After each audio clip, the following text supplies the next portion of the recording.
the West Point Lincoln and West Point Lincoln of Sugar Land Studios. KILT FM HD2 Houston. On Odyssey Sports Station. The Texans play here.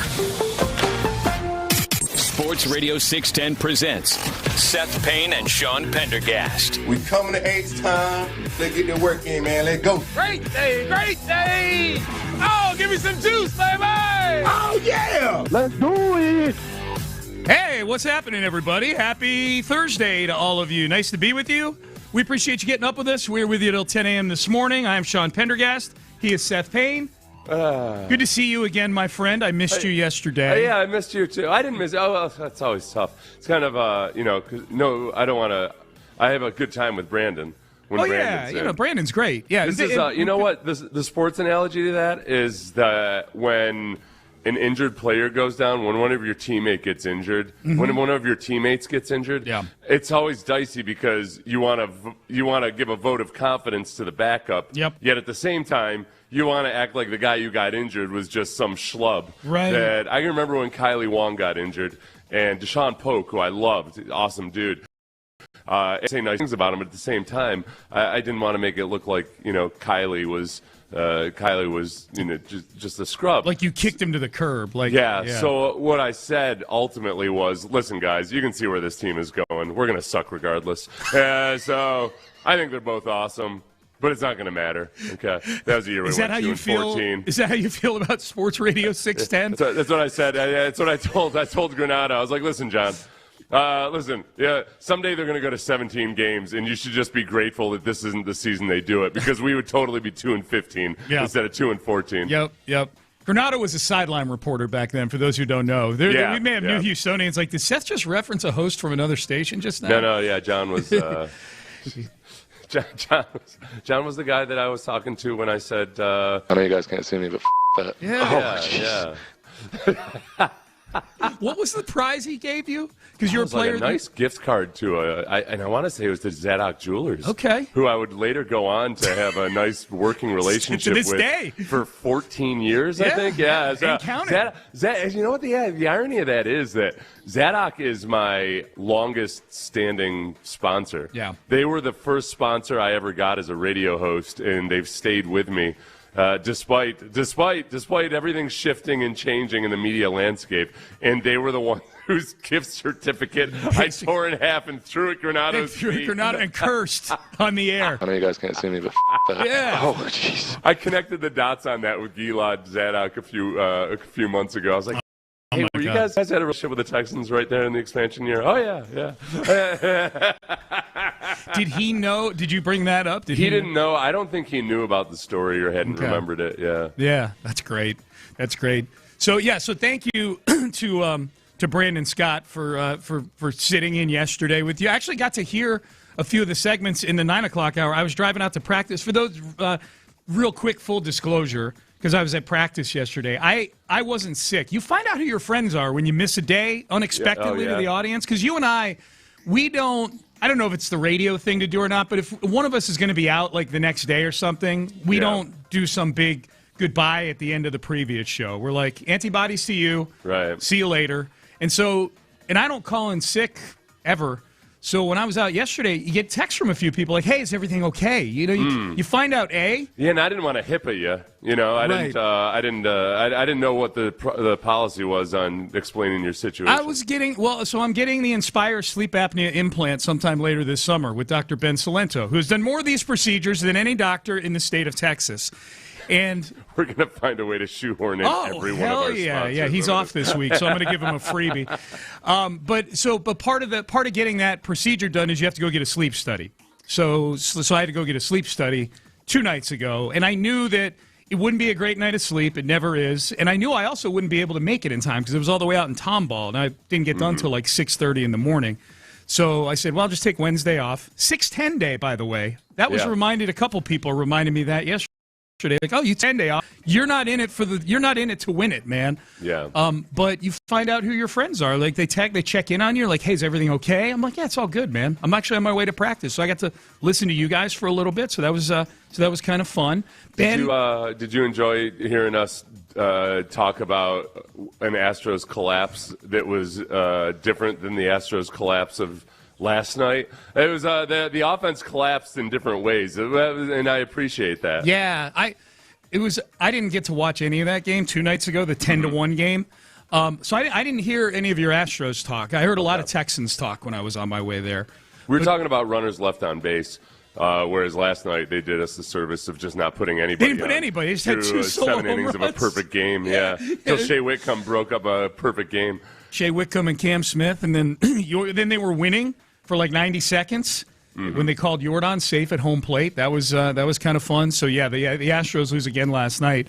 But the other thing I was going to say, Ben got a scare yesterday, I think, because a little bit. Yeah, Ben texted me at like 5:50, like, "Hey, you're usually here by now. Are you? Where are you?" Yeah. And I'm like, "Oh, Ben, that's nice that you're worried about me." But it was a little self-serving. Yeah, very self-serving. And then he texts me. He's like, "Oh, B. Scott just walked in." I'm like, "Yeah, okay, there you go, Ben." Yeah, so it's tough for Brandon. I was talking to him about it during breaks, and I always have to remember, for people who aren't normally awake and conversational and working at 6 a.m. in the morning, you really gotta built up into it. And it was a surprise to me because Brandon comes in and he's very smooth and it sounds like it's no big deal. Yeah. But that first hour he really has to give himself a lot of pep talks about and try to liven himself up. They should give Ben a full license to come in here and use a cattle prod or something like that during each of the breaks. What I usually tell Ben is that I let him use the my truck stop meth that I've got in a baggie stashed in a corner of the producer's studio. Oh, okay. I'm like, hey, you can crack into that for Brandon. Brandon's allowed. Brandon's allowed to use Brandon. So make a note of that, Ben. Yeah, Brandon he knows. He's on the short list of people that is allowed to use Seth's meth. Yeah. So I didn't get a great night of sleep the night before. Thus, I fell asleep in my chair last night while 2 things were going on.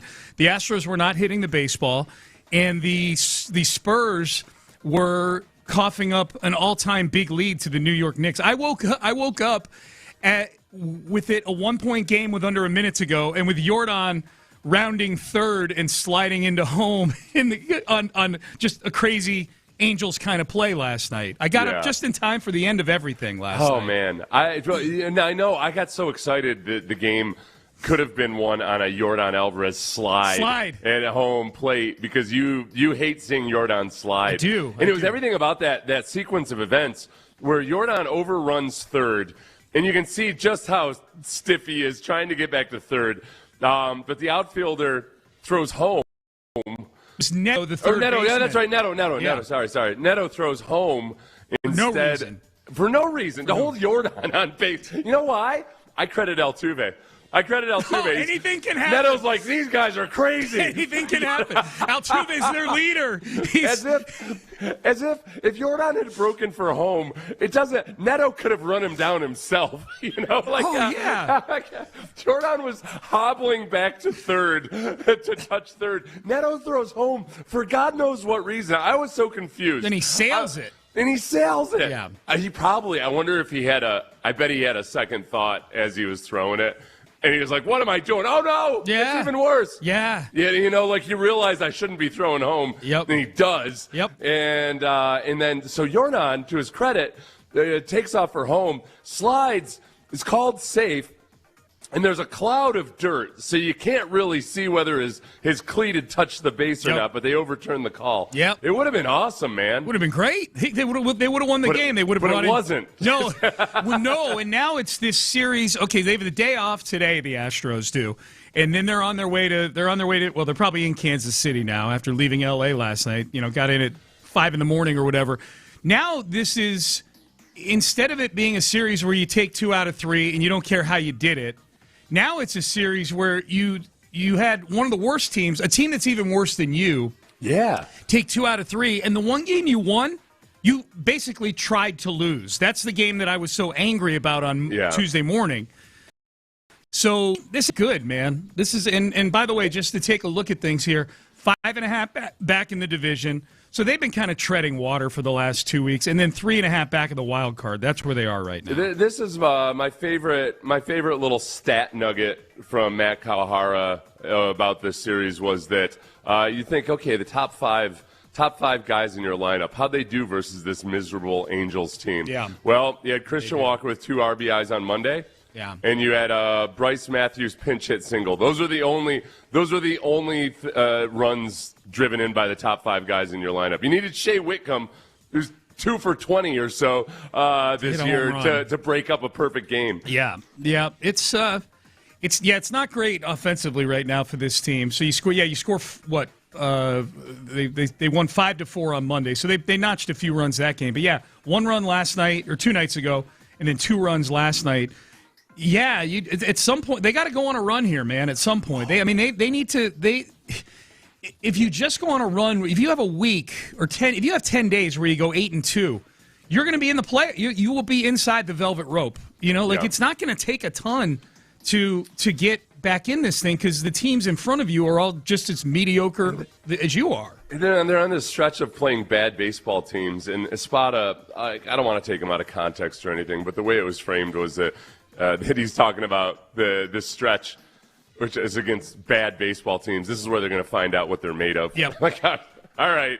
I guess I like to hear that it's a stretch of really tough opponents. Dude. I don't like hearing it when you're going up against a bunch of glass Joes. No, we'll find out what we're made of. I think if we can for the second time this year maybe win a back-to-back series. Could we try that at least?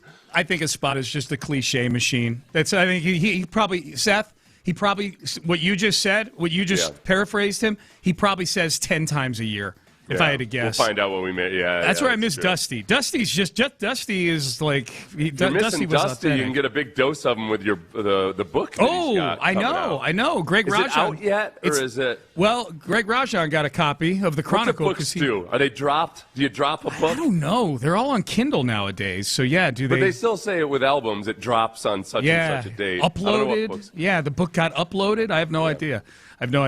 So the Astros lose last night. They're off today, and they're just kind of sitting where they've been sitting. So I had the basketball game on the big TV last night and gave myself permission to fall asleep early because the Spurs were up by 29 points at one point in this thing. Yeah. And I wake up, and it's a 1-point game with under a minute to go, and I'm like, how long is this game? Is this still game 4, or was I asleep for 3 days? The Spurs, with a 30-point lead, decided to just start launching up a bunch of threes. Yes. It's the smartest organization, and the Spurs are as annoying in basketball as the Cardinals organization is in baseball. Yes. They're like they hold themselves up they snobbily hold themselves up above everybody else, and Victor Wembanyama is going to win a championship for the next 20 years, supposedly. And they just played like absolute idiots at the end and relinquished that lead. It was crazy. I didn't watch any of it live. So I thought the best thing to do, immediately this morning I saw on my phone that Charles Barkley killed the Spurs after the game. So I said, okay, this is probably a good way to get up to speed on what exactly happened in this game. So there's probably a lot of you in the same boat that we are right now that didn't watch that live, or maybe just getting in your car assuming that the Spurs had tied that series at 2 last night. And now the series is almost over. The Knicks are up 3-1. They'll still have a home game in Game 6 to come back to, even if they lose Game 5 in San Antonio. So this is about a minute 20 here. This is, if you need a summary of this game, here's the Inside the NBA crew with a minute 20 reacting to what idiots the San Antonio Spurs are. We saw the dumbest basketball team in the history of civilization. Oh, wow. We saw they had a 25-point lead, took eight straight threes. Like, they thought to get, like, that was some of the most mismanaged, stupid basketball. Hey, when you blow a 29-point lead, the other team has to help you. The San Antonio Spurs helped the New York Knicks win this game by doing some of the stupid-ass stuff I've ever seen on a basketball court. Congratulations to the Knicks for coming back, but Chuck, I agree with you. They played terrible basketball. They got comfortable. They got comfortable with the league. They was already talking about, going back. Back to center, they just play smart. And you never know what a champion is until you become a champion. But tonight, the Knicks, they fought like a champion. They did. Listen, we're sitting back there in the third quarter, and Shaq goes, yo, these guys got to put them away right now. Second quarter, they got to put them away right now. They start letting them make the run towards the end of the second quarter. The Knicks kept fighting. They go back 26, cut it to 19. They got back in that third quarter. Once they cut it to 12, this game was a wrap. When they had the 25-point lead, they shot 8 threes in a row. Never even came close to using any time on the clock. And you're like, this game ain't over yet. Okay, so it was at halftime. The halftime score, it was 76-49 at halftime of this game. The Spurs had 76 points at halftime. They scored 106 for the game. They had 30 points in the second half of this basketball game. They had more than 30 in each of the two quarters in the first half. They had more than 40 in the first quarter of this game. Yeah. That's insane. Seth, I think about this thing. I looked at this through a Rockets lens, and we'll get to the Knicks and the fact that two of the most historic comebacks in the history of the postseason have happened within the last 3 weeks with the New York Knicks. But I think of this through a Rockets lens. And look, Wembanyama's a young guy. He's going to have many more bites at the apple here. A lot of deep playoff runs. But for the moment, I think you and I were both coming into this finals going, okay, it'd be nice if Wembanyama looked mortal. Drago, you've brought it up, Ivan Drago, a few times. It'd be nice to see that he bleeds. And we've seen that. Because going into this game last night, we'd seen that. I mean, the Spurs were down 2-1. By definition, he's bled in this series so far. But, boy, if we could get Wembanyama playoff choker to add to it also. Yeah. That would be huge. Mm-hmm. That would be really big. Good job for the Knicks, everybody's favorite franchise in all of sports. I had flipped after Game 3. I was rooting for the Knicks in this series. After seeing all that footage of these barbarians out there in the streets just beating up Spurs fans, old men, too. They were beating up old men. They were literally... Or at least one old man. They were... I know. I did tweets with that, like, poor Unk. Yeah. But they're literally ripping the Spurs jerseys off of these people, and if they were contesting it at all, they just started beating the crap out of them. Yeah. It was crazy, so I didn't want those people to get any satisfaction. Memories of that Astros fan having beer bottles tossed at him when he was standing at a urinal, In New York. Yeah, man. And I choose to believe that none of those Spurs fans had said a single obnoxious thing that led up to that scurrilous Some of them it didn't, though. Like, one guy's just walking down the street. Yeah. And they just walk up to him, and they surround him, and then there's 20 people filming it. That's scary. It is scary, man. It is scary. So the NBA Finals, Knicks up 3-1. If you're just getting in your car and you're like, what the hell happened? That's what happened. The Spurs coughed 9-point lead last night. Did Mitch Johnson say anything about how the advanced stats said it was an expected win or not? No. Okay. He didn't try to. Hey, if you look at ESPN's win probability chart, we were right in it right up until the end. No, apparently Stephon Castle said something that I didn't see or hear, so I don't want to get up. But he said something about, boy, we could be up 3-1 in this series right now. Yeah. I don't think he was doing it the way Kenny Atkinson was, where he was citing the expected stats. I think Stephon Castle's like, hey, these games have been close. Yeah. That kind of thing. So I don't want to drag him into the Atkinson. You don't get to invoke close gamedness when you blow a lead like that. That's true. That's like, the game was close because you completely collapsed. Let's be real. I agree with you. I just kind of heard like third hand about Stephon Castle saying something. So I'm going to take everything you said as verbatim what he said. Yeah, I quoted him directly. He actually quoted himself when he said it. That's right. All right, so Texans minicamp yesterday. Azeez Al-Shaair met with the media, and he had a great press conference yesterday. His chatter about the young guys, particularly Kamari Lassiter and Kalen Bullock, is hilarious. But what do we do now with EJ Speed gone? I thought he had a great answer about this, too, and the mentality in putting this roster together. So we'll hear from Azeez Al-Shaair. We'll definitely circle back to the Astros and the NBA Finals throughout the show as well. Good to be back here on a Thursday. I'm Sean Pendergast, along with Seth Payne. Stay there. Hey, Father's Day is coming up. You want to do something super special? Go to Zadok Jewelers, who we mentioned.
610 presents live from the West Point Lincoln and West Point Lincoln of Sugarland Studios. Here's Payne and Pendergast. I'm picturing this texter kind of rubbing his or her hands together afterwards, like, job well done. Another successful Spurs hate watch in the books. Yeah. Good job. I know there's plenty of that. So stay up late on a Wednesday night, and you get your payoff. It's all worth it. Yep. Yeah, it's all worth it. A couple people saying Seth's Meth has a nice ring to it. I'd go Seth's Meth. Seth's Meth. Seth's Meths. Mm-hmm. You want meths? Come on down to Seth's. We'll hook you up. Yeah. All different. You know, like they got the different flavors of margaritas and daiquiris. You could be like it could be like a drive-through daiquiri place. I mean, with different flavors of meth. Yeah, the whole freemium model started with drugs back in the day. Mm-hmm. You know, first one's free, just a taste. Mm-hmm. You get them like, oh, you want more, do you? Yeah. You're getting a subscription. it's called life-crippling addiction. That was the first ever subscription. Yes, life-crippling meth addiction was the first freemium subscription service model. Yeah, that's right. You're welcome, everybody. Yep, good job. Good Pay job. for your streaming services. You got the modern day equivalent is, Astros are on Apple TV tonight. Yeah. And then 3 months later, you're watching the morning show. Mm-hmm. Yeah, because you have to. Because, I better get my $12.99 worth. You know what's on Apple TV right now is a remake of Cape Fear. And I got about 7 minutes into it, and Brandon and I looked at each other. Okay. And we're like, nope. Okay. This is a little too scary. This is a little too weird. Well, not doing it. It's always dicey when you remake a movie where the guy playing the main character did it in an iconic fashion. Right, yeah. Right. It's like, Max Cady, Robert De Niro's Max Cady was unbelievable in the first one. Let me just step in here. For you, Bobby. Yeah. And the guy, whoever's playing Max Cady, looked pretty scary at first.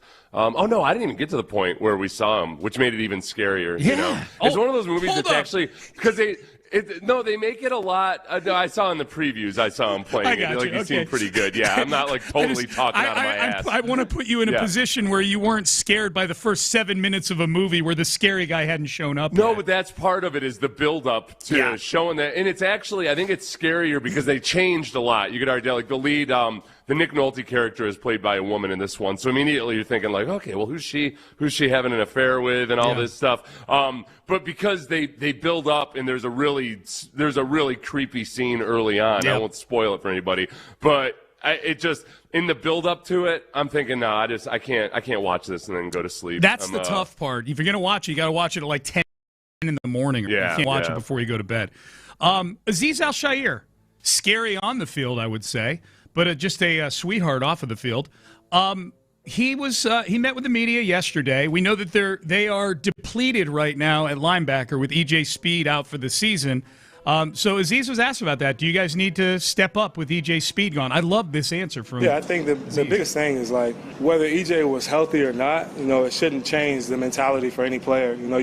You're preparing, you're treating yourself like a starter. Because in the NFL, we want the best of the best. We don't want the ones to be at this level and then the drop-off to be drastic. Like, the goal is that if I'm not playing, if Henry's not playing, if whoever's not playing, that whoever goes in there can seamlessly pick it up and keep it moving. So I don't think it changed anybody's mindset in our room. Obviously, just from the person that EJ is and the player that he is, it sucks. He worked extremely hard, and all summer, all off season, staying here with all the guys, and we've just been training. Really, just excited for what it was going to look like playing with him year two. And the same scheme and everything like that. So obviously it sucks from that aspect, but have full confidence in all the other guys to continue to work like they've been doing, and just whoever gets the opportunity is going to step up and make the plays. It's funny. It's ironic, Seth, or maybe appropriate. This is a flavor of what you were just talking about in the open to the show. Kind of. Oh, yeah, you want to be careful. You got to be tactful when somebody gets injured. You don't want to act like, it's no big deal. Yes. We got all these other guys. Who's AJ Speed anyway? Yeah. But you also want to be sure that you're giving confidence to the guys who are going to replace EJ Speed without making it sound like it's no big deal. That's what I felt like. I felt like I was listening to Aziz Al-Shaair channeling you in the open to the show because he's also trying not to dismiss what EJ Speed's done in his year here and what he would have been this year, too. Yeah, it's very, very tactfully he handled it, as I would expect. From a guy who's only 28 years old. He's such an old soul that he seems like he's older than 28. Yeah. He pointed that out yesterday. I mean, he pointed that out when he signed his contract, too. He's like, yeah, I know. Everybody thinks I'm old. I'm 28. And in fact, he talked about it yesterday. Here it is. He's talking about the young guys, calling him Unk. The thing that's so funny, because I mess with those guys all the time. You know, Will, I already see Will. He's like a little big brother, so we already have our back and forth all the time. But I think what's more funny is Kamari and Kalen, just obviously seeing them from the time they were rookies to now. And, you know, they making fun of me all the time, calling me Unk and all this stuff. I'm like, dude, like, I'm 28 years old, which in the NFL, like I said, clearly is old, I guess, or whatever. But just laughing at them because I'm like, that time is going to go faster than you think. And now you look at them, you know, going into now their third year and been playing in this scheme and just seeing how confident they are, how comfortable they are, and even like today, Kamari breaking it down and just seeing like the growth. You know, it's been awesome to see and just continuing to take that next step for them. Obviously, they made great accomplishments in their first 2 years in the league and just challenging them all the time. Like, how far are you trying to go? Like, how much better can you be? How far do you want to take your game, not just on the field, but all the intangible stuff off the field? And I think that's some of the stuff that I've been seeing from both of them, just with leading the younger guys, because now you become the vet to all these new rookies coming in, and the next thing you know, they're going to start calling you Unk. So I tell Kamari all the time, he can't be wearing them little tank top shirts with a belly button hanging out when you Unk now, I guess. So I told him he got to start dressing like a grown man now, so he can't be wearing them shirts. You got a 2-year limit to dress like a little kid. Kalen does. He's the most teenager-like of all the Texans players, I think. Probably because he's just kind of he looks like a skinny teenager. Yeah. And he's got a real youthful vibe to him. I would argue against that with Aziz. I think you could go straight into Unk status while wearing a shirt that's a little too short. You think about like an uncle just, you know, standing out on the porch criticizing the kids in the neighborhood, talking about how they don't know how to ride their bikes right and everything with a wife beater on that's a little too short, cut and his off, belly's hanging out. Belly button hanging out. It's the muffin top action that makes you an Unk. Yes. Like if Kalen just if he gained 30 pounds and just had a roll hanging out the bottom like Will Ferrell, there you go. Right. I'm glad we established this. The rules of the high cut shirt. It does go by fast. I was thinking about that yesterday, being out there, and I was like, God, it's year 4 of C.J. Stroud already. You know, it goes by quick, man, for sure. So that was Aziz on the young guys. One more from Aziz. This is on how is safety Reed Blankenship doing so far? Yeah, I think the thing that I love about Reed, it feels like having like just another linebacker on the field. And I say that in the way that he communicates, just urgency. You can tell like he's obviously done it at an extremely high level. Already has, you know, Super Bowl to show for it, and all the experience and stuff like that. So I think the number one thing that I like is just seeing that his communication, even when he's not saying the right thing, like me and him, we're talking and communicating back and forth, but he's echoing everything and talking to the defense. But there's been times where I might say a call and I was wrong, and like he's yelling like the right thing, like whereas other times maybe I'll say it and maybe somebody might not hear it or whatever. But I just think like the biggest thing that I've enjoyed about Reed being here is just that communication piece. Obviously, I know the ability and the talent that he has, which is why he's here in the first place.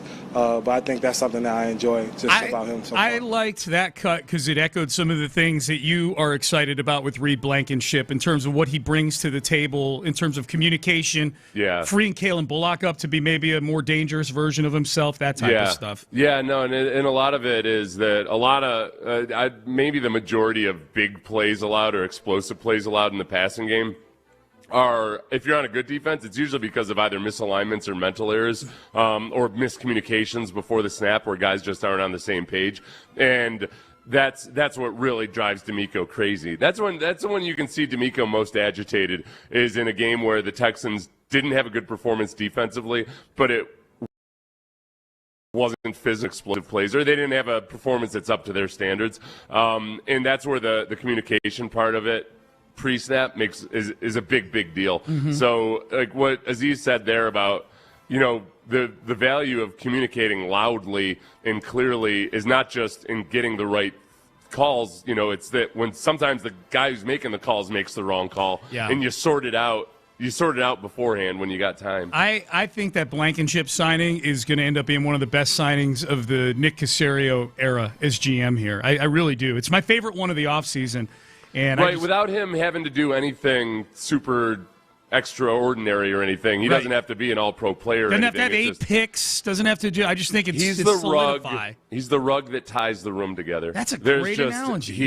There's not a weak link there right now. Yeah. Of an unproven or rookie type of player that has to be like, instead of having to have things explained to him, he can be one of the guys that's helping everybody explain. Yeah, everything. He's like that thing. Like, there's something different about you. What is it? And something different is we got Reed Blankenship at safety now, not Kevon Wallace 2 weeks into his NFL career being pulled off the street or whatever it was. You know what he is? He's the pocket square in the suit. Yeah, he just completes the whole that is just you look nice before, but now you look like you really know what you're talking about. And you know what strikes me about Reed Blankenship? He would take that as the ultimate compliment, just based on the media availabilities I've seen of him so far, where he just seems to pinch himself that he's Houston, Texas. Yeah, I can't believe they wanted me. Yeah.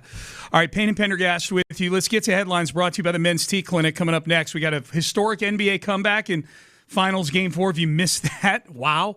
The Astros lose last night. They're off today. We got stuff to get to here in headlines coming up next. But first, let's get you guys into a new luxury vehicle, shall we? And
Payne and Pendergast with today's headlines powered by Men's Tea Clinic. Indeed, powered by Men's Tea Clinic. Here are your headlines. Before we get to headlines, several people pointing out, because Seth talked about how he started watching the new Cape Fear.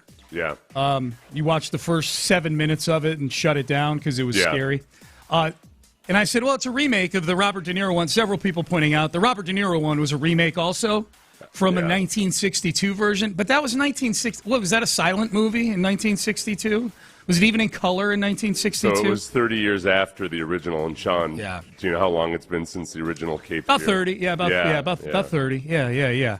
No, I'm disrespecting the original. I knew that the De Niro one was a remake. All right.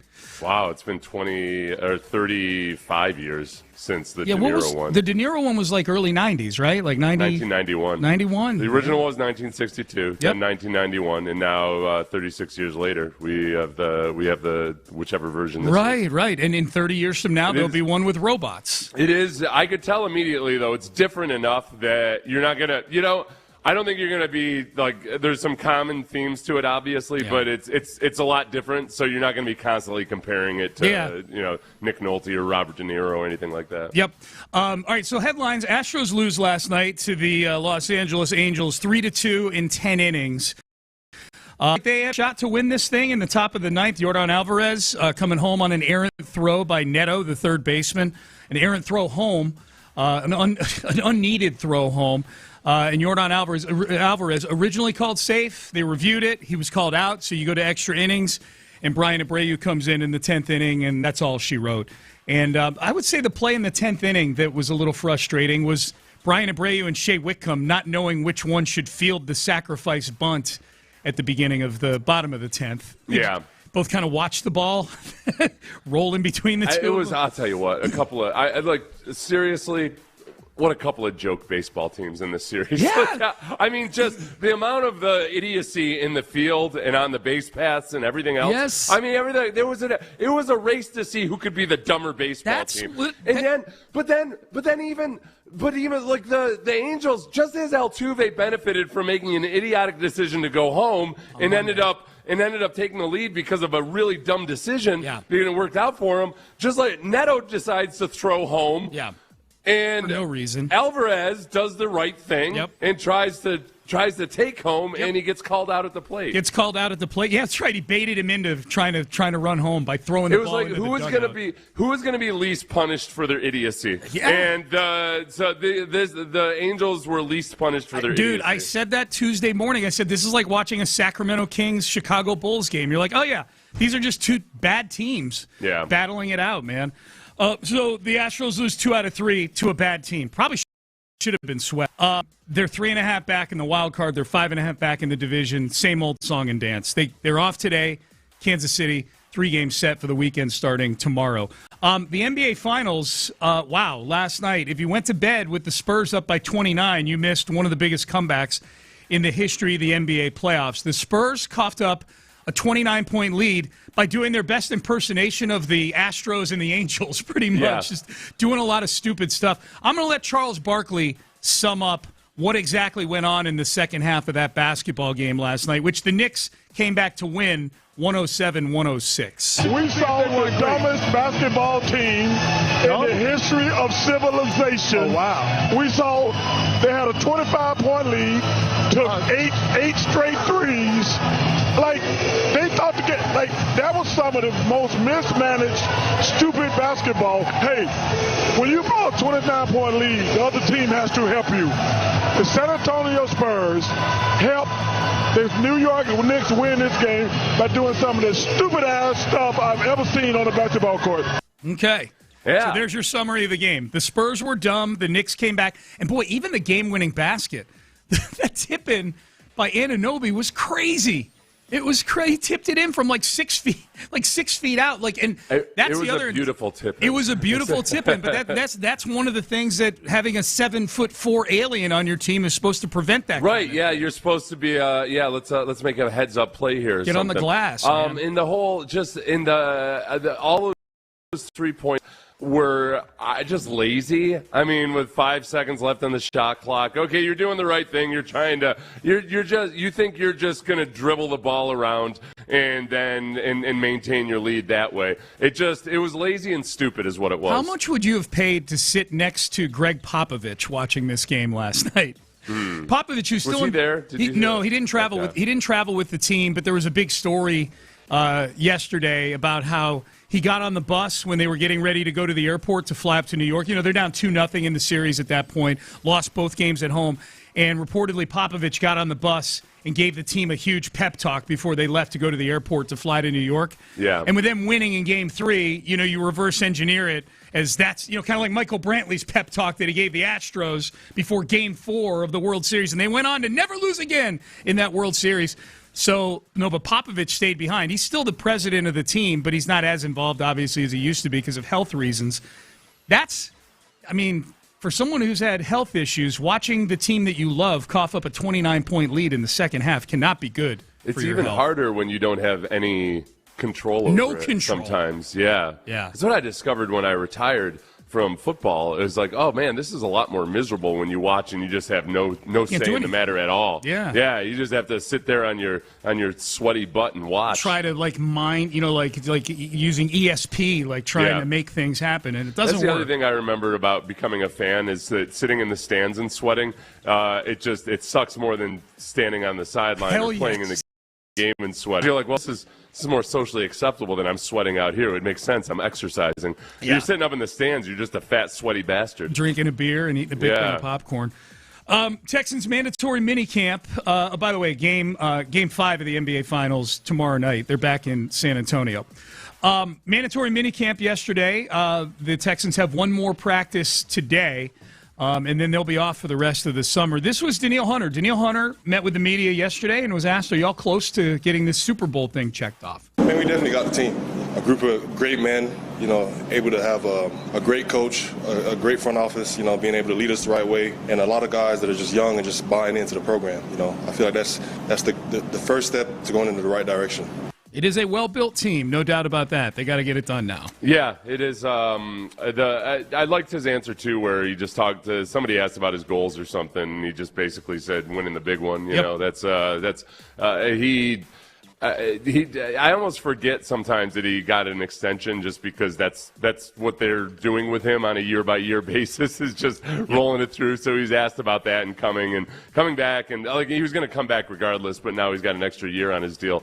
That he's a hometown kid, and that's it's cool to be able to win a Super Bowl in your hometown. I like the part where someone asks him, hey, in year 11, blah, blah, blah, blah, and the first thing he says, he leans into the microphone and is like, year 12. Yeah, that's right. It's pretty funny. And then it gets you thinking, like, wow, this guy's 12 years in a league where most guys are like, I don't know how you were, Seth. You played 10 years in the league. I remember Chris Myers got to his 10th year. He's like, this was my goal. I wanted to get to a decade in the NFL. Very few guys get this far.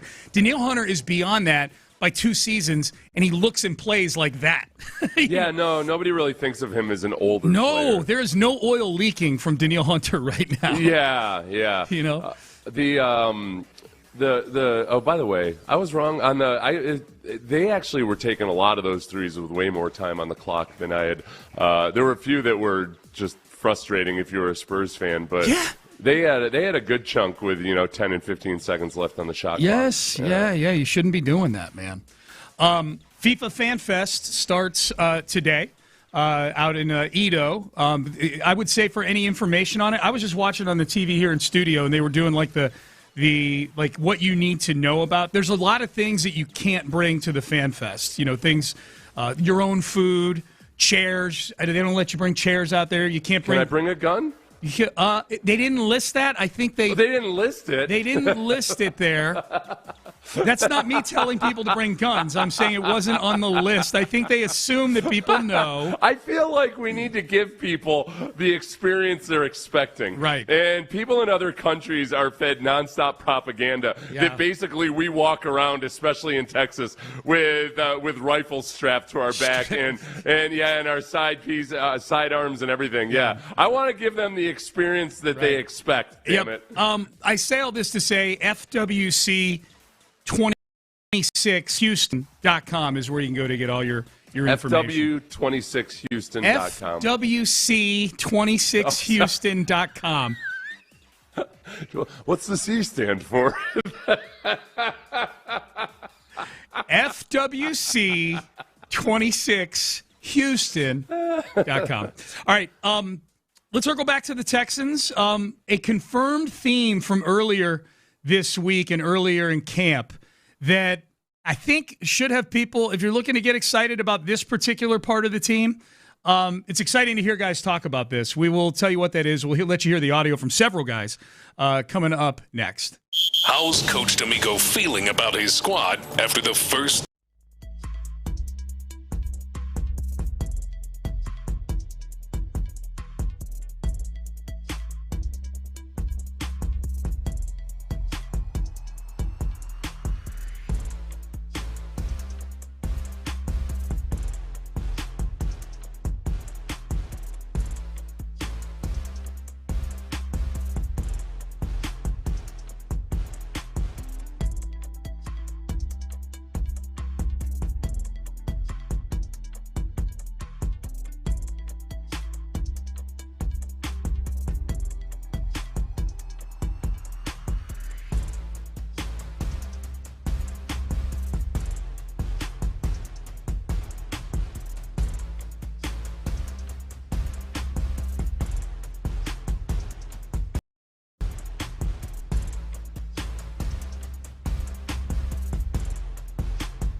Sports Radio 610 presents Payne and Pendergast. Okay, is the offensive line finally getting swarmy for the Houston Texans?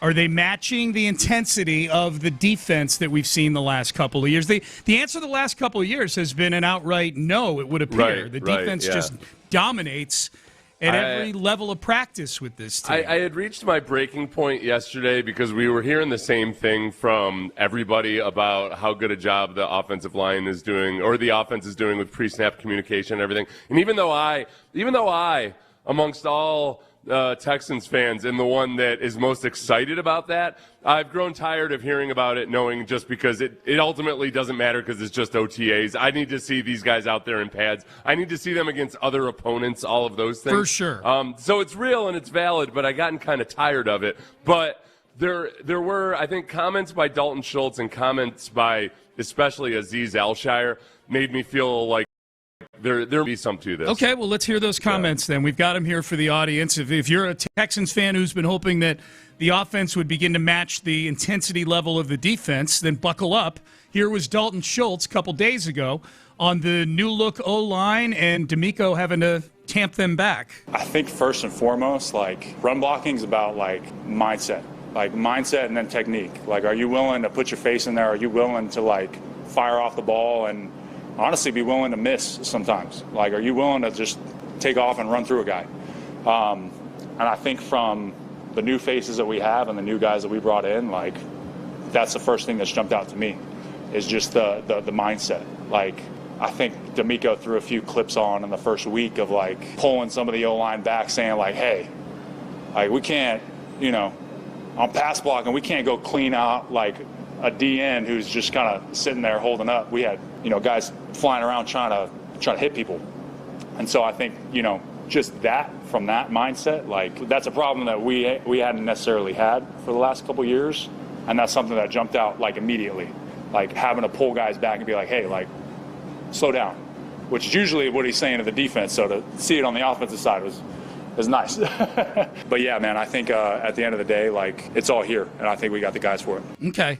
The thing that I like most about that is that as he's talking about how they brought guys in that have sort of that certain mentality, and I wonder if it was one of the veterans, either Braden Fisher or Wyatt Teller, was actually doing a big no-no in OTAs, which veteran guys watching the way Will is practicing and everything with no pads on and being oh, okay, all right, oh, is that how it's going to be? And I like that. Yeah, I do too. I like that. Instead of just whining and complaining and then going writing in your diary about it and moping around a little bit, just go ahead and if the other side has a tempo violation, then you violate the tempo as well. Yeah, it's really interesting to me. I'm glad they are where they're at right now. With I think they've done a good job of finding guys that fit the mentality they're looking for there. It's just, it seems like such a simple thing, but it's taken 3 years to get here. When I say it seems like a simple thing, we need to find guys that have that sort of mentality and thirst, physicality, and things like that. They were very purposeful about it this year, and I start thinking, why were we not this purposeful about it? It seems like a basic tenet of football, and I know that it's harder than that. I do. I know, but it just seems like such a simple thing. We want to get more physical. So what do? We went out and got guys that were more physical. Right, yeah, and it's tough, though, too, because when you're relying on draft picks sometimes to start to change the culture around, I mean, you can be the toughest guy in the world, but if you're not physically capable of playing that brand of football, it doesn't matter. Yep. So, look, Lance Armstrong, pretty tough guy, right? Really, really tough. Very tough. He'd be a horrible offensive lineman, with or without PEDs. He could take all the drugs he wanted, and he'd be a horrible, horrible offensive lineman. The mindset is one thing, but actually the physical ability to do it, that's also a pretty big part of the factor of the equation. It is, yeah. It's an extreme example, but I get your point. Yes, on Lance Armstrong. I should have used an MMA fighter of some sort. Conor McGregor. There you go. Tough guy. Yeah, very tough guy. Awful offensive lineman. Probably just the worst ever. Yep, yeah. Probably not great. Azeez Al-Shire, tough guy as well. Probably wouldn't be a great offensive lineman, I would say, just based on his physical stature, but he's a hell of a linebacker. He echoed what Dalton Schultz is saying about the additions to the offensive line room. Yeah, I think what I like is just the mentality. Like it's honestly been, I was talking to Rhett about this, the best offensive linemen I know are like gnats. Like you blow them away, you get off the block, and then by the end of the play, you just feel somebody breathing on you. Like, man, get the hell away from me. So I say that to say, like, that's how it's been, just for him specifically. There's times where I'm over there, like, thinking about punching him because he's just right there, just on you. Like, and I love that. I think those are the best players at that position that I've played against are just literally, like, won't stop. It doesn't matter. The technique is going to develop as you play more and experience, gets at the attitude and stuff that it's hard to coach. It's hard to coach somebody to be physical. It's just either you got it or you don't. And him coming, he Conference USA, he went to Middle Tennessee. We talked about that before he went to Georgia Tech. And just that mentality that you got to have, while and he has the right mindset. And obviously the guys that we brought in as well, talk about Wyatt, talking about Braden. Those are guys that I've played against, and they, just like I said, the guys that you like, damn, this dude won't leave me alone, like the pests. And I think it just fits right in. So it's going to be really good for us, and obviously just that veteran presence for a young guy like him is going to be really good too. So I'm excited. The tenaciousness part of it, I think, is that's something that when you get more of a culture in there, that really starts to show up, because that adds up over time. That's a few extra yards that's a few extra yards at the end of a carry when you got guys downfield just really sticking after their blocks. It starts to wear defensive linemen down over the course of a game. And I think that's where, if you go to the Laramie Tunsil side of things, Laramie Tunsil is an awesome football player, but a tenacious run blocker he is not. No. And the whole tone setting for the younger guys and the culture of the offensive line is tough when, Titus Howard is a really good football player, but tenacious run blocking is not his calling card. You're not going to get that culture when your two best offensive linemen aren't those types of guys. It's not saying that they're not good football players, but if you want to play football the way that D'Amico Ryans wants you to play football, you probably shouldn't have two of your highest paid guys be kind of casual participants in the run game. It feels like they're trying to get five guys that are looking for somebody to hit until the whistle ends. Till the echo of the whistle. Till the echo of the whistle is what I was trying to think of. Yeah, like that's that, and that there was an element to Laramie and Ty. Again, I'll echo what you said. Good football players, but there was an element of like, okay, I'm supposed to block this guy on that play, and once I block him, my assignment is done until the next play. Yeah. Well, the iconic one was down on the goal line, Laramie Tunsil just standing straight up, observing what was going on around him. Right. Because he didn't have anybody to block, so he just stood and watched. Yep. Like that's all right, cool. That's the way you want to live your life. It's working out well financially, but geez. Yep. The replacement for Laramie Tunsil has been Ariante Ursary. He met with the media yesterday and talked about this very topic that we're hitting right now. I think the sky is the limit. Last year was last year. We put that to bed already. We more so focus on what this unit can do, what this unit can be, and I think our unit can be very, very special. Led by Cole, and I think it is all kind of trickles down. You got young guys flying around, making plays, want to hit people in the mouth. So I know a couple guys probably mentioned, D'Amico pulling out, the O-line back, defensive side. So it's been refreshing. Okay. Yeah, I wonder if he's echoing Dalton Schultz right there, what he was saying.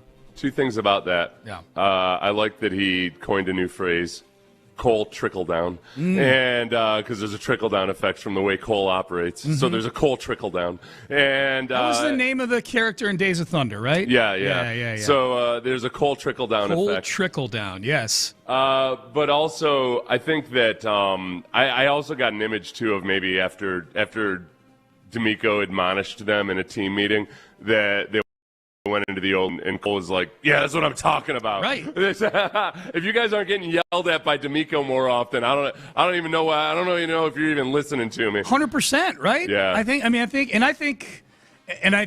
D'Amico would approve of Cole Popovich saying that to his offensive line room. My favorite thing that ever happened in a practice when it involved going too hard in practice was I leveled some dude in college once. And my D-line coach comes running out, yelling, and he gets up in my face, and he's like, Seth, no, I have to yell at you to make it look like I'm mad at you, okay? But that was a good job.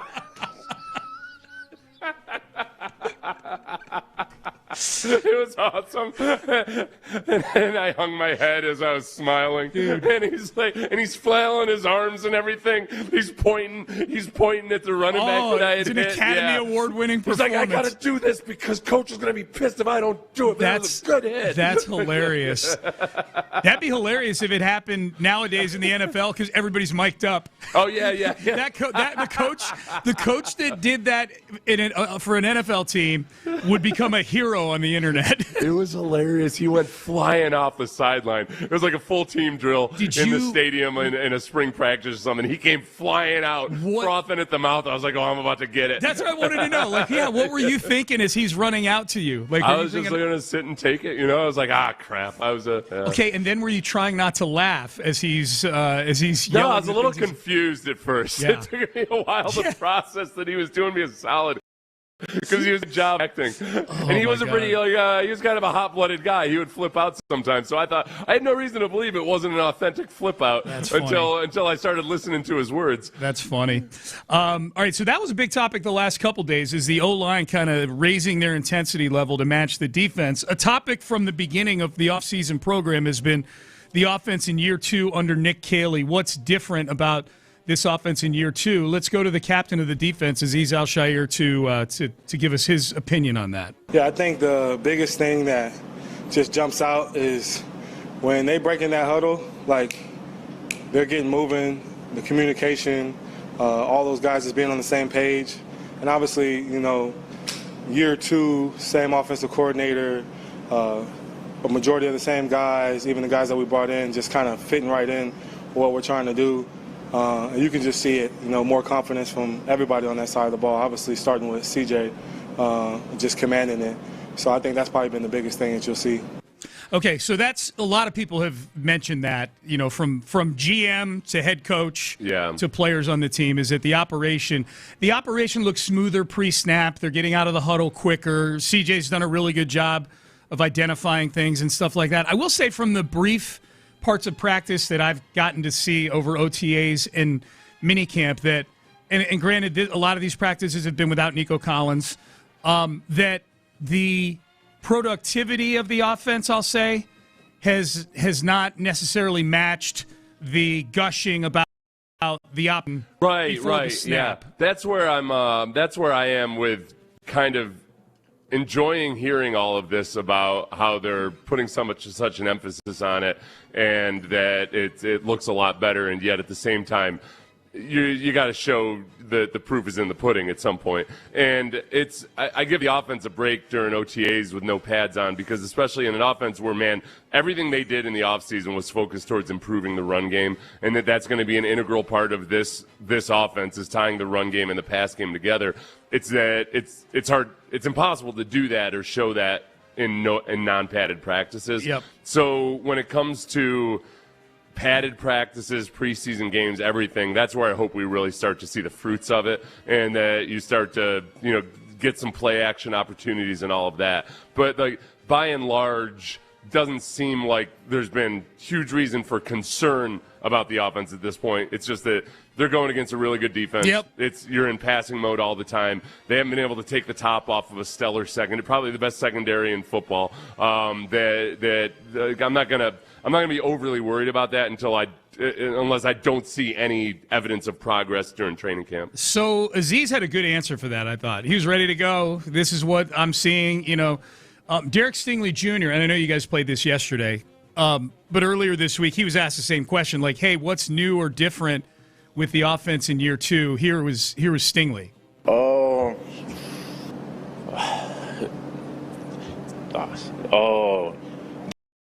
They're moving. They're moving faster and quicker. Like they look like all the motions or correct, I would say, or they break the huddle and then they get into the line. Everybody kind of know what to do.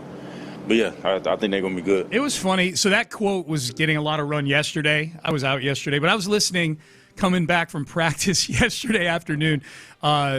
Reggie and John were playing that clip. Yeah. And they were both kind of coming up with theories as to why Stingley why he was hesitating at the beginning there.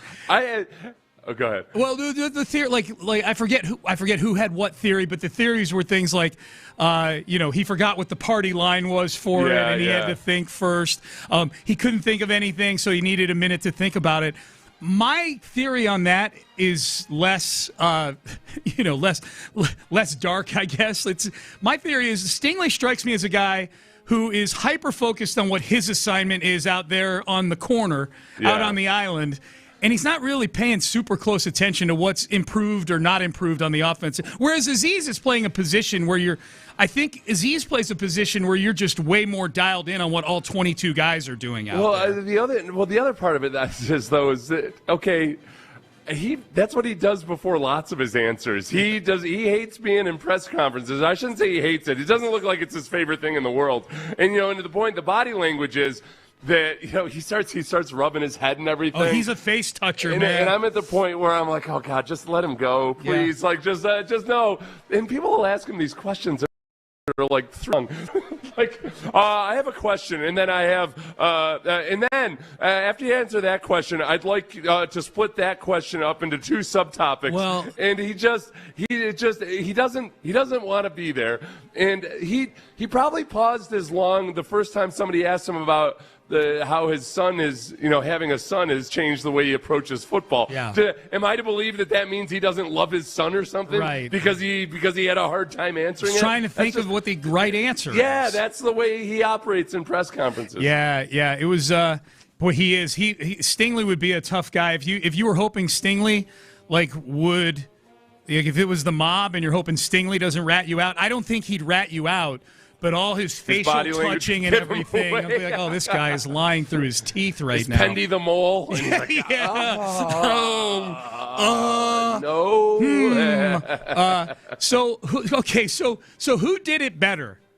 Derek Stingley Jr. or Shai Gilgeous-Alexander? Let's play Stingley. Well, let's play Stingley one more time, Ben, just the very beginning.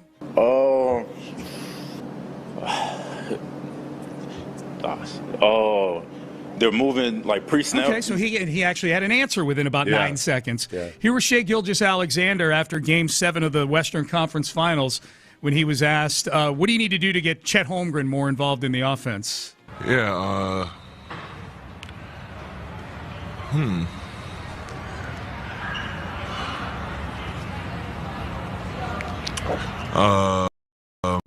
Stingley did it better.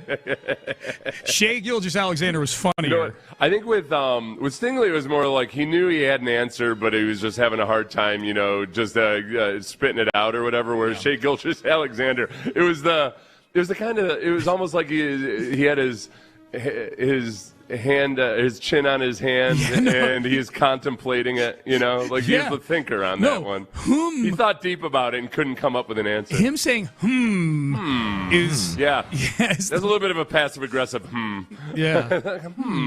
Yeah, but funny you should ask. How do I get the guy involved? Maybe if you just quit being such a little B word. Yeah, that's what he was thinking. That's what he was thinking. Here's one more on the offense in year 2 under Nick Caley. This is from somebody actually on the offensive side of the ball, Ariante Ursary. I think it starts with the QB. CJ's done an unbelievable job this offseason during his OTAs of just taking control. Me reminding him, this is your O-line. You take control, whatever you need us to do, we'll do it. And then it just gets passed down. We got guys communicating across the line, making sure, that we're playing fast. That's the thing. That's the advantage that we want to have is play fast. Yep. Tell me if I'm off here. I don't like the multiple times players have told us where they've given CJ a pep talk about how he's the leader. No, who talked about it the other day? It was Daniil. Daniil talked about it the other day. I walked up to him and told him, "Hey, man, and we've heard Joe Mixon would say it hey, I told him hey, you can be vocal. You're the leader of this team." I thought and then I think back to the story Eli Manning told him about how Peyton Manning tells him what to talk about at his own birthday party. Yes. Yeah, at Eli Manning's birthday party, Peyton Manning tells Eli what to talk about in his speech. Yeah. There's two ends of the spectrum there. There's one guy who's a natural born leader and takes control, and I don't know if CJ's that guy. Yeah. Am I overly No, well, not in my opinion. I mean, maybe you and I are outliers in this. When Daniil Hunter talked about that 2 days ago, it might have been yesterday. Well, he was yesterday. He was yesterday, yeah. So Daniil was talking. I think it was Daniil talking about, like, I told CJ. In fact, I'll go find the cut. We can play it. But I thought the same thing because I'm like, this is like the third person I've heard in player availabilities in this offseason talk about how they walked up to CJ after practice and said this and that, and maybe that, maybe that's just them being good teammates or whatever. That's the thing. I think the page you and I are on this is this something they feel like he has to have, like he needs, like they look at CJ like, man, he needs some of that positive reinforcement from some of the leaders on the team. And to your point, a lot of the great quarterbacks out there, nobody hates positive reinforcement. I would think everybody likes to hear nice things about themselves.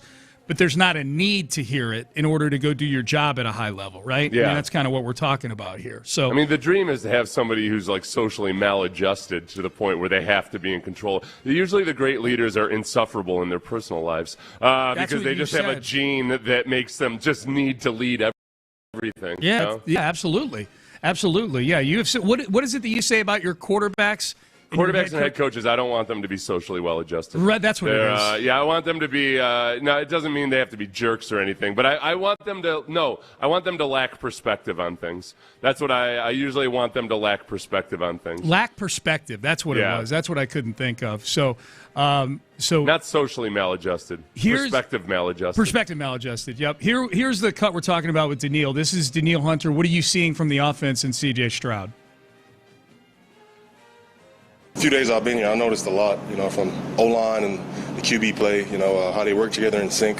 Definitely better across the O-line. And CJ just having his pocket awareness. He's able to step up and just making plays, I just got done in the indoor talking to CJ telling him doing a good job of just stepping up, having awareness of the edge rushers and all that. He was just complimenting us back and how we play together as a string. But definitely across the O-line and CJ just making his reads and everything. Yeah, we may fully be making a mountain out of a molehill here. Yeah, but he wasn't doing that there, though, in that clip. What's that? Well, that's the one. I'm just saying that's the one I was thinking of when I was right. But I'm just but Daniil wasn't telling him he could be a leader or anything. There was no mention of leadership there.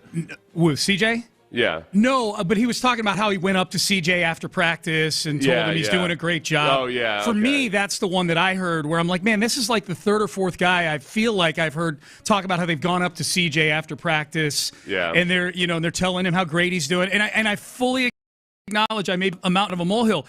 But some of this is on CJ for putting us in this position with the way the playoff game ended last year, with the way the playoffs ended last year, with some of the way, and this may be something CJ never escapes because this is just his look. He kind of carries himself sometimes when the chips are down in a way that sort of, for me at least, as somebody who observes, drags things down a little bit. Well, the part two, and I think where a lot of people just read into it, and it's impossible not to read into it when they talk about how, wow, there's a sense of urgency now, pre-snap, all of that.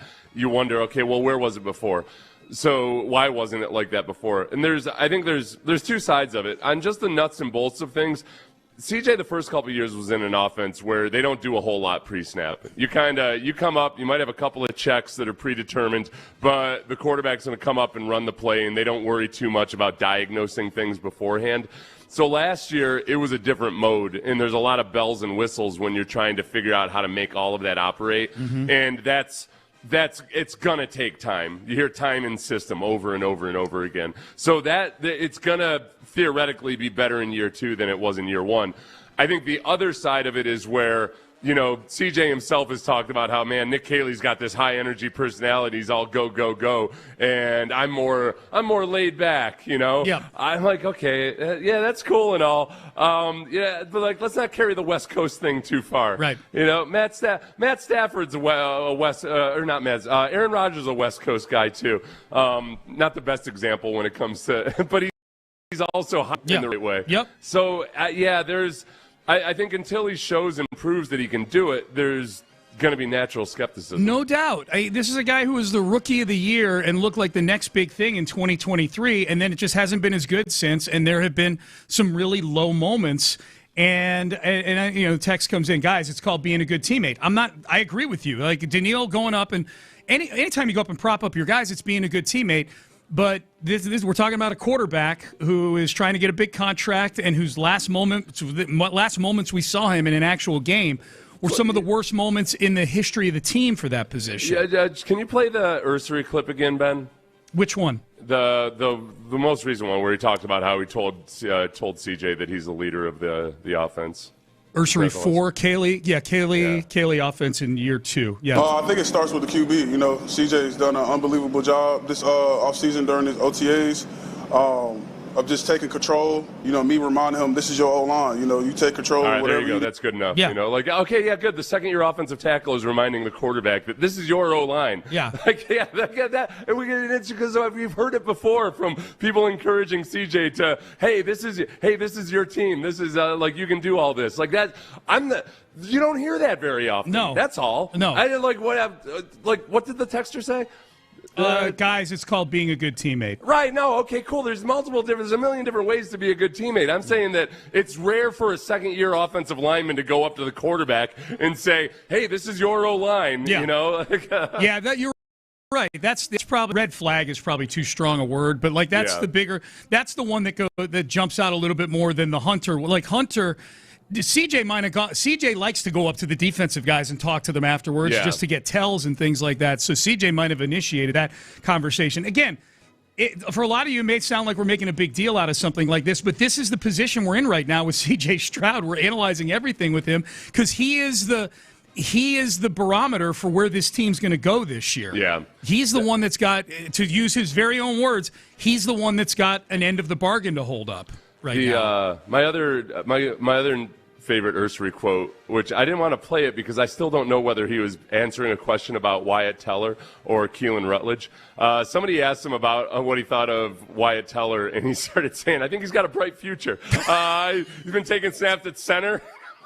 I'm like, wait, did I miss? Was Teller taking a bunch of snaps at center? I think twice he said the sky's the limit for him. He's got a bright future. That's hilarious. So I'm pretty sure he thought he heard Keelan Rutledge. Can you imagine the follow-up? They're like, what do you think about, what's it like going against Daniil Hunter every day in practice? And Ursary's like, I think the kid's got a bright future, this Hunter. I think he's going to be really good.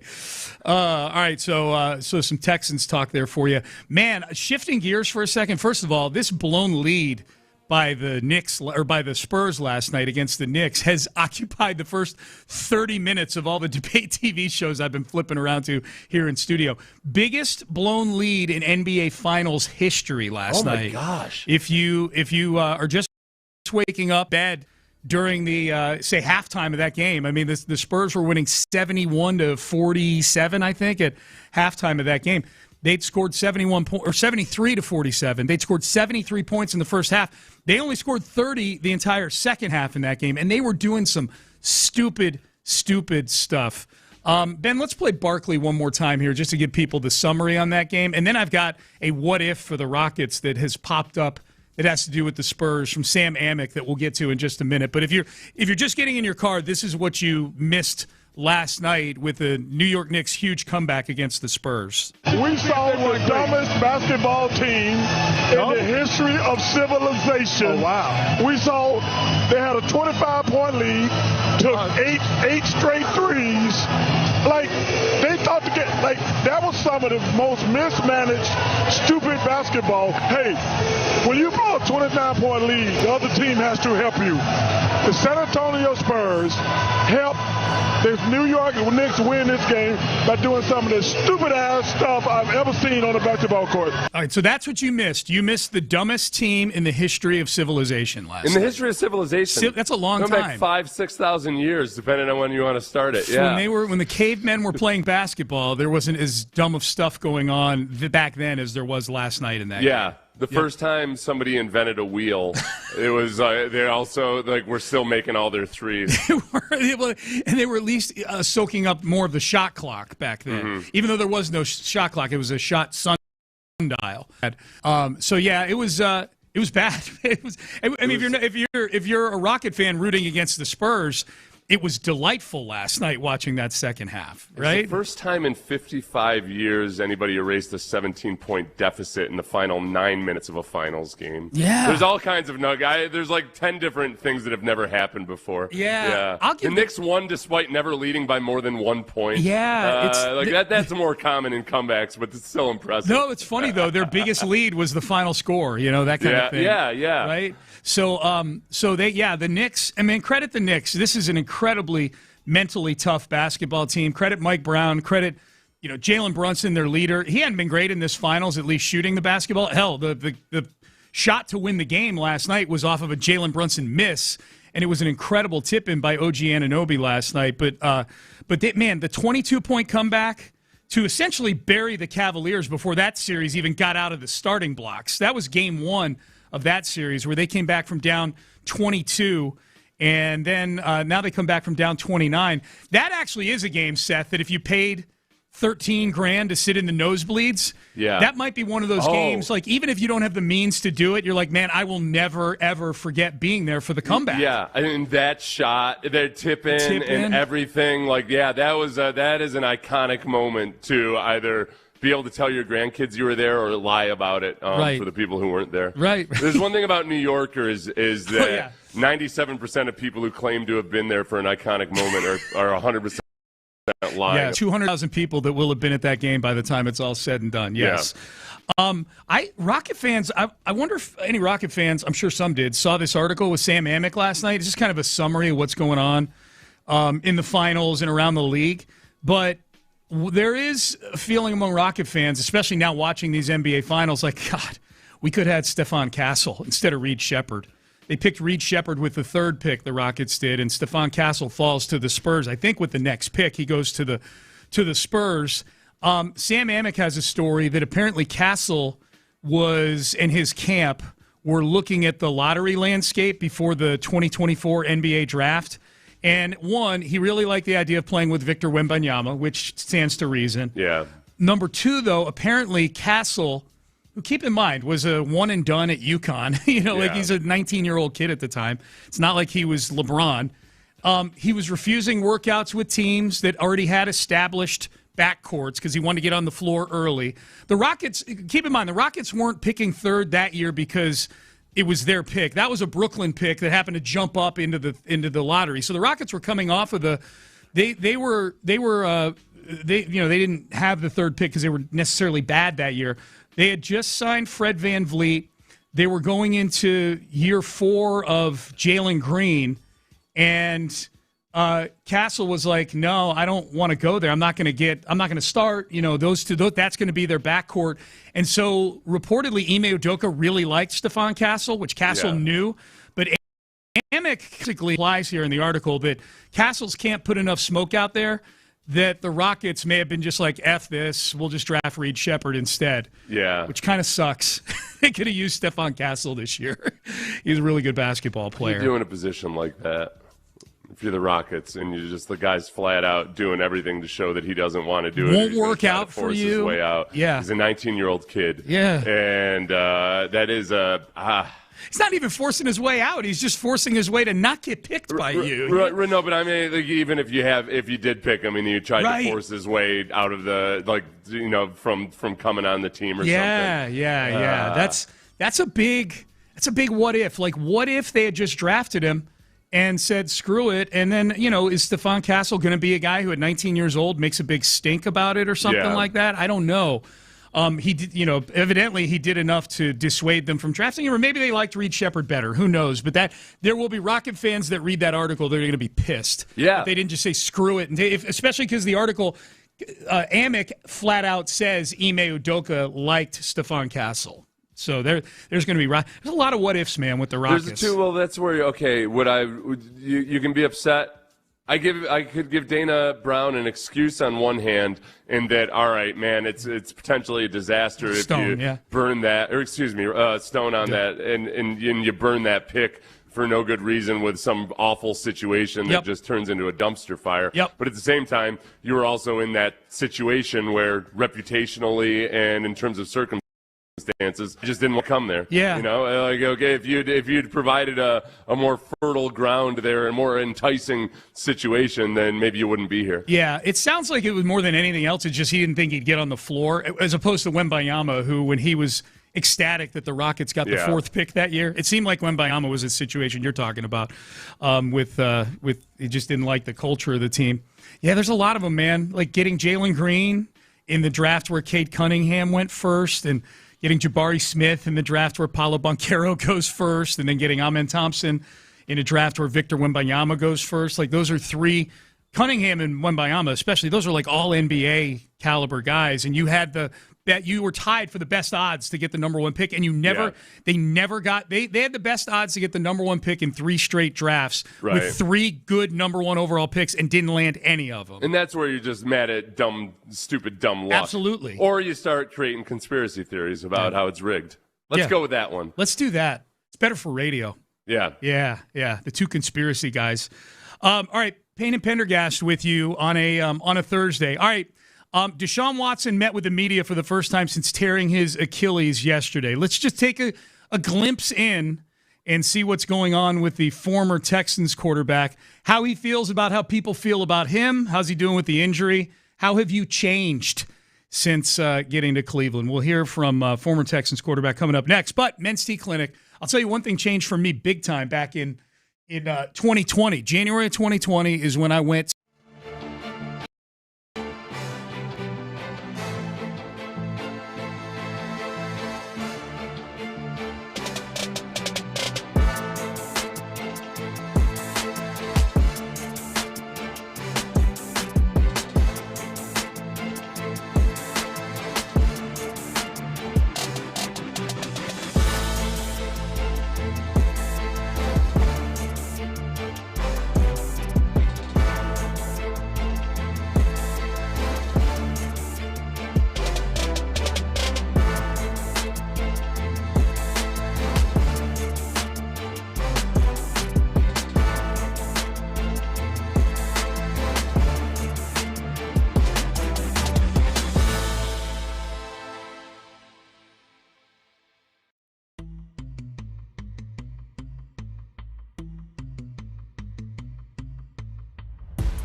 Studio 610 presents live from the West Point Lincoln and West Point Lincoln of Sugarland Studios. Here's Payne and Pendergast. We'll circle back to the Astros at the top of the hour. Jeff Passanov's recipe for all 30 teams in Major League Baseball about what they need to do as the trade deadline approaches. I think I agree with Passan on this one. But if it's anything like other online recipes, first there's a 2,000-word story about it before you actually scroll to the recipe. Yeah, probably so. Yeah. Oh, you probably don't have as much experience with this, Sean, as I do.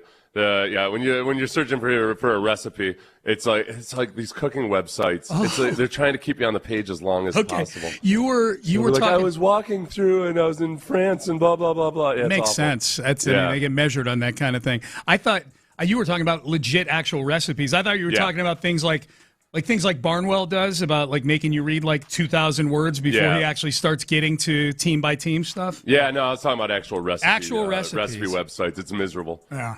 That's where hopefully they're all being killed off by ChatGPT. Right.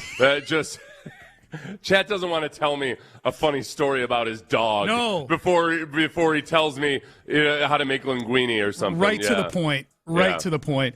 So Deshaun Watson is a topic right now around the league and up in Cleveland. It seems like, Seth, things have evened out between Shedeur and Deshaun up there in Cleveland. They're neck and neck. They're neck and neck. They have not. They finished up minicamp, and Monken is not naming a number one right now. Still an open competition. Sounds like and Kyler Murray and J.J. McCarthy have been splitting reps with the ones too. Yeah. It doesn't. I don't know if it feels like nobody expects J.J. McCarthy to win it, but I don't know how the actual competition. Yeah, I think people just assume it's going to be Kyler Murray, but who knows? They're like I'm not sure. Maybe JJ has a chance, and then all of a sudden that meme pops up of him making that monster face after the game. They're like, oh no, this guy's got no chance, no chance. Here was Deshaun Watson, who's coming back from 2 Achilles tears on the injury. There's a lot of ups and downs. I learned a lot about myself.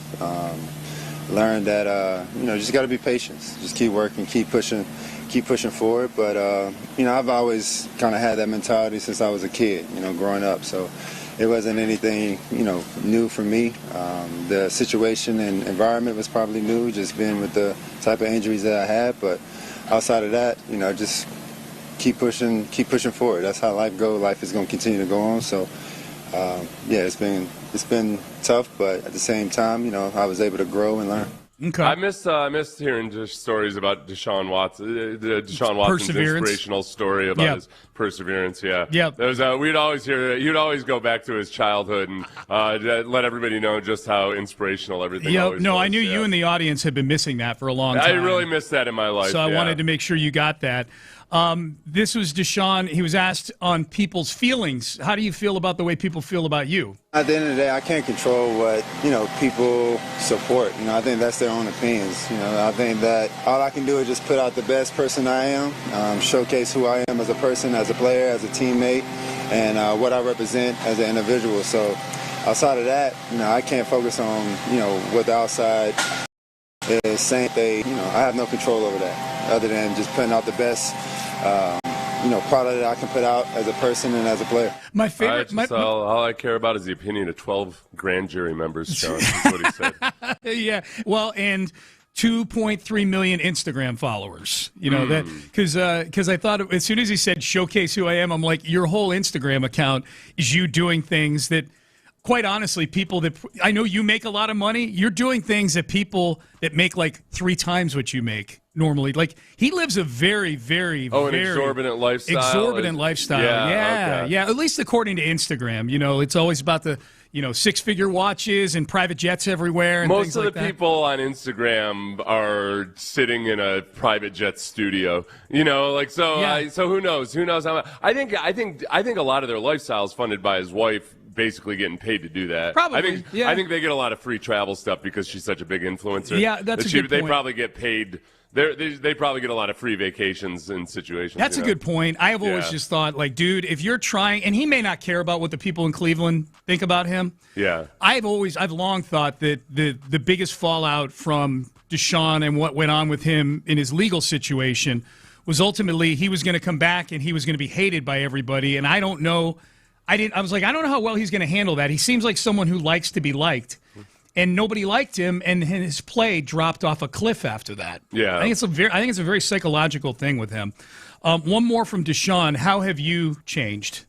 I think the biggest thing is, I just kind of an introvert now, so I don't really get into all the outside stuff and noise like I used to. I used to be a social person back in the day, and kind of more open. But now I just kind of watching my surroundings and my moves, and just kind of focus on the things that I need to focus on, and that's the ones that I really got love for, and people that support me. I'll be honest with you, Seth, just in thinking this thing through with Deshaun, and I'm very intrigued by this whole Cleveland quarterback situation, just that it involves Shedeur Sanders, who was the most polarizing quarterback last year, and Deshaun Watson, who might have been, I don't even think there was anything polarizing. I think it was the world against him because of how things went down in his private life 3-4 years ago, whenever it was.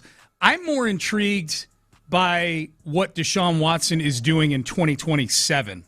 Where is he in 2027? Because for him to stay in Cleveland, he's going to have an outstanding year, and they're already going to be on the hook for like nearly $90 million in dead money for him, regardless of what he does. And so does he play well enough where another team takes a chance on him? Do teams factor in the stuff that went down 4 years ago with him, or is the league past that? What level does he have to play at for teams to ignore that? Because I still think there'd be a huge PR component to signing Deshaun Watson. Does Deshaun Watson even want to play football if he's not going to be a starting – if he's not going to be the guy somewhere, does he even want to play football? He's made enough money, looks like, right now, where money shouldn't be the issue for him. I'm more intrigued by what happens next year with him than whether he's a starting quarterback for the Browns this season.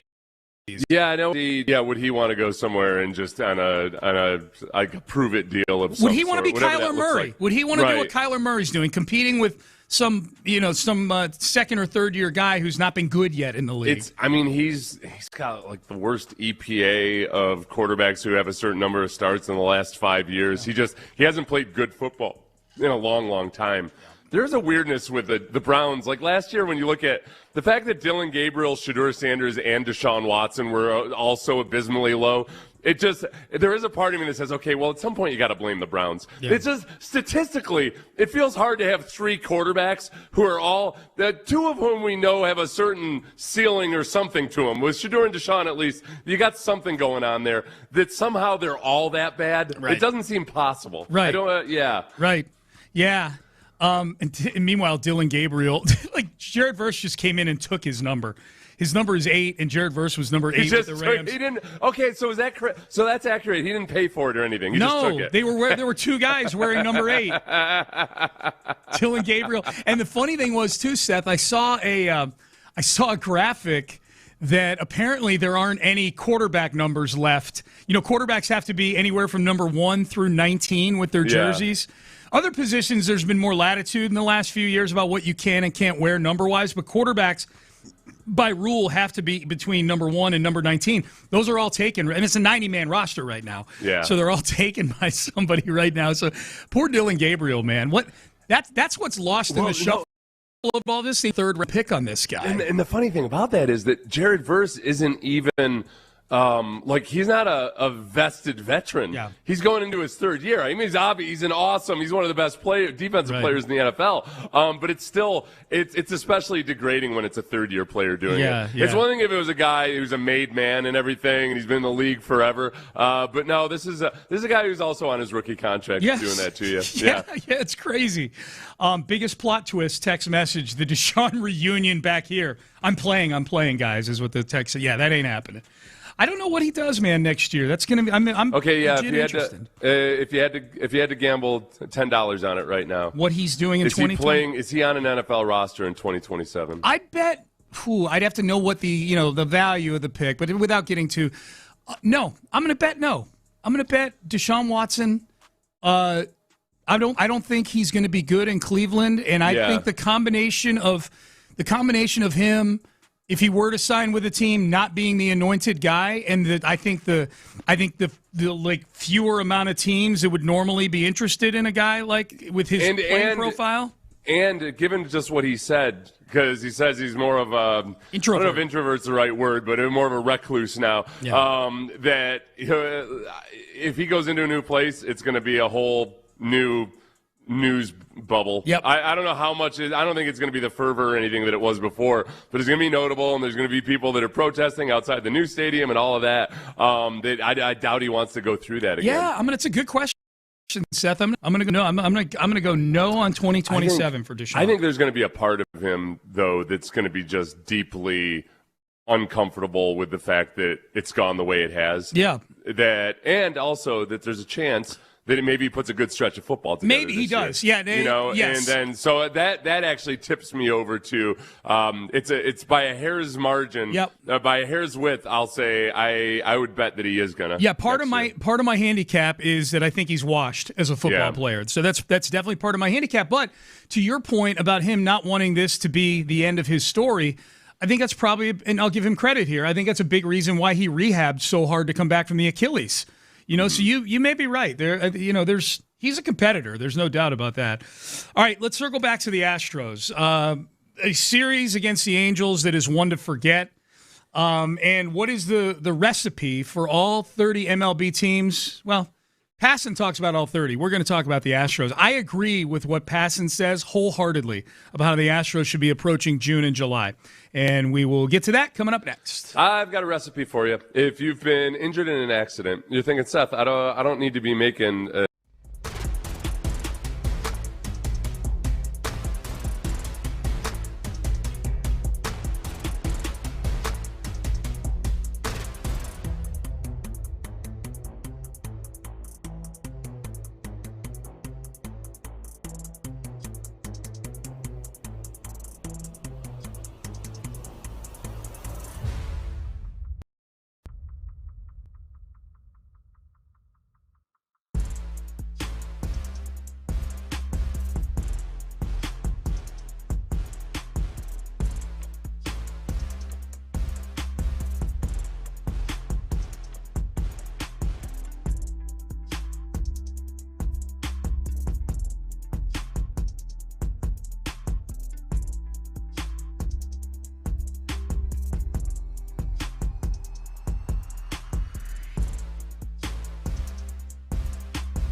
HD2 Houston. On Odyssey Sports Station, the Texans play here. Sports Radio 610 presents Payne and Pendergast. All right, if you went to bed early last night, you missed two things. You missed the Knicks completing a 29-point comeback against the San Antonio Spurs in the second half of Game 4 of the NBA Finals. So the Knicks on the verge of their first NBA championship since 1973, and the Spurs are just that might have ended the series last night. The 29-point comeback. It's a lot like the Cavaliers, who were never the same in that Eastern Conference Finals after the Knicks came back down 22 with like 8 minutes to go or whatever it was. So the Knicks have completed now two historic comebacks where I'm sure the records of teams that are up by 29 or more with 9 minutes to go in the third quarter prior to last night, Seth, had a record playoffs of 542-1. And now they're 542-2, that kind of thing. Yeah, there's the one other. You love not being at the bad end of stuff like this. Yes. NBA teams trailing by at least 20 points in the fourth quarter of a playoff game were 751 over the previous 30 postseasons. Yeah. The Knicks are now 2-0 in that situation. Oh, okay, wow. So they were 751 in those situations. The Knicks are now 2-0. The Knicks are 2-0. That's incredible. So there's now been there've now been 3 wins, or there's 4 after. I don't know if that was before this series or not, or whatever. Yeah, it's very, very rare. Not only do the Knicks have 2 of them, they've got 2 in the last 3 weeks. Yeah. That's crazy. That's the type of stuff that makes for all-time memorable playoff runs. That type of thing when you have individual games like that, because to be honest, the Knicks have been coming into the finals the most dominant team over, say, an 11-game period in NBA history by point differential. And sure, it'll be memorable for that if they ultimately go on to win. Usually, like for me with the Astros, and you hate that it comes in the moment, you hate that it gets to this point, but like the Game 7s, in the pivotal Oh, no, you remember the moments way more than the stretches. Yeah, and there's something about when you win it in a 7-game series, of the Rockets' 2 championships, the Knicks finals just way more memorable than the one against Orlando because they swept Orlando. The Knicks, it was the O.J. Chase, and they were down 3-2 coming home, and the block shot by Hakeem to close out Game 6, and then Game 7 and everything else. So if the Knicks go on to close this thing out, they're going to have closed it out losing only 3 games the entire run because they swept Cleveland, they swept Philly, they beat Atlanta in 6. They will have beaten the Spurs in 5 if they go on to win this next game. And so the monumental moments of a Game 7 they never got to in this series, but those 2 comebacks, man, those 2 comebacks are things that Knick fans will remember forever. And that is arguably one of those things. You and I talked about this a little bit earlier. If someone told you before the game, like, hey, this is how it's going to go, it's going to be the biggest comeback in NBA Finals history, would you pay $13,000 to see that? Obviously, sitting there without the spoiler alert of the whole thing. But if you knew you were going to see something that monumental, is that worth $13,000 to get into the arena? And if you're a diehard Knicks fan, it might be. I'm not saying millionaires. I'm saying like the average person. Right. Yeah, that's something you remember for the rest of your life. Forever. That'd be a huge deal. Yeah, that record was heading into this postseason. Okay. There had been 3 comebacks from 20-point fourth quarter deficits in the last 30 years. Okay. So of there's the 5 now. They were 3 and 751. Yeah. Teams were 3 and 751 in the last 30 years in those situations. In these playoffs, the Knicks are 2-0, and that's how they're beating the odds by quite an extreme degree. That's incredible. That's games at Madison Square Garden. Like if you were at both of those games, like that's what you dream of as a fan. It's awesome. Not necessarily the fans that were beating the snot out of Spurs fans. It's not awesome for them. I'm not really happy for them. But the fans who are really happy at courtside, the fans like Taylor Swift, who's just there every night grinding out with the Knicks. Yeah. Did you see she was there last night? Yeah. She was there last night. So the Astros, that was the other thing going on last night. The Astros lose to the Angels 3-2 in 10 innings. If you missed it, the Astros were briefly ahead in this game 3-2, but Yordan Alvarez, who came around third, scored on an errant, unnecessary throw from Neto, the third baseman for the Angels, basically threw a relay that he didn't need to throw to home plate because Jordan was not going to run home from third base. Threw it almost into the dugout. Jordan decides to come home, slides, called safe, replay review, gets overturned. So it goes to extra innings, and the Astros lose 3-2 on a base hit by Jose Siri, Astros legend. Yeah, good job, Siri. Game-winning ribby for Jose Siri. Yeah. Brian Abreu gets the loss. So they lose 2 out of 3 to the Angels. All this talk about, they're playing all these below 500 teams over the next 2 or 3 weeks, blah, blah, blah, blah, blah. And you get to the first series in this stretch of what's supposed to be easier baseball, and you probably should have been swept by the Angels, if we're being honest. No, except that the Angels, I would say that except that the Angels and the Astros both played like idiots in this entire series. Yeah. The Angels won this game on a say that actually worked out for them because Neto throws home for God knows what reason. Airmails that. Jordan, goes for home plate. Called safe, and yet it's overturned. So really stupid play by Neto, and yet they end up being the benefactor of it. The same way when Altuve decided to run home from third for God knows what reason, it worked out for him. Yeah. So it was idiocy. Idiocy abounded by both teams. Yep, here. No doubt. The Astros are now 3.5 back of the wild card. They're 5.5 back in the division. They're just treading water right now. Like they're not making any headway in either race right now. So Jeff Passan, Seth, has a recipe for all 30 Major League Baseball teams and how they should attack the trade deadline. And he's got the teams in. I like the way he does this. Passan can be a little annoying sometimes, but I like his writing. He's got 4 buckets that he basically puts teams in. Arming for October. Those were the days. Positioning for a push. The third bucket is not out of it, ... yet. Mm-hmm. And then the final one is building for better days. Blindly, without even having to scroll down, I'm like, okay, they're in the third bucket. I not guessed. Out of it yet. Yeah. Does that sound like a correct label to you for this Astros team? That's literally correct. Yeah. They're certainly not out of it. And even by the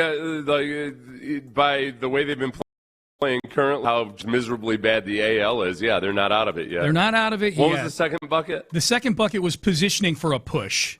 Yeah, it doesn't. I don't think I can put them quite there yet. No, I feel like that's where they've been in that bucket the last couple of years. Yeah. I long for the days of 2017 through 2022 when they were in that elite bucket that he's got here. At this point right now, it feels like they're positioning for hoping that the AL just stays awful and that, hey, we can be the best awful team. Yeah. We can be the best disappointing team in the bunch and make the wild card. Yeah. This is right now, according to ESPN, their chances of making the playoffs is 21.8%, which feels aggressive right now. A little bit better than Russian roulette. Champions, the odds of winning a World Series, 0.3%. Boy, you know what I miss, Seth?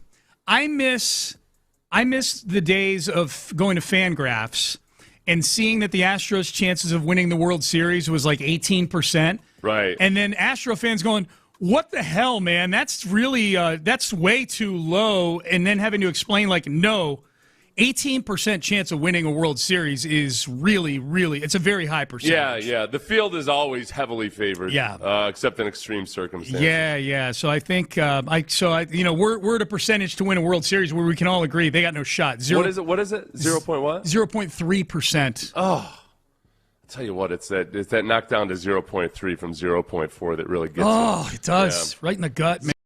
0.3%. Yep. They average, they run a model on how many wins the Astros are going to have at the end of the season. If you had to guess, 81 and 81 being a 500 record. Did they by any chance go by our model of resetting the season at Not best as I can tell, because it looks like the number's 162 game number. All right, so it's their chance of making the postseason? No. What do you think the average, the number of wins? The wins. Okay. Right now, that they end up with. I'm thinking. I'm guessing it's. Is it 87? No chance. 87. 87 is what they had last year, and they almost made the playoffs. 77. Yeah. 77. Okay. Yeah. Look at you. You're an optimist. I am. 87, and you knew that was an aggressive number. Maybe if they had weighted it, maybe they. I know they wouldn't have used our reset of the season, but if they had weighted it. You were us baseball, our heavily analytical baseball types like to weight our stats. Yes, Sean. you gaslit yourself into 87 wins by resetting the season. Yeah. It's a weighted set, not helium ballooned. So this is what Passan says they need to do before the deadline. I totally agree with this. Be realistic. Be realistic. That doesn't mean waving the white flag. They've been playing better. Their lineup rotation and bullpen are starting to look like how it was drawn up before the season. Got a few weeks left here in June, against some bad base. This is me talking now. I'm kind of paraphrasing what Passan says. But Passan says there's no certainty that they're going to climb back to 500 anytime soon. So clear eyes will be needed. That they're going to entertain offers for Yordan and Jeremy Pena. You can understand that, especially since neither of them is in a walk here. Still, at some point, the time will come that the Astros have to shift their gaze toward the future. The standings in 6 weeks might tell us a lot about whether that time has arrived. Where are we on Dana Brown's BS-o-meter?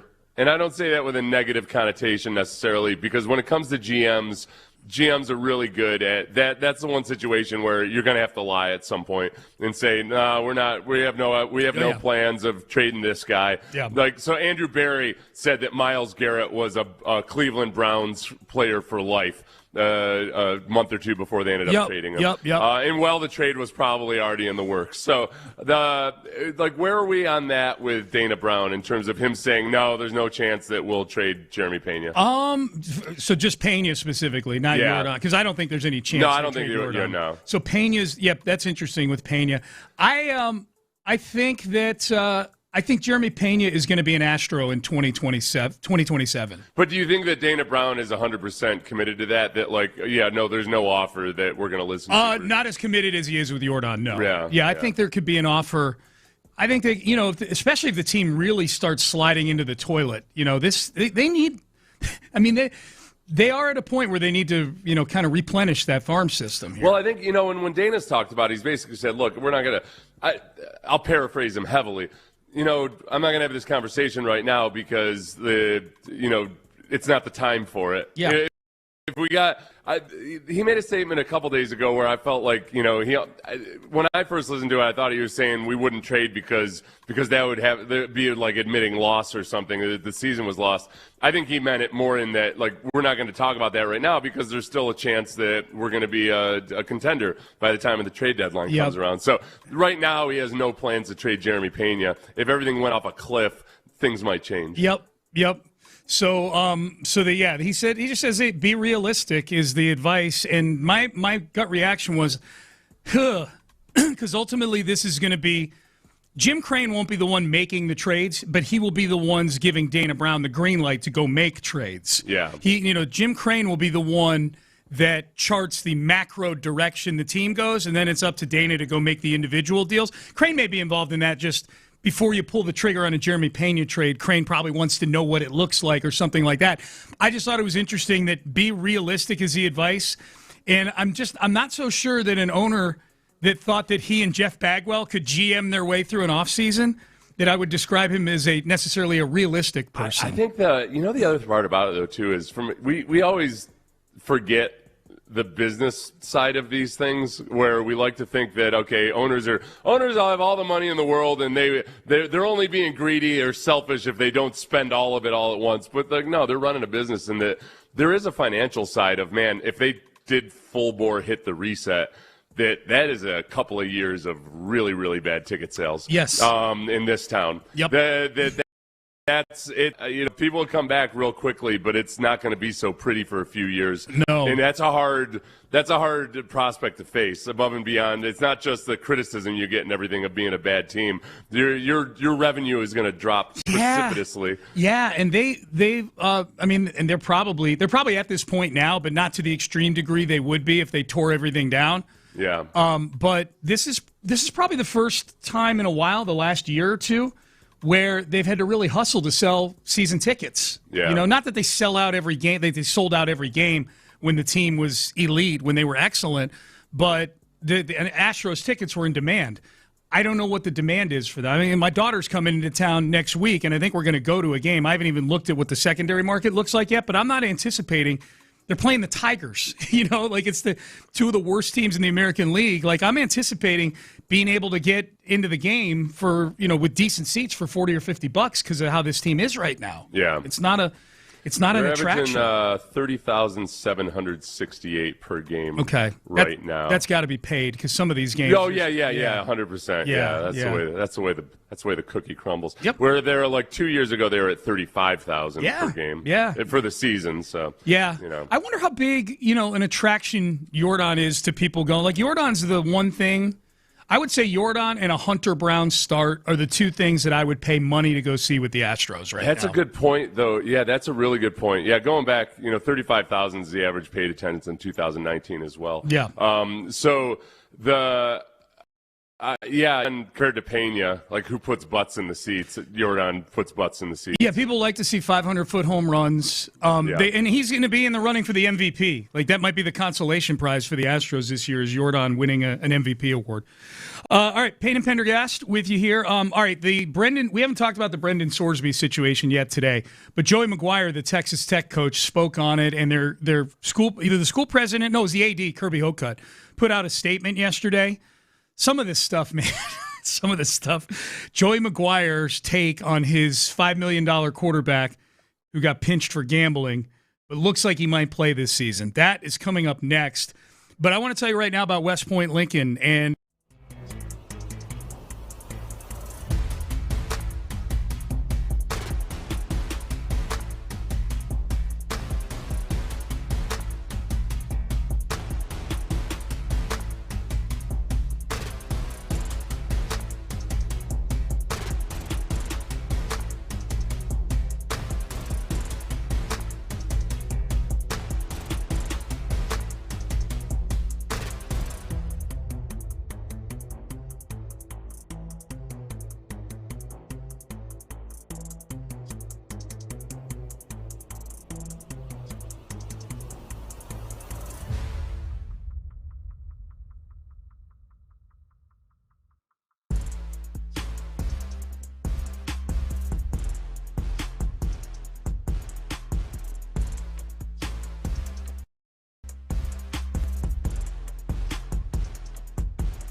Sports Radio 610 presents live from the West Point Lincoln and West Point Lincoln of Sugarland Studios. Here's Payne and Pendergast. You know what I just thought of, Seth? They're showing the OG Anunoby tip-in last night's historic comeback by the Knicks. If you missed it, the Knicks came back from down 29 points in the second half against the Spurs. It's the biggest blown lead in NBA Finals history. The Spurs were leading by 27 at the half. That's the biggest lead in NBA Finals history for a true road team, which tells me that in the COVID bubble there was probably a bigger lead. Yeah. So but by a true road team, that was the biggest halftime lead in NBA Finals history, and they blew it. OJ Anunoby is going to make so much money, Seth, autographing pictures of his historic tip-in, of him stretched out over all the other outstretched arms of Spurs players. He's going to make thousands and thousands and thousands of human monies signing those pictures. They should change the NBA logo to that. To OJ Anunoby. Yeah. Yeah. Imagine if they bypassed Jordan completely. Said, nope, it's Anunoby. Not Jordan, not LeBron, not Kobe. Nope, OJ Anunoby.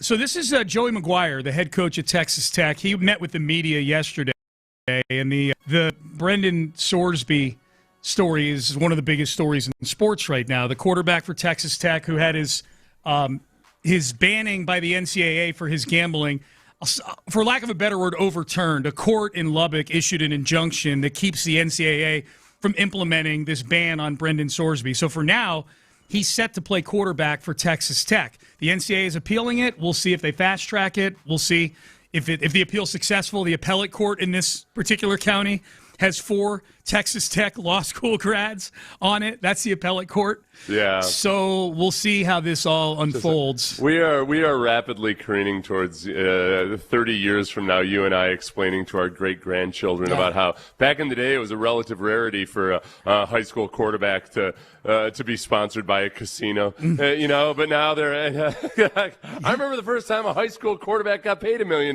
by a casino. The courts will probably be sponsored by a casino by then. Justice brought to you by DraftKings. They're going to be judges on trial for fixing trials. Oh, dude. Because they had some action on it. FanDuel logo on their robes and things like that. Now that you're in an area, because you can bet on literally anything, if you're betting on the outcome of a trial, I got to know whether this judge really has any kind of a gambling issue or anything. This is Judge Kalshi over here. The judge took the under on me, on me going to, getting off of this. I want you to take a listen to this. This is Joey McGuire, the Texas Tech head coach, taking up for his guy Brendan Sorsby, and take a listen to Tactor. Brendan Sorsby is recovering from an addiction. He's recovering. Like, I've sat down with this young man multiple times, and the things that he is going through and what he's been through is serious. As a society, we've been okay with other things that happens and allowing players to play, and this has been the one thing that has united people that we're against, you know. And it's crazy because it's not murder, it's not beating somebody, or so there's a lot of things that we're working through. Okay, this is the thing. There's a false equivalence here sometimes when people start talking about the morality of, and because somebody asked a question the other day, and it's always a valid question. It's like, hey, how come they're okay with these various other types of immoral or unethical things or whatever? And it's because of the direct tie-in with the sport. So say, okay, Georgia, they have a bunch of DUIs, and yeah, most people feel like they should be more aggressive in policing that themselves, but or a bunch of vehicular violations, at least. The difference is that you're not going to get out of your DUI by shaving points in a football game. When you've got gambling issues and everything, it's a conflict of interest, and it's a sports ethics issue that supersedes a lot of the other debates you can have about morality away from the field. And everything. If a guy's, like you're saying, okay, he's recovering. Sure, cool. That doesn't mean that just because somebody is recovering, and yes, you can have empathy for somebody, but at the same time say, like, we can't allow, like, we're not going to allow there's certain things I'm not going to allow, like for a guy to come back and be a teacher at a high school if he's had issues with a certain type of thing off the field, you know? Like, there's certain barriers that are placed there specifically because of the job. Absolutely. Or the whatever activity it is. The biggest existential threat to sports right now is if fans don't trust the outcomes of the games. Fans watch them because the games are competitive, especially gambling fans, if they feel like there's some sort of fix-in or something like that. So to me, the biggest thing that people like Joey McGuire clearly don't understand when he's like, well, it's not murder, it's not this. College sports and professional sports are a business. So the threat to the business, people still go to football games even though there's dozens of football players who are criminals or who do criminal things. They still go. It doesn't dissuade them from what some it might, but in general, broadly in general, it doesn't dissuade people from watching the games on Saturdays and Sundays. If you start to think that things are fixed and that the outcomes, that there's no integrity to them, that is a threat, and maybe people would still keep watching. They don't want to go down that road. And the analogy I would make, Seth, is like, okay, I own a restaurant. Somebody gets assaulted in my parking lot. I also get reported by the health administrators that there's cockroaches in my kitchen. Yeah. What's a bigger threat to my business? Right. One's a bigger crime, but one's a bigger threat. Right. Yeah. So if I'm going to get, as a business owner, am I and I got to spend my money on one thing or the other. I only have enough money to spend on one more security light in my parking lot. Yeah. Or an exterminator to come out and get rid of all the cockroaches. That's a dicey one. It depends on how much crime you've had in your parking lot. Let's say it was a one-off incident. It was a domestic dispute. You know, so it wasn't like some random somebody is mugging people in the. You get my point, though, right? No, yeah. Right. Certain things are worse than others. But I'm running a business here. Yeah, we're not running a power ranking of the severity of the crime or whether it's a felony or not. It's about, does this specifically affect the integrity of the sport and the play on the field? And there's a kid that bet 30 times on his own team, and sometimes the under. It's just, reportedly twice the under, which that's not, people are like, well, he just bet on his own team. Yeah, like a couple of them are ones that you're trying to, there's a certain outcome that you need that would involve your team playing poorly. And so, likewise, okay, a guy's had a issue in his life with embezzlement. Cool. And he can recover from that. Yeah. But it still doesn't mean you want him to work at your bank. Right. Well, and Kirby Hocutt, that's exactly right. And Kirby Hocutt, the AD at Texas Tech, put out a long statement yesterday. I won't read the whole thing, but he goes out of his way to point out, like, hey, Texas Tech is not a party to Brendan's lawsuit. Not file it. We didn't fund it. all these things, trying to distance the school from Brendan Sorsby suing to get an injunction.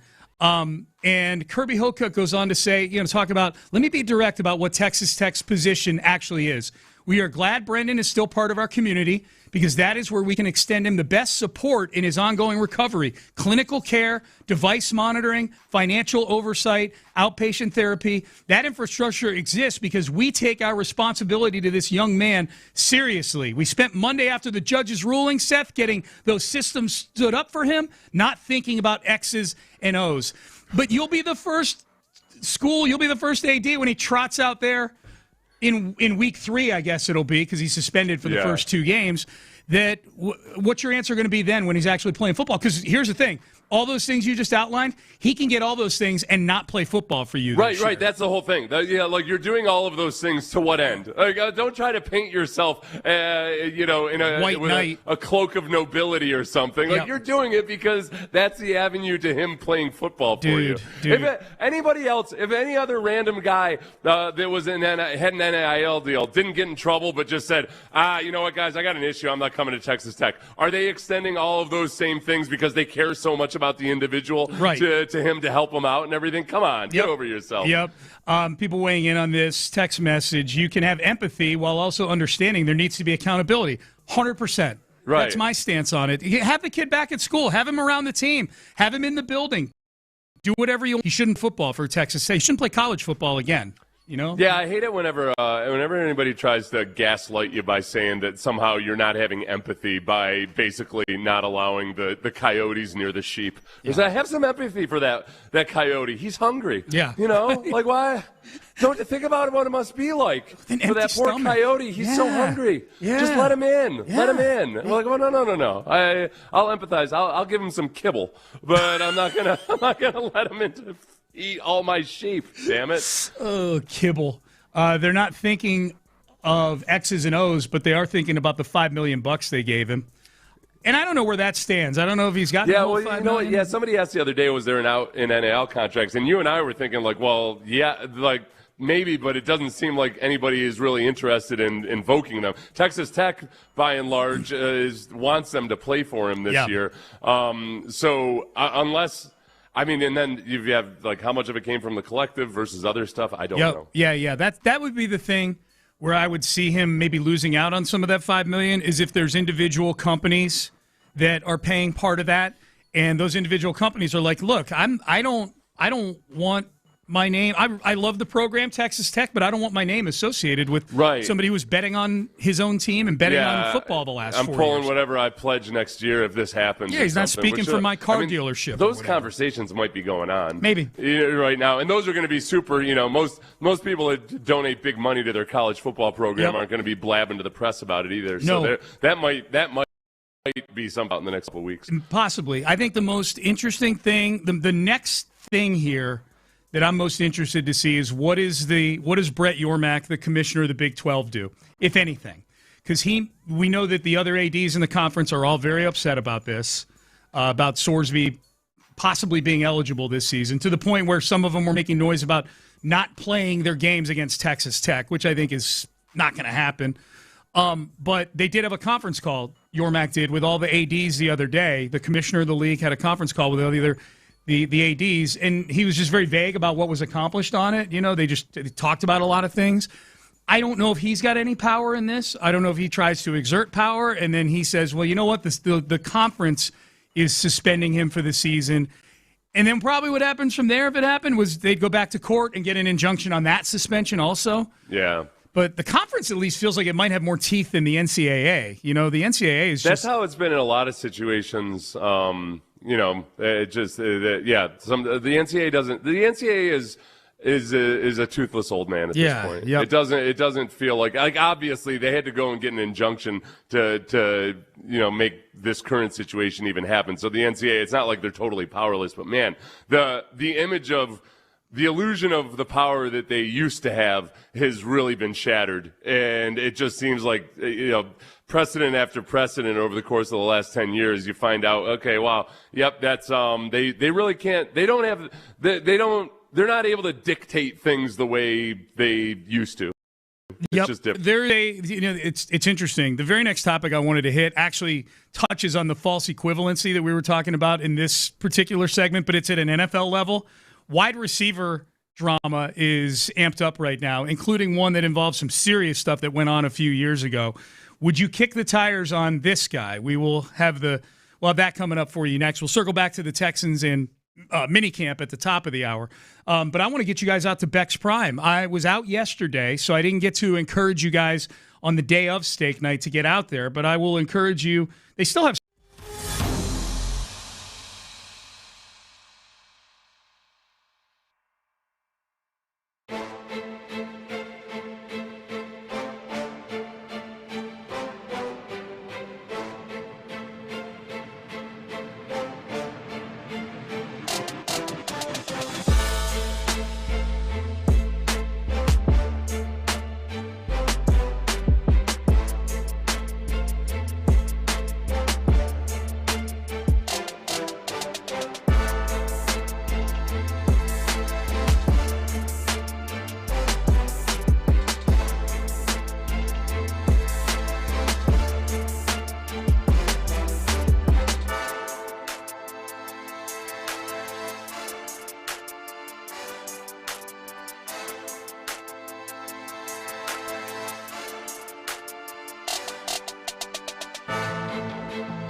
610 presents live from the West Point Lincoln and West Point Lincoln of Sugarland Studios.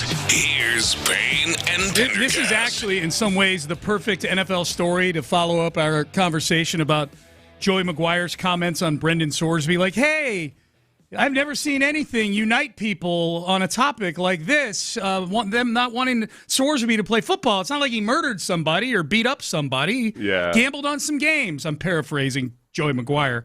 But saw this yesterday, Seth. Henry Ruggs is up for parole this coming week. I think Sunday the 14th there's expected to be a decision. Now, Henry Ruggs, for those who have forgotten, former first-round pick of the Las Vegas Raiders, who back in 2021 got into a deadly car accident, not deadly for him, but deadly for the woman and her dog that he hit going about 150 miles an hour in Las Vegas at a double the legal limit blood alcohol content. So he hit this woman, the car burned, she burned to death in the car, and Henry Ruggs ended up going to prison for 3 to 10 years was the sentence. I thought it was an interesting fact in this story too, Seth. He was originally in a minimum security prison, and in December of last year he was moved to a medium security prison, which obviously is a level higher in terms of the types of criminals that are in there and so forth. It wasn't disclosed why, except that prisoners in Nevada, prisoners who commit infractions while they're in prison, are eligible to be moved to higher security levels, which would imply that Henry Ruggs did something while... Possibly, yeah. You never know with prison funding and everything. It might have just been that they had to... Whatever, yeah. They just didn't have the space in the minimum security. Who knows? Yeah. And then maybe they said, hey, you got a better chance of getting this parole in June if you move to the... Yeah, I have no idea. But there's a chance that Henry Ruggs is paroled after being in prison for just 3 years after this deadly accident. So paroled by next week, which means he could be back out as early as August 5th. Supposedly he wants to play football again. And Josh Jacobs, who running back for the Green Bay Packers, who was a teammate of Ruggs at both with the Raiders and with the Alabama Crimson Tide, has reportedly chatted with some teams on behalf of Ruggs, and, quote, a couple teams seem willing to give him a chance. What do you think about this? I would think, I'm always, okay. How do I phrase this? Manslaughter.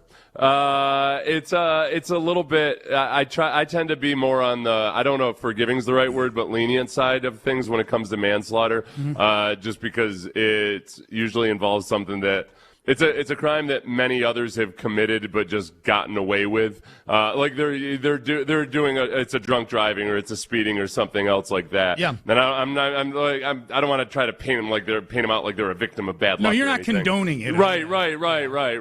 Yeah. So, but when it comes to manslaughter, I look at it as, okay, yeah, I mean, it's manslaughter and not murder for a reason, and that I tend to be more lenient towards it, but also understand that there's going to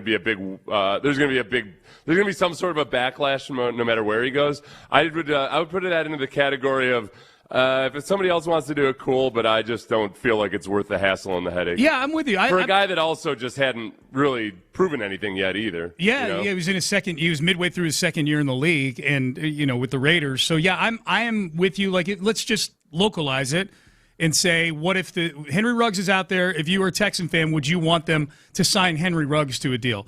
And I would say no. I wouldn't want him to. Somebody died in this accident. Not on my team. If one of the other 31 teams wants to do it, that's great. Now, one of the big questions is, would Ruggs face discipline from the NFL? Because he obviously never played again after getting arrested for this. Yeah. The closest comp is Dante Stallworth. If you recall, in 2009, Dante Stallworth, Patriots wide receiver, killed a man drunk driving. He was drunk driving, I believe, in Miami and killed a pedestrian. He got vehicular manslaughter. He got a 30-day prison sentence. He served 24 of those days, paid the victim's family in a civil suit, and was still suspended for the entire 2009 season. Yeah. So that would be interesting. And obviously it's a different world in the NFL now than 2009 when it comes to discipline and so forth. Yeah. Well, Leonard Little, too. I mean, Leonard Little was went on to play many years after he had his Super Bowl winner. Right? Yeah. Like he was with the Rams after if I remember correctly. You're correct. Yeah. So I think he probably gets it. I mean, it always comes down to what's the guy done with his time in jail, and is he, do teams feel like he's genuinely a changed person and all of that? Yeah, if I had to guess, I would guess the Texans don't do anything with Henry Ruggs. I would guess the Chiefs might be clearing a locker for him as we speak. With Henry Ruggs, they've got the Ruggs nameplate up above the locker in Kansas City right now. Yeah. They have the stomach for this stuff. They don't care. They have the stomach for this stuff. We haven't even mentioned that Mahomes got his deal redone. We have not. Yeah. Got a new deal. The new money is this is a big deal actually, because the new money plows through Dak Prescott's average annual value. Yeah, the new money is $64 million a year. $6 million a year, which then you immediately leads you to the question: okay, if the Texans were going to extend C.J. Stroud, did they wait too long? And I know immediately then people are going to say, guys, are you really comparing C.J. Stroud to Pat Mahomes? And I would say, unfortunately, yes, because that's the way that agents and athletes work when it comes to okay, that's the new high water mark. It's the way the quarterback market works. So the downside of it is if C.J. ends up having a great year and it comes time to extend him, it's already been kicked up to $64 million per year. Yep. And it's going to be hard to make any kind of argument that no, he needs to be somewhere below Dak Prescott or somebody like that. If the Texans get to a Super Bowl and C.J. Stroud is a prominent part of that, and I think he's going to need to be, as good as this defense is, it's really hard to just defense your way to a Super Bowl, as we learned last year. But if they get to a Super Bowl, there's a chance, and 64 is the high water mark, there's a chance C.J. makes 65. Yeah. Because that's how Nick Caserio has operated. That's where I'm going to state this out loud so I can be consistent with it. I was very, very cool with them if this is what happens, just waiting until next year to see. And knowing that, for one, this year it didn't seem like there were a whole lot of people that were – there weren't any young guys that were going to get extended this year, other than possible. CJ and Bryce would be the only guys, No chance in hell for Will Levis or Anthony Richardson from that draft class. No. So there weren't any guys going into their fourth year that were going to get extended. But the high water mark at that point was Dak Prescott at $60 million. Yep. Now you go into next year where Caleb Williams, Jaden Daniels, not to mention C.J. Stroud and Bryce Young, all might get new contracts. And the high water mark. Drake May, Bo Nix. Guys. Yeah. And then it's $64 million. Okay, Yep. Did the Texans miss out when maybe they could have gotten him for $55 million this year? I'm fine with their approach. I'm fine. Yeah. Everything's a gamble, right? Everything. They could have given him 60. And put her 55. 55 might have gotten it done because that's where, Josh Allen just signed an extension where the new money was $55 million a year. So if CJ wasn't going to take 55, then I don't know what to tell you. But I'm fine with how they played this so far. There's no guarantees here that CJ Stroud gets to the level that you feel comfortable getting him in that neighborhood. I think, look, it's not going to come as a surprise to Nick Caserio if CJ has an awesome year and all of a sudden the price they have to pay is like $65 or $70 million per year. Yeah. They've planned for that and they're comfortable with it. If they aren't already working on a deal right now. Now I do wonder, what if they were working on a deal and this screws it all up? Well, I think there's a better, if CJ has a good year this year and they make a deep playoff run, then you can have a conversation about $64 million. If they were negotiating something this year that was in the mid-50s somewhere, there's no way that I put it this way. You're exactly right. Pat Mahomes doesn't enter the conversation. Exactly. Exactly. Yeah. So if you were already in a neighborhood you're comfortable with, if Mulligetta, honestly, if Mullins, well, look, the math just changed. Patrick Mahomes got $64 million. Then I don't know that you were ever really going to get to a deal in the first place. You know, that's just unreasonable. All right, Payne and Pendergast with you. Hey, be listening next hour for a chance to win a pair of passes to the live viewing at the Dynamo Soccer Celebration on June 18th at Shell Energy Stadium. I believe that is it's Mexico and South Korea. One of my 4 teams that I've got in the Loop World Cup pool, South Korea. I may have to go there and watch my guys from South Korea get the job done. But you can get tickets to that in the next hour, so be listening. Today, FanFest starts today out there in Edo, man. If you're a big soccer fan or a fan of just doing fun things here in Houston, get on out there the next 6 weeks. It's going to be a good time. That's go to FWC. What? Go to FWC26Houston.com. There you go. There you go. Yeah. All right. Payne and Pendergast with you here on a Thursday. Hey, let's circle back to the Texans. Ariante Ursary met with the media yesterday, talked about the O-line, talked about the comfort in Caley's offense. And is there a theme that's popping up with respect to C.J. Stroud that are Seth and I making too much of something? We'll have that for you coming up next. One of my favorite things I've ever heard was this week when Sean said that South Korea was his favorite Korea. One of the favorite things I want you to hear me say is that, hey,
LTFM HD2 Houston on Odyssey Sports Station. The Texans play here. Sports Radio 610 presents Payne and Pendergast. All right, into the 9 o'clock hour we go.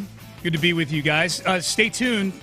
This segment later on, giving away tickets, passes to the live viewing of the Mexico and South Korea game on June 18th at Shell Energy Stadium. It's a Dynamo soccer celebration. So if you're a big soccer fan or a fan of just doing fun things downtown, be listening later on this segment. This was Ariante Ursery yesterday, second year, left tackle. Good to see him get in front of the media. He's been a not very discussed topic this offseason for some reason. And that's kind of a big position for them right now. Yeah. It's left freaking tackle. Yes. The thing about him was last year, he had his ups and downs. I think the last 5 games or so of the regular season, he really started to come into his own, and he was just way more stable. That's what you want out of your left tackle, is like a steady and stable presence. And he was a much better player in that regard. He still had some bad moments, but the trajectory is right. He was improving, and I think that it's hard to envision him not continuing to improve just because he works hard. He's got the size, he's got the speed, he's got all of those things that you want. And a lot of it now is just refining his technique and getting better at that part of it. So I went back and I watched the Cardinals game from last year because I remember thinking that he had a good game there. And a lot of Jawar Jordan's nice runs came behind Ariante Ursery. He had some really nice run blocks. Was that the game Jordan ran for 100 yards against the Cardinals? Yeah. I should have mentioned that. That was good. Yeah, that was a good game. That was a good rushing game for sure. Here's Ariante Ursery on the offensive line. I think the sky's the limit. Last year was last year. We put that to bed already. More focus on what this unit can do, what this unit can be, and I think our unit can be very, very special. Led by Cole, and I think it is all kind of trickles down. You got young guys flying around, making plays, want to hit people in the mouth. So I know a couple guys probably mentioned it, D'Amico pulling out, the O-line back, which typically doesn't happen. It's usually on the defensive side. So it's been refreshing. Good. I like that D'Amico's having to tell the O-line to peel back a little bit. The point I forgot to make earlier was that I can't remember a previous O-line coach be referenced by the offensive lineman as much as it has been with Cole Popovich. We've heard, there's been a few times in the last couple of years where offensive linemen have brought him up independently, without being asked specifically about Cole Popovich. And I like that mostly because A, it's good to hear, but B, he's he's like a stereotypically kind of grumpy and gruff. Maybe grumpy's not the right word, but he's a tough offensive line coach. It's not like people like him because he's their best bud in the world. No, it's he coaches them really hard. But I think they really respect his opinion, and that was the report too. That the players on the team last year or from 2 years ago really felt like Cole knew what he was doing, and they didn't necessarily feel that same way about Chris Strausser, the actual offensive line coach. No, it's been a long time since the Texans have had an offensive line coach, period, that people both in that the praise has been heaped on them coming from the building, and thus the people outside the building like us about this guy. I feel really good about Cole Popovich based on everything that we hear about him, based on everything that we see out there. I know you watch him coach, so you're the guy you played football, so you have a better idea than the average person of what good looks like when you're watching guys teach guys out there. Yeah, no, and I think, the actual fundamental play on the offensive line last year was better. There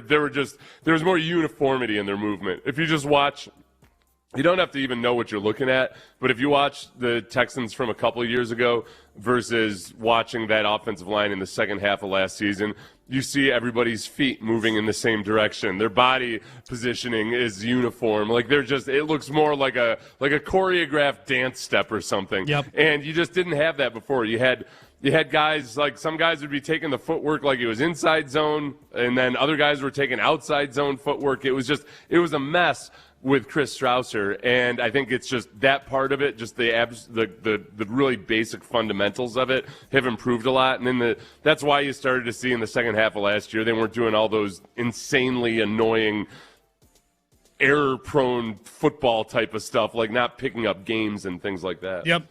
Here was Ariante Ursary, one more from him. Year 2 in Nick Caley's offense.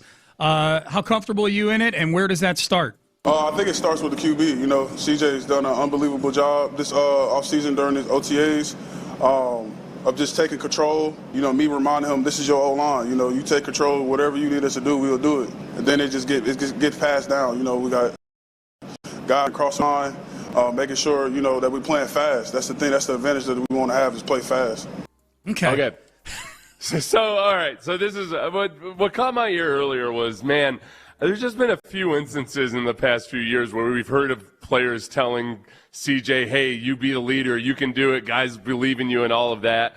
And usually it's a guy like Joe Mixon or somebody who's more of a veteran player. There's something about hearing a second-year offensive tackle say that to CJ, him saying that that's what he said to CJ. I'm like, all right.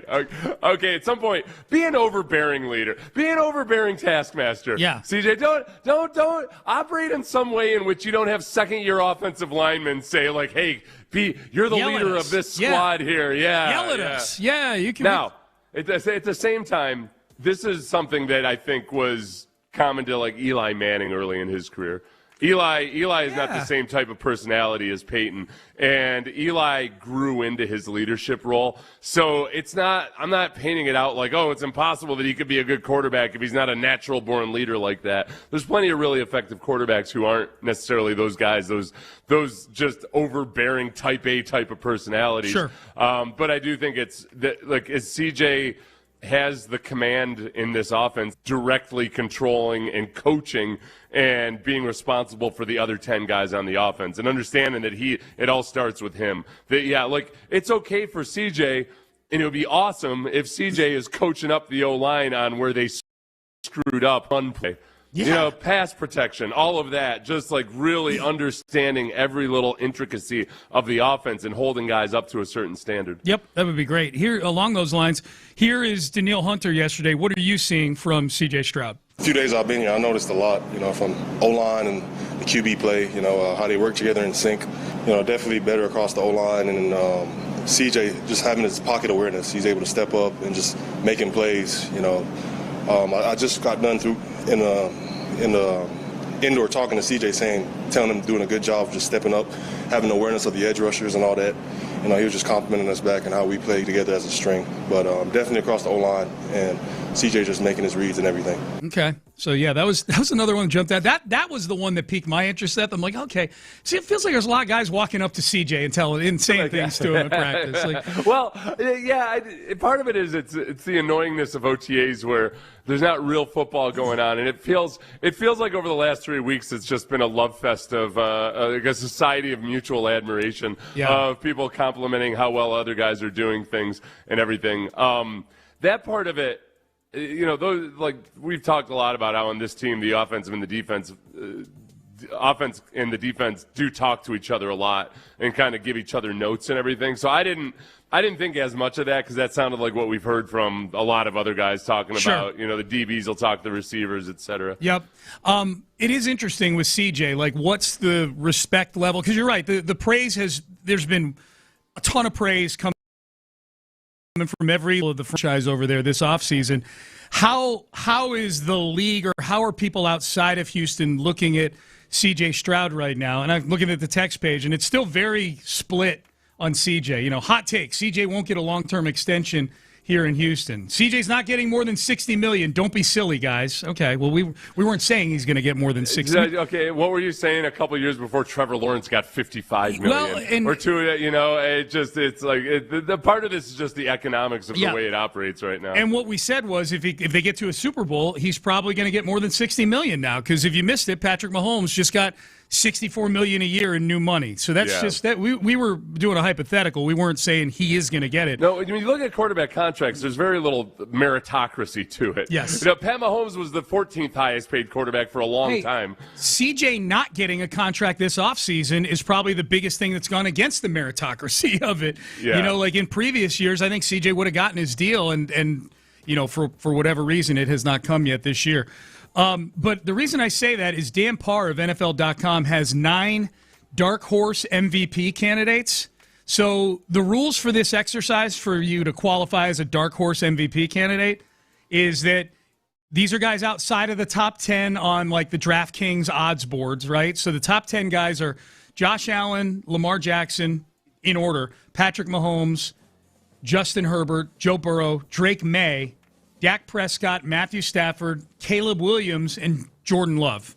Those are the top 10. So by definition for this exercise, they're not dark horses. Mm-hmm. Also, Parr says no defensive players and wide receivers were eligible for this because they just, in this day and age, they have no chance for it to be an MVP. I did see that a few weeks ago I was checking on FanDuel. At the time, Will Anderson had the highest the best odds of a non-quarterback or of a defensive player to win the MVP. It was probably like 100-1 or something.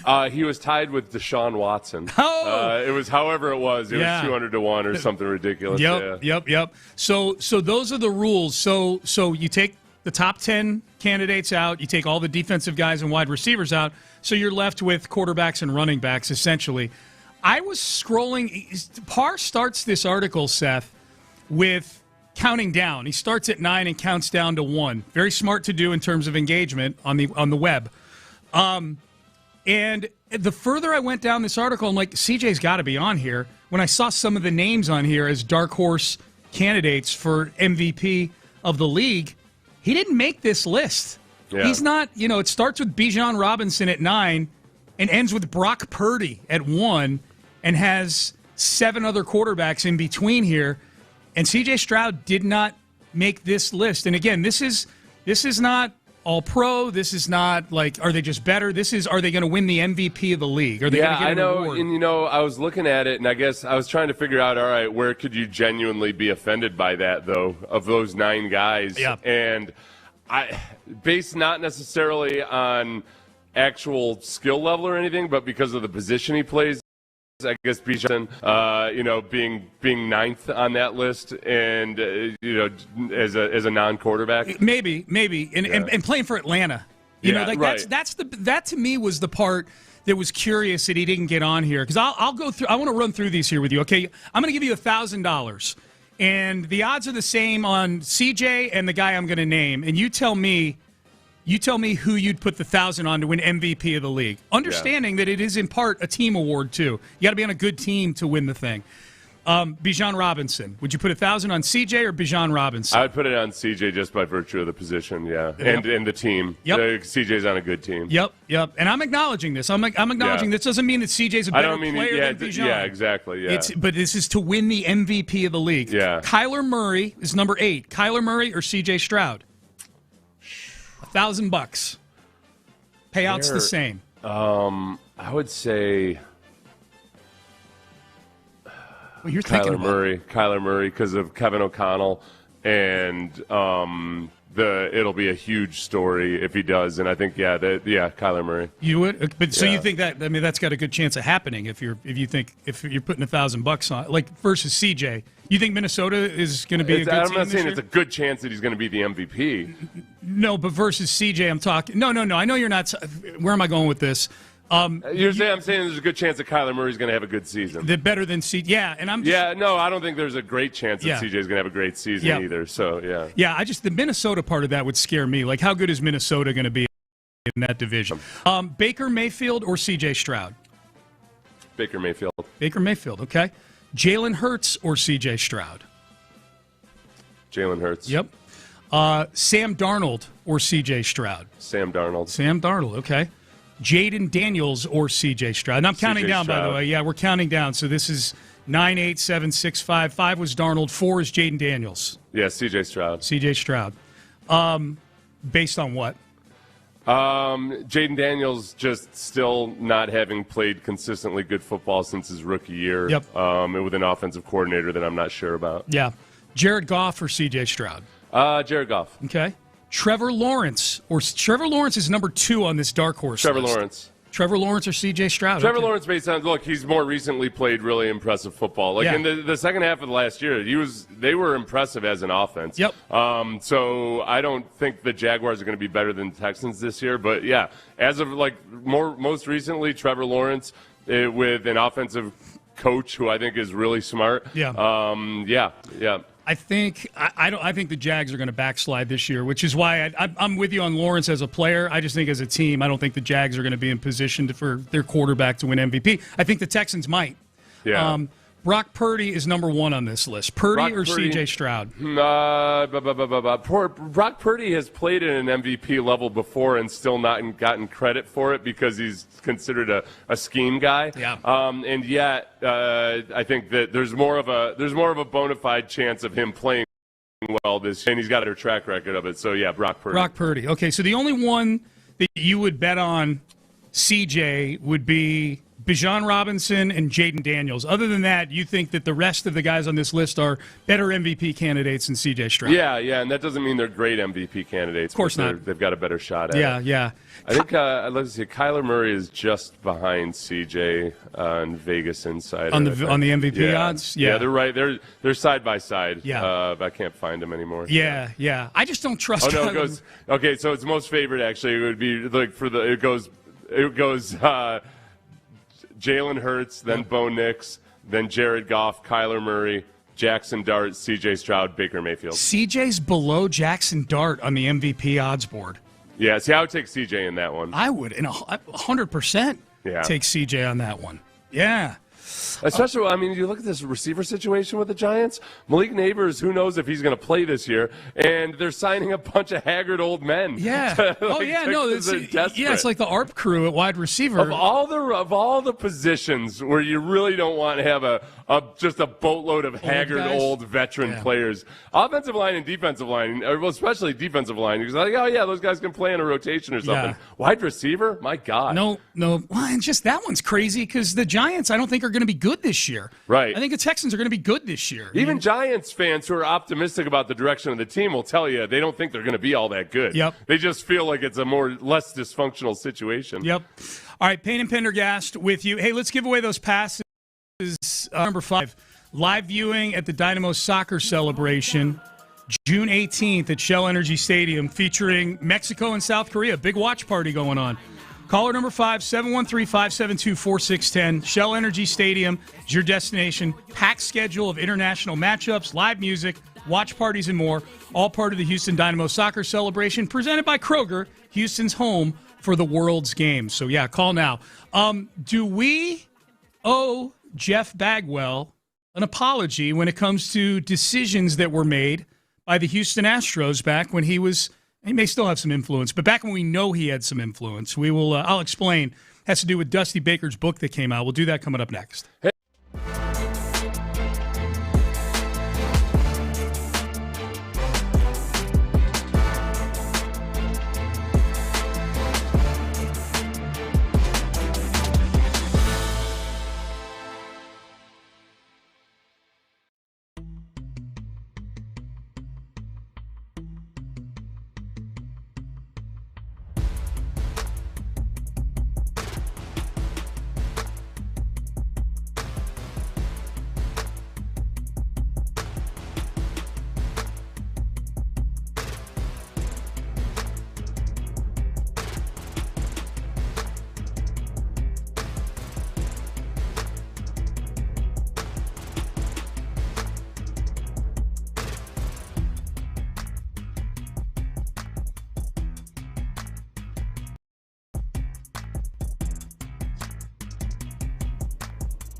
610 presents live from the West Point Lincoln and West Point Lincoln of Sugarland Studios. Here's Payne and Pendergast. All right, Payne and Pendergast with you on a Thursday. Good to be with you.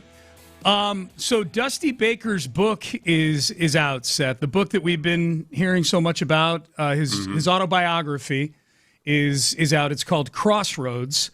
And Crossroads, a memoir in baseball and life, with old Dusty there on the cover, just kind of leaning on a baseball bat. And Dusty Baker's a really interesting person. Nobody has spent more time probably around other interesting people than Dusty Baker. He's got great stories. The last chapter of the book is about his time in Houston. And, you know, if you've heard Dusty Baker do interviews before, I think we played audio of him talking about this just a couple of weeks ago when he was on a podcast. And he was talking about how he thought he was done with baseball. Like when he was, you know, in the I think where he was at before the Astros, he thought he was out. You know, no more baseball for me, at least in terms of a managerial role. And then we know what happened. You know, the Astros, the whole sign stealing, Jeff Luhnow, A.J. Hinch get fired, and now all of a sudden this is a team that needs to find a new GM and they need to find a new manager. And they hired Dusty Baker.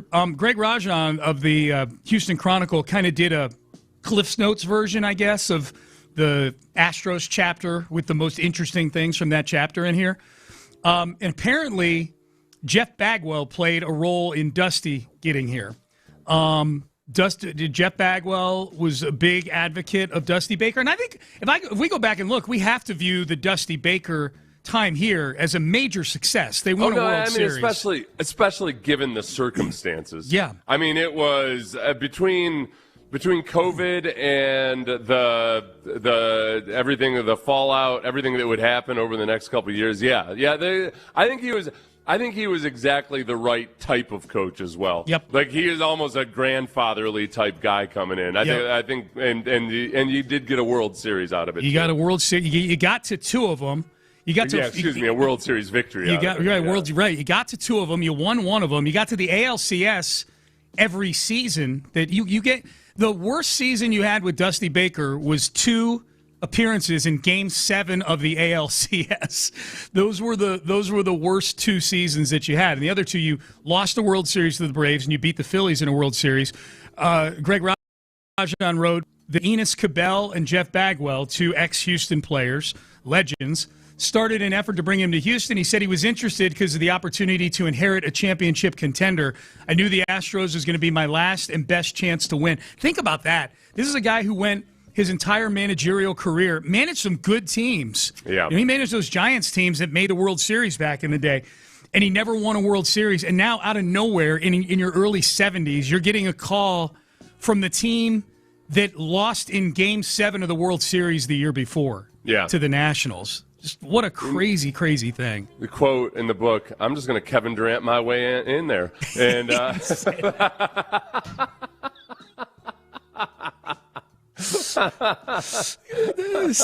that KD evil on Dusty Baker. Oh, man. Other interesting things from this. So before we move on, do we owe Jeff Bagwell an apology? I'm not saying you and me, but the fan base has been a little sideways with Bagwell since that stint he had helping Crane GM this thing. That'd be an interesting one because now we've been past it. I mean, because there were a lot of people that were really frustrated with Dusty while he was the manager, and even as he was going on to win a World Series and everything. It was never. I never felt like he was fully embraced. The way, if that had been the first time the Astros had been good or something, it would have been way different. But I don't think he was as embraced. So I've always felt comfortable giving Dusty a nice hearty side hug. Yeah. But I wouldn't. I don't know if the fan base probably necessarily feels. The question is about Bagwell, not Dusty. Oh yeah, no, that's what I know. Oh, okay. And I'm saying so. I don't know if they would also. Say, I think there are a lot of people that figure, okay, other managers could have done it as well. Yeah. Like it wasn't. It's kind of like the tough part about stepping in as James Click as the general manager. Yeah, is even the owner who hires you going to give you credit for winning a World Series at that point? Yep. Yeah, well, we got that answer. Yeah. I like Dusty's quote. I felt I'd been chosen for this, which is there probably was like a sort of a surreal, spiritualistic thing going on, that all of a sudden this opportunity falls out of the sky. I thought this was interesting. In the COVID season in 2020, which, as we all know, was a short season, a weird season, no Didn't home get games. to really know anybody beforehand. Yeah. He was still out pruning his roses, like a week or two before whatever training. What did we call it, the spring training that year? Whatever the hell it was. Well, they actually had a spring training. That's when the world shut down. Was in the middle of spring training. And. But then they did. But when they came back, what did they do? They had everything at their facilities. Yeah, right? I think so. Yeah. I forget what we called it. Dusty said he felt like a substitute teacher that year, but that in 2021, to your point, Seth, when they finally had a chance to have a normal offseason and a normal year, then it was all love after that.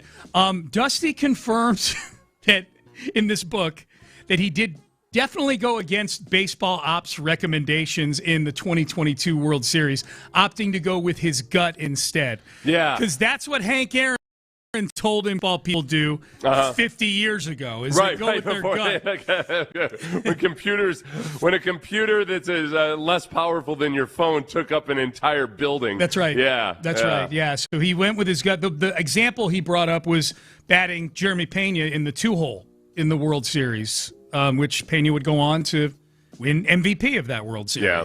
So. There is, it's funny because I think that's where I just 100%, even though I wholeheartedly see the value in analytics and everything, I think when it does come down to managerial decisions, like in one specific game or one specific series, the analytics often don't, it's a good practice to follow over the course of hundreds of games because doing this will yield you an extra half victory over that time.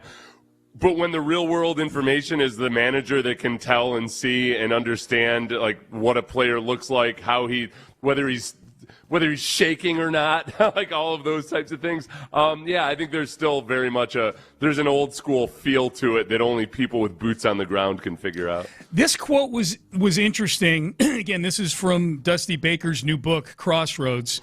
Credit Greg Rajan of the Chronicle for summarizing a lot of this stuff.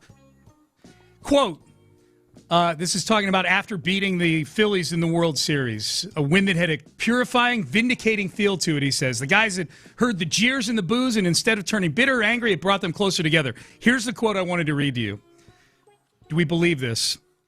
I was extremely happy for the town, for owner Jim Crane, and for GM James Click, who was later fired, even though we didn't see eye to eye on every subject. End quote. I believe him. You know why I believe him? Because there was that supposed trade that was supposed to go down at the trade deadline that season. Yeah. That would have involved bringing Contreras here, the catcher. Yeah. From the Cardinals, and Urquidy would have been sent out in that deal. And reportedly, Dusty was the one who went to ownership and said, we shouldn't do this deal.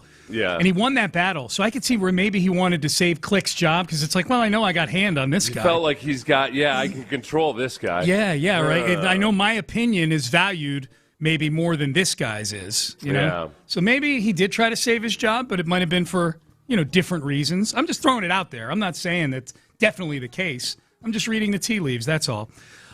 So the last thing here is that he talked a lot. He talked about the Maldi versus Yiner, the big Maldi versus Yiner debate of 2023. Yeah, which I'm sure won't trigger anybody. What did he say? He said that I believed in Maldi because I needed him. I needed a catcher who was on par with me as a field general, and Maldi was a guy who could call a players-only meeting when it was needed. I knew Diaz would be an all-star one day. All right, that hasn't come true yet. In my opinion, it wasn't time for Yiner, he means. His day had not yet arrived to be the everyday catcher. There's so much to learn to master catching at the big league level, tempo of the game, signs from the manager, etc. Well, I'll tell you what. I mean, honestly, for all of the issues that Maldonado might have had just because of his age, we're in the same. Yeah. Nobody wants Yiner to come back and be the everyday catcher at this point, do they? No. They started winning games when Vasquez became the everyday catcher, and it's the pitching improved when Vasquez became the everyday catcher. You know what? Of all of the things that you just brought up there, the whole Bagwell dynamic and everything, I don't know how people feel about that, but I feel like this year has been somewhat of a vindication for the way that Dusty handled all of that. The way he handled Yiner, was that, and Yiner. The thing we need to understand though is that Yiner was hitting at an elite level that season. It's a good point, Sean. That Yiner has not – the Yiner of that 2023 season has not consistently walked through that door anytime the last couple of years. He's just I don't know if it's because the league has figured him out or if there's just normal regression. But go and think about that, though. If Yiner had been catching more – and would he have been able to sustain it? Yeah, because it's a big physical toll and mental toll, and especially when you're starting to. I mean, he's had to realize there's things he needs to work on as an actual catcher that probably detracts some from his focus at the plate. Yep. And I think maybe Dusty's old school gut feeling on that one and all of his years of experience probably were leading him to the right decision. Boy, this is bringing up Dusty again, man. Okay. It was Matt Barnes' podcast that he was on a couple of weeks ago. That's what it was. We played that audio. This text. These are back to back. Love Dusty. He was on with Matt Barnes. Wanted to hear one thing, but ended up watching the full hour because he's so fascinating. That's one text about Dusty. Next text. Dusty Baker was a failure in Houston. He was brought in to take the best team in baseball to win championships and managed to only get one against the team that fired their manager midseason. Dusty was, and always has been, a fraud. A fraud. And a failure. Okay. That's what you say to somebody who takes you to 2 World Series? This is Angelo Cataldi texting in. Yeah, exactly. Thank you. Ben knew what page I was on there. Yeah, Cataldi. Those who missed it was like a year and a half ago, Cataldi, the former host in Philadelphia, called Andy Reid the biggest fraud in American sports. That guy probably doesn't even want to give him credit for his dugout bling. Right. You know? Yeah. You know, you probably can't even acknowledge how awesome it was that they talked about that for a full 1.5 innings every damn broadcast. Every game. I liked his gloves that he wore. I liked that he wore brisket cutting gloves every game. He had those surgical gloves on. That was a good look. Text message. I miss Dusty, honestly. I think a lot of people do. I think there's Joe Espada seems like a good dude. I think I'd rather have Dusty Baker as the manager of the baseball team. Could other managers have done it? Sure, probably, but I'm glad it was Dusty. That captures how I feel. Yeah. That captures how I feel. That was I said it the night they won it, Seth, because I went down. We did some radio down there in Edo at Little Woodrow's there that night that they won it, and I said the biggest thing I was happy about, I was happy for Dusty Baker. Number one thing I was most happy for was Dusty Baker. That was cool. All right, buy the book. I'm sure you can get it wherever Amazon or wherever books are sold. All right, coming up next, example, people often wonder, what does it mean to be Texans worthy? You know, somebody the Texans might want on their team. I've got each end of the spectrum here, I think, when it comes to Texans worthy, not Texans worthy. We'll do that in the final segment. We'll find out what the guys have going on In the Loop as well. We will do that coming up next. But first, new vodka, okay? We just got done talking in a segment here about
Sports Radio 610 presents live from the West Point Lincoln and West Point Lincoln of Sugarland Studios. Here's Payne and Pendergast. I think you guys played this yesterday, Seth, but I just wanted to be able to play this bit of audio while I was on the show just so I could hear it while I had headphones and a microphone here. Oh, yeah.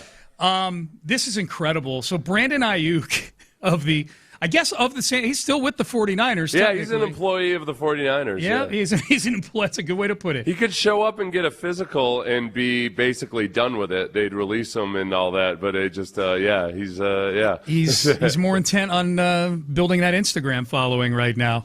So he's had a couple interesting clips in the last week or so. And Brandon Ayuk, who signed a big deal a year ago, 4 years, 30 after trying to force a trade and then rejecting the trade they had arranged. He's a bit much, it seems like, right? He's a bit much. Before we play this, let's point out that 49ers are probably pretty dumb to give him that extension. Yes. And yet, who should be the one giving that message? Right. So here is Brandon Ayuk taking another shot at the 49ers and talking about why they're so mad right now. And another thing, you want to know why they really mad, though? They mad because they stupid. They dumb. They mad that they paid me $50 million in 8 months. And they avoided my guarantees for 2027. And I'm about to be on a new team in 2027. They mad at they sales for real. Acting like they mad at me, but they stupid ass mad at they self. Two things can be true. Yeah. Two things can be true. They are mad at you for sure. Yeah. And then they probably are mad at themselves for making this decision. Right. Yeah. But the big part is that it's just rare for the person who was the bad decision, right, to then be kind of like criticizing or name calling the person for. I don't know. It'd be like getting up in court and telling the judge, she's dumb for marrying me. She's the idiot. You know what was really stupid? Signing me to a big contract. Right. Yeah. That's why they're mad, because they're stupid enough to have signed me, dude. And then voiding that. I wonder though. I've been thinking about ways in which maybe this wasn't that dumb of him, or where maybe I could see his point of view. I guess maybe what he's thinking is if they hadn't voided the guarantees, he was willing to come back and play for him. But I think at that point he had already acted in such a way that they felt like we need to void these guarantees because we just can't rely on this guy. We just talked about this other player that I'm about to bring. I know there's one that I'm going to bring up here in a second that I think will make a great text, and I'll talk about him, not a wide receiver. But this just dawned on me here. That I'm thinking about Brandon Ayuk. I'm like, I don't want him anywhere near the Texans. He certainly doesn't seem like somebody who's wired to play for DeMeco Ryans. DeMeco's probably got plenty of intel on Brandon Ayuk. They were in the building together in San Francisco, all of that. We just talked about Henry Ruggs an hour ago, who may be getting out on parole here from his drunk driving accident that killed somebody a few years ago. And I think you and I both arrived at the conclusion, like, he should get a chance to play football again, but I just don't want him on the Texans. He killed somebody. Unless with conditions. I thought about it afterwards. Like, it depends on really like what kind of how much of a changed man, et cetera, et cetera. Okay. You have to pick one to be on your team, to be a Texan. Brandon Ayuk or Henry Ruggs? Henry Ruggs. I think there's just more of a chance that he's like a good football citizen. Yep. There's being a good citizen at large, and then there's being a good football citizen. Now, Ruggs didn't necessarily have that. It's not like he was a guy that you thought, oh hell yeah, slam dunk. He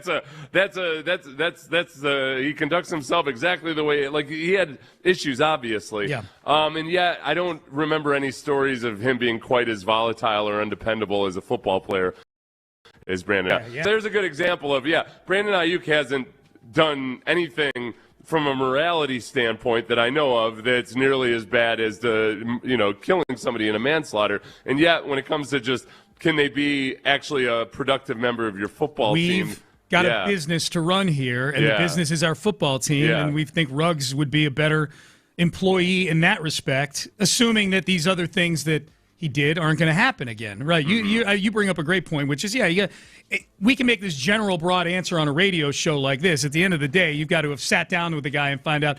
A, has he really changed, Ruggs? And B, just like how much rust is there, too? He hasn't played football in 5 years. Well, who's the defensive back that they had in camp? Damon Arnett. Yeah, Arnett had a lot of issues, and they were willing to bring him in and give him a look-see and see how everything was going. The Texans will bring anybody into the building. Yeah. I think the trouble with Ayuk is that on the football side of things, he was belligerently hard to deal with, and to the point where the 49ers just couldn't even get a hold of him. He had his guarantees voided, and he didn't even get suspended for anything. Like, he just did enough to where they just voided his guarantees.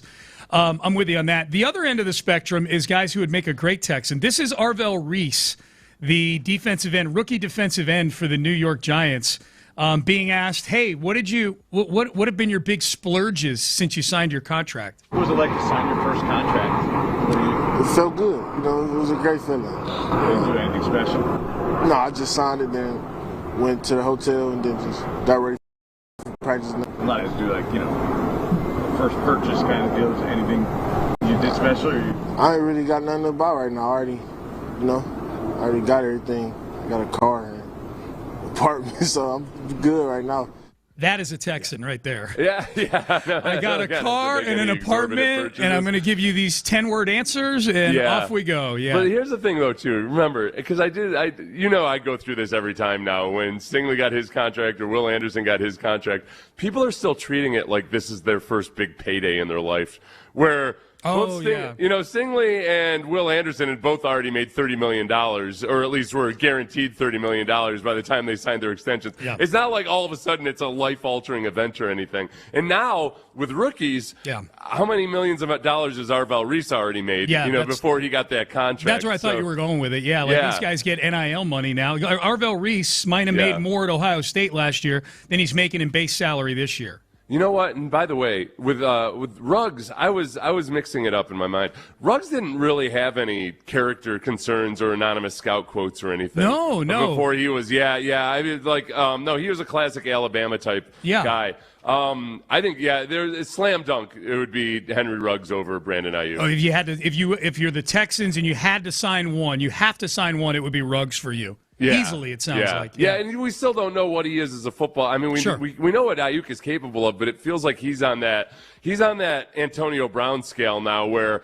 all right, like maybe he comes in and if you can bottle up all that energy, focus in the right direction for a little while, but it feels like it's headed for disaster no matter what. Oh yeah. I mean, I wouldn't touch Ayuk with a 10-foot pole, man. And we've had listeners point this out. Like, he had one great year. Like, he had the one great year in 2023 where he had 1,300 yards receiving, and that was his contract year. Yeah. So that's like Arvell Reese, man. I got my car, I got my apartment, I'm good to go.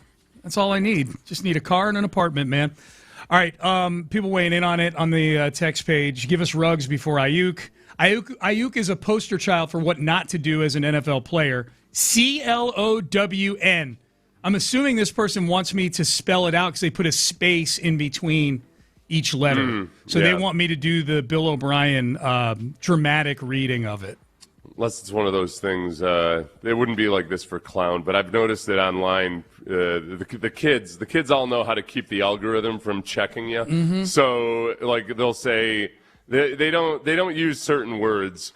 They'll say. I thought when they would say unalive, it's just kind of like for like, I'm not going to kill you. I'm going to dead you, or I'm going to unalive you, or something. I've never heard of this because it keeps the algorithm from thinking that you're violent, that it's some kind of violent hate speech. They're trying to avoid. Okay, so they're making up words to avoid the red flag words. Which I feel like is vastly underestimating the power of computers to figure out exactly what you're trying to do there. Maybe. But, who knows? You got to try anything. You got to throw it against the wall to see if it sticks. Unalive. I'm like, that unalive? No. It's just a word to try to dodge the algorithm. That's all it is. That's all it is. All right, Payne and Pendergast with you, fellas from In the Loop. Go ahead. They use it to bypass automated censorship algorithms on social media platforms. Look at them, man. Look at them. And if I know anything, the computers will never catch up to that. So it's algo speak. Okay. Oh, there's so much stuff I don't know. And algo speak is like an old term now. So it's algo speak is when the kids just know how to talk in such a way not to raise red flags. They're flying under the radar, man. They're flying under the radar. So much smarter than us. I know. It's a little scary. Don't let them know that. I'm just going to unalive myself. No, don't do that. Don't. Fellas from In the Loop are here. Reggie's got a particularly... well, both of you guys, actually. You're both. I know Reggie's a huge World Cup, a huge soccer guy. Today's got to be like... In your face, Lopez. Like Christmas. Dang, I'm clearly that's a slight right head there. above. Look at that. Are you? No, not really. I just think, Reggie, do you watch as much? Do you watch more soccer than Reggie watches? Every weekend, Saturday mornings, I'm watching Liverpool or whatever the Premier League That's not my game question. is. Do you watch more than Reggie Probably watches? not, because Reggie watches more everything. I acknowledge that you're a fan. Reggie, I think when I think of soccer, I think of Reggie. But he's not human. Who, Reggie? Yeah. I've often said that. When it comes to... A little robotic. Yeah. Big day today, though, man. It's basically unalive emotionally. Yes, that's right. You know, I'm glad you brought that back up. I heard y'all talking about that. I'm not sure. I think unalive is actually a word you can put in front of anything. Okay. But it's just a word I hate. Okay. We'll also use it as like, I know what you're saying. But they're doing it specifically for the algorithm. Yeah, like I hate conversate. It's a word. It is? Yeah. Oh, it's a informal word. Yeah, I looked it up yesterday because who said it? It was it Stingley that said that Blankenship Somebody can did. conversate with the guys. Yeah. It's a word. It's a word I hate. Yeah. because the word that it's traditionally awkward, would be there. It's bulky. Just use converse. Just talk. You don't need the 8 at the end. I was talking. The talk is good. That's a good one, too. Yeah. This is how language grows and morphs, gentlemen. Probably the one unword that's come up like that has sprung up because of the internet and social media that I never used pre-social media. Unfollow. Oh yeah, unfollow. Yeah, I didn't. That's unfollow. Well, what do you choose instead of unfollow? No, I don't. I'm just saying I never used that word until social media. Oh, you haven't used it. Yeah. That's the first time I ever used that word was when I unfollowed somebody on Twitter. Yeah, that's true. You wouldn't say that about like a political candidate or somebody back in the day. Yeah. I unfollowed. Yeah. Taft. He's a moron. I've been saying this about Madison for years. You better watch it, Taft. Yep. Or you're going to get a bunch of unfollow notifications. That's right.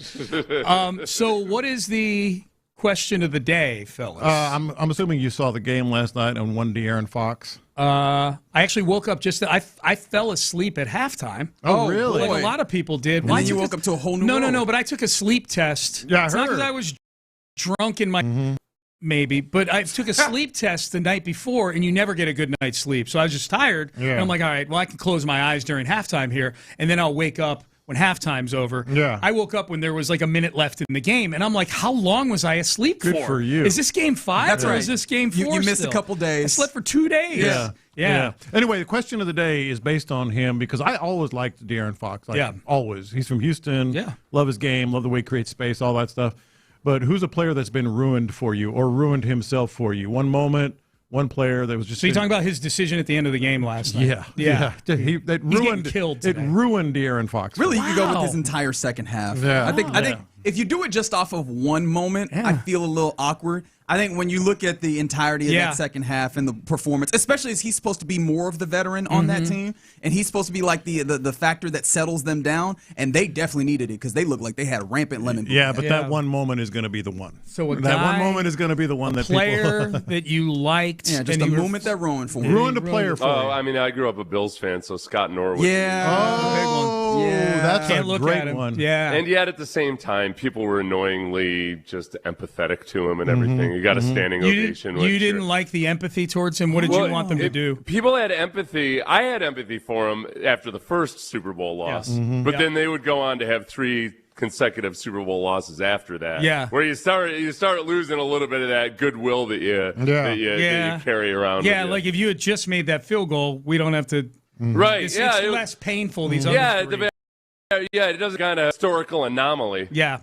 Yeah, that the 30 for 30 about the Bills, where they had the parade there, even though the Bills lost in the Super Bowl, they had a parade, And they brought Scott Norwood up to the podium there, and everybody's got their arms around him. Yeah. And you're right, Seth. That was annoying. Yeah. But it does. I mean, he was a very good kicker, and it's just. But that's what people remember him for is just that one moment. 100%. Mine would be Bill Buckner. Similar things. 100%. I grew up Big fan of his. I grew up a Red Sox fan. I grew up in New England. I was a Red Sox fan, and that was when the curse of the Bambino was still a thing. And they had several different either postseasons or regular seasons where they, Bucky Dent with the 1978 and so on and so forth, and Bill Buckner, who was one of my favorite players on that team. They traded That's a for perfect him. example. They traded Dennis Eckersley, who, by the way, used to be a star. People are like, they traded Dennis Eckersley. He's the greatest closer ever.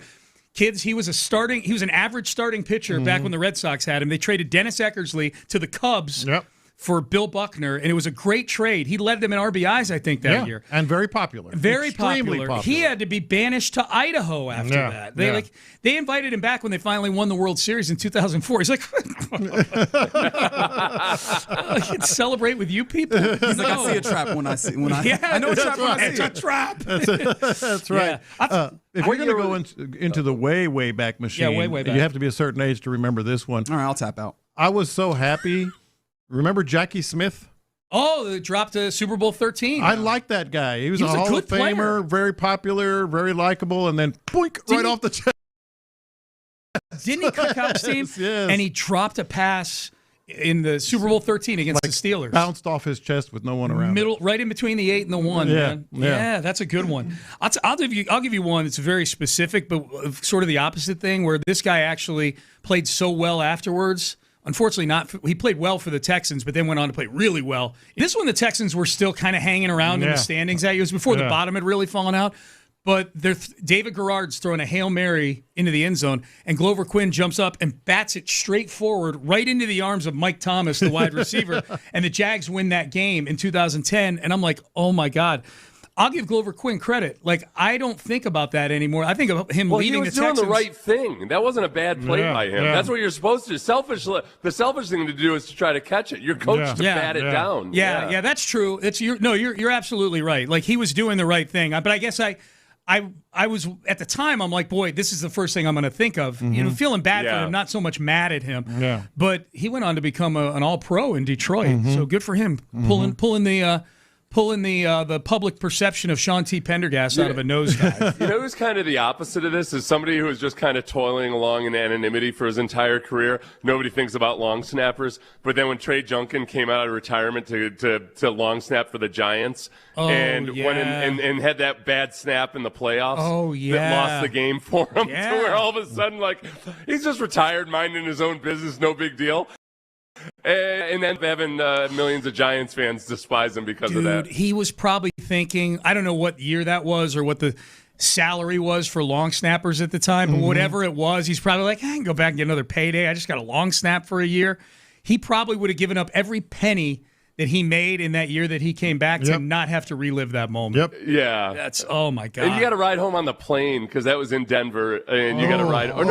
San Francisco. Yeah, you got to ride home from San Francisco with a bunch of dudes you don't even know. You just lost the game. Yeah, you're barely even part of the team. Yeah, they're not incentivized to give you all of the typical. Yeah. No, that's wrong. It was a 41-yard game-winning field goal attempt with 6 seconds left. Real make God.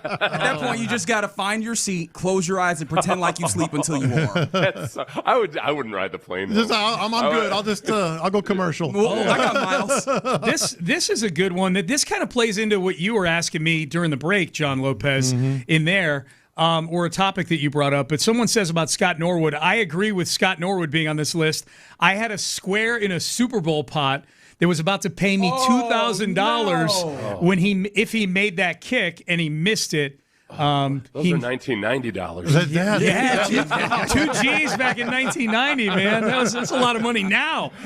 Holy smokes! I was telling Sean during the break, Seth, the over/under on team total points last night for the Spurs was 107.5. They had 76 at halftime, and did not get to 106. 107. That was one of the many historical notables. It was the first time somebody scored more than 70 in the first half and scored only whatever in the second. Yeah, that's a rough beat. That's a tough I'd rather lose that one by like 6 points. I'd have rather been just way off on it than like losing by half a point. Oh my God, those people are mad at the Aaron Fox. Yes, they are. By the way, goodness, $5,000 and change is what that square would have paid out for this. $26. Look at Reggie and Seth immediately going to the inflation adjuster. I bet Reginald was also like, well, Seth, the Super Bowl is in 1991, actually, for the 1999. I was thinking that, but I didn't want to say anything. I thought about it immediately, so thank you. I don't, how much? 5,000 what? $5,128 in 2026 dollars. Wow. Scott Norwood, just basically that guy's kid couldn't go to college because of Scott Norwood. No kidding. Oh, man. All right, fellas. By the way, you're listening to KLTM FM HD2, Houston, an Odyssey sports station in Crosstalk, is brought to you by D&M Auto Leasing. Gentlemen, have a great show. Seth, antibodies to you, my friend. Antibodies to you. Well, I'm thinking about how, no, he just couldn't go to 1 month of out-of-state tuition at University of Oregon. Dude, yeah. I feel your pain. That was a real statement. That wasn't a joke. That one came from deep down within. And I can back him up on that. Seth paying it before. I'm like, I remember that portal that I went to for a year. I got to go off to my part-time job. I got to go, guys. Yes. All right. We're done. We're out of time. Crosstalk brought to you by D&M Auto Leasing. We'll see everybody tomorrow for a Friday here on the show. Reggie, John Lopes, Figgy Fig. They are in the loop, and they start now. Yes, indeed. You are indeed in the loop right here on Sports Radio 610. Hey, man. I am juiced. You're juiced? Yeah, man. I am up right now, what you juiced brother. for? All right, so Viva Mexico. Here are the things that are happening, right? First and foremost, shout out to Shipley's Donuts, right? Oh, I Shipley gotta go Donuts, Houston institution. Yeah. Best donuts. Huh? The best donuts. The best donuts. Second best donuts. Second best donuts in town. The single best donuts in all of town. Argue with your auntie. They got us squared away because of one of the things that has me juiced. June Madness is here. The World Cup is here. Touches down today. We got opening ceremonies. Traffic was out there too. Yeah, baby. Don't try and go to Edo, baby. It's gonna be nasty. Took me about 41 minutes to get here. Oh yeah, baby. You are telling me. Oh yeah. About about 12:30, 12. Edo is going to be not even like, it's not going to be a log jam. You're just not going to be able to go through there. Just keep that in mind. You're not going over there. Period. Even if you're trying to get over there, you're going to have to park in downtown. Park in downtown and walk to Edo. That's what's going to happen. Hell, Figgy and I were just driving by on the highway and had a hard time. That's right. Yeah. I tried to wait it out a little bit. I'm like, okay, is that 36 minutes? Yeah. Looked up 40 minutes. Looked up 43 minutes. I'm like, it's getting worse. That's right. World Cup here, baby. It starts at 2 with Mexico, South Africa. That match starts. And despite what my shirt might think, you might think you're seeing from it, I'm actually rooting for Mexico. Of course. As all of Africa is. Yeah. That is geopolitical stuff that you get into the moment. So that's one side of things that has me juiced. Mexico's just always been my backup team. You know. Why is that? Because my family's from there. My mom was from Monterey. But I just wanted to hear you say what's your first team? USA, baby. USA. Really? Yeah. You out here rooting for USA? What's wrong with you? No, I'm just asking. I don't know what we're doing I right thought now. Mexico would have been number one for you. No. When Mexico, and there's always a litmus test. I happened to be in South Korea when the USA played Mexico in their last knockout round game. I was going nuts for USA. There's the litmus test. There right you go. There. Yeah. The litmus. Landon Donovan. I always love those games where you go, I don't know who I'm rooting for, and then you're in the middle of the game. You're like, oh, I do know who I'm rooting for. Wait, hold on. When they play each other, it was USA and that's the one where I caught the ball. I showed you guys that ball. Oh yeah. Landon Donovan kicked the ball in the stands. They were celebrating. I caught it and they let me keep it. Look at that. Yeah. You still got it? I still got it. Oh, that's cool. And you didn't bring it in. Okay. Well, maybe I'll bring it in tomorrow. Yeah, because tomorrow USA plays Paraguay to get their stuff going. So that's one of the things that has me hyped. The other thing is, buddy, we are getting basketball in the NBA Finals. I think that we might have seen, and maybe I'll ask this a question. Did we watch the I don't know, is that the worst collapse that we've seen? Well, this is how I put it, and I put it very deliberately.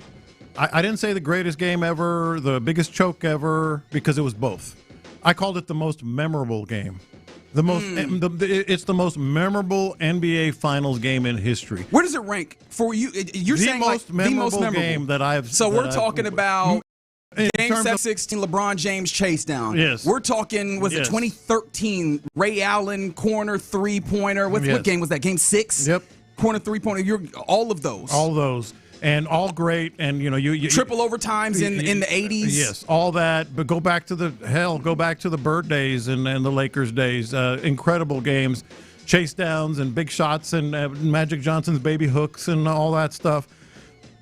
Maybe you can argue greater, and I won't argue with you. But Michael Jordan shot. Jordan, the floater, Utah. Was it Utah? Yeah, Utah's final. Utah was the finals. All those are great. I'm not going to argue if you say they're greater, but this was the most memorable because it was absolutely both things. It was an epic choke, but it also was an epic comeback. An epic performance. 713-572-4610. This is real sports takey or sports talky, I guess is the way. Yeah. Is this more a Spurs loss or a Knicks win in your book? To me. No, you can argue, and I'm not going to argue with you. But you can make cases for both. You can make cases for both. Let's do it. Yeah, because the Spurs were stupid like a fox. Man. That is the writer in it. You know what? That's good. That's good. I got it. That's good. I hope he's not leasing in San Antonio or buying in San Antonio. I hope he's renting. By the way, John Lopez. Run him out. For today, maybe for the rest of the finals, you ain't the OG. I'm not? The OG is OG Anunoby. I could have made that play. Nah, dog. Which one? Which one? Well, and I'm glad you brought that up. Because, you know what? I'll get to that about why both. Okay. Because first, the bad. The bad, De'Aaron Fox, yes, stupid play after stupid play after stupid play. You talked about it during Cross. But one thing did this. One thing made, as Figgy was saying, I hope you're renting. It was, all you had to do, dude, was turn left instead of right. When you got that steal and you're going down court and you see OG on Anunoby coming, instead of turning right and trying to lay up against a, by the way, all defensive team player who's a foot taller than you thereabouts, instead of turning right, hey, you know what? Take a left here. Take a left here and start dribbling. That was an absolute choke. Now, he choked in several other different ways. Yeah, it was 12 seconds. The shot clock is off at that point. You have a 1-point lead. Dribble out 5 seconds and shoot 2 free throws. Right. What do you got to lose? Nothing. He was, well, and then afterwards he said, well, I wanted to get a 3-point lead. You can get a 3-point lead with the free throws. Yeah, and he said that he thought he could outrun OG in that moment, which I think that's actually a fair thought in that moment. The problem is the bigger thought needs to be, all right, let's play the numbers game on this. Let's run out the time. And the bigger issue on that front for me is more that he's supposed to be the veteran type guy. Now, he's not the most veteran guy on the team. Obviously, I think that would go more to Harrison Barnes, but Harrison Barnes not in the rotation right now. Right. And not only is that supposed to be his role right now, that has been his role with this team all year long. We've talked about this when it comes to the Spurs. De'Aaron Fox is the guy who helps settle them in the moments where they are kind of cratering, where they're tilted, and that was what this game was in the second half. Shout out to Rockets fans who I imagine appreciate the Spurs, if for nothing less than we not going to hear nothing from those Spurs fans about 27 threes because, my God, they kept taking and missing. Yeah, well, that's the other thing. But back to the first point on Fox, and you touched on it. The point guard, whether you're a veteran or a rookie or whatever, is supposed to know time and circumstance ahead of everyone else on the floor. Right. He didn't know time and he didn't know circumstance. Right. Then you have the shot chart. I would highly recommend. I haven't looked at it, actually. Go back and look at the shot chart. Let's see. First half, second half. I want to say the Spurs had 16 or 18 makes inside the three-point line in the first half. They had 4 in the second. Is that good? That is not good. Oh, that's a choke. Wemby, 3 of 4. Now, he deserves credit, because he makes so many free throws, but 3 or 4 misses at the free throw line late, that's a choke. Late, he looked like he wanted no parts of it. But now let's get to the good stuff. Sometimes the right person makes the heroic play. OG Anunoby flat out kept them in this game, and it got to 29, but kept it. They brought it back down to 20-ish, thereabouts.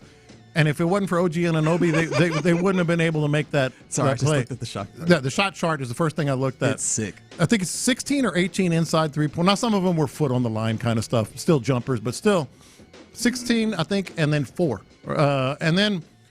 So OG Anunoby deserved to be the guy that crashed and made that point. He kept them in the game. That was heroic effort in a sports term. There was a point in time where, because had their bigs in foul trouble. At least Karl Anthony Towns. Early on. Mitchell Robinson wasn't as effective as he has been in other portions of the series.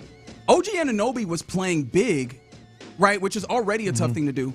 Except the big he's playing against is 7'4". Right? Like, they've been fighting to keep that dude off the glass and out of the paint for all series long. And OG Anunoby, obviously notably for a shorter amount of time, was capable of doing that to some extent, actually getting some rebounds in those moments. And then on top of that, he's still one of the best shot makers right now. His shot making right now is insane. I think his true shooting percentage is somewhere in the 60s or 70s. That's what I'm saying. He deserved it. If you're going to be a hero in New York for the rest of your life, that's the guy that should be it, because he kept them there. The other thing, Jalen Brunson, just absolutely spectacular in the second half. And then again, the Knicks defense. They didn't crater. They could have easily just mailed it in the second half. So it was an absolute epic choke and an absolute epic comeback. Biggest story for you in this, as you know, obviously you're journalism, man. This is the way that you think about these things of sports, because you've been conditioned to do that through years of journalism and such. Because I think for me, maybe not the biggest story, but one that I think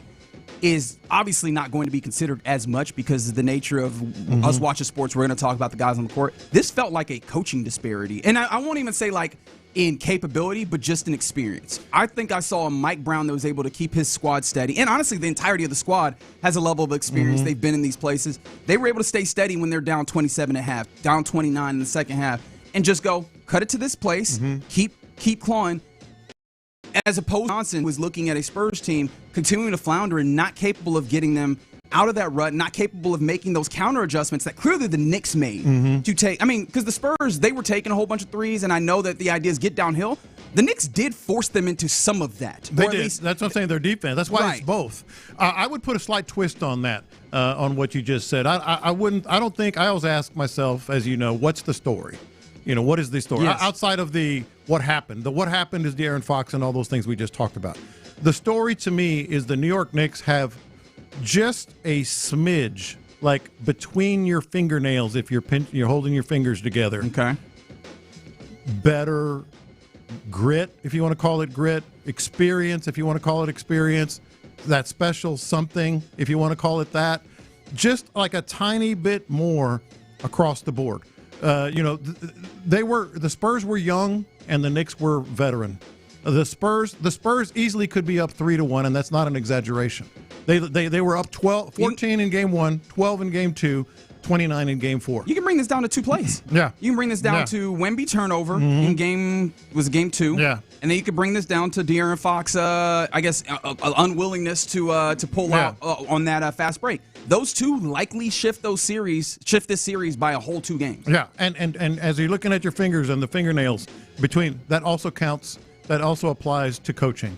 I think Mitch Johnson is a very, very, very good coach. Agreed. I think that people are going a little far on Mitch Johnson now and being like, oh, man, they shouldn't have even put him in this place. Look at where they are. We're expected to win, 50 games or something like that this year, 52 games along those lines. So he's done an incredible job. They have been in these games. They go on the road and win one and are up 29 in the other. I think he's a very, very good coach. But that little something is, hey, why are you allowing the game to speed up so quickly in the second half? Why is your shot selection, completely abysmal when in the first 3 minutes of the second half you should have called that timeout and said, guys, drive to the basket, drive and kick or drive and shoot. So just that little tiny something. And I got to tell you, that last play that Mitch Johnson drew up was perfect. Oh, it was. It was just a bad pass. Absolutely perfect. It got tipped. Got tipped by speaking of fingernails, by just a little bit by Karl Anthony Towns. So, yeah, just like tiny, tiny edge across the board the Knicks have. Yeah, it's a game of inches. Honestly, it's been one of the most fun finals that we've had in a number of years. And it's because even when the game is a blowout, you could still end up with all of this excitement that you ultimately got in this game. And, I mean, there's still so many other things when it comes to this game that we could talk about. And maybe we will as we continue on a Thursday here in the Loop on Sports Radio 610. Worth noting, Texans are indeed working on day 3 of mandatory minicamp. They did not call off. First and foremost, does that make you feel like they are more serious this year? But more importantly, Ariante Ursary talked yesterday, and a question kind of pops up in listening to him. Can keeping it simple on offense work in today's NFL? Let's discuss it next. How's Coach D'Amico feeling about his...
maybe. You said that one specifically. Don't get out. Biggie, help me out. I have not said He's that gaslighting me right now. You're in the loop on Houston sports leader, Sports Radio 610. Ayo, Fig, we might need to change the intro because what I'm realizing is I get mad every time I hear it. I get mad again every time. Wait till you hear the next intro. All right. No, actually, no.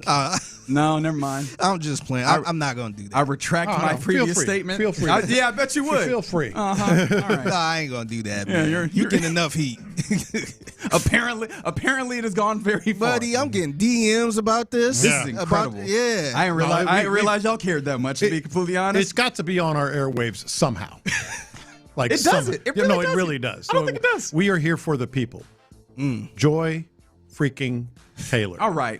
You're in the loop here on Sports Radio 610. We're not relitigating. I got so many damn DMs. Like, man, what the hell is wrong with? I just saw a picture. What the hell wrong with him?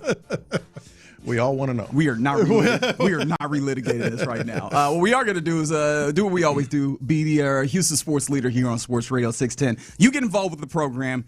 Even if it's at my expense, various different ways. There's a text line, 713-572-4610. Also, appreciation to the Mo Cameron Jewelers for the live streams. We keep it 100. YouTube page is Sports Radio 610. The Twitch chat is 610 Houston. And ladies and gentlemen, the Texans are once again practicing in a little mandatory minicamp. How about that? A little bit of a surprise. Yes. You were bringing it up earlier. Yeah, I was a little surprised, right? Historically, it feels like that third day that is scheduled, they usually kind of use it as a little bit of a carrot as well, to be like, all right, well, you guys did well in the first couple of days. Go ahead and start your 40 days of summer early. Nope, they out there working today, which I guess before we get into this, does that feel like that's notable, or is this just like all right, this is a thing they decided to do? It's one of those where, and we say this occasionally, I mean, it's something. It's something. Make of it what you will.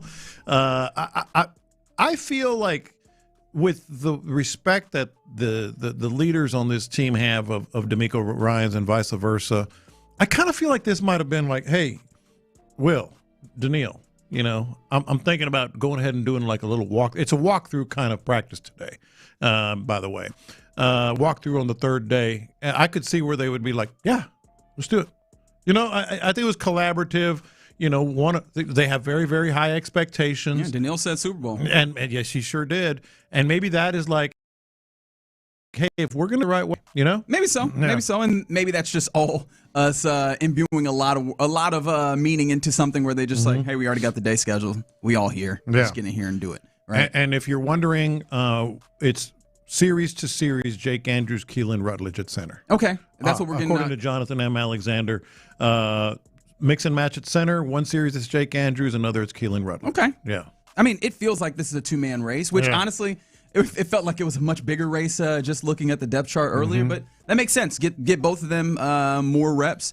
I'm happy that Keelan Rutledge, it sounds weird, remains in this, right? Because early on, it sounded like with the very first kind of dispatches we were getting from the practice fields, like, ooh, the snapping does not look good. And so, he's progressing. He's continuing to be that option, and hopefully he wins it. I think we are all invested in him winning it. I don't know if there's been another kind of battle where you've been so invested in one side, particularly winning it, as Keelan Rutledge winning the center job from Jake Andrews. But he's talked about as a leader or whatever in that offensive line room. But also in that offensive line room, the young buck who I think they're grooming to be the actual leader of the next iteration or of like the continuation of this offensive line, and that's left tackle Ariante Ursery. He spoke yesterday. They had to ask him the question du jour of minicamp. All right, so what are you seeing from the new look offensive line? I think the sky is the limit. Last year was last year. We put that to bed already. We more so focus on what this unit can do, what this unit can be, and I think our unit can be very, very special. Led by Cole, and I think it is all kind of trickles down. You got young on around making plays, want to hit people in the mouth. So I know a couple guys probably mentioned, D'Amico pulling out, the O-line back, which typically doesn't happen. It's usually on the defensive side. So it's been refreshing. I want to play the next cut as well from it because both of these lead to the question that I have for you. All right, and that's cut number 4, I believe. Yeah, he was asked what the comfort level is. I think these both tie in with this offensive scheme in year 2. I think it starts with the QB. CJ's done an unbelievable job this offseason during his OTAs. of just taking control. Me reminding him, this is your O-line. You take control. Whatever you need us to do, we'll do it. And then it just gets passed down. We got guys communicating across the line, making sure, that we're playing fast. That's the thing. That's the advantage that we want to have is play fast. Okay, so and then he went on later, and we won't play it, but he went on later talking about keeping it simple and playing fast. We know where that comes from. That comes directly from D'Amico Ryans and the defense. From the moment he got there, don't think as much. He also said that, by the way, at one point. Don't think as much. Play fast, keeping it simple. And it just got me thinking, because we know they are going to do that. We know that they are leaning heavily into run the ball, Patriots offense, safe, fast. Does that work on offense as well? Or over the long term, does it even work? Because on defense, it's one thing on defense. Line up, we're going to beat your ass. You know what's coming. Beat your ass on three. Beat your ass on three. Here we go. 1, 2, 3. Beat your ass. Line up, we're going to beat your ass. I'm trying to picture you saying that in a fight. I'm going to beat your ass. That's right. But I feel like defenses you're almost playing into the defense when they know they don't do a whole lot. Remember last year, a lot of their motions and stuff was really just window dressing. Yeah. I feel as if, I'm not going to say I'm worried, but I'm saying like you're kind of playing into the defense if they know they're not going to be real fancy. Well, I think that when we talk about like be simple, or rather, kind of be simple on offense and play fast or whatever, I think it's less about kind of that, like the schematic things that you're getting to. I think the simplicity is, hey man, it doesn't need to be all too complicated for your big guys. Is that let's go and maul. Like I've talked about this, you've talked about it. I think we all understand this in sports, especially in football.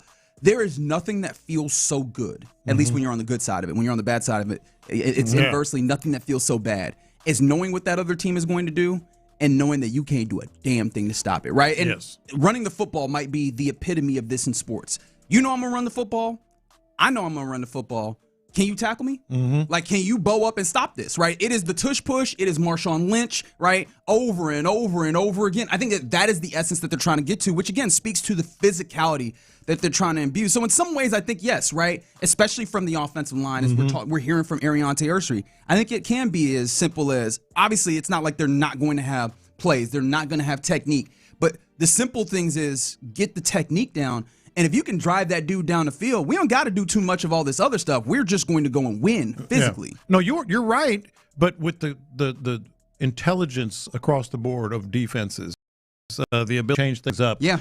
Over the course of a drive, and they're tired, you're tired, and you just insert your will, instill your will on a drive. That you're right. It's awesome. But over the course of 4 quarters, if they know it's going to be a dump pass, dude, if it's going to be this, they're not going to go over the top and maybe twice the whole game. We can take our chances. Is it smart? It just got me thinking. No, I think that's a fair question. And me, I am. I don't want to say the king of because it feels like self-aggrandizing. But I really love the idea of creating schematic advantage from your coaches, right? If your coaches are here to be able to do something and add in, and they ain't gonna get out here and block nobody, right? So I need you to add the schematic advantage of what's happening here. So I do think that that's the case. We've talked about it.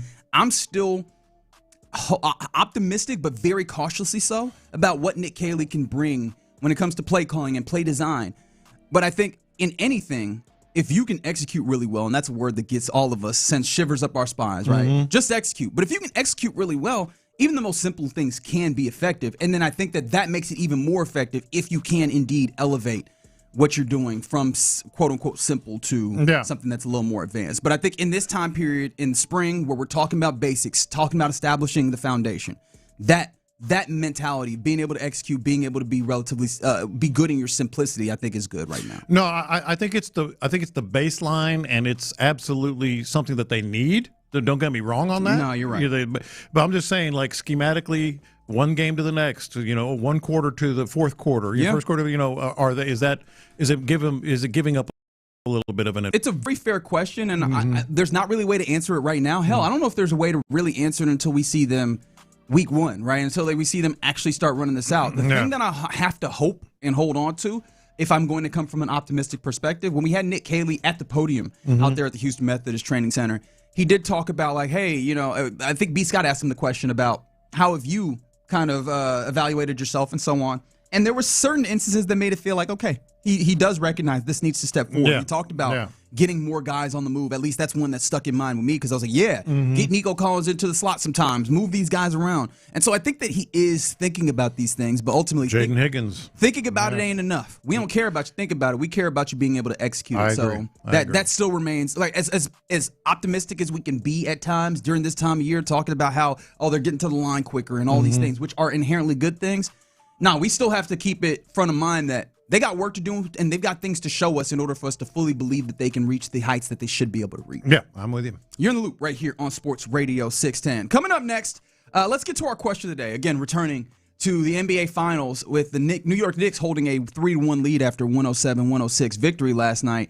And a large part of that is De'Aaron Fox. De'Aaron Fox down the stretch was not good for the Spurs, and he had a moment where he could have drained more of the clock and maybe given them more of a chance to win, but he didn't. He went and missed it. And so De'Aaron Fox might have had a single moment that ruined him for a number of sports fans. So the question of the day, what's one moment that ruined a player for you? 713-572-4610. Go ahead and respond, and we will talk about it next. The Drive with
required, call Mokaram Injury Lawyers, 281-222-2222.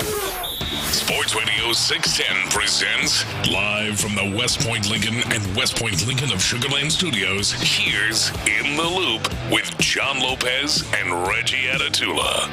It's a gorgeous day in the great city of Houston.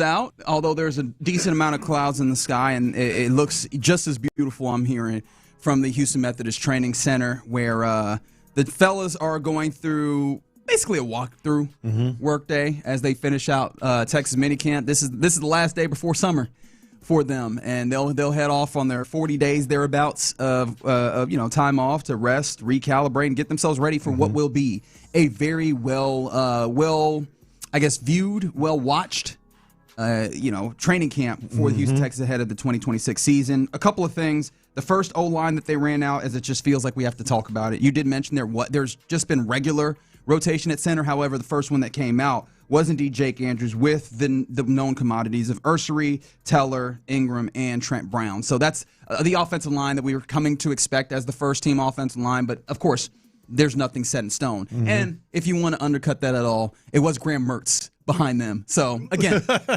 They're mixing and matching. Mixing and matching, yes, absolutely. Quarterback controversy. And then the other thing, it seems like Tank Dell, helmet, working in with all the walkthrough stuff. Again, whenever there's walkthrough type stuff, he seems to be right in there. Still don't know exactly what that means, but it seems like he is chomping at the bit for the opportunity to get to doing real life football activity. So that's happening. Yeah. What's also happening is we're doing the question of the day right now because De'Aaron Fox, a Houston guy, mind you. Cy Falls, one of those? I actually have to double check. I'll never remember where he went to school, but I know he's a Houston guy for certain. He's on the biggest stage in the NBA, and yesterday laid a little bit of a stinker. Laid a little bit of a stinker. A lot of All right, fair enough. A lot of a stinker. I appreciate your correction there. And it just it kind of hurt my heart because that's a guy that I just follow. I mean, I remember him in high school, and followed and all the great things that he did. And I was a fan, of his whole career. And I've said on these airs, I think he's been, pretty good for the Spurs in terms of being the settler, so to speak. And I'm like, that ruined that for me. Cy Lakes.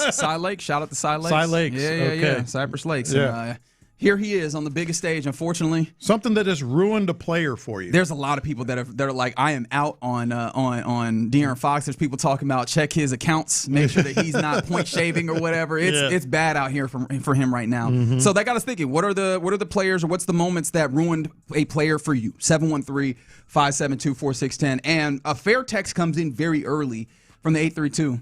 You just opened the floodgates for CJ again with this question. More than fair. It is more than fair, especially and when you're not close to the situation too. Somebody elsewhere, I'm sure they probably like, that dude. The question I wanted to ask when seeing this though, do you think the people? Because again, I think it's fair, right? To have it's your opinion, whatever.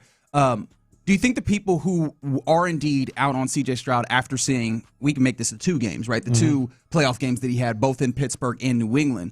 Do you think those people were already inclined to be so? Or how many people do you think were in a place where they were all in on CJ, they saw those games, and they were actually fully swung the other way? Well, I think you say already inclined, but maybe not. I think there was building over the course of the entire season. So, and really the season before. And that just kind of put it over the top. But I think there were people who were very much, this guy is going to be the savior. And then gradually, like, I don't know, and then that put it over the top. I think you also got those same people that are, I guess, seeing the praise, where they just like, all right, man, y'all praising him too much, so I'm not about to like him. And whatever mistake he makes, I'm gonna point that out. Yeah. And then it started with the whole Caleb Williams, little bro thing. Yeah, and maybe. And I'm curious on you guys. Brad Lidge is coming in on the text line. I didn't think of that one, but I was a big fan. I still am a fan of him as a guy, but it kind of ruined it for me with the Pujols thing.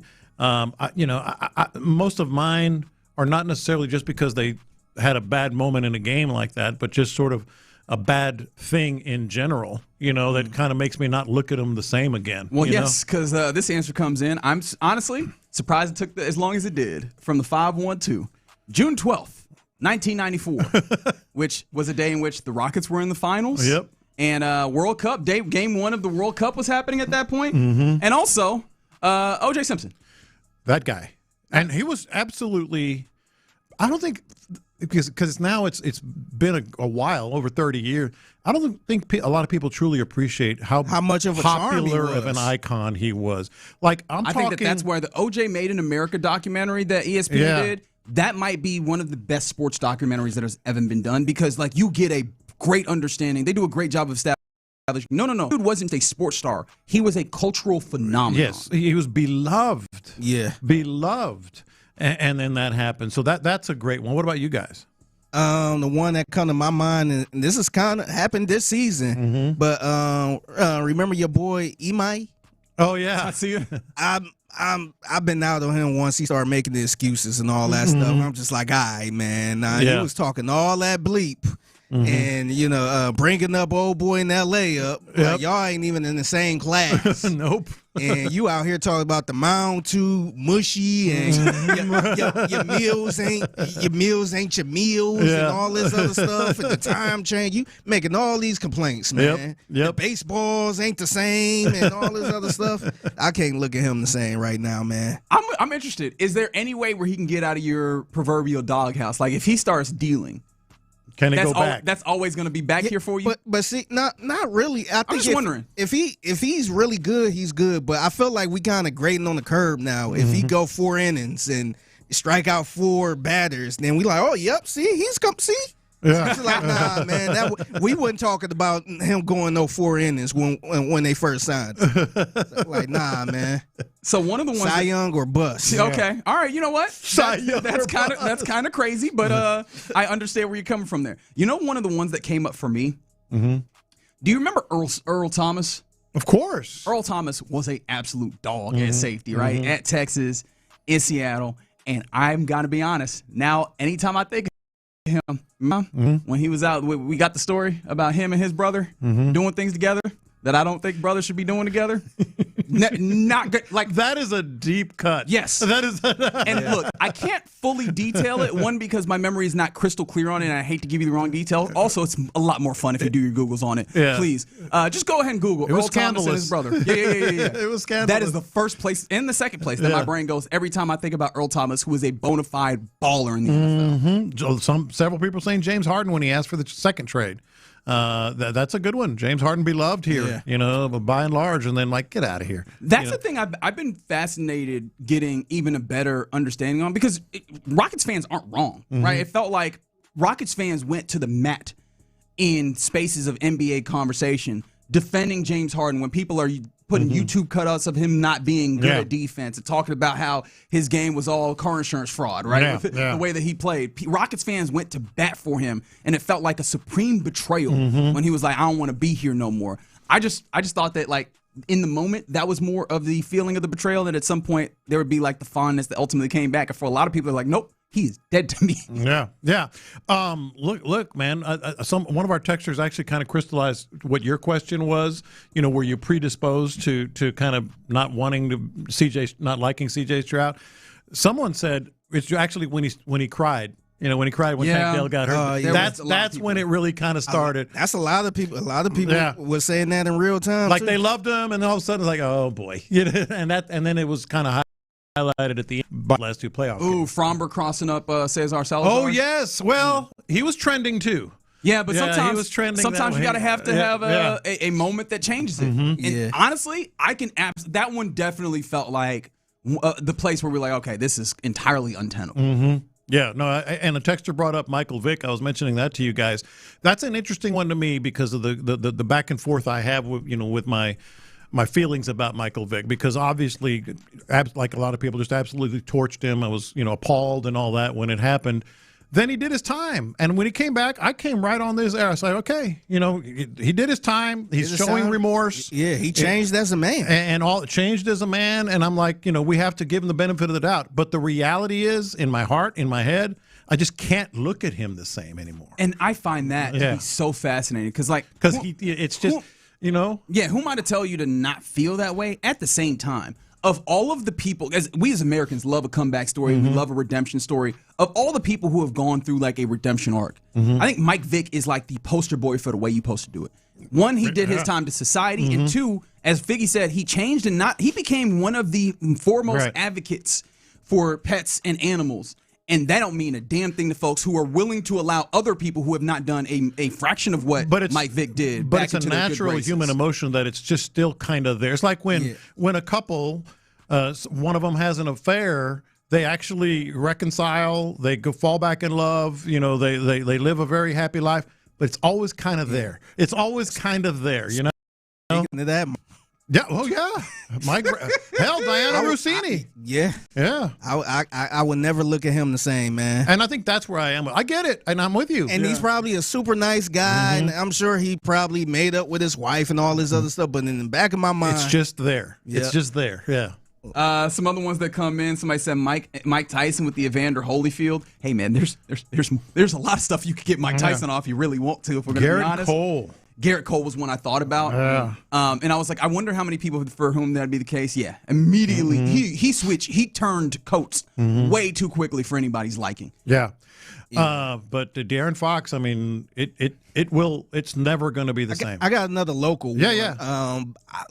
Look, I wasn't really heavy or hard on Bill O'Brien for the longest. Like, I thought he was a solid coach, but I think it was in the Chiefs playoffs game when they played the Chiefs. And he didn't have a play. Yeah. Oh yeah. They blew that 24, and then that fake punt and all that other stuff. Yeah. And then, at that point, I'm like, all right, I think I'm out on him. You didn't have a play? Nope.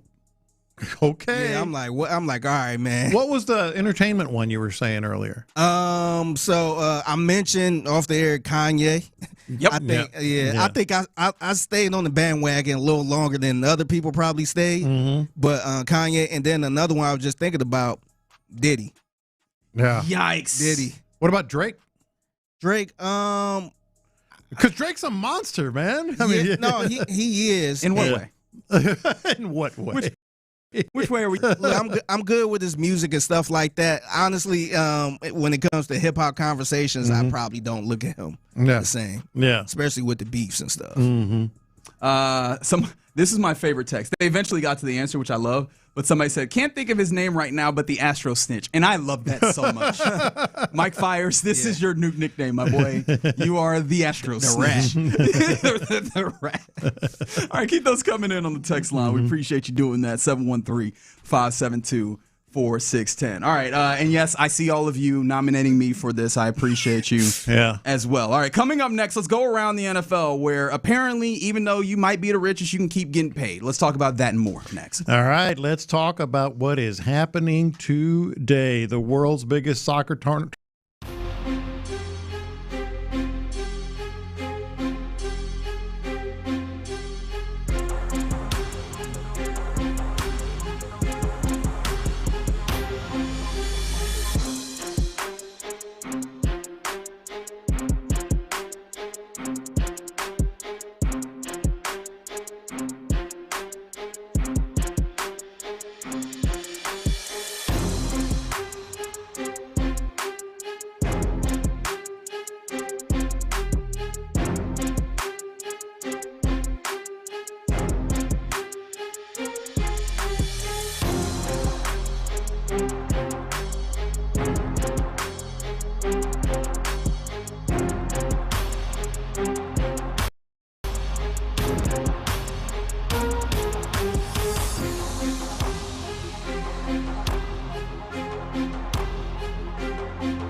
Texans play here.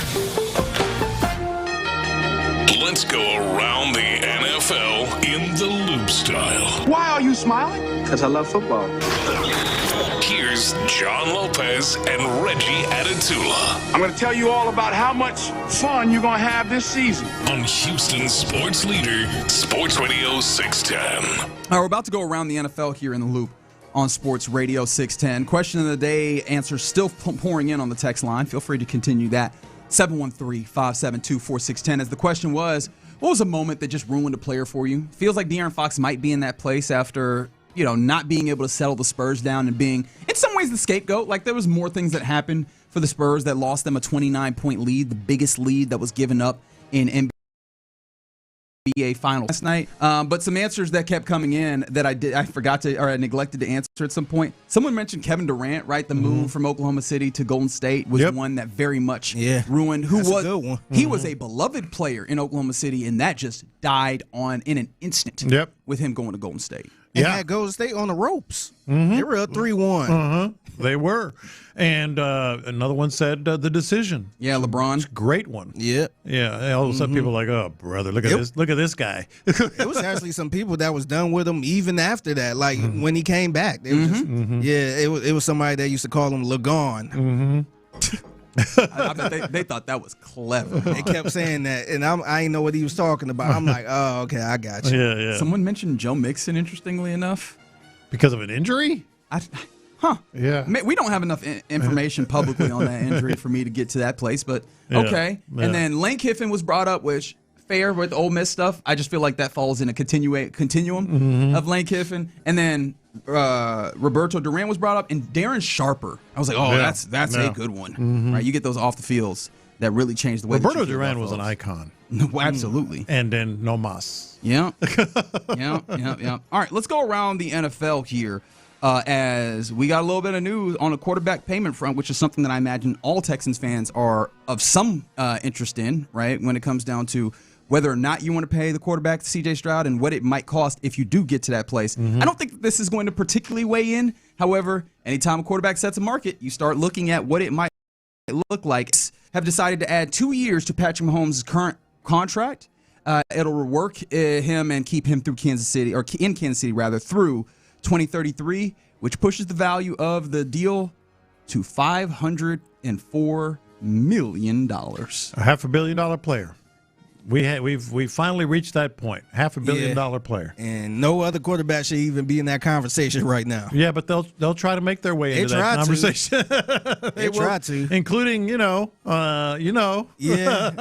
this is a whole different category, buddy. Yeah, I know. Do you think anyone else will actually get a $500 million contract? Because some of the factor of this was that Patrick Mahomes was willing to do a very long contract, so obviously the money stacks up. It feels like most other quarterbacks are more willing, or not even just more willing, they more want the relatively shorter contract so you can return to the table and renegotiate. Yeah, but when you start getting into those types of numbers for a long-term contract, I mean, how much do you want? You know, the old Wall Street thing, how many yachts do you want to ski behind, I love it. I love it when it's qualified as like, hey, what's the actual difference between $40 million and $50 million? A mere $10 million, right? It sounds insane to us, but like effectively when it comes down to how much money you have and how you utilize it and your quality of life, I imagine it doesn't shift that much. However, I don't think that I've met the rich person who's like, I have enough money. No, I understand that. Yeah. But what I'm saying, when you get into the $500 million conversation, it's like, well, if I get a shorter contract, maybe the next one, but maybe you get hurt. Things change, your performance drops. How about, it's really an interesting question because I think I would go for 10 years versus 3 or 4 years. But at that price, give me the $500 million. Yeah.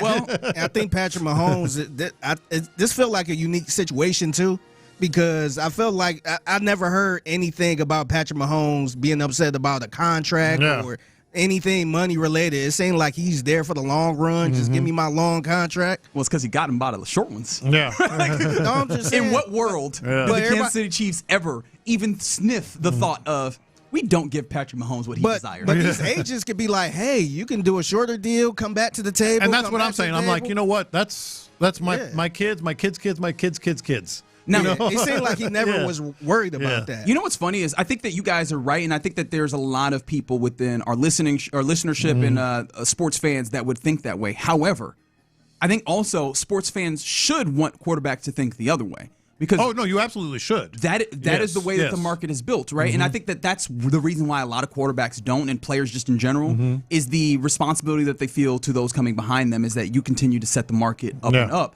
so that the next person comes and is able to eat off of it, right? And you want teams to do that. And the reason why I say that is people complained, going back to basketball, people complained. In fact, they bitched and moaned. I will say that specifically. You remember when the people thought that the Miami Heat had invented the super team? But, hey, man, y'all taking less money in order to make this happen, right? The idea that we are circumventing what the salary cap is supposed to be. This player is supposed to be of a certain caliber, of a certain a dollar amount that would make it impossible for you to amass this amount of talent. Is that not similar to a quarterback taking less than what his absolute value is to then create a circumstance in which you can get more talent on that team, and now we're the salary cap as its duty is supposed to help balance parity. No longer can do as much of that because we're taking less than we're supposed to or whatever. I think maybe, but I also think that's what Tom Brady was doing. Exactly, absolutely. Brady was doing that for sure. And absolutely, and they weren't. He could have got way more money. Well, he did get way more money. That's the thing that really makes you mad. He could have got even more money. Like, he was out here like, oh, I'll only take this, but also I get to have this building.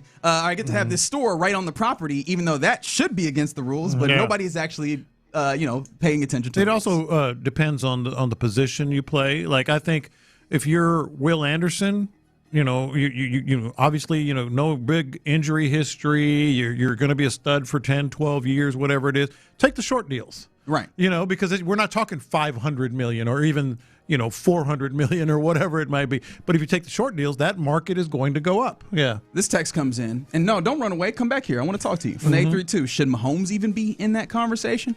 I don't think this is crazy of a thing to bring up, right? Are we getting to a place where the numbers are so exorbitant where I understand he is, by all accounts, the best quarterback that we have in the league right now, and some people are immediately just jumping to he probably is the best quarterback that we've seen, right? I don't feel like litigating that right now, even though I don't know how many people would actually argue with me there. But the idea of the long-term contract for the team is also a scary one, right? When you get to too long of a call, the guarantees that are invested here, even as they put more and more money off into the future. Yeah, no, you're right, but there are just such outliers sometimes, right? That you just do. You just make that deal. And clearly, I think he's very comfortable in the Chiefs organization right now, where he have no question that he want to be there for forever. Right. If it was like the Bengals or something like that, I'm sure his agent be like, let's stick with a short deal just to see what happened. You don't want you stuck. So I found, obviously, this ends up being notable around the NFL, and the immediate next question is who else? Who is next to come and set the market for quarterbacks? Clearly, the answer, number one, is Lamar Jackson. Right, he is because of the time factor. Right, right. He is. They need to figure out what they're going to do with him contract wise. I was looking at Sports Illustrated, and they have 4 quarterbacks who are likely to set the contract next. Right, get paid after. Lamar Jackson is one, obvious.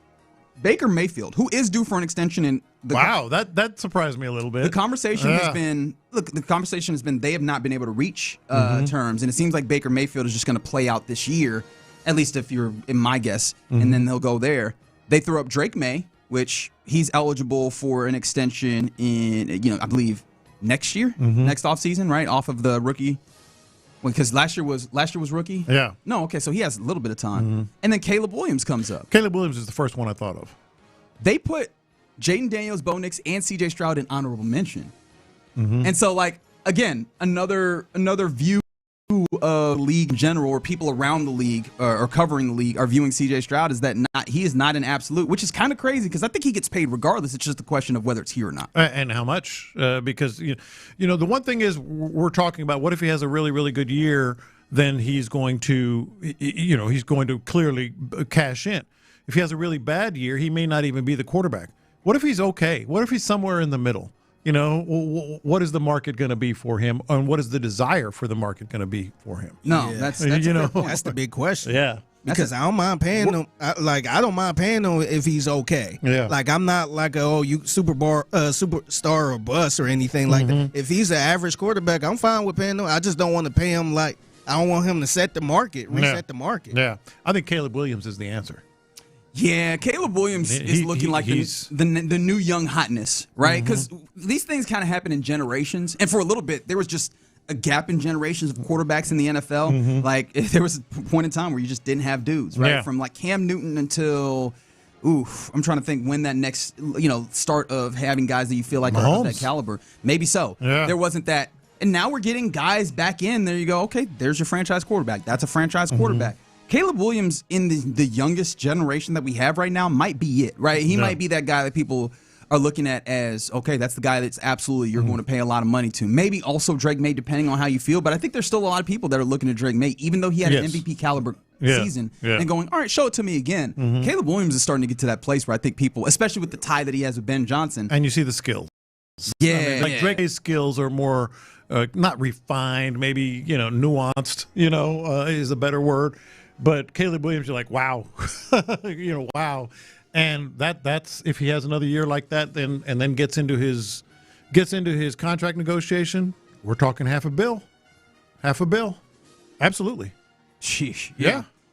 This is why, though, and I've said this a lot. Now I'm just like repeating myself as a broken record. This is why I think, though, when we talk about quarterback salaries in particular, but we're getting to a place just with all salaries. I think we have to talk about it as percentage of the salary cap. Yeah. The numbers are getting so big that like our brains can't keep them together. I say our because I'm not excluding myself from this. We were talking about Patrick Mahomes $500 million. I'm just like, I chuckled first. I was like, this is a lot of money, right? And it takes us away from like how much is it, right? Really, when we're comparing it to other ones. Is this how much of the salary cap is it taking up actually matters when it comes to the team building aspect of this? As we continue around the NFL, I did want to go to this. This was on NFL.com. Dan Parr of NFL.com started putting together something to look forward to 2026 with NFL MVP dark horses.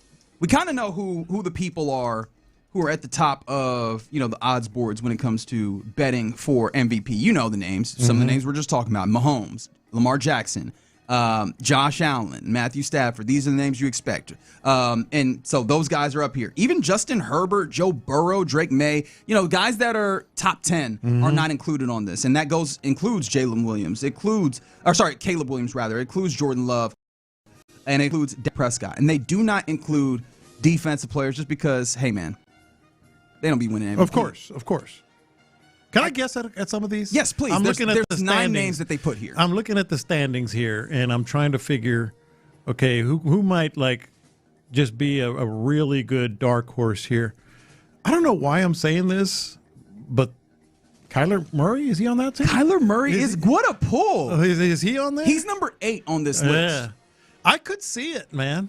Because J.J. McCarthy ain't going to be it. They've got a decent squad. Well, how much do you feel like Kyler Murray's going to be it, especially after the most recent things that we've heard? I know that's why I was kind of questioning myself, but I mean, you see there's talent. Yeah, you see the talent there.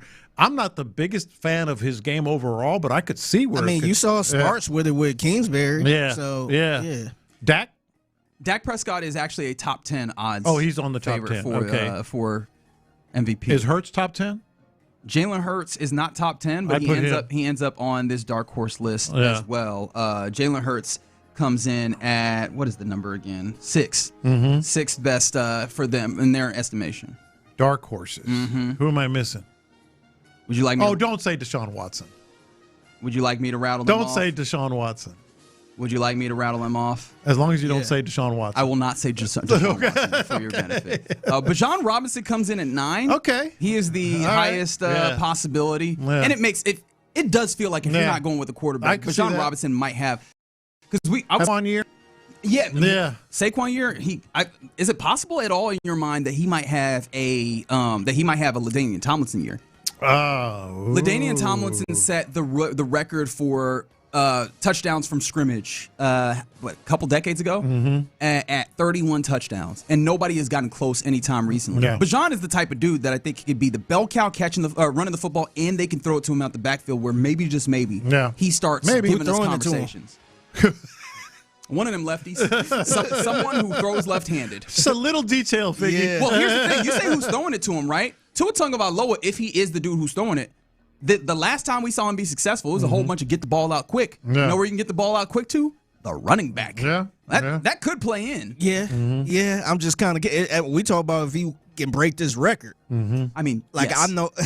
Yeah, I don't think he's breaking this record with Tua. Maybe Maybe I'm wrong. Trevor Lawrence ends up showing up here as well. Trevor Lawrence, in fact, is number 2 on the dark horse ranking here. I'm trying to still guess, but tell me. All right, so running from 9, I mentioned Bijan Robinson, Kyler Murray, who you got at 8, Baker Mayfield at 7.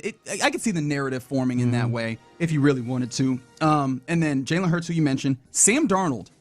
I mean, I think I didn't think about that. He's had 2 straight years of getting like the hype based off of the way that he's playing in, coming off of a Super Bowl, right? Yeah. Like the narratives are building that way.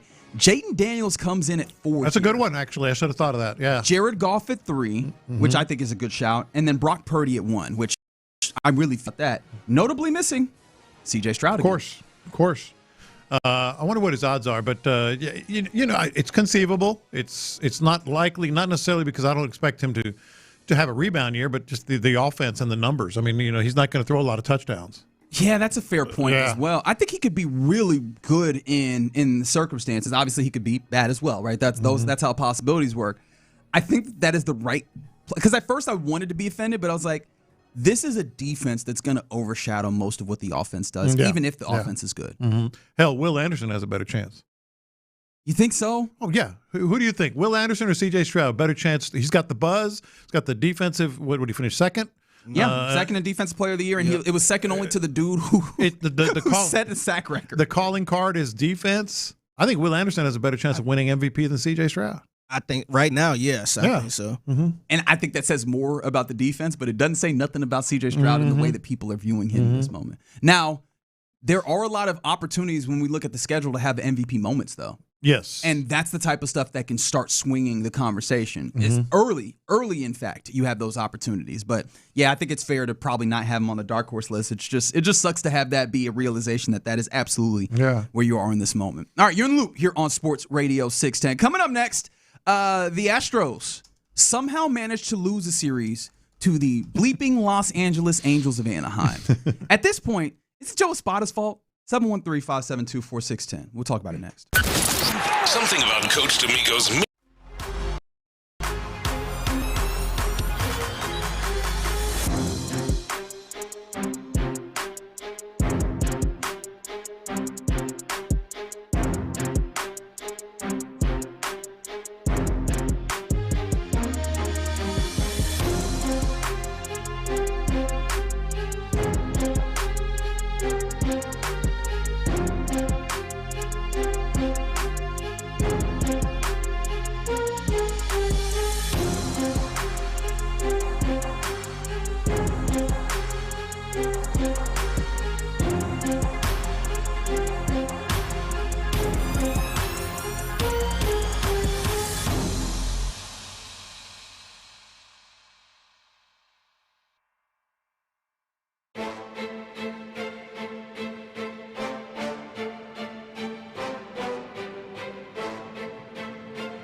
Leader, Sports Radio 610.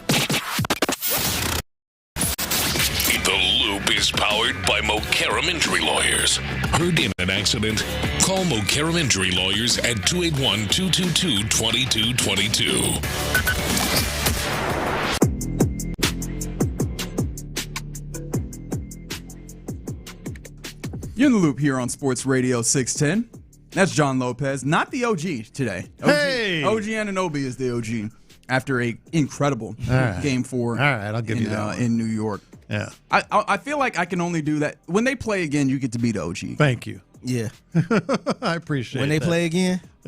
What? Saturday. Saturday? Yeah. So come Monday, you the OG again. But not for right now. The fellas out there at Minicamp, they seem to be wrapping up. Jerry Shliplinsky and I think Cole Popovich were also talked to. All the assistants seem like they're they on were the field. available. I think it's kind of mix and match. Yeah, it's scrums. Haven't gotten a chance to hear what they're saying, but I have seen a few clips, including Jerry Shliplinsky asked about C.J. Stroud making the jump in year 2 in Nick Caley's system. He said, "quote He already has." It's unanimous. It's unanimous over there. Thank you for the I appreciate that, Fig. We'll see what that actually will come. That's the tough thing is I keep trying to. I feel myself like a boat on turbulent waters. I keep just rocking up and down, back and forth. I'm like, oh man, that sounds great. And then I'm like, but is this too much? Yeah. Are we seeing that? Does it feel like there's evidence that supports that? And I just keep going back and forth. And I'm like, I just can't wait until I see there will be evidence what it is. I need training camp bad. Yeah. I feel like a junkie. I need training camp bad. By the way, this thing has a chance to be brilliant or, boy, were they trying to put one over on us, depending on how it plays out. Once Yeah. we get into Yeah, I could go a lot of different ways. They were lying or, wow, they were right. I feel like we're starting to really get clean answers on the Astros, though.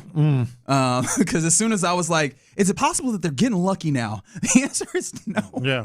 Yeah. They lose the next 2 versus the Los Angeles Angels in L.A., an Angels team that has not been good, especially not been good at scoring runs. Yeah. And here they are. Didn't have to score a lot. Did not have to score a lot because the Astros were like, we can not score runs too. How about that? Just to make it fair. And so another extra innings game. This time the Astros lose it out there in Anaheim. And at this point, like, where does the blame squarely lie for you? Because last night it felt like there might have been some managerial things that you could point to. I think there has to come a point. And we are not the what are the afternoon guys called? Joe Must Go. We're not the Joe Must Go show. We're opening up. That's the afternoon guys. But at some point you have to realize, all right, Joe, it's hard not to look at you, right? It's just hard not to look at you. We all understand, the shortcomings health wise and all that. But you're getting into high leverage situations and you're throwing Brian Abreu out there. You're getting even though game they won, it wasn't him per se. It was it was just Altuve going rogue.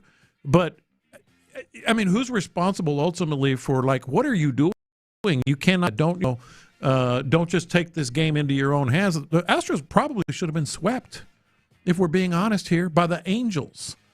Probably should have been swept. And here's the other thing that I think really kind of crystallizes it for me, galvanizes it for me. When you start getting these, I didn't see that performance coming from the opposing pitcher, it's probably not them. Maybe on a one-off it's them. They had a good night. But remember last week, who was it?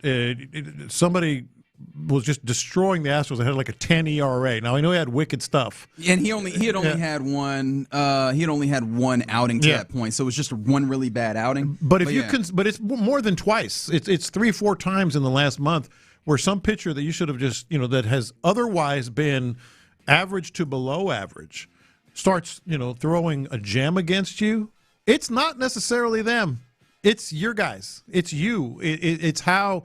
I mean, Reed Detmers had a perfect game through 5 innings last night, which, by the way, the broadcasting crew for the Astros does, in fact, say no-hitter and perfect game when it's the other team. Well, Yeah. Because at that point, you're trying to jinx it. That's standard broadcasting practice. Worse, man. It kind of does. I was like, oh, okay, so you can say the words. Yeah, no, that's standard broadcasting practice. It's like, hey, no, man, it's not standard. Yes, it is. It's their broadcasting practice. If you're on the broadcast team for the local team, right?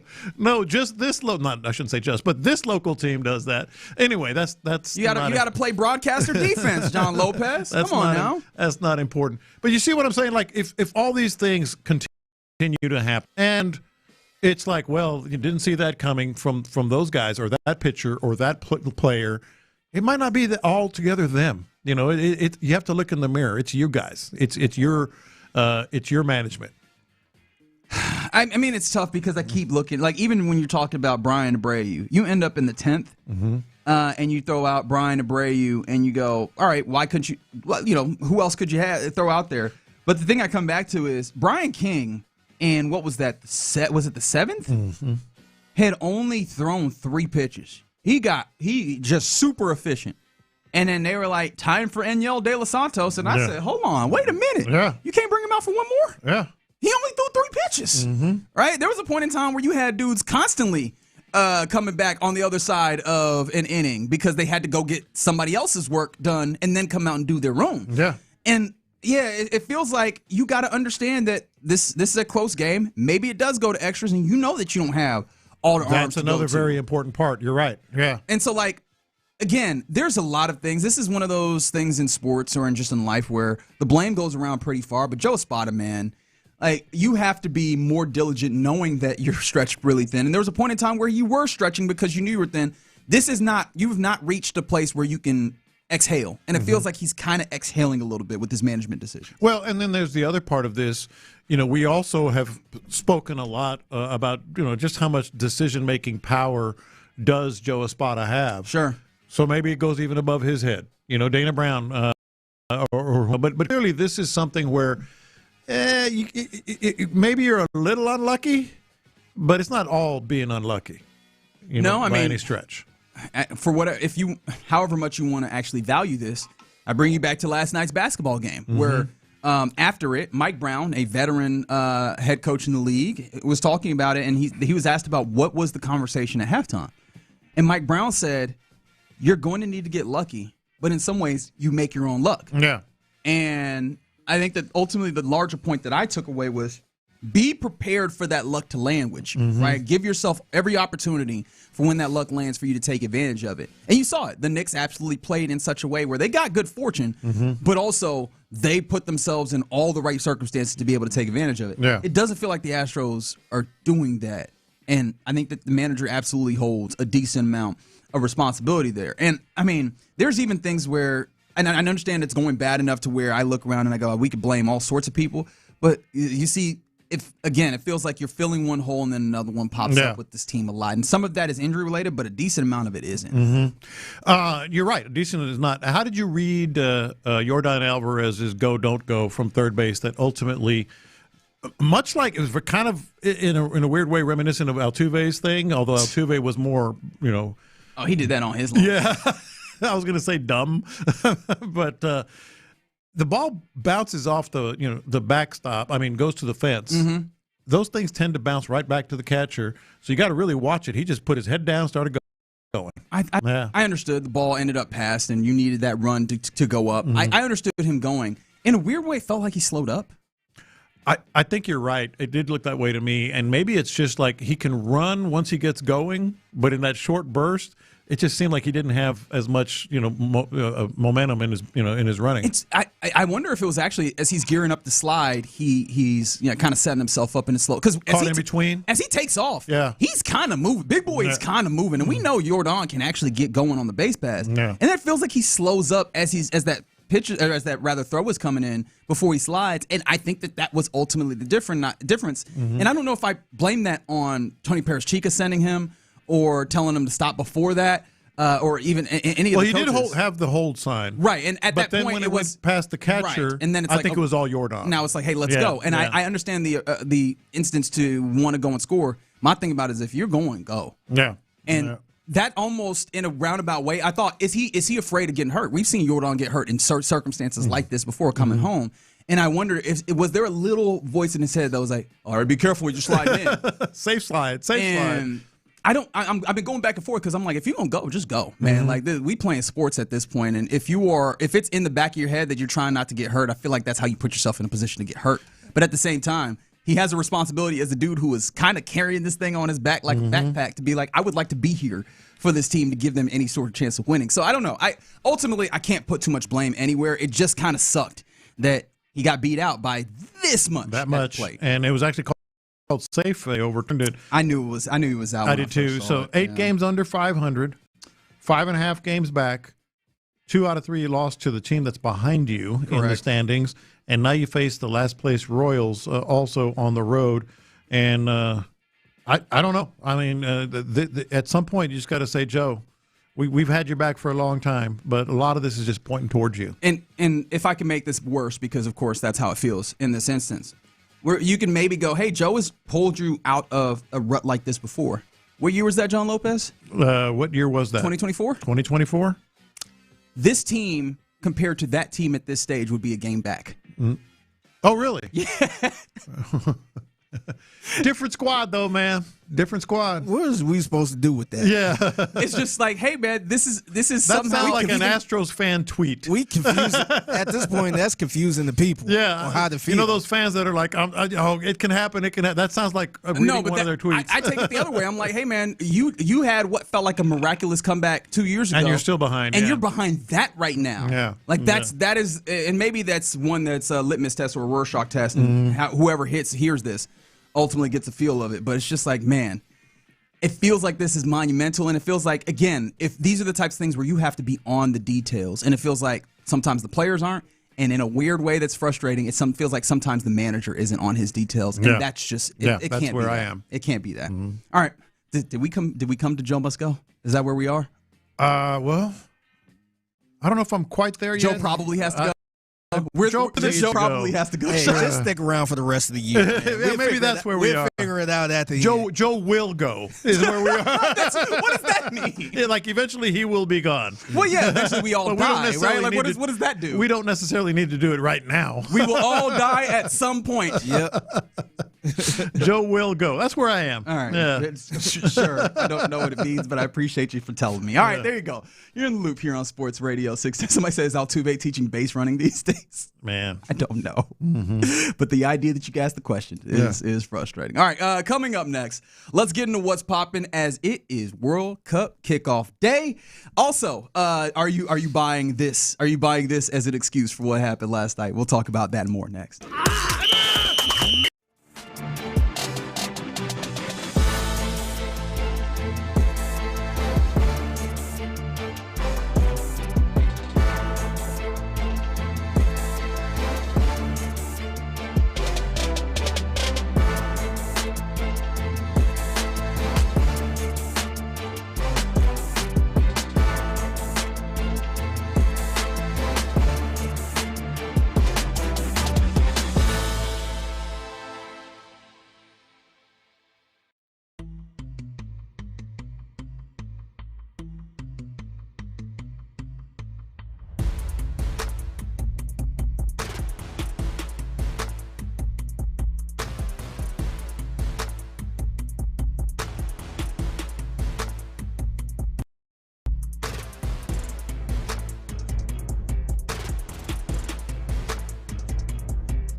visit trimfireradio.com. Injured? Call Mokaram Injury Lawyers, 281-222-2222. The biggest stories in sports and entertainment. Sports Radio 610 style. In the Loop presents What's Poppin'. All right, we're about to get into What's Poppin' here in the Loop on Sports Radio 610. Earlier, we were mentioning the players that, for one thing that they did one moment, kind of changed the way that you view or ruined them for you. I mentioned that Earl Thomas is up there for me on the Twitch chat.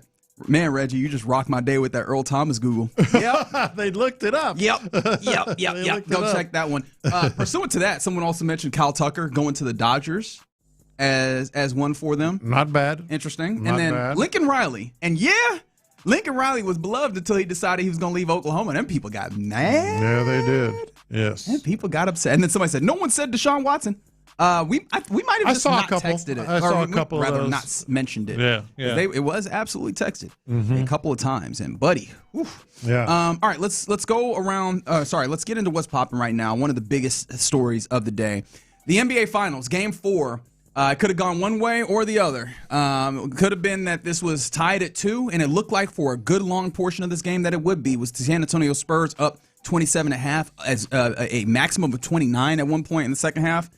But the New York Knicks, a gritty, determined response where they just chipped Timely, got a 1-point victory, and now they take a commanding 3-1 victory in this game or in the series, and it feels like they are on the precipice of being the NBA champions for the year 2025-2026. Oh, yeah, that's pretty much a wrap. We said it after Game 2. It's kind of hard to beat a team at that level that can play at that level 4 out of 5 times. I mean, it would have gotten interesting. It got very interesting, actually, had the Spurs done that. But this was a really wild game. We mentioned earlier, in my view, it was an epic choke job and also an epic comeback. I think both things happened when you look at how the Spurs, specifically De'Aaron Fox, and really just spit the bit here in shot selection. The shot selection, one of the first things I did this morning was look at the shot chart, first half, second half. It was incredible that they would not even get to the lane, just draw free throws, just make a shot, make a mid-range, kick it out. So they really choked. But you cannot watch this game and say, dang, those Knicks, man, they just have that extra little something, whatever it is. They certainly pulled off the great comeback as well. There was a good steadiness that they had within the course of this game where they just kept chipping. I did think early on in this game where it was I think it was 41-20 at one point, 21-point lead, and I'm like, the Spurs, I think they were shooting 65% from the field and from 3, and I'm like, that's not going to keep being the case, right? Right. And the Knicks eventually made the defensive change that stopped allowing the Spurs to get as many open threes. And the Spurs started missing, and that's when the game started, flowing towards what the eventual end was. But man, even in that case where you understand that team is shooting an absurd amount, it's easy to lose your head and lose your composure there. And so, congratulations. I really to the feel Knicks it was both. The Knicks. I don't want to insult the Knicks and the effort that they gave by saying, "Hey, what a choke job!" It was, because they still should have won. I mean, you're up like that. You were up 15 with 9 minutes left, 5 minutes left, something like that. I think it was five plus minutes. You're still up 15.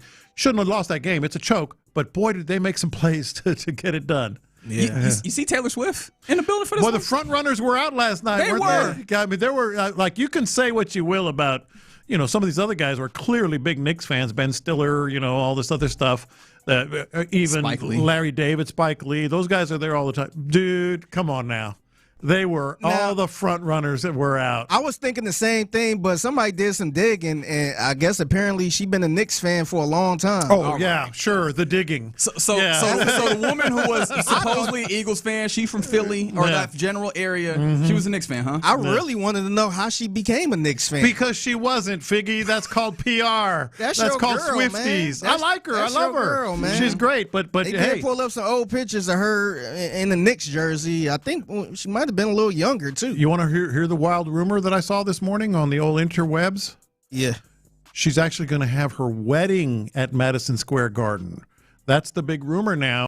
And she's in James Dolan's good graces? No, because it has an underground parking garage. There's no roof for the paparazzi. I mean, there's no sky. It has a roof, so there's no paparazzi. They're going to be able to have the whole wedding and everything. So like people come in and out. Yeah. And so like she's been in New York at Madison Square Garden kind of working on her wedding at Madison Square Garden, which actually is kind of a brilliant idea. It's kind of good. Yeah, it's kind of smart. What internet you on? The main one. You sure? Because my internet don't got that one. Yeah, it does. I ain't Look see it that up. at all. Look it up. Okay. Yeah. I'm wondering. Hey, man, look it up. Okay. I'll do my best. It's a hot rumor among the Swifties that's why she's been doing that. It's kind of smart. I found myself enjoying this game just because it looked like it was getting out of hand, and then it became a good basketball game again. And as you know, I am seated firmly on the fence of just wanting to watch really good basketball, which thankfully we still got in this one. However, there was a moment, or there is something that I was a little sad about when the Knicks won here, and that's that James Dolan gets to succeed here. Because have you seen the fight that is happening between James Dolan and the city of New York right now? So obviously, Game 3. The president was there. That was the big hullabaloo that made it a little uncomfortable for fans to be around. Yeah. Right?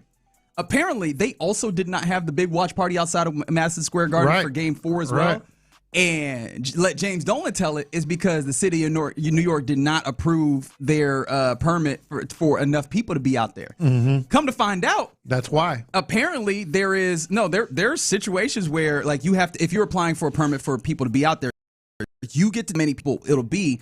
Apparently, they applied for 500 to 999 people to be outside Madison Square Garden. What are we doing? What are we doing, man? They're trying to save a buck is what that is. I bet you the application is more for more people. No? I doubt it. Or maybe it is. But you got it, right? First and foremost, I don't like wealthy thrift.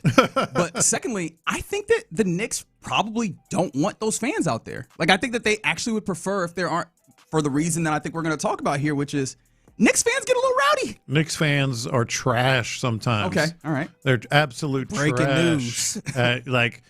Figgy, man, are you proud? Hey, we've been talking about this since the beginning of this since this show exists.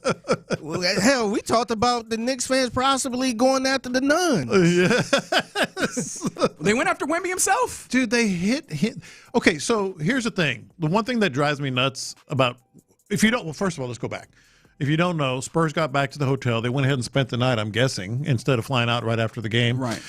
So they went back to the hotel. Hundreds, if not more, people, obviously Knicks fans, were waiting for them after an incredible win, by the way. That's right. Like, remember, the Knicks did win. When you should just feel like giddy. Just the smile should not come off your face. This is them feeling giddy. I guess it is. Hey, you talking about normal fans. Yes, like most a fans. A normal fan will feel would just giddy. be, yay, and running the streets with a smile on your face. No, hundreds, if not thousands, show up at the Spurs hotel and start heckling them. And clearly some took eggs to wherever they were barricaded off and started throwing them at the Spurs, hit Wemby in the head with an egg. I mean, good shot. Like, I know that that's not what we should be, praising in this moment. Yeah. It's not a good thing you should do. Yeah. In the loop, Sports Radio 610, we denounce this kind of action. However, it was a good shot. It was a good shot. Okay. But here's where the rub is. All these Knicks truthers or Knicks fans truthers, when they start saying, and it's all over the internet whenever you see these posts, oh, those aren't real Knicks fans. The hell they're not. Those are the ones that went to the watch party or out to the streets, a bar or whatever, went to the hotel and decided that that's what they were going to do. How are those not Knicks fans? those are New Yorkers. Yes. That's what I look at. Those are New Yorkers. And imagine the Houston Rockets. Same thing against the Knicks, but the Rockets win that game, right? You know what? Let's go to the Knicks hotel and start throwing eggs at them. No, we'd be like running the streets. Yeah, those are not normal fans right there. But they are Knicks fans. Yes, they are. At the very, very least, New Yorkers, baby. New York. So yeah, that's happened. A 3-1 lead. It feels like the Spurs might be on the doorstep of being eliminated. But the weird thing that I thought about is if the New York Knicks win this, I don't feel the same way as I felt the last few years, or it's sometimes the case when somebody wins a championship and you go, you're going to have to contend with them for. They're going to be a problem. They're going to be a problem I don't feel that way about the Knicks, even if it's done. I agree. Yeah, I totally agree. I think this is their chance. This is their chance to go down in history. And see, that's part of the reason why I'm like, man, like I'm okay if the Spurs don't win it this year because I know they probably going to be back next year, and they're going to be around for a long time. I don't know if the Knicks are going to be around for a long time. Right. Well, as long as the CBA will allow, which is not a fun conversation to have, but we'll have it at some point in the future. Right now, enjoying some really good basketball. Some other things that are popping. Do we have more hockey today? I done forgotten about that. The thing that I do know we have today, World Cup, baby. Yeah. World Cup starts today in earnest. In fact, here in a little bit, we'll be getting the opening ceremonies happening. I think that's on Fox if you wanted to watch that. But Mexico opens up the opportunity of play. They'll be facing off against Bafana, South Africa. In fact, who has those things? You have South Africa, don't you? No. I just was saying for our Kalshi friends, if they wanted to. I have Mexico. Mexico's a 70% chance. Oh, you have Mexico. Who has South Africa then? Oh, you mean on the squad? Yeah, come on, on the man. squad. No, I think. Hold get on. the paper, man. All right. You slipping on your paper. He don't even know. World Cup pool. Lopez has South Africa. Clint has Mexico. I have South Africa. Grab it. Let's go through the list There you real go. quick. Oh, yeah, let's go. So that's we're not going through the whole list, but that is the matchup that's happening to start 2 p.m. Who's playing today? Who Second should we game be looking at right now? is South Korea. Yeah. And South Korea and Czechia rather, is at 9 p.m. on FS1. Sean has South Korea, and Czechia is going to be looking Figgy. Okay, so those are the folks that have investments directly. So what in time this is this game? 9 p.m. 9 p.m. Okay. I have a feeling it's going to be a little more difficult for you to watch that one. I know that old man Fig is in effect over here. Hey, I will find it. I bet you ain't got to pay for it. No, I don't think you do. I don't think you got to do it. Are you familiar with a certain news outlet called TMZ? Yes. Now reporting. Oh my gosh. 3 dark days at Madison Square Garden, July 2nd, 3rd, and 4th. He really wants us to care about this Taylor Swift. And mind you, we have not mentioned Travis Kelce the whole time. We haven't mentioned who she's supposedly getting. Who the hell is that? Yeah. $1 million a night they're paying. Yikes. If it is in fact them, but they're reporting that that could be the case. I mean, good for them, I guess. Yeah. How much is this wedding going to be? Well, $3 million just for the building. Yeah, no, I kept seeing. Look at us turning into TMZ. Yeah. I kept seeing rumors I don't about. accept any of this. I kept seeing rumors about $20 million. I could see that. I didn't do any of this. I wanted to talk about soccer personally. Hey, we could talk about Joy Taylor if you want. I was going to talk about how Mexico plays a frenetic style. Like I was going to talk about that. Nah, y'all the ones who want to. Hey, we got a good topic at 1:40. We do. We're going to talk a little bit, get you very ready for kickoff in that match a little bit later on. But appreciate you rocking with us on this Thursday. Almost called it Wednesday. In the Loop right here on Sports Radio 610 as we step into the biggest summer tournament of them all. But also, let's talk more about this Texas team. As Nate Tice, friend of the show of Yahoo Sports, he wrote about a trend to watch in the NFL. Are the Texans prepared to take advantage of it? 713-572-4610. I'll tell you what that next. All right, and taking advantage.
Sports Radio 610 presents In the Loop with John Lopez and Reggie Atatula. Yeah, you're in the loop here on Sports Radio 610. Hope you're doing all right on this Thursday. We're making it. I am very excited as I need to change this TV to be able to see a little World Cup opening ceremonies. You know, I'm big into this, John. Oh, I don't know if you heard Sean, but I'm clearly the biggest World you Cup are. fan. I'll go ahead. This is a World Cup friendly show. It is. This is the most World and I'll Cup. talk about y'all too. I mean, if y'all have, Figgy said, not me though. Hey, I'm here for the ride. I'm good. if y'all have friends, you know, and you're out and about, and they're big soccer fans, World Cup fans, say, hey man, you got to go listen to In the Loop. No one, literally no. I think that's safe to say. Right? Yeah. No one are bigger fans. How many times you think the morning show and the afternoon show going to bring up the World Cup? Well, they will now. I think they will now. How many times combined? Tomorrow's going to get big, though, because USA plays tomorrow, right? They're playing against Paraguay. That's the easy one, right? You think they're going to talk about it, though? Because y'all breaking it down. Are we? We're not even breaking it down yet. Oh, I think they'll talk about it, but maybe y'all not. breaking it down. But maybe not the same. Y'all breaking all the team. Y'all ain't even talking about USA like that. Y'all talk about the other teams that got a chance. Y'all breaking it down. Yeah, I guess we're doing a little bit of They breaking might throw down. it in like, oh, US won 2-0 or 2-0. What's the deal with Argentina? No, I mean, how does Jerry Seinfeld get into this? No, I think that especially when you watch the matches, I think that people will talk about what they saw within the matches. Mm-hmm. So no, I mean, look, we're still Houston sports leader. We got you on all of it, man. Mm-hmm. That's the way that we like to operate around these parts. But of course, can't neglect the Houston Texans, right? This is big dog in town, and honestly, they're gearing up to try and really do something that you haven't done in a while in the city, which is really contend for the championship. Shout out to the Astros, even though contend for the championship, huh? I mean, they're the last team to have done it. This is true. Well, I guess you could count the Cougars, right? I should not neglect them as well. But either way, right? This Texas team, there's a lot of hope headed into this season. And shout out to Nate Tice of Yahoo Sports. We talked to him at Super Bowl. He wrote a piece for Yahoo about a particular trend top schematic trend is what he calls it, to watch in 2026. And so I was interested, and I go, okay, first and foremost, what is it? But how prepared are the Texans to take advantage of it? And obviously, any year in the NFL, there's something that's changing. There's a cycle that's happening, and people are all kind of chasing it. The thing that he's talking about when it comes to football right now is time of play and tempo. And when it comes to time of possession, NFL offenses took an average of 29.6 seconds between plays, which is the longest since 2000. Like teams are slowing this thing down. And some of this is like using motion to get to various things. It's obviously being intentional. It's obviously just being being intentional is what I said when it comes to offense. Are the Texans preparing themselves well to be able to utilize that correctly and maybe be on the forefront of this trend that's happening in the NFL? I think well enough, and that's a cop-out. I understand that. But let me get to the second part of this. I think well enough in the sense that they want to get out of the huddle quickly. You know, that's their big marching orders. They want to be able to get in and out of plays, line up, et cetera, et cetera. And so after you get out quickly, what does that do? That gives you time to analyze and be able to see what the defenses are doing. But the reason I don't think it's quite as significant for the Astros as other teams that can change entire plays, and I know the Astros can do that. Texans, right. I mean, the Texans can do that, but I don't think they do it as much. I think a lot of their motions is window dressing. I think a lot of their movement and realignments is window dressing. I don't think it's as impactful for them as it might be for other teams with other quarterbacks that can kind of run the offense at the line of scrimmage, you know? That's the thing, right? In fact, Fig, can you give me a little bit of audio here? I would like this Jerry Shaplinski iteration is today at training camp or a mini camp rather. The assistant coaches rather were available to be discussed or talked with after practice. And Jerry Shaplinski, quarterback coaches, it was him. Cole Popovich was real popular out there, but Jerry Shaplinski was asked about C.J. Stroud and like how he's grasping onto year two, and I found this to be interesting. Yeah, I think we've already seen it. The big thing we talked about as an offense in general is just when we got in phase one was operation and building our foundation. And so there was probably a lot of issues we had last year, get the line of scrimmage, hurrying up to get the play off. And so the big thing we pushed on all of our offense is getting the huddle right, getting the play call in, getting the play called, breaking the huddle fast, using the shifts, being able to use the motions and still have plenty of time to operate, and also use cadence with that. So that's a big emphasis we put on everybody. They've done a nice job of it. Now we'll just try to carry it over to training camp. How does your role in all? Yeah, and that's sort of what I'm talking about. They're doing all that right by all accounts, most accounts. They're getting to the line of scrimmage. I just wonder, and we'll find out, obviously, I just wonder when they get to the line of scrimmage, how much really does that extra time matter in terms of, now we can do this? And that's the thing is they need to get up there. I'm glad that this has been a point of emphasis is getting to the line fast just to begin with. Because, as you mentioned, you can't get to any of this if you get into the line slow. And boy, did we see that firsthand with this team last year, especially the year before. When it's like, hey, why are you not ready? You're getting there with like 10 seconds left. You can't start to do any of the things that allow you to get to play the chess match that is happening in football right now. So the idea that they're getting to the line is good, but I think that this is the place where what Jerry Schlepplin's out. I really, really hope that it's the case because now you get to the chessboard of sorts. Can you play the game, right? Are you actually using shifts and motions in ways that create something? Cadence being mentioned is something that's huge because that's another way that you can, especially for when defensive lines are getting to you fast or if they're giving your offensive lines some trouble or whatever. How you slow them down is force them to have to consider not just going right when the ball snapped or when they first hear first motion or first sound. They have to think about where they're going. They have to be considerate of that, and that slows them down a little bit. All these things are tools in your tool belt, especially if we're not just going to beat the other team with we're going to get to the line quickly and we're just going to have a lot of plays. We need to be very intentional and we need to be very effective with these plays. So it sounds like they're trying to be effective in that way, but it's how much are they just going to check the box and how much are they going to actually do it? And that really shows up with the motion. That's what I'm talking about. Are you having motion that is just motion for the sake of motion, or are you actually playing the game with the defense where you're pushing and pulling guys into places where this actually ends up being beneficial? Yeah, no, I totally agree. Yeah, no, there's that. Then also within that, right, defenses are then now pushing deeper into coverage in counter of that where you're seeing some of that happen. And so you need to be able to run the ball well. And I think this is where I go, the Texans, in theory, should be able to take advantage of that portion of this. Right? No, this one I would definitely lean into until someone proves otherwise or they prove otherwise. I'm buying what they're selling right now. There's no reason not to, and that is that, tougher, better, line, keeping it simple. We heard Ursery earlier, and you can listen to that if you go back and listen to the show, talking about those very things. I am buying that CJ is certainly better with it all. The offense, the approach, in and out of huddle, all that. I'm buying it, and I also feel like if that happens and you do have a better offensive line, absolutely that's going to be huge for him. Now another thing that Tice talks about as well here is like the use of varied personnels, and this is one where. This is the thing that we've been looking forward to, and I think that this is where tight ends really land. And I am very intrigued to see how much they actually use these personnels to force defenses into different places, because then you pair that with something he's talking about, which is offenses are evolving their weapons, right? Using floods, using sails, and no huddle. Yeah. And that is something that, again, comes back to the heart of what we're talking about here, which is CJ at the heart of operating this offense and Nick Caley calling this offense. And I think there's two parts of this that are very pursuant to what we had last year. The Nick Caley portion of it, there was times where you could see him on the TV and you go, he's struggling to get this play in. He looks confused, if we're being honest, or torn. No huddle wasn't really even an option for them. There was times where they huddled up where you're like, how the hell are you doing this right now? Is this supposed to be 2-minute offense?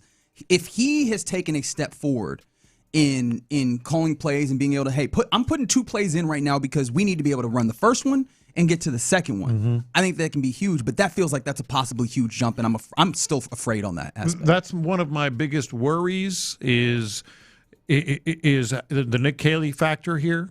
Simply because I don't know, we don't know if he's even capable of calling that plays at that level, getting in and out. Now they drill, we see it all the time. They practice 2-minute drill, but no huddle and quick to the line and reads and calls at the line of scrimmage. I don't know if he's, and I have my doubts. This is one I have my doubts Agreed. On with Nick Caley and being able to call plays in the breach, in the fire. Yep. Being able to pull it out. Now, on the positive side, I think they're sort of mitigating that, and this is my view. I think they're going to use the hell out of tight ends this year. I think they're going to use the hell out of tight ends this year. And those are always easy outs, always easy outs in a 2-minute drill. No, and I think that's going to be a huge change. Because also we saw with this team, there was times where, okay, you found the pressure point in this defense. And what you need to do at this point is just keep attacking that pressure point. And one of the best ways to do that is just line it up. Yeah. Don't let them sub. Yeah. Line it up quickly, go get them. Line it up quickly, go get them. And it felt like that was not a tool that was in their tool belt nearly as much. And hopefully that's the case, but then also C.J. Stroud is going to have to execute it, right? C.J. Stroud is going to have to command that at the line, and all accounts early on is that he's doing better at that. But again, I don't know how much to believe that until we see it. The funny thing is all the confidence we have in such a truly proven and seemingly very good to great coaching staff. I mean, the only coach that I have doubts about is Nick Caley, and he's your offensive coordinator. That's like even Shaplinski, very well proven, clearly, going to buy in, going to be able to, to add some things that he knows from this style of offense. Go to defensive tackle coaches, running backs coaches. I mean, this is a great staff. Right. All guys, you'll hear their names come up as D'Amico talks about them because they deserve a lot of credit. But the guy you're worried about is the one calling the plays. And that's problematic, and he hopefully can prove otherwise. So the thing that I find interesting is as we went through this piece and some of the various different pieces of the trends that are happening in this league is that they should be, in theory, capable of taking advantage of it, right? They've set themselves up to be able to run the ball effectively. They've set themselves up, in theory, to be able to utilize the time of possession. They want to run the football. They want to take time off the clock. These are things that the league is doing just in general. Yeah. And I imagine that it's been somewhat intentional with D'Amico Ryans and Nick Caserio to look at the league and say, hey, this is where it's going, and we're going to trend with that. But if everybody's doing it, you also need to be able to execute it at a high level. And that is actually, oddly enough, the thing that I'm still concerned about. All right, I'm still interested to see is how highly do they execute these high-minded ideas? Because I take you back to last year where the high-minded idea was we are going to suit our offense to our players. And it didn't feel like they did that well. And so can they take these high-minded ideas that, in theory, all are fantastic? Let's get more tight ends on the field. Let's force defenses in the base and then drown them in the water by actually having Dalton Schultz run these corner routes, or have Marlon Klein get out here and go down the seam as it seems like he can. Get Brevin Jordan, God forbid, on a linebacker and see what he can do. Yeah. Right? Get Foster Moreau on this edge, and now we can actually go and move dudes in a way. All right, these are things that it feels like they are set up to be able to do, but are they actually capable of doing them in a way that's tangible? Yeah, and it's both. It's Nick Caley, it's C.J. Stroud with his responsibility there, and the texture comes in. What if he hasn't gotten better? Yeah, that's the $1 million question. Yeah. Okay. So, what do you feel like is worst case scenario? Even if he hasn't gotten better, do you feel like they're capable of even executing any of this? I think what's going to happen is. What's the floor, I guess, is in my mind that you're expecting here? Because they have, a second year, it's got to be better than what it was last year, even at the end, because you have a second year, at least there's familiarity with it. I think the floor is going to be, decent running game. I think that's the floor. I think they'll be decent. If all things being equal, this is the offensive line. Smart running back knows how to set up running blocks. back, more tight ends. I think they're going to have a better running game, and at minimum, it's going to be decent. But to the question, what if he hasn't gotten better? I've said this multiple times already, and we're going to say it again. This is not going to, as great as this defense is, as high as the hopes are for this team in general. You're going to play extremely close games, multiple very close one-possession games. If he's not better, you're going to lose some of those, and you lose them in the postseason, and that's that. Like the close games. We were talking about the NBA Finals. The Knicks have that special extra little something over the Spurs. Everywhere else, it seems like they're pretty even. If he doesn't have that, if he can't develop that, and they get into close games, that's a problem. There's one more place that I have not talked about where the development of Nick Caley is going to be vital. And it's funny enough because we all feel so much better about this offensive line than a year ago today, right? Mm-hmm. I think that's more in the run blocking. Pass protection is one of those things where if we're talking trends, defenses have gotten so good at picking apart offensive pass protection. Mm-hmm. They know a lot better how to kind of push and pull and find weak spots within it. Yes. And I think that is one of those things that absolutely, you got physical dudes that are capable of doing it, but if defenses know how to, twist and pull and stunt and pull you into places where now the structure of what you've done protection-wise isn't right, or if, you're not calling the right protections, that could very quickly be a hole in the boat that can really make this. Well, that speaks to the question I brought up earlier. Can you keep things simple offensively? Because it can keep. I think the way I put it is, can keeping it simple work? Yeah. On the offensive side, I think that speaks to that. Defenses are smart. You just mentioned some of the things they do. Pass rush wise, etc. If you're and look, I'm not. I mean, the Texans are not going to be just basic. You get him, I get him. They're going to be able to help, and depending on the pass rusher and all that, they do all that stuff. But if the defense knows what you generally do, whether it's run game or passing game in your blocking schemes, you're at a disadvantage. Yeah, I mean, this is a huge year for Nick Haley. Yeah, it really and truly is, and it feels like they're put in the place for him to be able to succeed. And so that's why, I mean, we talked about this when it comes to like the groceries, so to say, right? The actual talent that you have here. But also even the style of play seems to fit with trends that are happening in the NFL. Time to go and show it. Time to earn your money, big boy. Yeah. Right? Yeah. All right. You're in the loop here on Sports Radio 610. Coming up next, let's do our lunchtime confessions. The Houston Dynamo Soccer Celebration.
sports leader. Sports Radio 610.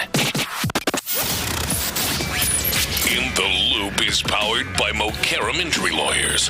Heard in an accident? Call Mokaram Injury Lawyers at 281-222-2222.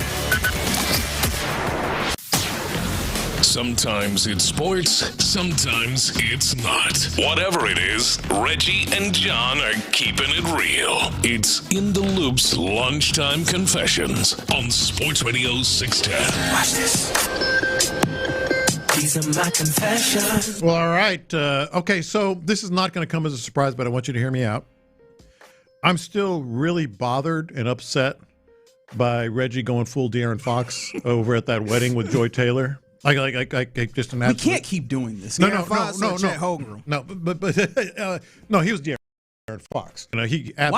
He absolutely spit the bit. That's surprising because, like, I think people would say Chet Holmgren had the worst playoffs. I think not. No, really? Compared to last night? Hey, no, in that game 7, that brother didn't even show up. I understand that, but at least he just got dominated. What was he, 1 for 2? He didn't choke. He just got dominated. That's not what we're talking about. No, he didn't show up. Reggie did not show up, man. Reggie choked. But again, I don't like any of this. This is going to surprise you. Outside of the obvious reason, this is my confession. Outside of the obvious reason, like, what were you thinking, man? With Joy Taylor sitting across it. By the way, if you weren't listening, sitting across from him, he said basically one sentence and then clammed up throughout dinner and the entire wedding. He put up a wall. No drinks, no dancing, no nothing at all. Okay, that's not what I'm talking about, even though I just talked about it. Okay. All right. Thank you. For professional reasons, that is just as big of a choke. That is did you? I know you thought of this afterwards. I know you had to have thought about this. Like, hey, man, or woman, hey, tell me a little bit more about how you got to where you are. Hey, who's your agent? Hey, look, I know agent, people ask you this. Cute. You think I'm talking agent talk? You need one. You need to get one eventually. If you're going to go where I'm not making no money? Oh, okay. I don't have an agent, but I never needed one because I was because you're famous. Well, no, I was already doing something here when I got into radio. But just for figures, seriously, I'm dead serious. I would have been like, hey, you want to hop on the show? And that's what I was going to say. I know you get asked this all the time, but mutual friend who was one of the people in the wedding, right? Or was it the wedding? Yeah. Actually, they got married because they're both mutual friends. Okay, hey, maybe we can, give me your number. Just maybe we have you on sometime, or somebody Like, I started thinking about this because it was hard not to think about the obvious part. Like, what were you thinking just as a grown-ass man, red-blooded American man? That's right. But I started thinking from a professional sense, he spit the bit.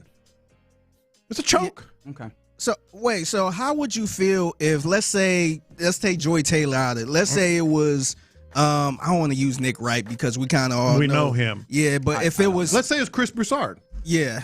Sitting across from me. You would have talked his ear off professionally. If he would have said, hey, what's up, man? Yeah. Hey, you work with the DallasCowboys.com? And I wonder if Reggie would have been short with that. No, he would not have been. I started thinking about it. It's like, dude, just for the sake of your job and our show, you choked. I think Reggie was nervous, man. Yeah. I've been thinking about it a little more. I think he was just a little bit nervous. Okay. And you just kind of kept it short. Reggie's pissed. I just get it out, man. Get it out. I recognize. Look, I've already come to terms with this, but I had more time than you guys did, so I have to be a little bit more fair about this. I will attempt to remedy this, obviously for the professional side of this, so that you guys so we can have her on the show at that point. Is that any better? No. Well, I got questions. I bet you do. I bet you do. These are my confessions. It's been well established. I'm stoked for the World Cup. Like, I am somebody who I try and watch all the matches. Like, I try and watch all of them. An even bigger undertaking this time around, as there's 12 more teams, some more group stages, all that. But if I'm going to be entirely honest, I think that I might be losing the love of the game on this one. How come? On this World Cup. How come? You know how come. Like, all of the other things. Like, the way that FIFA has comported themselves. Oh, see, I'm erasing that once the game starts. And that's the thing is, I thought that I would. In fact, there's some people in the text that I'm certain have gotten texts from me where I'm like, I feel like, with all this is happening, once the games start, the games themselves are still the World Cup. It's still that energy, that level.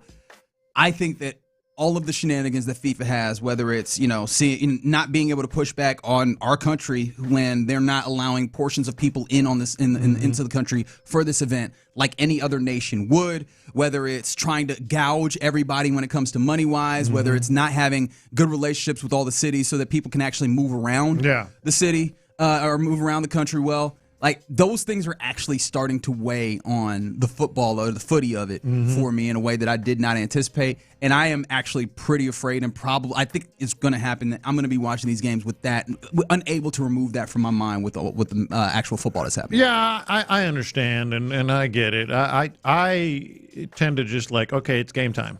Let's see what happens here. Maybe so. Maybe so. And I'm hoping that the thing that gives me more, allows me to enjoy it as well, or on the other side, is all of the Europeans that are traveling the United States and just oh, this is good. Dude, I don't know that America could have had better PR than having the German dude come to the South and go to Freddie, right? Yeah, Freddie, who went to, I think he went to a match at Jordan Hare at Auburn Stadium, and he's like, this is gorgeous. I don't know why they're not playing games at these college football stadiums. He's taking ppictures at Buc-ee's. Just Waffle amazed House. by it at Waffle House at some beach. I think he's coming through Houston at some point as well. And there's that. There was a Swedish woman who was marveling. Oh, was that the ranch dressing? Yeah, she was marveling at the concept of ranch dressing. I was like, and Figgy asked, do they not have ranch? Yeah. And I also mentioned how she took a picture of the food. And I'm like, man, this ain't no Instagram. Yeah. This ain't no let me post a picture of my food. It is type for her. Of picture, but, it is for her. But it is. Yeah, I can understand where you be like, man, this place, this is kind of good. So yeah, they're fascinated by things that we don't even think about, and so I'm hoping that helps bring the joy on the other side of it. So I'm not thinking so much about the. That's what I'm hoping. That's what I think I'll do. I'm pretty good at that. Just let's watch the games. Yeah, the crippling corruption that is FIFA and everything that's happened on the other side of this. Yeah. These are my confessions. So I know y'all ain't gonna believe me. I know Lopez, you probably ain't gonna believe me when I say this.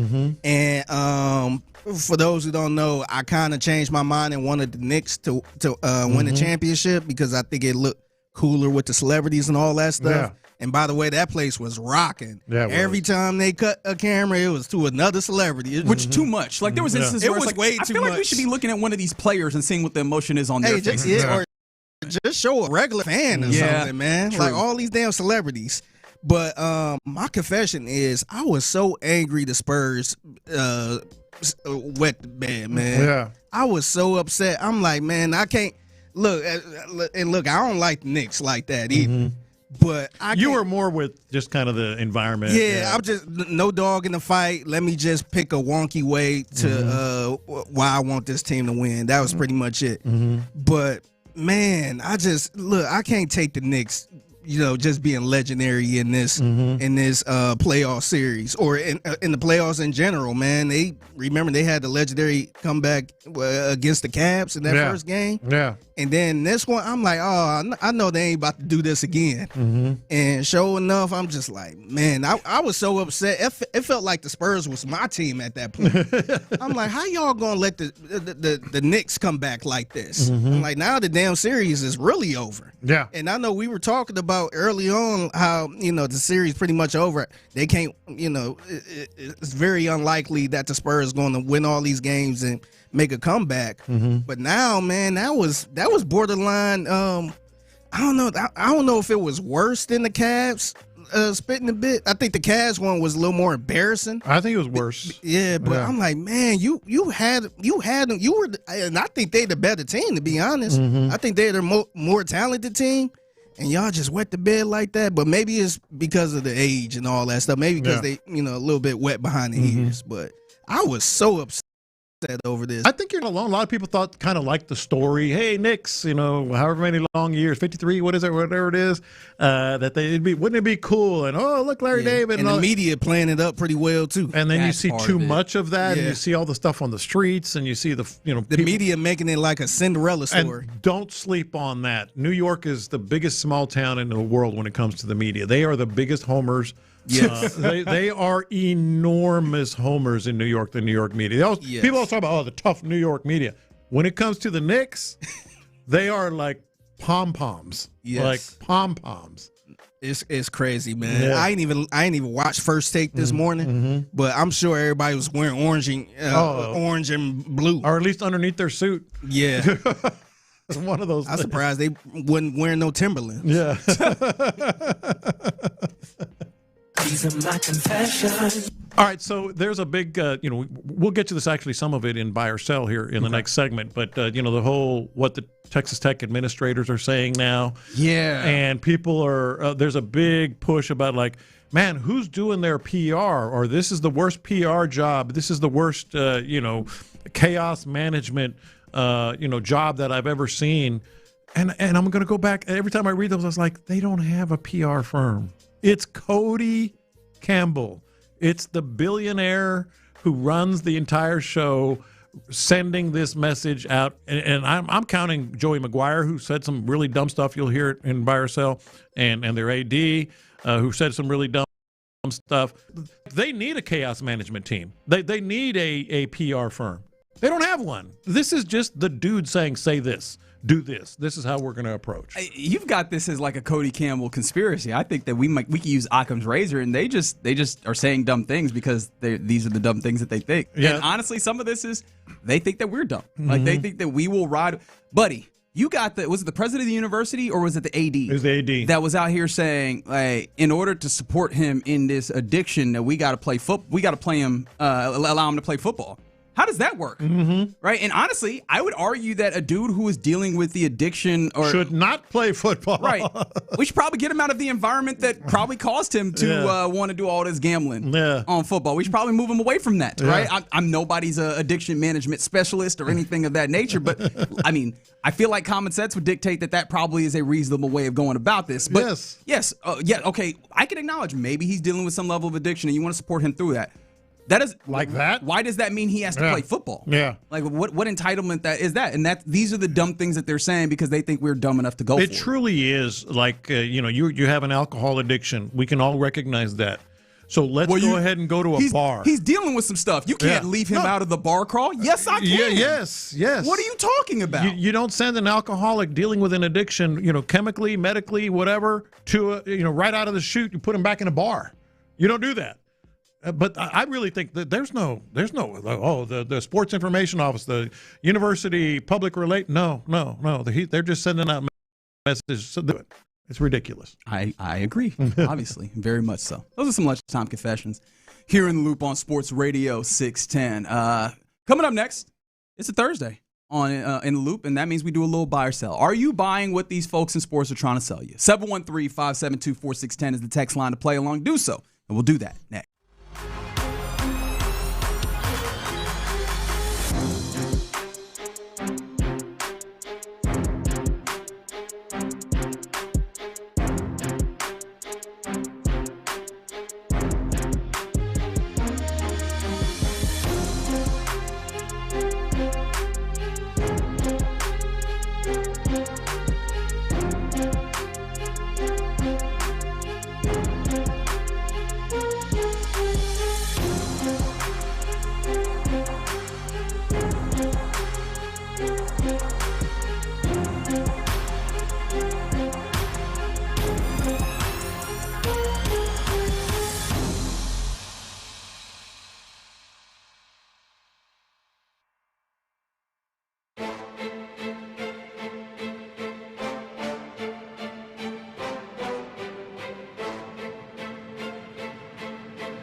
All guests on Sports Radio 610 join us on the Texas Mattress Makers Hotline.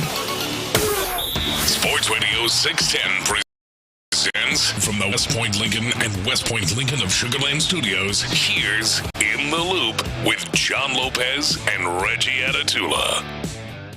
In the Loop here on Sports Radio 610. All right, so one thing I know with the World Cup getting kicked off here in about an hour and change, I know that Ito is going to be pretty much locked down. You're not going to be able to drive through there. I don't know if this is the same reasoning, but we got people texting in saying, hey, man, if you out there, what did they actually say? Gessner, you said something like Gessner and West Park, I think is what they said. Yeah. They shutting stuff down over there. Oh, really? I don't know if it's the same thing, right? Okay. And, of course, I'm only getting one person texting in. Let me know if you're also seeing That's the same. That's the kind of impact. shocking a little bit. Yeah, I was like, that's the a little- opposite way. Right, so I don't know if that has anything to do with it. It could be something entirely different. But I was like, oh, okay. Seems like traffic. I will tell you, oftentimes that when the city's fan bases, and they're very organized. You think traveling Texans are organized? No.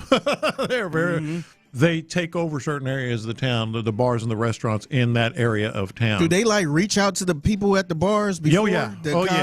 Make this our bar? No, I've been to areas where, whatever, I forget exact city it was, but I was at a World Cup and I was like, why are there so many, South Korea flags here and South Korea jerseys and all that? And they just said, this area of town is going to be our home base, and it's thousands. It's thousands. Yeah, I think the only nation that I can recall that is actually having their actual home base here is Congo, I believe. Yeah. But I'm talking like the team that's playing here. Yeah, but if they're playing. Fans are where we're going to be. Yeah, this is where. This is where we're. Y'all still looking for a place? Sunnyside. I heard it's pretty good. Man. I heard it's really good. Do you really want that? Yeah, go on over there. All right, let's go to the Alameda Mall while y'all at it too. That Reggie talked about.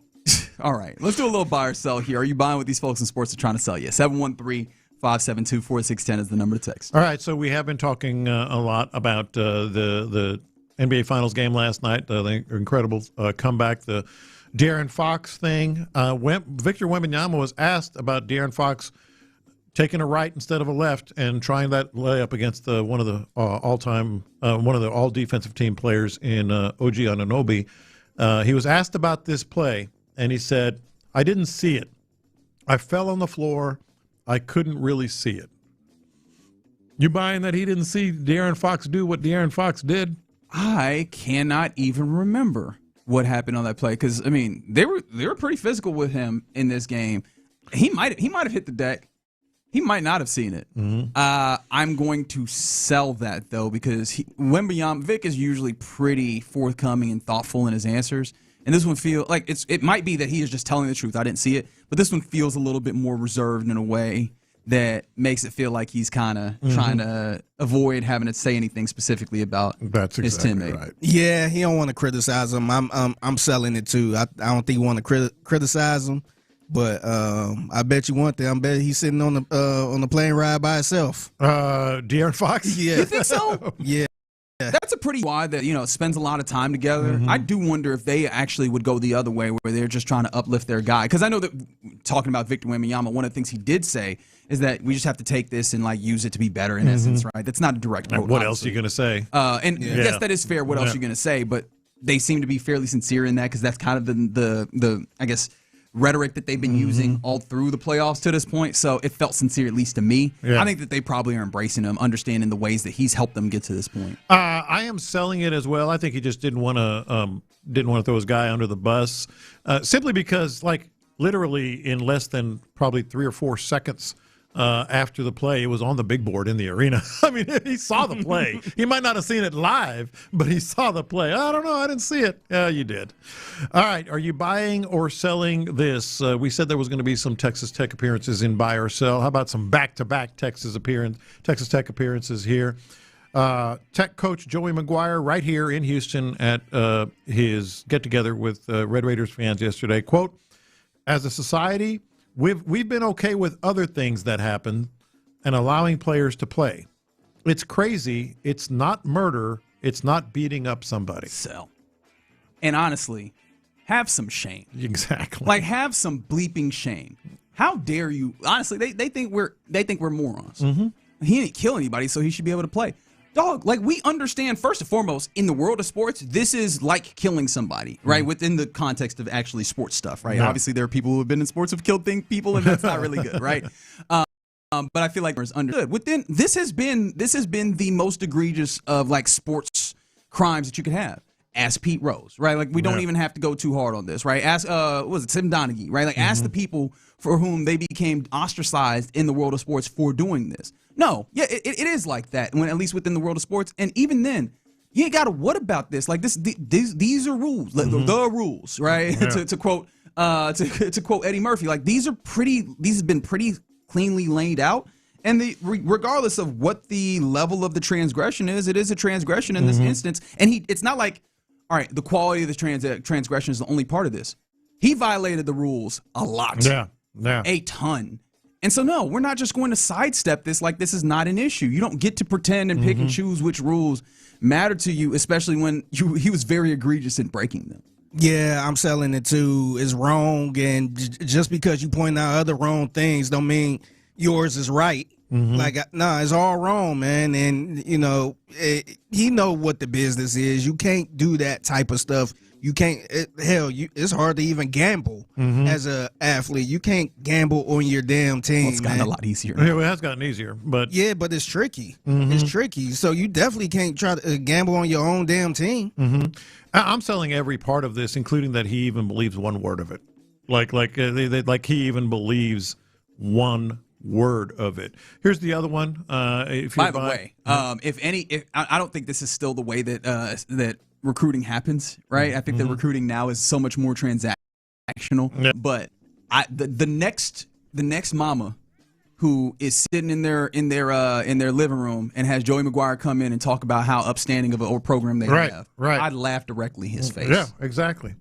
This one got me. I think he actually might believe. Well, I'm not gonna. Just tell me if you're buying or selling. This is Cody Campbell, who's running the show over there at Texas Tech, the big alum. Quote, talking about why there is this big backlash, as if we all didn't know. But talking about why there is this big backlash. Quote, it's because the college football world doesn't think Texas Tech should be as good as they are. Yeah, I'm selling that.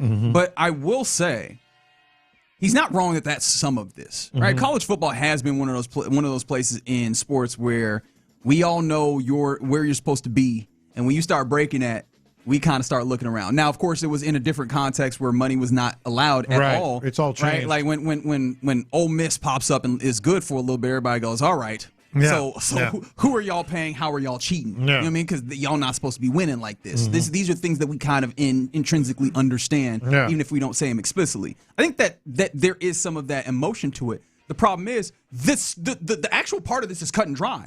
He's admitted to the transgressions that he's had, and we have it in pretty vivid detail, the ways in which that he's violated this. Now this is just a power play, right? Can the NCAA enact their will? Or can you do enough shady stuff around the periphery to get your guy over and legalize your way through this, right? Yeah.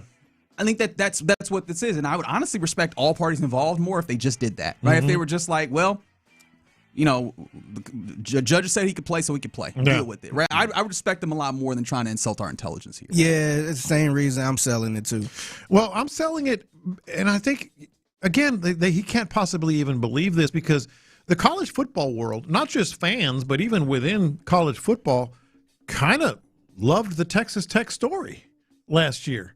Like they were like so respected. They clearly made big moves. They were embraced by fans for sure, and just casuals. Casual fans that didn't have a stake in it. Like they were sort of like, hey, this kind of like that dark horse. The underdog, dark horse, whatever. So, yeah, I'm selling it as well. Not only that, I think for a lot of the college football world, just like we were talking about, right, there was only a few programs where you could really and truly feel like they have a chance of winning. Texas Tech, Indiana, I think that they gave a lot of programs hope. Yeah. They're like, oh, so this can be done outside of the bounds of being a blue chipper. I think that's a fair point to bring up. Yeah.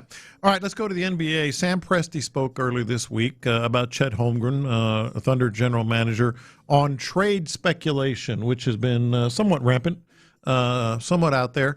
regarding Chet Holmgren. Quote, Chet's one of our guys. Yeah, I'm buying that. You're buying that? Yeah, I'm buying that. You don't think that he's thinking about trading? I know that there's been conversation around about trading him. The only reason why I would open myself to the possibility is that they have so many young talents, and they have a lot of them eventually will reach a point where they need to get paid. And so there's the conversation of how do you then consolidate all this talent into guys that you can actually keep on your roster and that you can fit under the salary cap. Yeah. I think that is a conversation that has to be had at some point. But I don't think that's what we're doing here, right? I think the conversation is more, are you out on him because he did not show up in this one particular series against an alien, which I think is kind of too much, especially because he has been he was for a large part the second best player on that team. Yeah, and he played as such in this playoffs. Correct. Yeah, and so I think that we're doing the recency bias, which I understand, right? Our sports are built towards having a little bit of recency bias because this small subsection of the season or after the season matters more than anything else. It's one of the reasons why all the conversation that we have about C.J. Stroud is so, because he was very, very bad in the portion of the season that matters the most. So I'm not trying to sidestep that for Chet Holmgren. But we can't pretend like he's bad now. Yeah. And I don't think that it's especially the general manager can't do that either, and that's what's happening there. I'm actually selling it, and I don't think they looking at it as he's bad now, so we gotta get rid of him. But they got beat by the Spurs, man, and the Spurs ain't going nowhere no time soon. Yeah. So and I know the Thunder had some players that was hurt, but I think they in the business where they got to try to keep up with the Spurs or be better than the Spurs. So I think he gonna look at any opportunity or some type of way to get better. So that's trying to get Giannis. I think they're gonna try to improve and get better. I'm buying it. But only based on this. Like, he was asked about trade speculation, and he said he's one of our guys. So technically, yeah, he's still one of your guys. That doesn't answer the question about are you going to potentially trade him? No, he's one of our guys. Yeah, we understand that right now. He is. I do wonder how comfortable they feel with running it back with this squad. If they feel that comfortable, it is a great question. I don't know how I would feel about that. Can I ask you something just like philosophically? Because, Figgy, I think you made a great point, right? Everybody is always trying to keep up with the Joneses.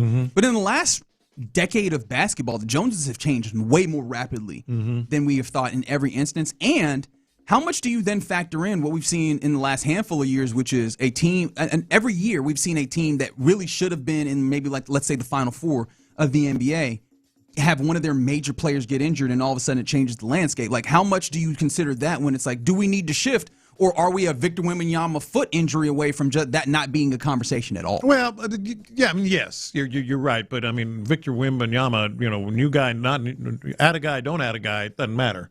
That's the guy that's going to kind of make the everything go with San Antonio anyway. Sure, no, and I'm not saying that like you don't take that into account at all, but I'm like, does that not then cause you to be a little bit more hesitant on making big swinging changes? Because I think you got to match. Okay, you got to go after the guy. And plus, I think the Thunder got the assets to even consider something like that. I don't think they're gonna go broke, get Giannis or anything like that, but they won't. But they're in the vicinity, and that's the reason why I bring this up. Like, they're in the vicinity, so this isn't like us talking about it in the context of the Rockets, where we feel like they're not in the same neighborhood. So you're making swings in theory to get into the neighborhood. When you're in that same neighborhood, are you running the risk of taking yourself out of the neighborhood and trying to one up this team that very well could not be there based off of the way we've seen basketball play out in the last few years? That's always a possibility to be. And I, honestly, if we're being real, I don't think they expected the Spurs to be this good like this. Yeah, I don't think a lot of people did. I think that changes everything. If the Spurs wasn't this good, I think they will probably run it back. Maybe they probably be in the finals now.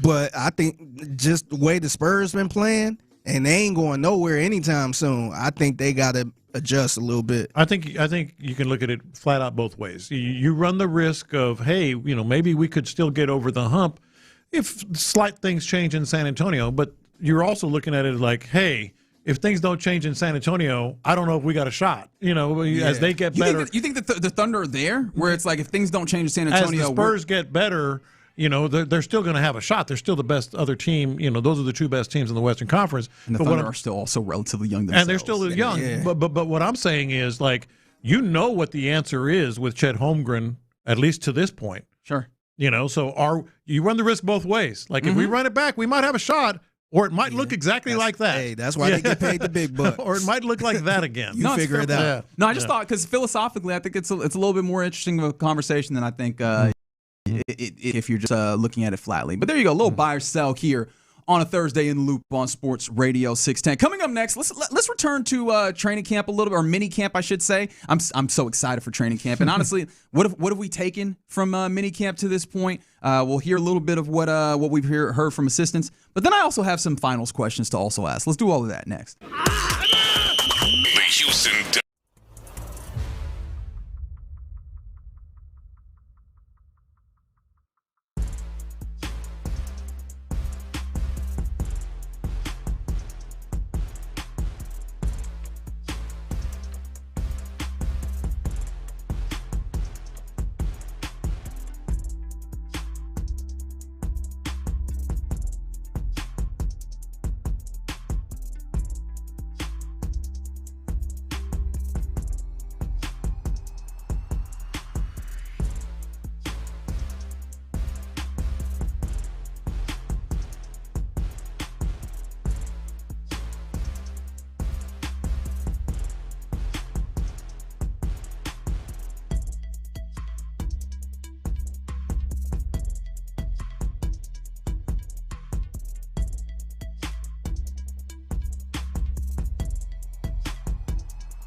Sports Radio 610. The Texans play here. An Odyssey sports station. Sports Radio 610 presents In the Loop with John Lopez and Reggie Atatula. You're in the loop here on Sports Radio 610. Happy Thursday to you. Hope it's going well. I'm not going to lie. Fox is not doing it for me right now, John Lopez. How come? Not enough Shakira? Yes. Actually, yes. Very much so. I would love more Shakira. All their build-up. Not as great, but I'm still excited to see what the first match of the World Cup gives to us. 2 p.m. is when it gets going. Mexico versus South Africa. Mexico has not lost an opening match in the World Cup since 1994. That is going to continue. I have a feeling that's the case as well, if I'm going to be entirely honest. All right. Texans mandatory minicamp comes to an end today. Did not take the day off, did do some work. It was walkthroughs, nothing, I guess, all that world shifting rather. But ultimately, we got to hear from a couple of the principals, right? It's Ben McDaniels, I know, talked to the media. I know we heard from Jerry Shaplinski. But how about Cole Popovich? Yeah, how about line Cole coach? Popovich? I mean, this is one of the places that our eyes are trained for this team. And Cole Popovich, he stepped to the podium. Or not podium necessarily, but there was a scrum. He was asked about this offensive line. This is Cole Popovich. Seen from so far. I think it's the same stuff that we saw in the draft process. You know, he's tough, he's physical. In the interview process, he's really smart, picks up on stuff real fast. And then all that draft class really well. Betchy picking up stuff really well. Even our undrafted guy up there. Keelan Rutledge is who he was talking about there, Big Red. And it feels like that's been the constant. It's just he is exactly who we thought. Shout out to Dennis Green. They are who we thought they were. Yeah. That is Keelan Rutledge. And honestly, I kind of love it because we can go through scouting profiles, and sometimes you get over your skis. Sometimes they lie. Exactly. Yeah. Who they thought he was, which, I mean, that's a good thing to start with, at least. Yeah, no, and I think that's going to be the case with a lot of these guys these days. I shouldn't say these days. On this team right now, they had a very particular wish list, even moving around in the draft to go get them. So and especially at this point in the season, you're not going to say, oh, boy, still has a lot of work to do. Well, of course he does. It's just OTAs and minicamp. So, but I think it's legit. I think they really like this guy. And yeah, I think some people point out that, like, oh, well, what's he going to say, that they didn't like him on tape? Well, that wasn't necessarily the question, right? And so he volunteered that, no, he's exactly who we thought that he was. Because you could just say, general pleasantries of, he's doing well or whatever. No, he is exactly what we thought he was. And they had high praise for him when they selected him. So, again, good. He's getting in reps. I think if we're looking back through minicamp and OTAs, it's about where you thought he would be at this point. I mean, again, there's not a lot to work off of. No, I think exactly. Like get him in with the ones, early on, but don't just give him the job. Mix it in with the veteran. Learn from Jake Andrews. Learn from Evan Brown. And I think this is exactly where he should be at this point. Yeah, and I mean, plying his trade mostly at center. He still gets some guard reps in there because they want the versatility. Honestly, as much as they talk about, because if you remember, Nick Casario was on last week with Payne and Pendergast, and they asked him, hey, what are the particular challenges for a young player playing center at this level and in this offense? And he didn't really talk about that. He jumped into talking about how cross-training was important. But if you think about it, and if you look at least just at OTAs in minicamp, it feels like the cross-training is this is a center that we are also making sure can play guard, as opposed to this guard just making sure he's still there. He can still do what we saw him do in college. No, I think you're right. Which I found to be interesting. Some other things as we're wrapping up mandatory minicamp for your Houston Texans. Ben McDaniels, the wide receiver coach, who honestly feels like he has more say than sometimes we can give him credit for. He was asked about one Tank Dell. Tank Dell is kind of an interesting linchpin in this wide receiver room because a big if, mind you, right, coming off of one of the most catastrophic injuries that we see in sports. But if he can come back and beat Tank Dell, this looks entirely different. And it does. This is Ben McDaniels talking about Tank Dell and his recovery process. Just excited, for him to continue really through the summertime too. This has been a long build, and he's fought like crazy. He's extremely determined to get back healthy and run around and impact the game like he knows he can, like we know he can. We'll be excited for training camp to start. And he said to get back healthy, but he has been out there, more than I even certainly me, maybe more than you thought he would be at this point. Even today, I was hoping that he'd be doing more, but really, yeah. I mean, he's getting in walkthrough. Yeah, and remember they gave us that video early, but that also was like less than 50% speed. If we want to be really honest, like this feels like, hey, they're breadcrumbing us so that we keep along.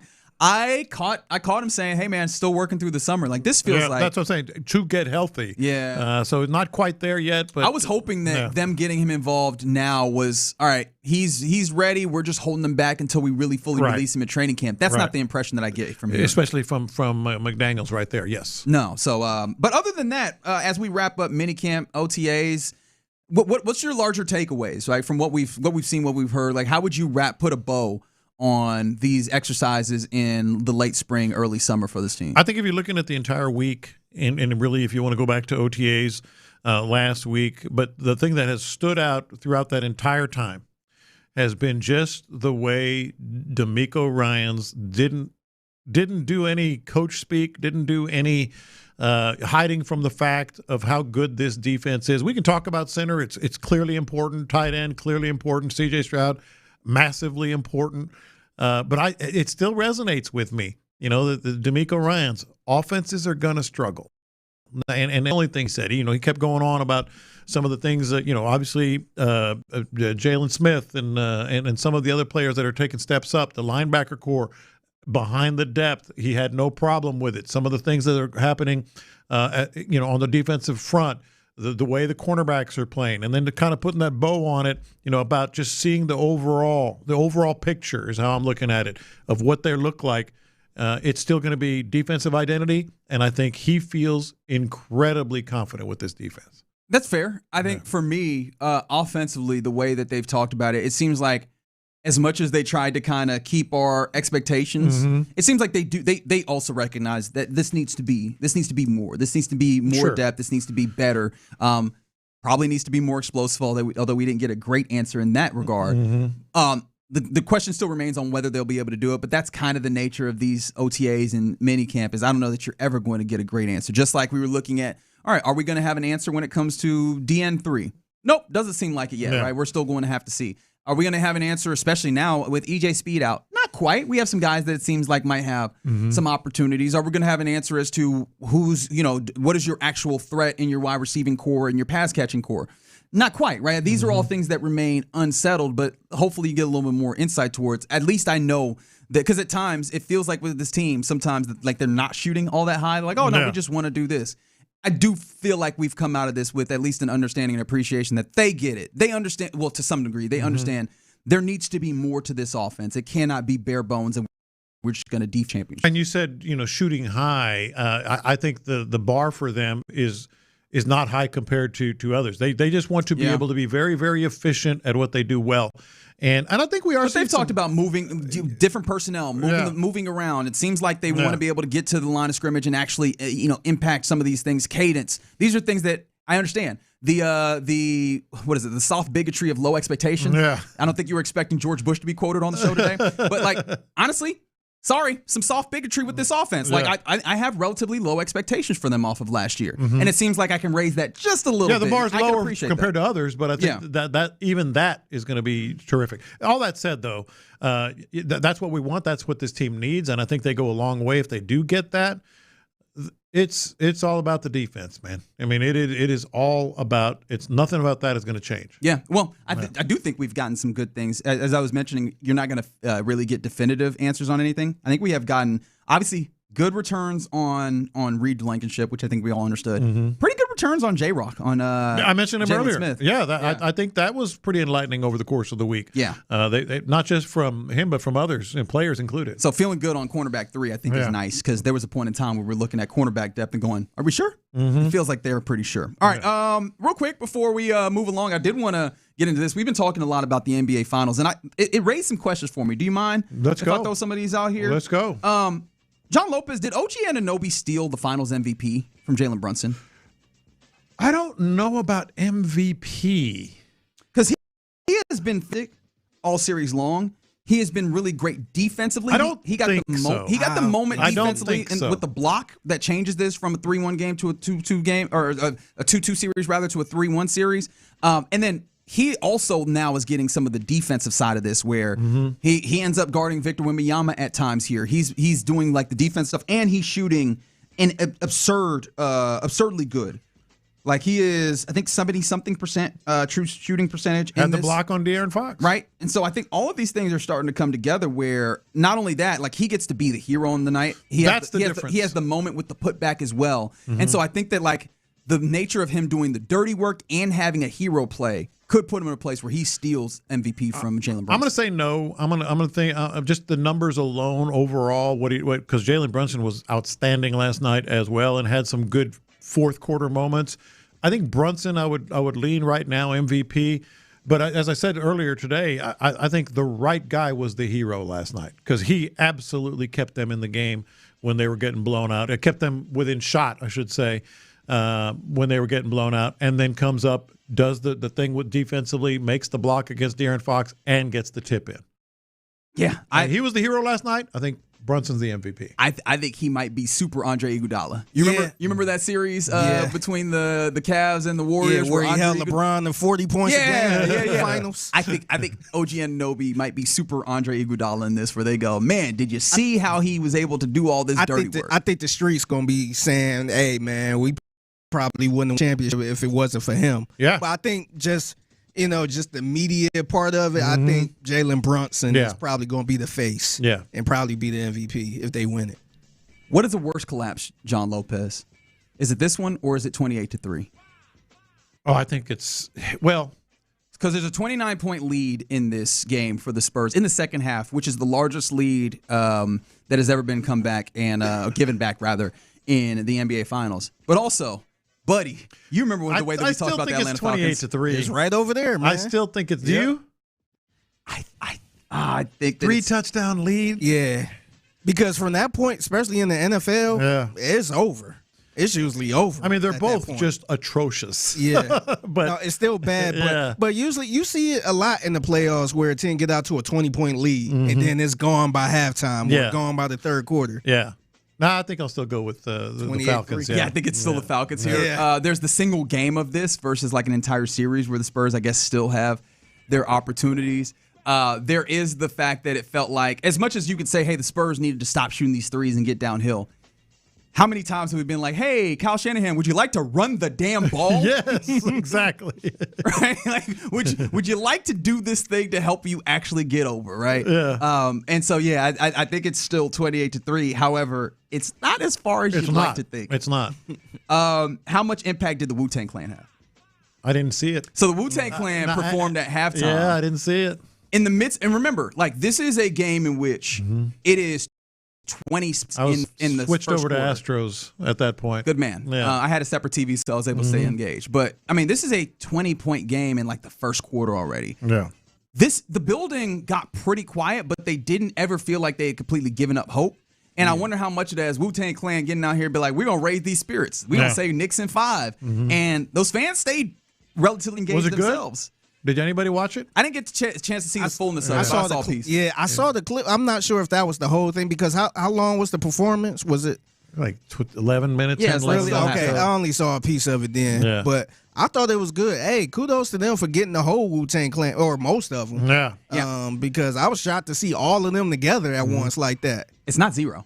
Yeah. Like, that's the thing. The point that I would like to make is I think the energy in that building, especially as it starts coming back, and this is why also we'll go with 28-3 versus this comeback. The Spurs are still playing on the road in Madison Square Garden, and it got quiet in there, but as it starts coming back, buddy, that booty gets tight when that building is loud. And it was going nuts. It got nuts. Look, those celebrities are crazy, man. They were all on the side, all on the court dancing. Yeah. I'm like, man, get your ass off the court. I was about to go Monica Minut. Like, girl, get out of here, Taylor Swift.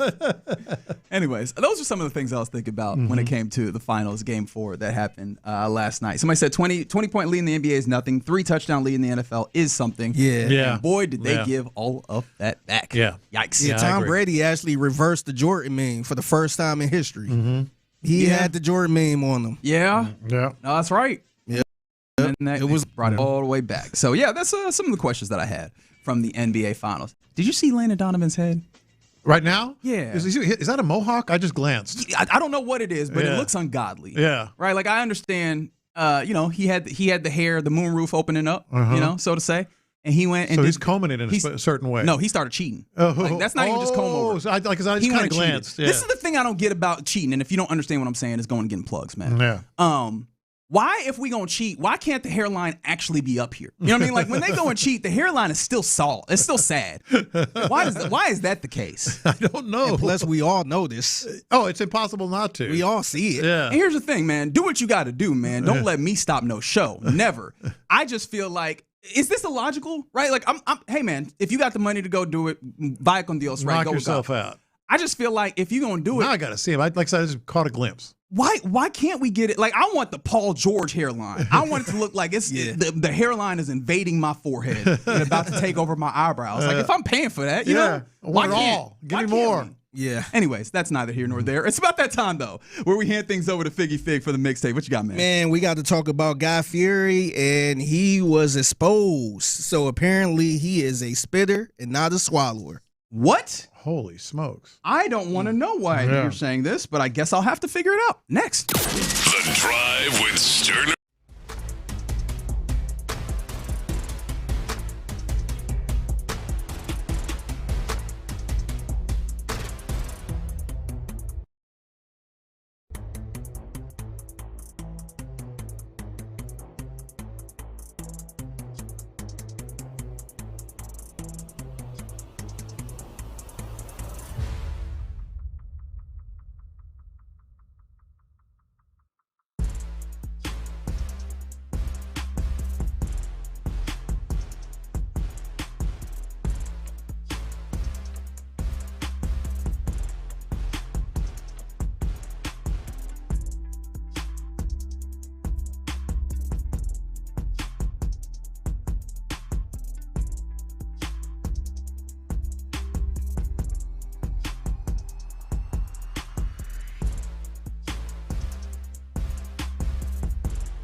Houston's sports leader. Sports Radio 610. In the Loop is powered by Mokaram Injury Lawyers. Heard in an accident? Call Mokaram Injury Lawyers at 281-222-2222. Pass the aux cord and crank up the volume. Figgy Figs in the driver's seat. Sit back, relax, and enjoy the ride. It's time for Figgy's Mixtape on Sports Radio 610. Yes, it is the Mixtape in the Loop, Sports Radio 610. It's your man Figgy Fig holding it down on a Thursday. Happy Thursday to everyone out there. So Guy Fury, didn't you have Guy Fury's number? I do. I still have it in my phone. Yeah, you should text him. Yeah. Why? What do you want me to text him? Are you? He's really good friends with Dan Pastorini. Gotcha. Okay. And I chatted with him. I actually got an old picture of me and Guy Fury. This was way back in the day. Oh, so I'm the only person that don't know no Guy Fieri, huh? Here, you want his number? No. What? 7. 13? No. 572-4610. No. If you want to jump in on the text line. So Guy that was smooth. I like it. So Guy Fury, apparently he is a spitter and not a swallower. I don't like the way that you're doing. Yeah. I know the story now. I don't. I just don't like the way that you're doing. I don't. Yeah, so word on the street is it was somebody, a streamer who calls himself Dr. Spaghetti. Mm-hmm. I have no idea. I wonder if he really likes spaghetti that much. Yeah. What's the doctor part then? Yeah. Yeah, I have no idea. Okay. But word on the street is he don't actually eat the food that that is shown, I guess, in the videos. Yeah, and all the diners, drive-ins, and dives and all that stuff. Yeah, so you'll see him putting food in his mouth, and he might chew it a couple times, and then you got a camera cut. Yeah.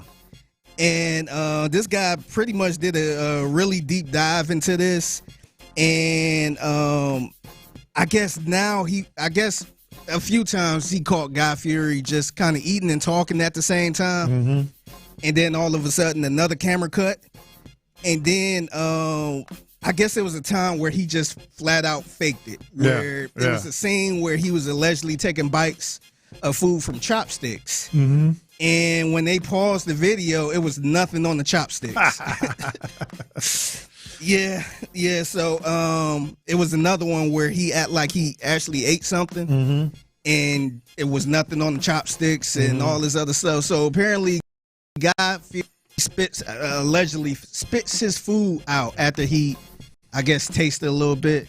Which is wild because I had a big vendetta against Guy Fieri for a while because I hate the cooking shows where the person that's eating didn't cook. Right? Because here's the thing.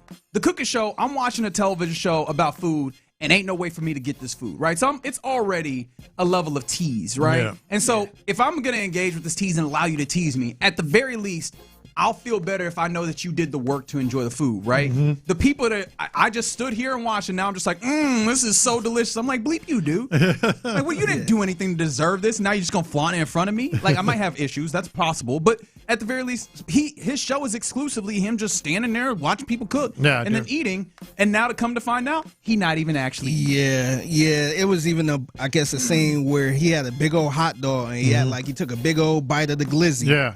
And when you looked at it, it was just a tiny little nip. Really? Wow. Yeah. I don't understand. Part of me is like, that's what wine connoisseurs do. And see, Just get a taste. Yeah. And see, this is what I thought too. I'm like, maybe all the chefs, celebrity chefs, do this because it's a lot of food. Hell, I'll be going around to different restaurants getting content and stuff, and I'm like, man, I can't eat all of this. Yeah. And I'll be trying to be nice and actually eat it and give a real review on it. But so this guy actually he compared Gordon Ramsay videos whenever he eats stuff, and Gordon actually he actually got clips of chewing and actually showing his tongue and all that time. Yeah. So Gordon Ramsay is actually eating the food, but for some reason he peeped out Guy Fieri. Yeah, it doesn't seem right, but I also a little bit understable. Like I said, that's a lot of food. But see, I wonder why though. Yeah. Like, He's getting the flavor. Well, I can see some of this being like just TV. Like if you eat something and then you need to get another shot, or you need to eventually sometimes you might fake the shot just to make sure it looks good. Yeah. But the idea that this dude has poured through so much video and has found little to no evidence that he's actually consuming and, actually taking down the food. Yeah. All right. Okay. That's one way you could say it, I guess. Right? The idea that he's not actually, or he's rarely, if ever, actually eating it is just weird. Yeah. It's very weird to me, and I don't know what to do with it, and it actually makes me more mad. Yeah. I like that Somebody Feed Phil, that show. He eats. That's a good show. You haven't seen Somebody Feed Phil? Haven't. It's really good. I never heard of it. He goes all over the world and does something similar, and then he gets the stories, and then he pigs out. Yeah, those are the best foods. The travel ones, right? You get obviously Anthony Bourdain, and one that I really like is a name that I can't say on here because it's Action Bronson show. That's Delicious. Yeah. Fun show. Yeah, Somebody Feed Phil. He's the one that did Everybody Loves Raymond. He's the executive producer. Oh, okay, got you. Yeah. Oh, and I guess that's the tap in with the name. Yeah. Got you. It's the Mixtape and Loot, Sports Radio 610. So, have you guys ever thought about just watching any fictional show and they always had the restaurants in there and you'd be like, dang, I kind of wish that was around. Yeah, absolutely. Okay. Yeah, so Ninja Turtles is actually doing this right now. So in California, in Los Angeles, California, they got the first ever official Teenage Mutant Ninja Turtles pizzeria, which is set to open June 20th. So a lot of pressure. Next week, yeah. Yep. So they're going to have the Turtles there, too, to celebrate. And it kind of got me thinking. I actually have a list of different fictional restaurants. I know what number one is. I want to. You do? 8507 Queens Boulevard. If I can't get a McDowell's, then what are we even doing here? Yeah. That's probably number one on my list. But I got let me hear them. I got a list of them. I'm gonna name the ones that's already here because Bubblegum Shrimp. From Forrest Gump is actually a real restaurant right now. And then the bar from Cheers. Oh yeah, Cheers, that's based off of that bar. Go ahead. What you? No, I was just gonna say I feel like the bar from Cheers doesn't really do much for me because, it's beer. It's nice, though. We went there for the... Were you with us? Yeah, I went there. We took a picture outside of they had a private party there. So we were going to go in, but... but no, were you going to try and recreate a scene? But here's the thing. It was actually based on that bar that was called something else, and then they changed the name to Cheers. But so it's actually the bar, which made it cool. Gotcha. It's actually the same bar. Yeah. So here's the list. You got the Krusty Krab from SpongeBob. Oh hell yes! I think it's so excited. I would not have imagined you would be that excited about it. Yes. That place gonna be looking like turkey leg cuts. Yeah. The kids. For the kids. Come on, you got to remember the kids that were raised by SpongeBob are now my age. There's still some kids out there that love SpongeBob that will probably stand in that line for the. And that's what I'm saying is that the adults are going to push them out of the way like bad people. Yeah. Good Burger. And remember the movie Good Burger? Welcome to the Good Burger. That's a real thing. Of the Good Burger. Can I take your order? No, these are fictional. These are the fictional ones that I would like to see. Yeah. I said McDowell's. Lopez, you probably know this one. Jack Rabbit Slims. Oh, from Pulp Fiction. Yeah. Oh yeah. Okay. Why didn't I remember that? I'm not sure if y'all are fans of Happy Days, but Arnold's Drive-In. Wasn't that a real one? I'm not sure if that was. I thought Arnold's was real. Maybe it's not anymore. Yeah. See, this is the thing. I think that you guys are making these decisions off of that place seems cool. I'm like, does that sound like that place had good food? Is where my brain is. A drive-in? Hell yeah. Burger, fries, all that stuff. But see, the thing is, I don't even know if people are actually going for the food. It's just, this place was in this show, so let me pull up here. No, for sure. I get that. But I'm like, in the show, did they have otherworldly food? Like, I would try the Krabby Patty, right? Because the whole idea in the show was that the Krabby Patty... the Chum Bucket. See? Yeah. See? I wouldn't be there. I wouldn't be there then. Shout out to all my people that play Grand Theft Auto. The Cluckin' Bell. Nope. I don't even know that one. Good on you. Yeah, it's a video game thing. Toy Story, Pizza Planet. Okay. I definitely would go to Pizza Planet. You can get me on the Pizza Planet spot. Yeah. If you watch The Office, Alfredo's Pizza Cafe. Oh, yeah. Family Guy one on there? Yes, it is. Yeah. The Drunken Clam. Yep, the Drunken Clam. Yeah, I've got to go there. Yeah. Central Perk. Shout out to Friends. Yeah. Yeah, I'm sure that place would be jam-packed. Yeah. Monk's Cafe. Seinfeld. Oh, yeah, Monks. Yeah. Yeah, Moe's Tavern from The Simpsons. I said the Drunken Clown, Krusty Burger from The Simpsons. I wouldn't mind doing that. I think they could probably do some numbers with how rabid the Simpsons fans are. The Regal the Regal Beagle, the Three's Company. Yeah. And then the Max Saved by the Bell. Yeah, I'm going to the Regal Beagle. They went there on every show. Yeah, they really did. Yeah. Isn't that where they met Jim Harbaugh? Was it John? Don't remember. There was one of those episodes where one of them Harbaughs was on there. Yeah. Anyways. All right, it's the Mixtape in the Loop, Sports Radio 610. We've been talking about this the last couple of days, how crazy New Yorkers are and New York fans, and how they threw an egg. It actually hit Wemby in the head. And I think this was before the game. I think I saw this one before the game. They was heckling him, I guess, coming out of a hotel, getting on to the bus. And, man, like I said, New Yorkers are crazy. Can't hold you! Not tonight, Victor! You soft-ass bitch! Not tonight, bitch! What is wrong with y'all, man? I mean, at that point, is it even a heckle? They were just cussing him out. At this, do y'all want to fight? Yes, I'm like, y'all want they fight? do. They absolutely want to fight. They have fought, and will continue to fight. You called me a soft ass. Yeah. Come on, man. What the hell is wrong with y'all, man?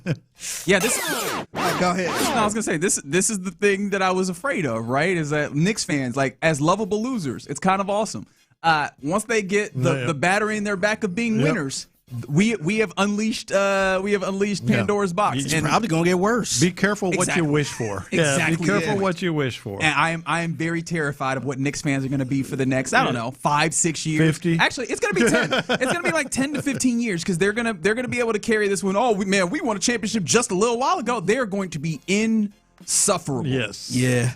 And I'll get y'all out of here on this. It's the Mixtape in the Loop, Sports Radio 610. Salute to Joe Bentonio for retiring. Yep. He had his press conference, and he took a little jab at Lopez, old boy from A&M. I guard in the NFL.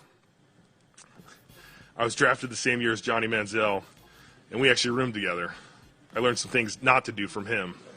I like that. I got the opportunity to play with and learn from so many guys.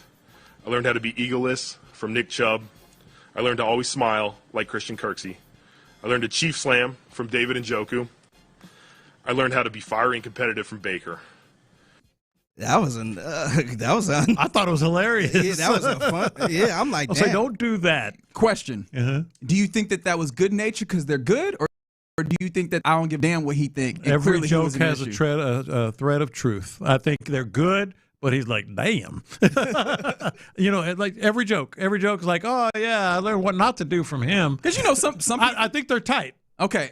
But also, he didn't want to. It seems like Johnny's gotten to a place where he can laugh at himself about it. So, that's the case. But see, but I'm wondering if they are really that tight like that because he was taking a lot of shots at the Browns in Cleveland recently. So I wonder if that was just Johnny. So I'm wondering if that was kind of a little shot or if they really that cool like that.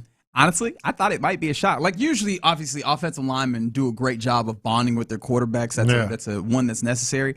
I don't know. There's something about Johnny and the way that he comported himself where I could easily see the veteran, the 12-year veteran of Joel Bitonio would be like, man, bleep that guy. No, I think that, like I said, both. Okay. I think he is bleep that guy, but he's like also like kind of hard not to like him. He's just one of those guys that's, you don't want to be him, but it's fun being around him sometimes. Yeah, I'm like, damn, he was drafted the same year as Johnny Manziel. How about that felt like all years ago. It's a fun reminder that like when dudes' careers are short, it feels like it goes like they're forever, or they quickly fall out of your mindset because it feels like it's been literally forever since Johnny Manziel, but it's kind of been 12 years. Yeah, kind of.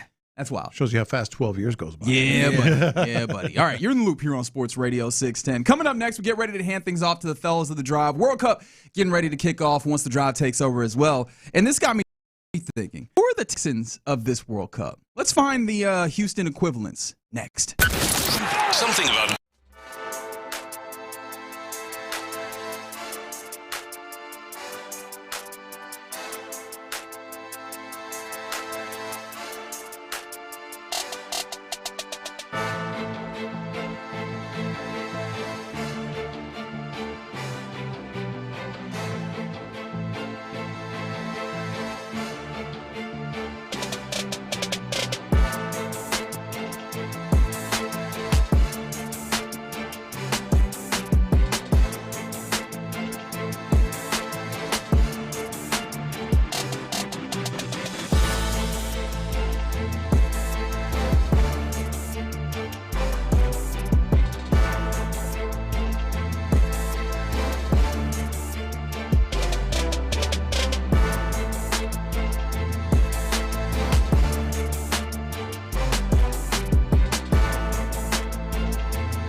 It's a pill version of Ozempic. Thank you, Figgy. Sports Radio 610 presents from the West Point Lincoln and West Point Lincoln of Sugar Land Studios. Here's In the Loop with John Lopez and Reggie Atatula. Yeah, In the Loop here on Sports Radio 610. Hope your Thursday's going well. Been going pretty well around these parts. Getting ready to kick off the World Cup in North America. A momentous occasion. As much as I know some people might not be as interested. I mean, this hasn't happened in what? Is it almost 30 years or over 94. 30 years? Yeah, 32 years. Yeah. So yeah, this is a big deal that is happening in North America, with America hosting a decent amount of it. Obviously, the first match is happening in Mexico. Mexico hosting South Africa. That will get started in just under 15 minutes. I think Ireland kicked off the 94 World Cup.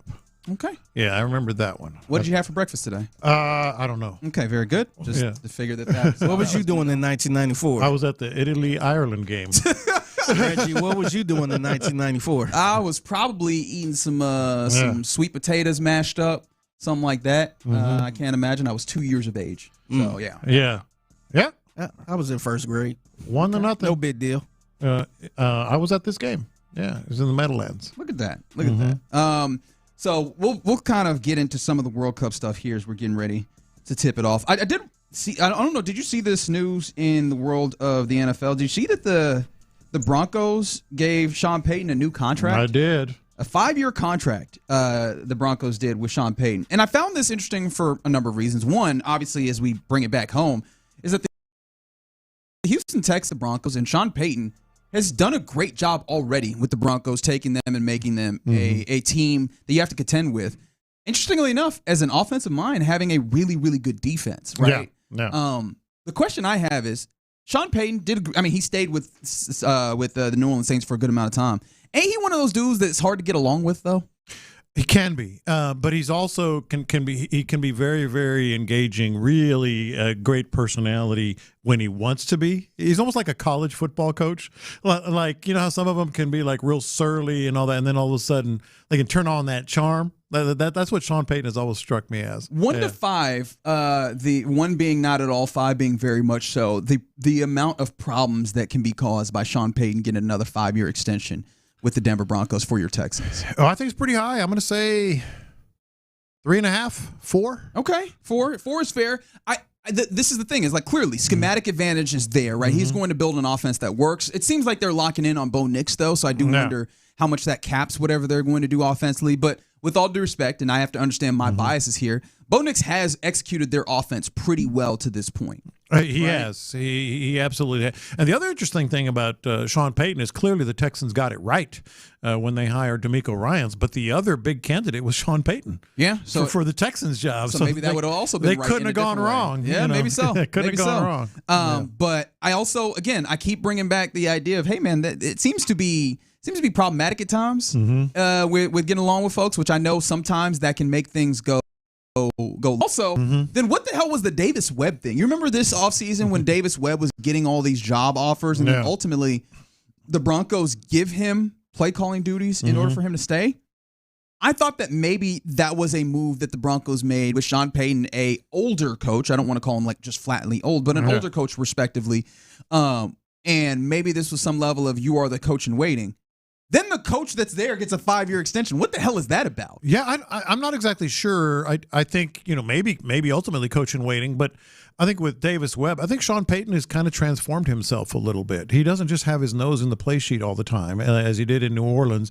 I think he's more sort of just overseeing everything clearly. He's prioritized defense. I mean, credit to him.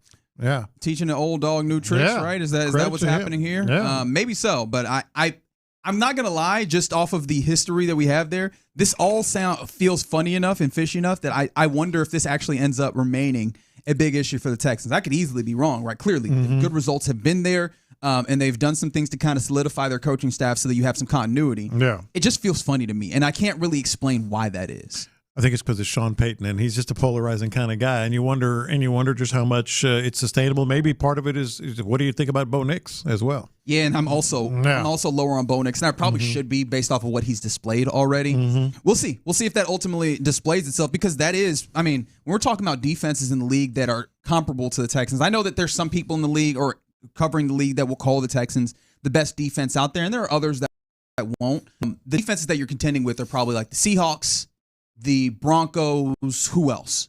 It feels like those are the ones that we're talking about. Even the Patriots, I don't think they're as talented. They did a great job of scheming it up really well this past year. But I don't know if they're on the same level either. Yeah. Well, not on the same level as, like the one maybe Chris Shula's Rams defense, especially now that they have Myles Garrett. Yeah, for sure. Yeah, for sure, Chris Shula's defense. Yeah. We'll see. We'll see how that continues to play out. But if you were thinking that you were going to be done with Sean Payton anytime soon in the AFC, it seems like nope. That is going to be a team that continues. A team, mind you, that was in the AFC Championship game this year. So they will have that continuity continuing on for the foreseeable future. In the more near future, World Cup going on, and obviously we have our own personal interests as we have set up in our little World Cup pool here. In fact, this match sees your South Africa team against Clint's Mexican team. Yeah, I've often said that Clint is is a friend of the Mexicans. I've often said that. He actually very much is. I've said that a lot. But I had a thought, and I don't remember what brought this. Oh, I remember what brought this about. First take, interestingly enough, in their New Yorkness was like, which team in the World Cup would be the Knicks? And I was like, oh, that's interesting.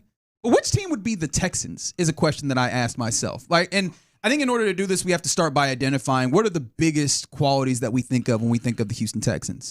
Defense, deliberate.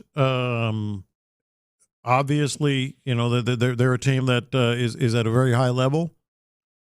England. You think England? You know why? Why's that? The last championship that this city has seen in football was in the AFL. It was 1964, 63, somewhere in there. The last World Cup championship for England, 1966. That's right. And yet they are an elite, perennial contender, terrific talent. They play kind of a very Patriots-like offense. The whole term "build from the back," kind of emanated from England. Yeah, they can be very traditional. Very times. I think England is the Houston Texans. That's not a terrible shout. The only thing is like they have a higher pedigree than I think the Texans have. One thing that maybe is not a comfortable comparison is that England, they do this whole "it's coming home," right? The idea that soccer, football, whatever you want to call it, started in England, and so the idea is that Texas is football country. The biggest trophy should come back. Yeah, that's right. It's England. The Texans are England. This is working a lot more closely than I want it to work. Yes, maybe that's the case. All right. So if you want to continue that I do. That trend, I do. So what would be the Rockets, and who would be the Rockets of this World Cup? Ooh, so let's look for Rockets a team. Probably a relatively young team, obviously. Talent, but maybe not performing to that level. Does that sound like the U.S. national team? It sounds to me like Belgium. If you don't remember they called it the Great Generation. Yeah, they were coming off of a golden generation. The golden generation. This has happened 12 years ago now. The golden generation was a bunch of young teenage and early 20 players that were going to take the world by storm. They had every talent, every ingredient, and boy, Belgium's going to be the next world power. Hasn't amounted to squat. I think the Rockets are Belgium. The Texans are England. Okay. Yeah. And now Astros a tough one. What's a squad that has been great that has maybe taken a little bit of a backslide of late? At first I was going to say Spain, but Spain seems to be like they're bumping back up. Yeah. It's like so the World Cup equivalent of the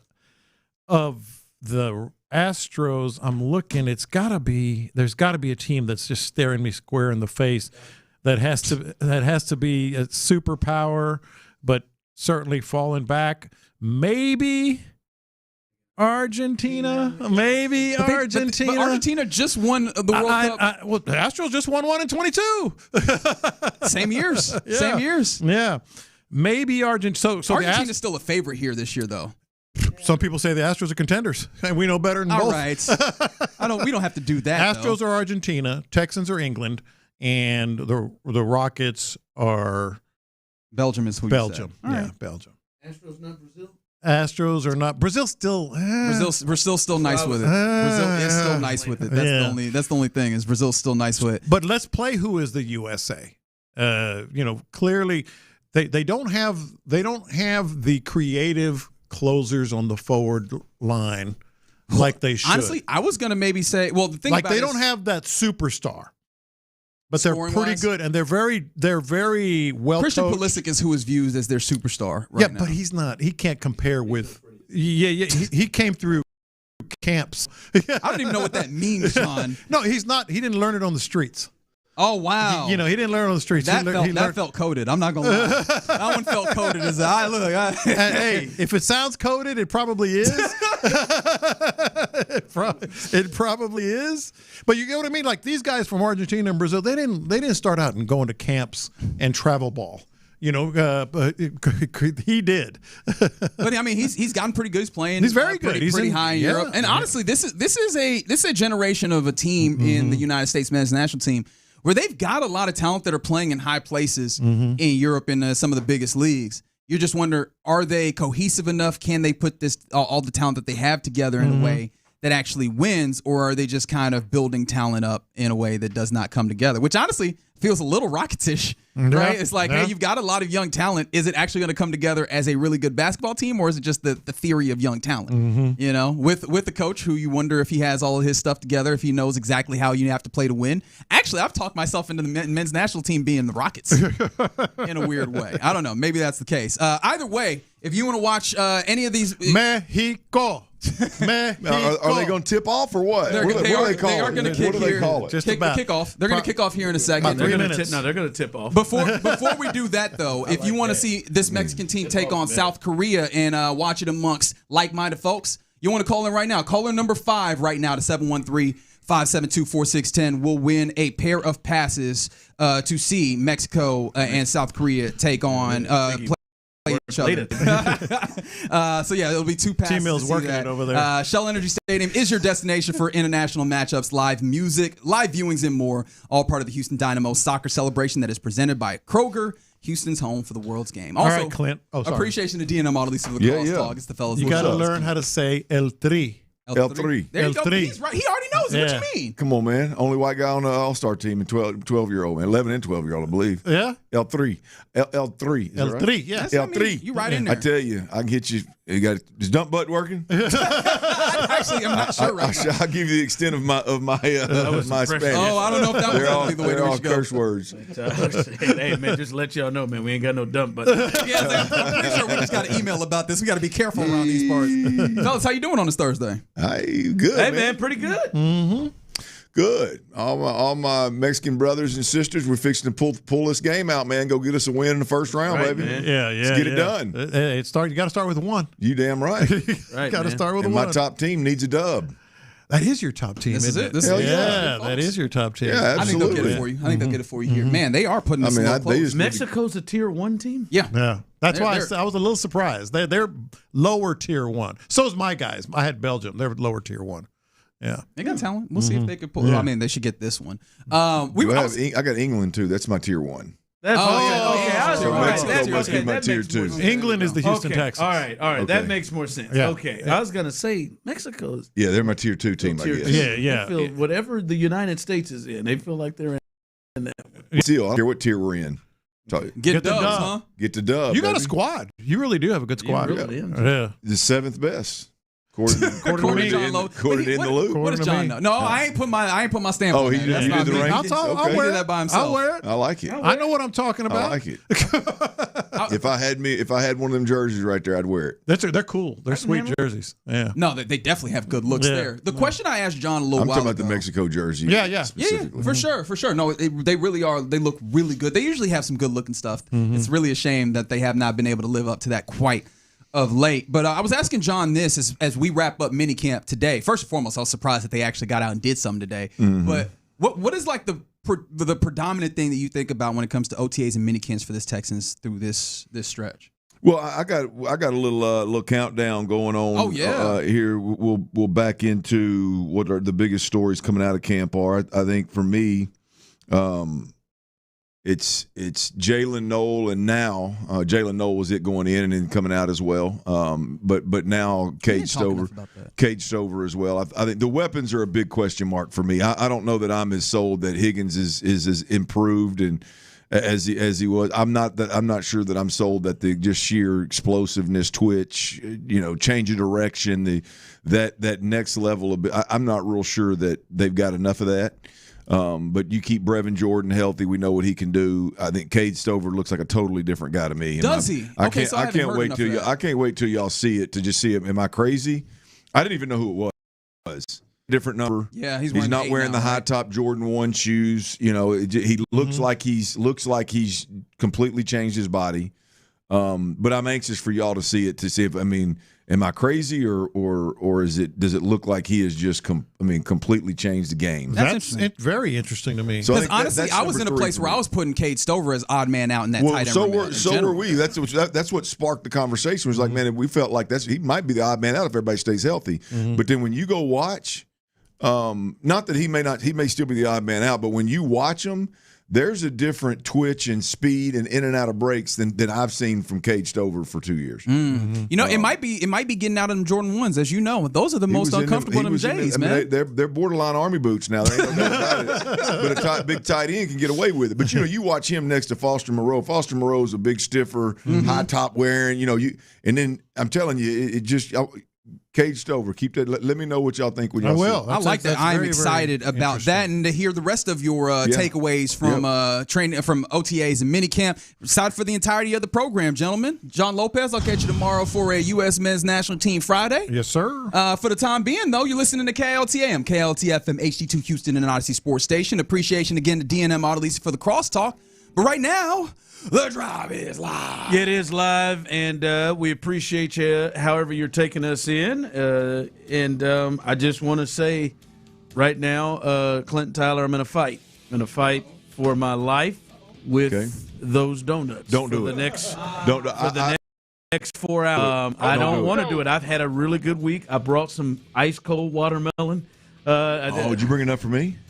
I brought some ice-cold watermelon. I've been telling him how much I appreciate the watermelon that I've had for I know it. He's been several times. And you've sat over there and torn them up. I offered you. I don't know. I don't know, man. I stepped out. You threw some salt on one of them, and you told me you didn't like salt. Man, I did not tell you that. I absolutely didn't tell you that. But I'm in a fight.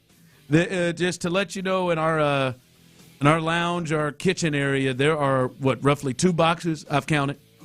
4 boxes. Reggie's taking one. I'm telling you, Ron.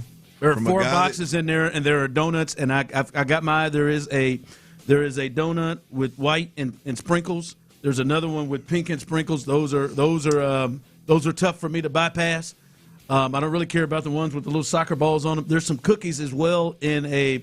Ziploc. I was able to scout that out in a Ziploc. The peanut butter. And I am trying not to lose this battle. I will, full disclosure to the people listening, Clint has already lost the battle, I believe. I lost the battle, and you didn't try to fight, did you? No, I didn't. I am very, very, very disappointed in the decision. Not because I was weak and did it, but because what I ate was not worth it. Yeah, if you're going to go for it, you want to feel good about it. Yeah, it just wasn't. I'm telling you, I'm not saying we fight the same fight, but I do have a struggle that you have, a similar struggle, and I'm just telling you, you're going to be disappointed in yourself. If them donuts was hot off they were one if they and you knew exactly what you were getting and it was top notch, I would say, hey man, you're in trouble.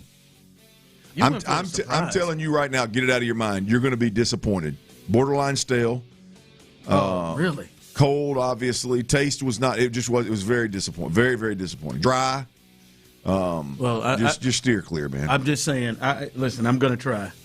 But Tyler, I can't promise you the amount of times that I'm going to walk back there, and I'm going to go fill up my water, and I might just walk out there without filling up my water, but just walk through there, and you know they're going to be there the duration.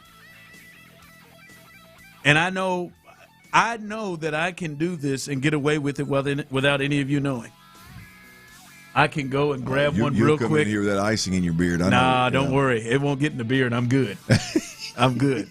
I will grab one, walk around that corner, inhale that bad boy, And nobody will. Now, why would you want to do that? I know nobody will know but me, and that's even worse. But I'm just saying, I'm gonna fight. No, come in if you do it, which I'm telling you shouldn't. Bring your ass in here and show that camera right there. People, folks on YouTube, how you eat that damn donut. I got till 6 o'clock, or even post to not roll through it because I got to walk past those donuts to get to the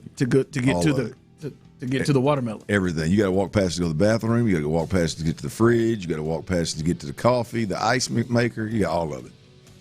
I'll see. I'm gonna fight. Oh, man, come on, man. You didn't just go ahead and think about running it in that microwave for a couple of seconds to really warm that up? I'm just telling you it ain't worth it. That's what I was thinking. I'm just telling you it ain't worth it. Yeah. If there was a bunch of barbecue in there and you had hit you a bite of it and I was hungry and you said, hey, Clint, I'm just telling you, man. The text line is real good here. Quit your suffering now and just grab one and get it over with. Got you right. I'm telling you, you'll be disappointed, man. I'm not going to do it. And if I do it, you're right. I will come in here and eat it. Yes, absolutely. Don't let me catch you eating that donut in that stairwell, Dan. Right here on YouTube. Tell you, I think there are several hiding spaces that I could go and run that in. I'm telling you, Tyler, I am talented enough to get that donut down up that stairwell before I even enter the 20th floor. I have got that type of talent. By the way, listen, I know the World Cup has started. But what in the hell happened last night at Madison Square Garden? Entertainment at its finest. Holy smokes! I'm not gonna lie, and maybe there is some recency bias here, Tyler and Clint, but just for everything that came with it, that was one of the best sporting events I've ever taken in. That there, and it was weird. Something just told me not to move on. Because guys, 27 at the half. Whew, I felt like Charles, Kenny, Draymond, Ernie, Shaq. I felt like they wanted to leave. I didn't think that. I think they wanted to go ahead and get on with their evening. I don't think the 40-40 club still exists. I think that got shut down, but I think they were ready to move on with their nights. But something told me to hang in with it. And I'll be honest with you, it wasn't like it was immediate that it got better because I think 29 occurred in the third quarter. I think the highest the lead got happened in the third quarter. But something, unlike the night before, I told you guys this, the night before, after that second inning, I think the Astros gave up 6 or 7. There was nothing about me that said, let me hang in here and watch this one. I moved on from that Astros game. I'm not going to lie to you. But something they'll do that to you. Something told me to hang in there. I'm on it. 713-572-4610, YouTube and Twitch. Did you walk away from that game and then have to come back to it? Or did you hang the whole way? Did you hung the whole way? I hung the whole damn way, absolutely. Tyler walked in to Amy Lawrence and Patrick Creighton and told them the Knicks are winning the game at the half. Okay, that's ballsy. I believe you. We'll talk to Amy and Patrick to have them verify that. But I believe you on that. But I mean, I don't know, man. For everything that it was, Clint, it was crazy to watch the comeback, which was epic.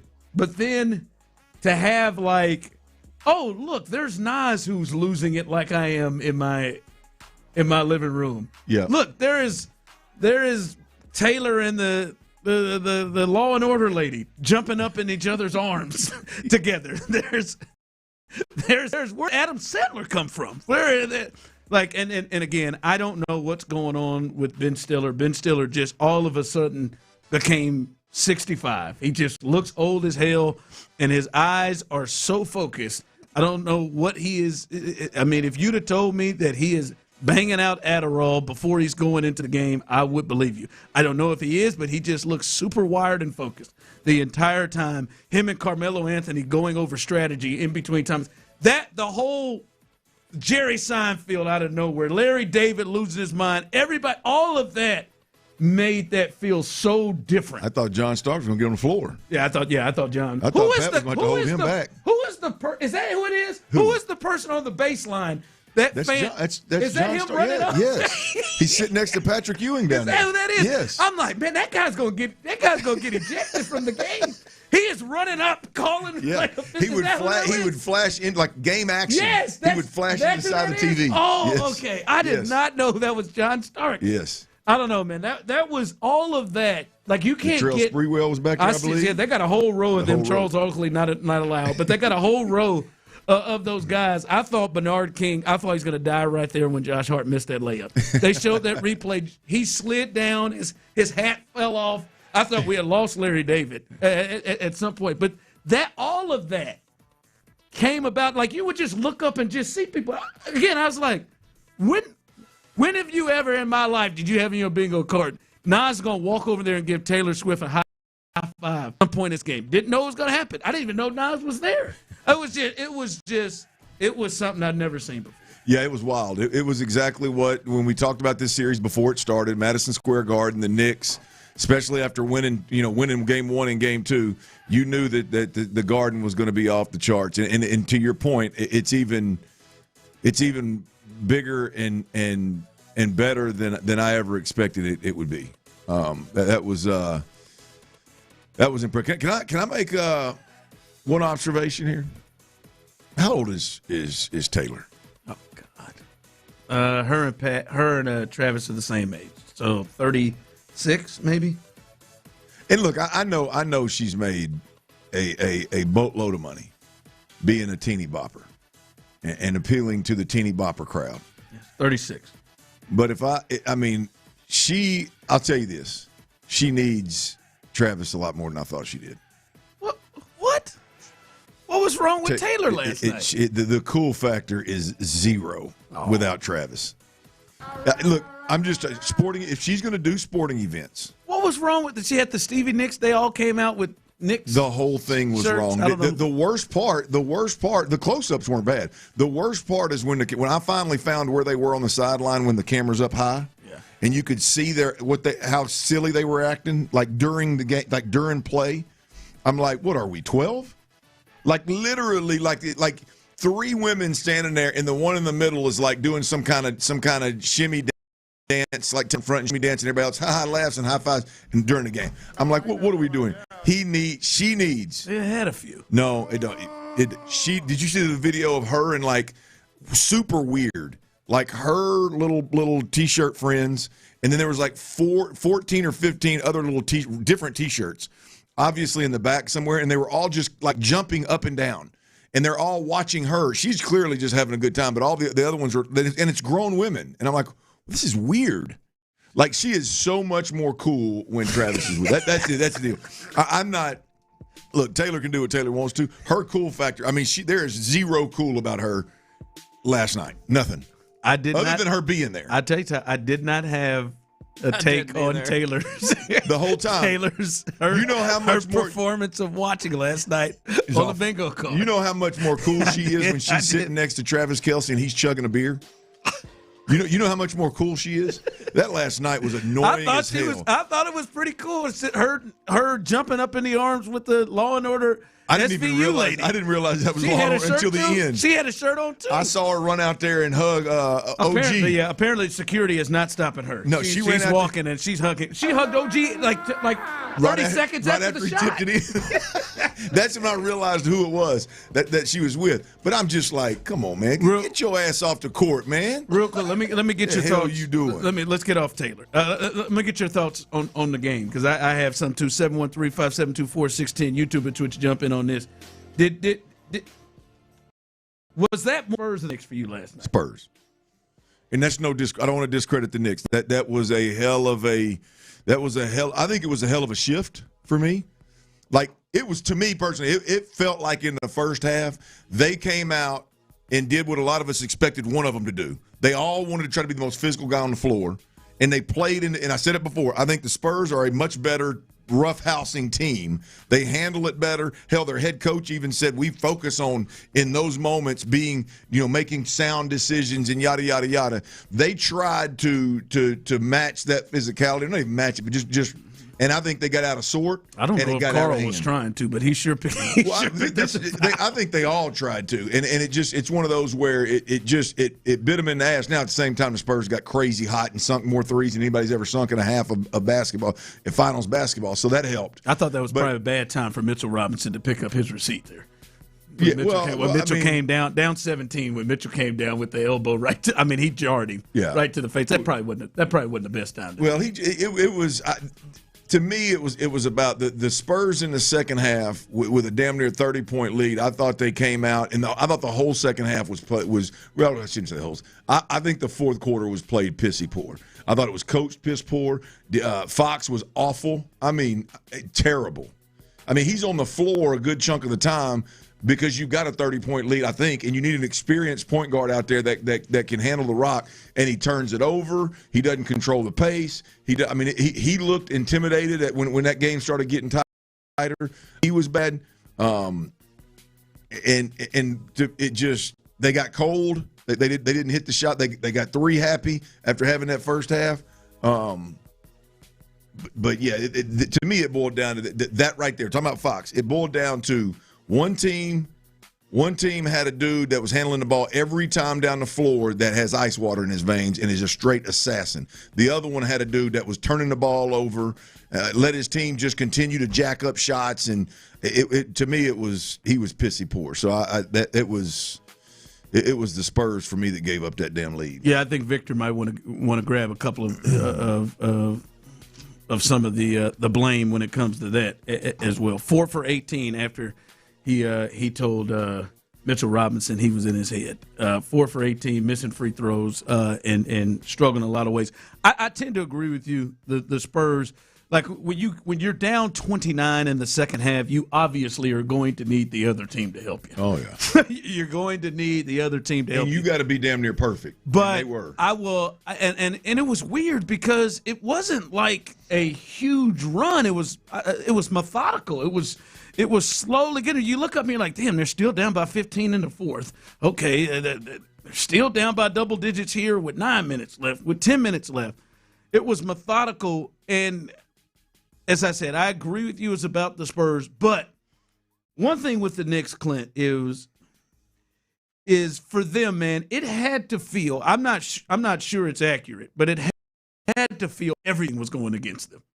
Like Carl has to feel like, hold on, man, how the hell did y'all review that and switch that thing up? And I got 2 fouls, in the first minute of the game, and he's got to sit. And as you said, man, they're getting hot. There was a jump ball that the Knicks got, and it started tipping around, and somehow it rolled out to Vassell, and he just hits a off-balance 3 in the corner. You're like, come on, man. Carter Bryant can't shoot, and he just banged a 3. By the way, Carter, man, you're on the NBA Finals. Somebody could braid your hair. A fresh one. Damn it, man. I know I need a haircut, but I'm not on the NBA Finals. That pisses me smooth off when you're on national TV on the biggest stage and you won't go get your hair rebraided. Which one are you talking about? Carter Bryant. Hey, I'm gonna tell you, light skin. He hit that big boy that was blown in the first 5 minutes of the game. He need to do something with his. Mitchell's at least been consistent. Mitchell doesn't give a damn about his hair or his look. He looks like he's half a bubble off. He looks like he may kill somebody. Well, maybe, and he needed to go take out Wemby, so I'll let him pass. But for them to feel like everything was going against them hot, I'm sure they feel like they didn't have a great whistle last night, especially with how things got with Carl. But to just keep staying with it and keep staying with it and keep staying with it and keep staying with it. And I mean, OG and Brunson were just magnificent on both sides of the ball. That was amazing, crazy last night. A lot to get to from that game. As we saw last night, and people are going to be talking about that game and how it ended for a long time. All right, coming up, the Texans, they actually had day 3 of mandatory minicamp. Many people thought that may go ahead and cancel that and get a little start on a bit of time off before they have training camp in a few weeks, but they actually had it today. And what came out of it, I think the biggest story for training camp was set up all week. We'll discuss that coming up next. Those are my babies.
everywhere. Hear your favorite Sports Radio 610 hosts wherever you go. Live, podcasts, video. It's all at your fingertips 24/7 on the Odyssey app, iHeartRadio app, TuneIn, and wherever you get your podcasts. Houston's sports leader. Sports Radio 610. The Drive is powered by Mokaram Injury Lawyers. Heard in an accident? Call Mokaram Injury Law 281-222-2222. Sports Radio 610 presents The Drive with Stoerner and Hughley.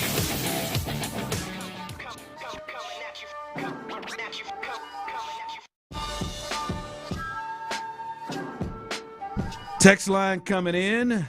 Conspiracy guy here. The NBA wants the Knicks to win because if San Antonio wins, the New York media will bury it worse than they did when the Rockets. But if the Knicks win, they will be coverage throughout the NBA year coverage. I would say to the conspiracy guy, the only thing that falls short with that is, I don't know about you guys. If you were to ask me, like, who is getting the shorter end of the stick? Again, I don't believe that these officials are out here trying to favor anybody. But if you ask me, Clint Tyler, I feel like maybe the Knicks are probably getting the shorter end of the stick on this thing. Like I would think the Knicks probably feel like they have gotten a rougher whistle. The Knicks probably think, how in the hell? I mean, to be honest with you, Wemby, there's a great argument that Wemby shouldn't even be playing in Game 5 because he's one short of meeting the requirement of being suspended with technicals or flagrants. And there's a blatant one that a lot of people think he may have gotten away with on a technical or flagrant. So I just don't think a conspiracy holds up in helps of the Knicks because I tell you, Karl Anthony Towns will tell you, damn it, there's some calls out here that's taking him out of 2 ball games for an extended period of time. So I don't think there's any kind of conspiracy here. Yeah, I don't. Again, I mean, even with now that again, as you said yesterday, the Naz Reid thing's different. But in this series, the Alvarado, what's the kid's name? Alvarado. Alvarado. I mean, he literally fouled Wemby 6 times in one play. And then tried to it looked like he lowered his shoulder and was going to grab both legs. And like that, I mean, Josh Hart kicked it. He kicked it. What's the big white kid? Cornette. He got a tech for it. Yeah. I mean, it's like it's just the physicality is on both ends, and it's so aggressive that I believe it impact for the people that like new age basketball and hate that old stuff when they were fouling, they were physical, have to hate this series. The old school old heads that like that physicality of the 80s and 90s, they got to love this series. I just don't. I mean, I've watched every one of these games, and yes, it is ugly, and it's frustrating at times when I'm just trying to watch a good competitive game.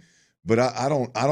For me, I don't see it either way. I really. Yeah, I don't think it's either way. There's some calls obviously that have gone like that last night changed the game with Big Cat, but there ain't no doubt he latched his arm twice on the way to the bucket.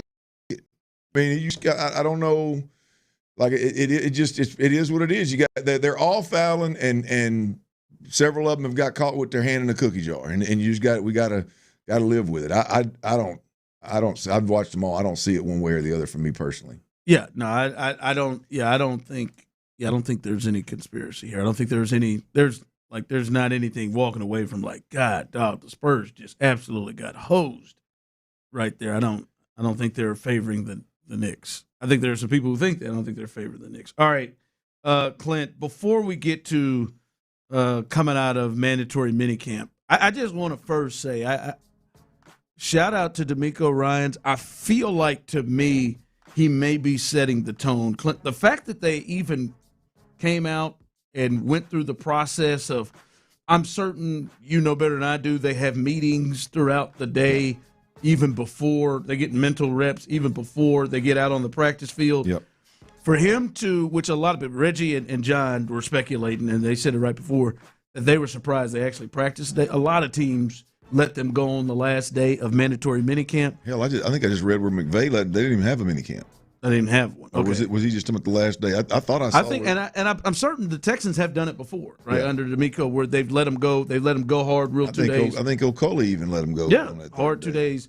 When they was back when they were kicking real tail. That's right, man. But I think this is definitely. I like it from D'Amico. If we're going to use every one of these moments because we ain't there yet. We got to use all of this, and we got to take. I hope this also means that. Training camp, they probably go through all the way. Yeah, look, if you're serious about trying to win a Super Bowl and you've walked up here time and time again since the last game of last season and said, you know, we got to communicate better. We've got to communicate louder. We got to communicate more aggressively. We got to do this and that offensively. To then go out there and then just completely cancel a day on the field would be, to me, if you're trying to win a Super Bowl, would be silly. I mean, there's right now is a time with this, particularly with the offense. But let's be honest, it's the whole team. I mean, when you get to 10 to 12 wins and the second round of the playoffs, it's about the whole team getting you to a championship.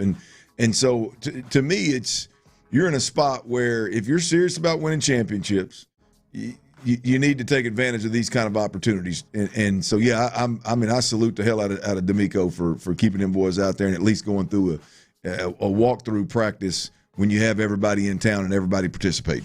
Coming out of mandatory minicamp, and you were there the first 2 days, OTAs too, the next thing is they're going to have some time off and then they're heading to training camp. What are your takeaways from mandatory minicamp that's on your mind heading into training camp? Yeah, 3 things. I'll start with number 3. For me, it's the weapons watch. We talked about the weapons on this offense, and some people are happy with them. Some people don't really care. I'm a little bit concerned. Love what I saw from Jalen Noel, love from Cade Stover. What does Jalen Noel continue to be a part of this offense as the practices get longer and more detailed, and it's less about rotation and more about game planning and getting ready for a season? Does Jalen Noel does he really step up and become that slot receiver or that number 3 receiver? I think this team needs it desperately because I do think he is the real deal. They need him to be a big factor in this offense. And then Cade Stover, I beat this dead horse. Cade Stover was a guy that a lot of us thought. I know the In the Loop guys. I know we talked about it here.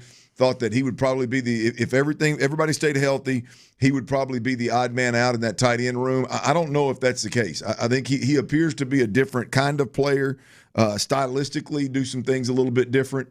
So I'm watching him as well as one of those weapons. And overall, if guys can stay healthy in the weapon room, that would be big. Number 2 for me, Ron, is the Blankenship ad. You know, I haven't talked much about this, but hearing Azeez Al-Shaair talk about the communication piece from the back to the front and having that guy behind him that's experienced and is a great communicator and operates with a sense of urgency a lot like Azeez does.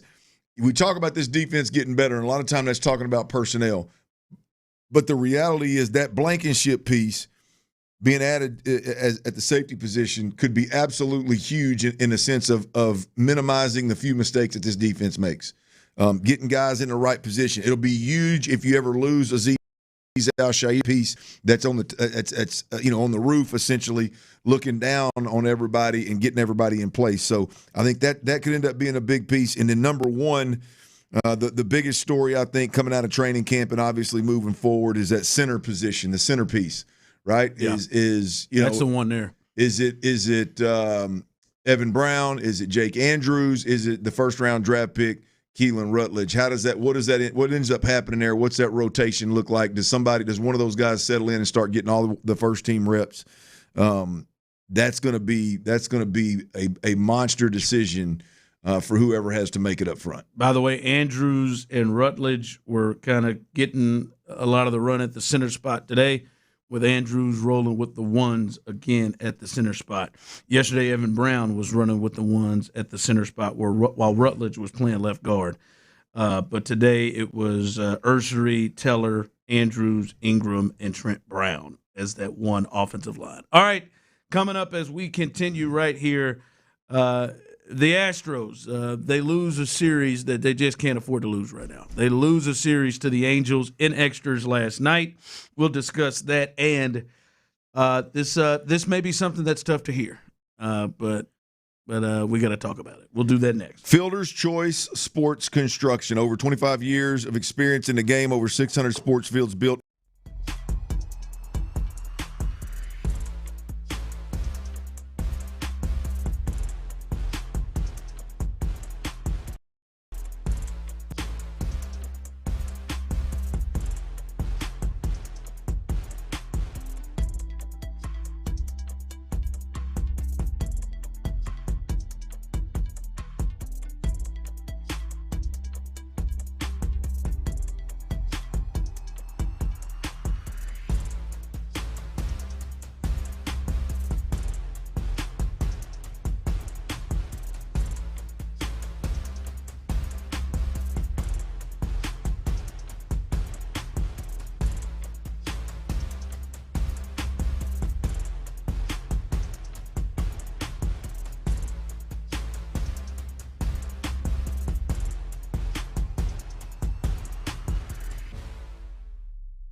$30 per month each line with autopay plus taxes and fees. Minimum age 55. Pricing for home internet, rely on 2 lines of Essentials, choice 55. $35 connection charge per line required. Best mobile network and fastest 5G home internet based on analysis by Ookla of Speed Test Intelligence data 2H 2025. All rights reserved.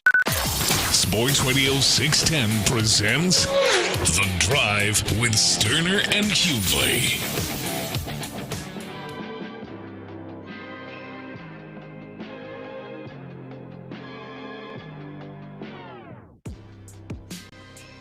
Oh, you got your lead, Clint.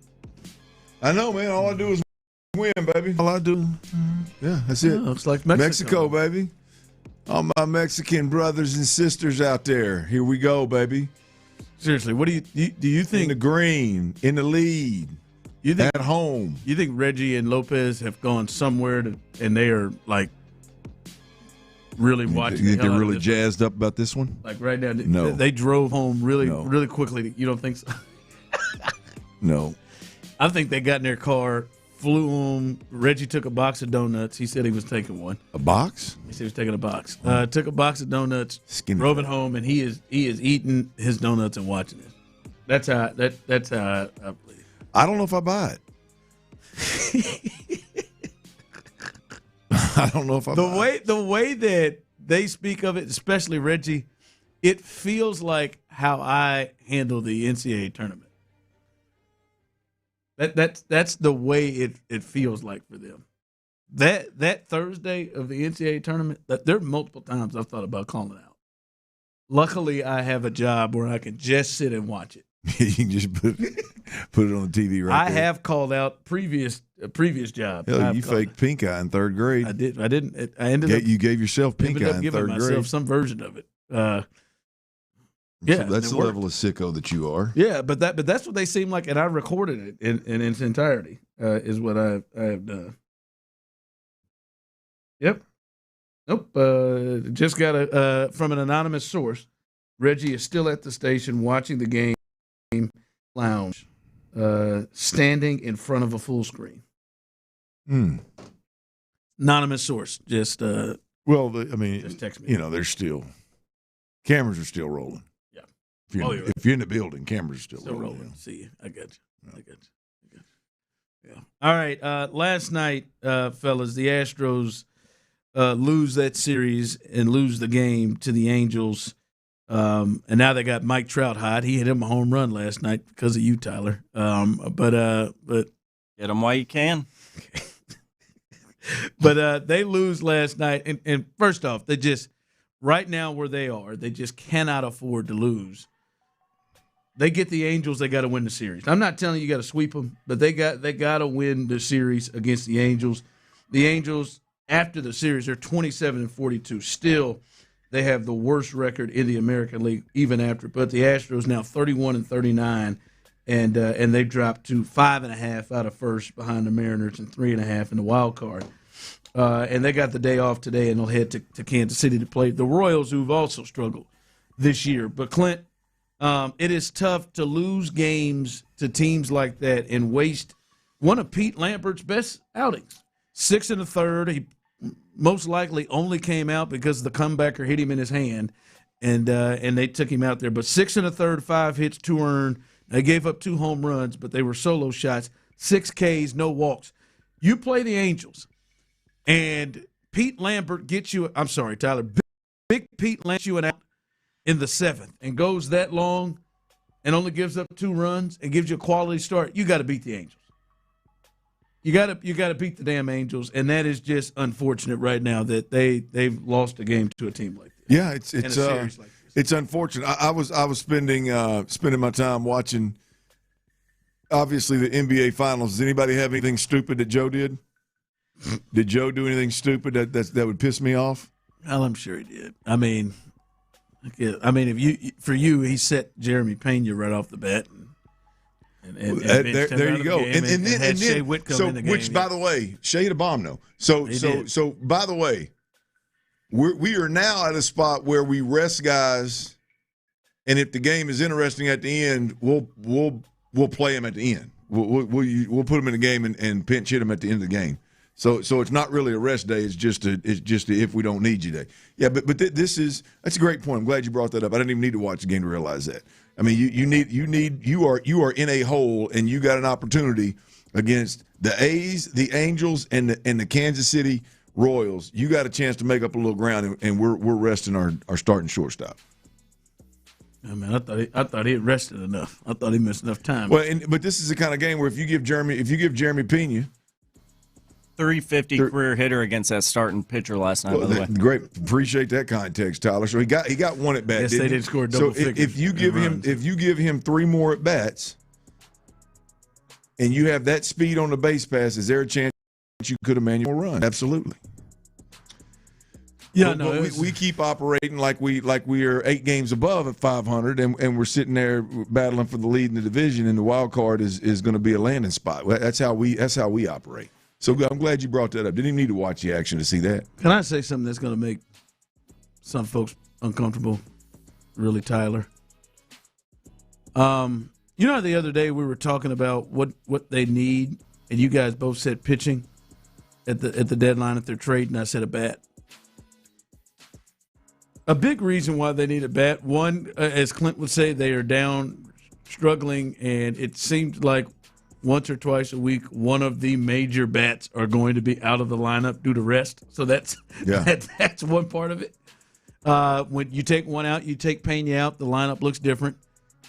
You throw Altuve in the leadoff spot, and he swung at the first pitch of the game, and here comes Jordan walking right up to the plate immediately as soon as the first pitch is thrown because he got out immediately. Mm-hmm.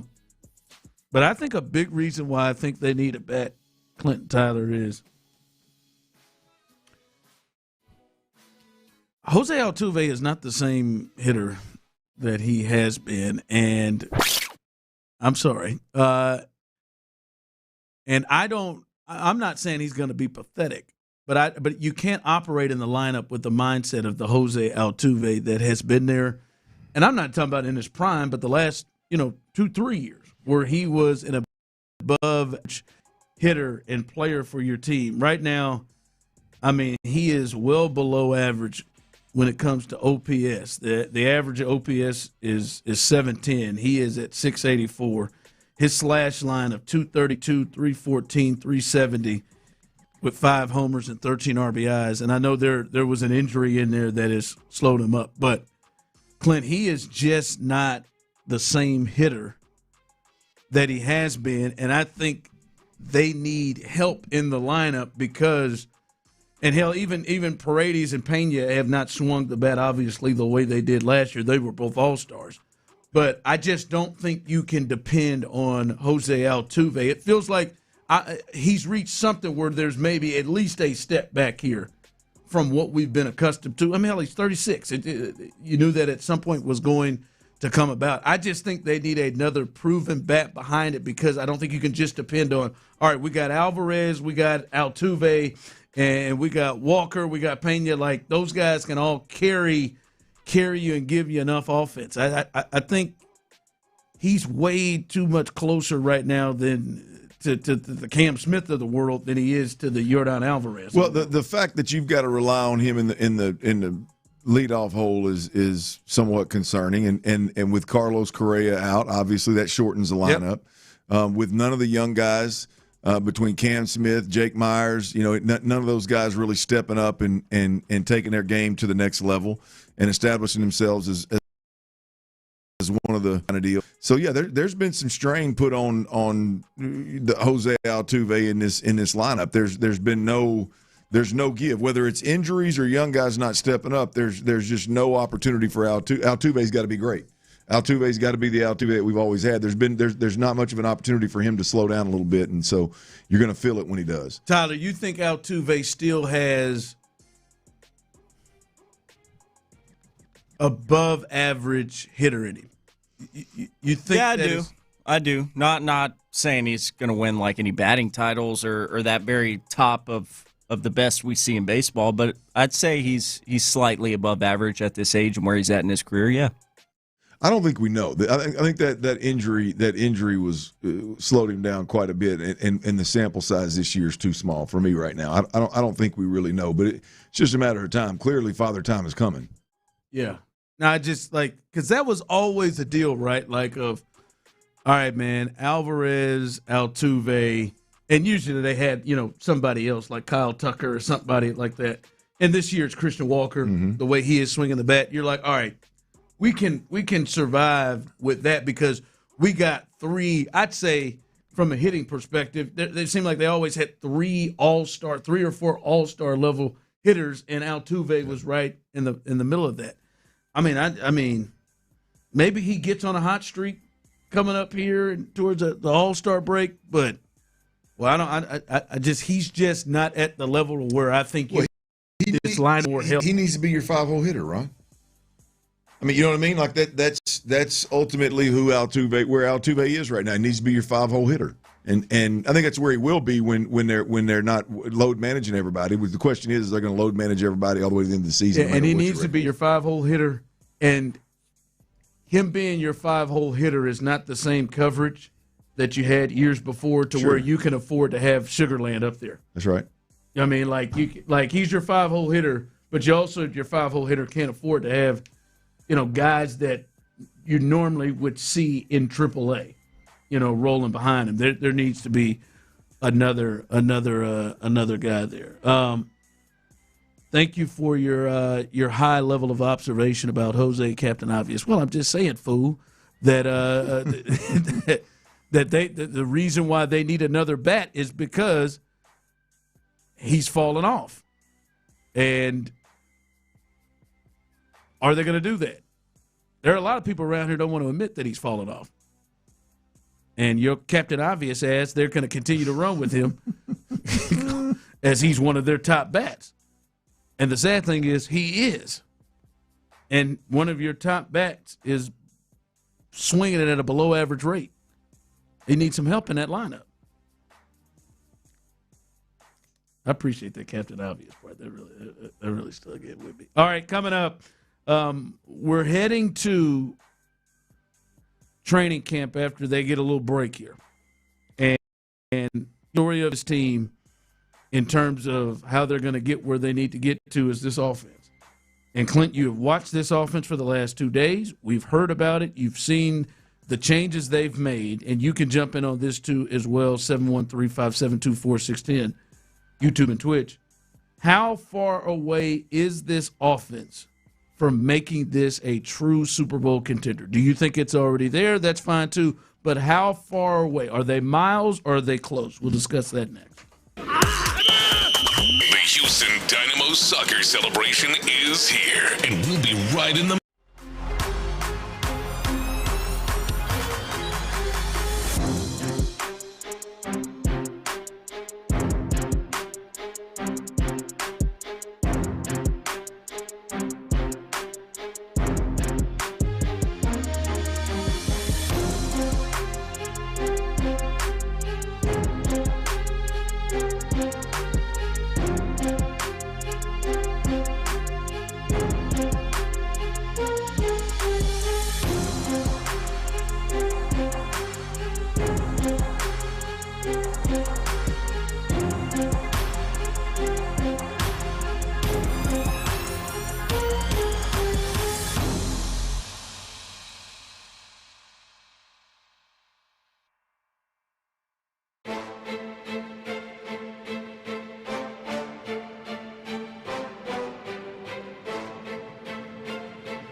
West Point Lincoln and West Point Liggett of Sugar Land Studios. KILT FM HD2 Houston. On Odyssey Sports Station. The Texans play here. Sports Radio 610 presents The Drive with Stoerner and Hughley.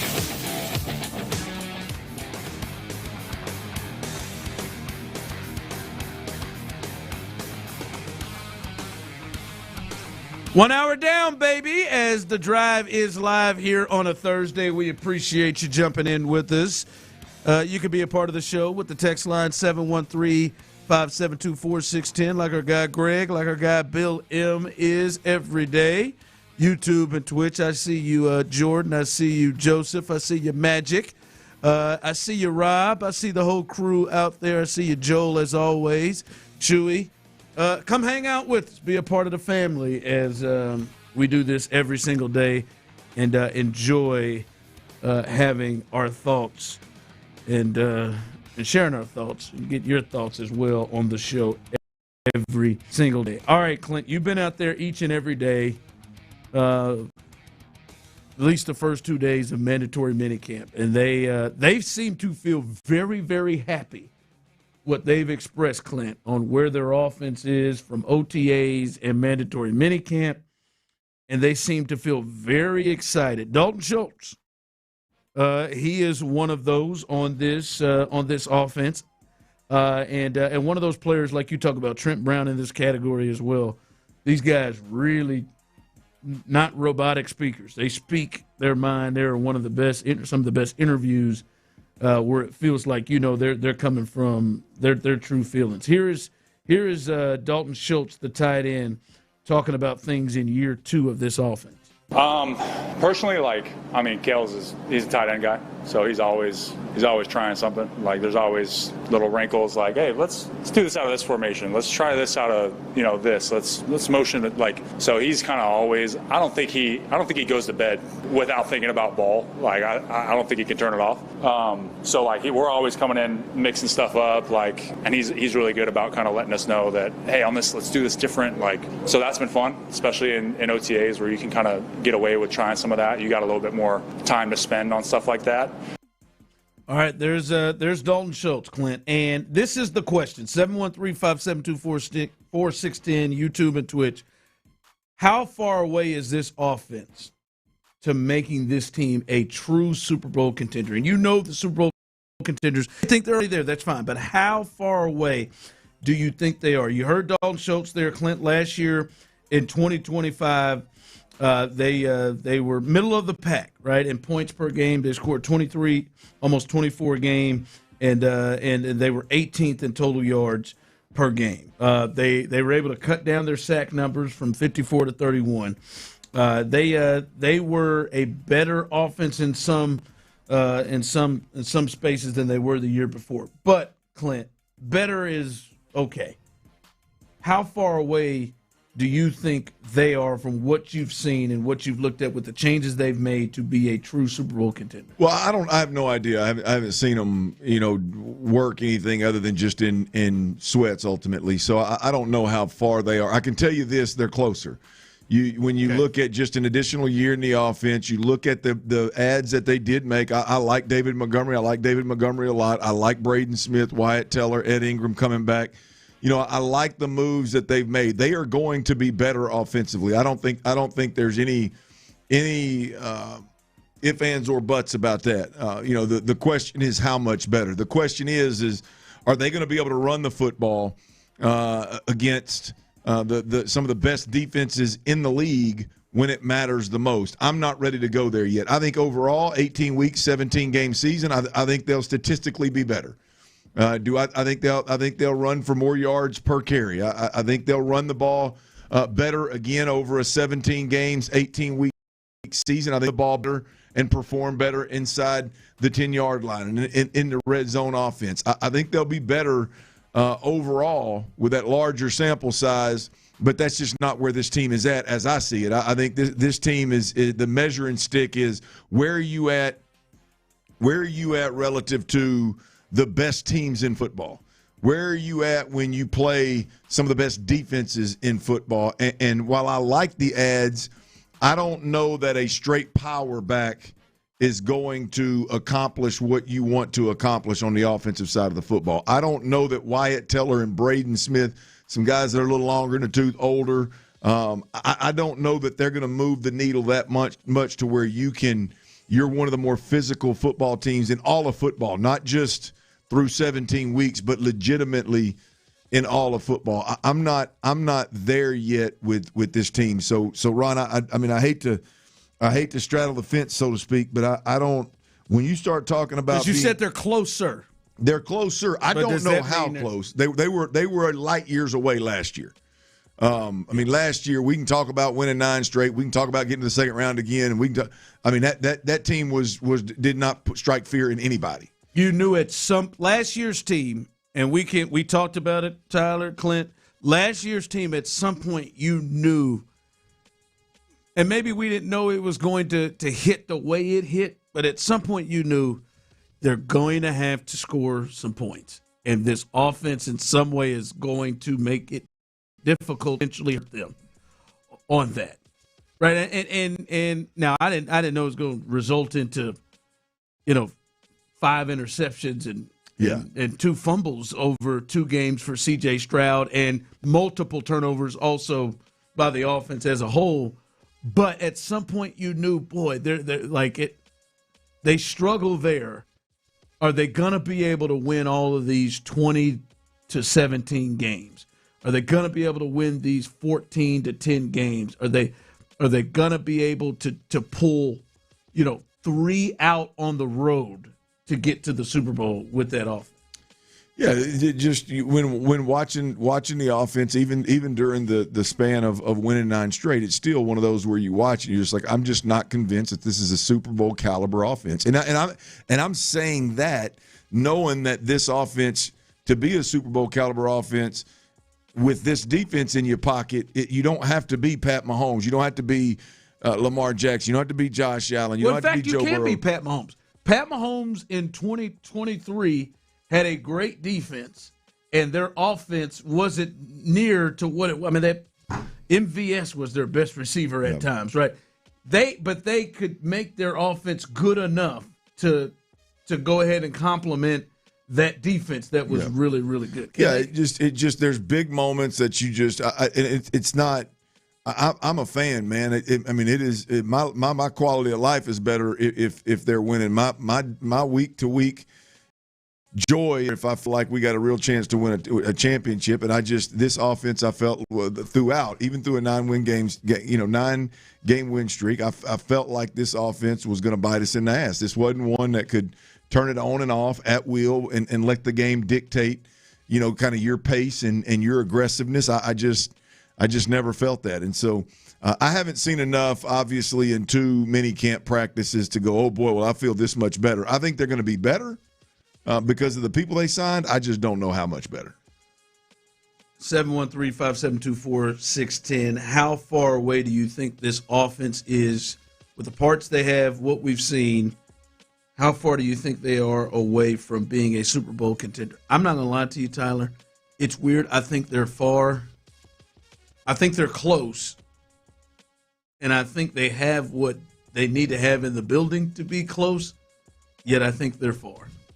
Because to me, if this team's mindset was we are a team that is led by Stroud and the passing game, as opposed to we are a team that's led by David Montgomery and the run game, and when you say led by Stroud in the passing game, that doesn't mean that you don't run the football, right? That means that your thought process is, all right, what's the matchups to get Nico open? How do we take advantage of that matchup? How can we take advantage of Noel matchups? How can we do that to then help David get to go up against light boxes? How do we help? How do we run? How do we throw the football first and run it second? They have all of that here. And if they had that thought process with this defense, if they had the thought process of, hey, let's go out there and see if we can score 24 to 28 tonight, as opposed to let's go out there and see if we can get to 17 to 20 and just not make mistakes. I think that team, and all the parts are here. I think for the most part. I'm with you. I think you could have more explosive pieces. But if they were that type of an offense, I would feel like they were really, really close, that they would be able to hang against teams. Because eventually, Clint, we have talked about it, they are going to, we may see it in the first month of the season, they are going to have to score some points against these better teams. And when that's not your mindset and it's like, here, man, try to turn it on and do it, that becomes very, very difficult for you. So that's me. It's in the building. I just don't. Here's the part, Ron, that we got to keep in mind, right? We're basing, or at least I do. I mean, I get caught up in it. We're basing this off of what we watched last year. I mean, come on, man. I mean, the defense was great. You caught the Steelers, who everybody in football questioned. I mean, how questioned their offense all year long. I think the Jags may have thought, let me lose this bad boy. Yeah. Go on the road to start. I mean, and then you caught the New England Patriots in the damn snow. I mean, nice. in the ice or whatever it was. And to be honest with you, that wasn't a great performance in that pass defense anyway. So, I mean, let's not – again, I go back to when you talk about how close the Texans really are, the defense is great. You're going to have to score points if you run up against a typical field of AFC playoff teams. You know, you're going to have to score points when you run up against Seattle, when you run up against the Rams, when you run up against the Cowboys, when you run up against probably the Bengals. I mean, you're going to have to score points and score and not wait until the fourth quarter and go, okay, now we got to go score points. The defense is good. The defense is great. But the offenses in today's football are going to give you problems. I fear that a lot of us sit around here and talk about the Texans in the defense, and boy, it was close. The caveat of last year was an anomaly. There were some bad football teams on the AFC side of things that were in the playoffs. It wasn't your typical year. Are we talking the same expectations for the Texans offense if you know you got to go through Lamar Jackson and you got to go through Josh and you got to go through Pat and you got to go through Denver and Sean Payton with Bo Nix healthy and you got to go through some of those? We talking about the Texans' chances with the context of what last year's playoffs look like. That's the part that scares me is like the defense is great, but I mean you watch some of these really good defenses in football last year in the playoffs. I mean, it may not be. Seattle was as good as the Texans last year, and they gave up 30-something points multiple times to the Rams when they had to play them. And they were as good as I mean, the Bears offense. I mean, you look at the like that. That, and I know they're in the NFC, so you don't have to play them in the playoffs. But like the AFC is going to be back, and the path to a Super Bowl is going to be completely different. And that's fine if you know that and see that and you're taking that into consideration. That's fine. Hell, Denver and New England have gotten better offensively. Yeah, you could argue. Yeah. All right, Larry. Let me hear from you, Larry. Seriously, your thoughts. You think how far away you think they are offensively for this team, and knowing what defense they have, as Clint said, in their back pocket. How far away do you think they are of being a true Super Bowl contender? So they on the short list of Super Bowl contenders, and it's good to talk to you boys. But there you go. Baytown Badass, I'm going to need you to quit straddling that fence, man, because you must have forgot a couple of things. Number one, this team went into that playoff, the last two games of the playoffs, against Pittsburgh and the New England Patriots, without their number one receiver. Then they lose their tight end and Dalton Schultz in that game. And we had Nick Chubb trying to run the football. And they didn't know his head from his ass, calling plays early in the season. And then they were rotating the offensive linemen 8 games into the season until they figured out Trent Brown and putting Titus Howard at left guard was the right combination. This team is so close, man, because here's the thing about it. if you have the kind of that they have over there on Kirby, that you see at quarterback and at running back now, and then now you get your plethora of wide receivers that got some more experience besides them young boys like Jalen Noel and Higgins, and you get Tank back, these boys are on the short list. All we need is Nick Haley ass to grow up and understand that playing dynamic football requires you to take some chances.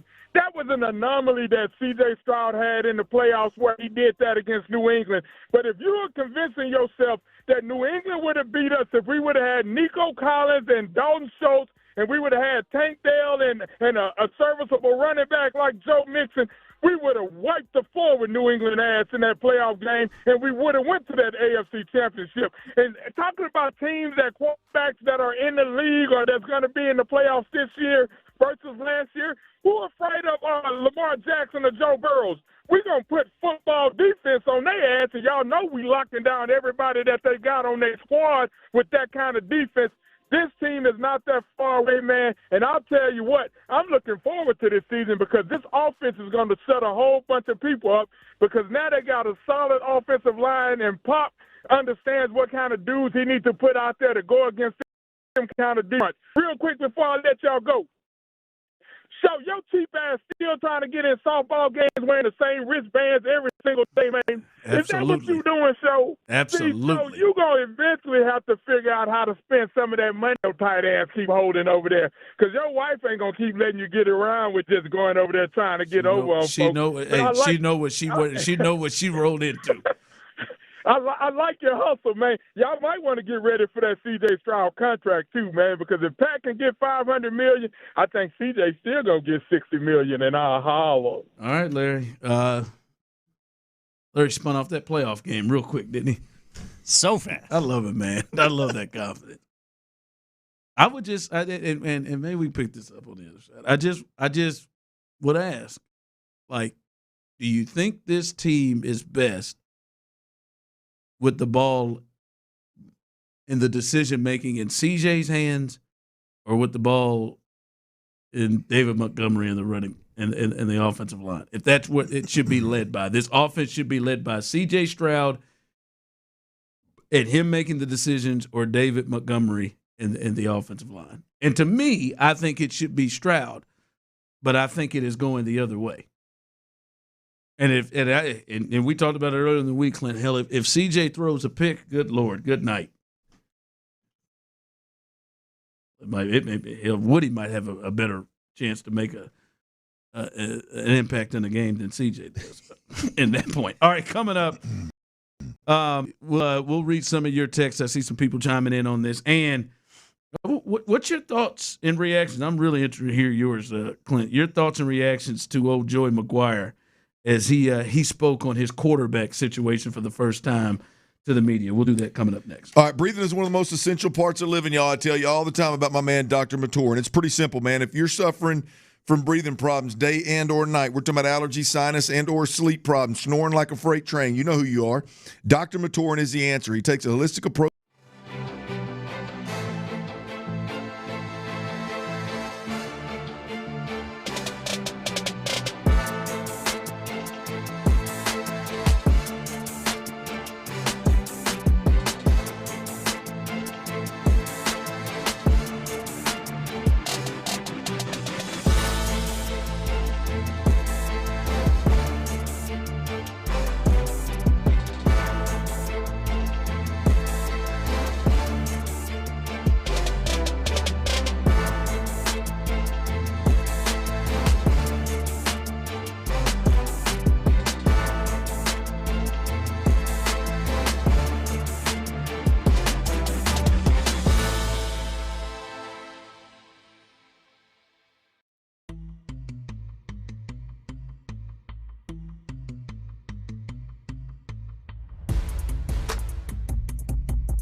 sports talk around anytime, anywhere. Hear your favorite Sports Radio 610 hosts wherever you go. Live, podcasts, video. It's all at your fingertips 24/7 on the Odyssey app, iHeartRadio app, TuneIn, and wherever you get your podcasts. Houston's sports leader. Sports Radio 610. The Drive is powered by Mokaram Injury Lawyers. Heard in an accident, Mokaram Injury Lawyers at 281-222-2222. Sports Radio 610 presents The Drive with Stoerner and Hughley.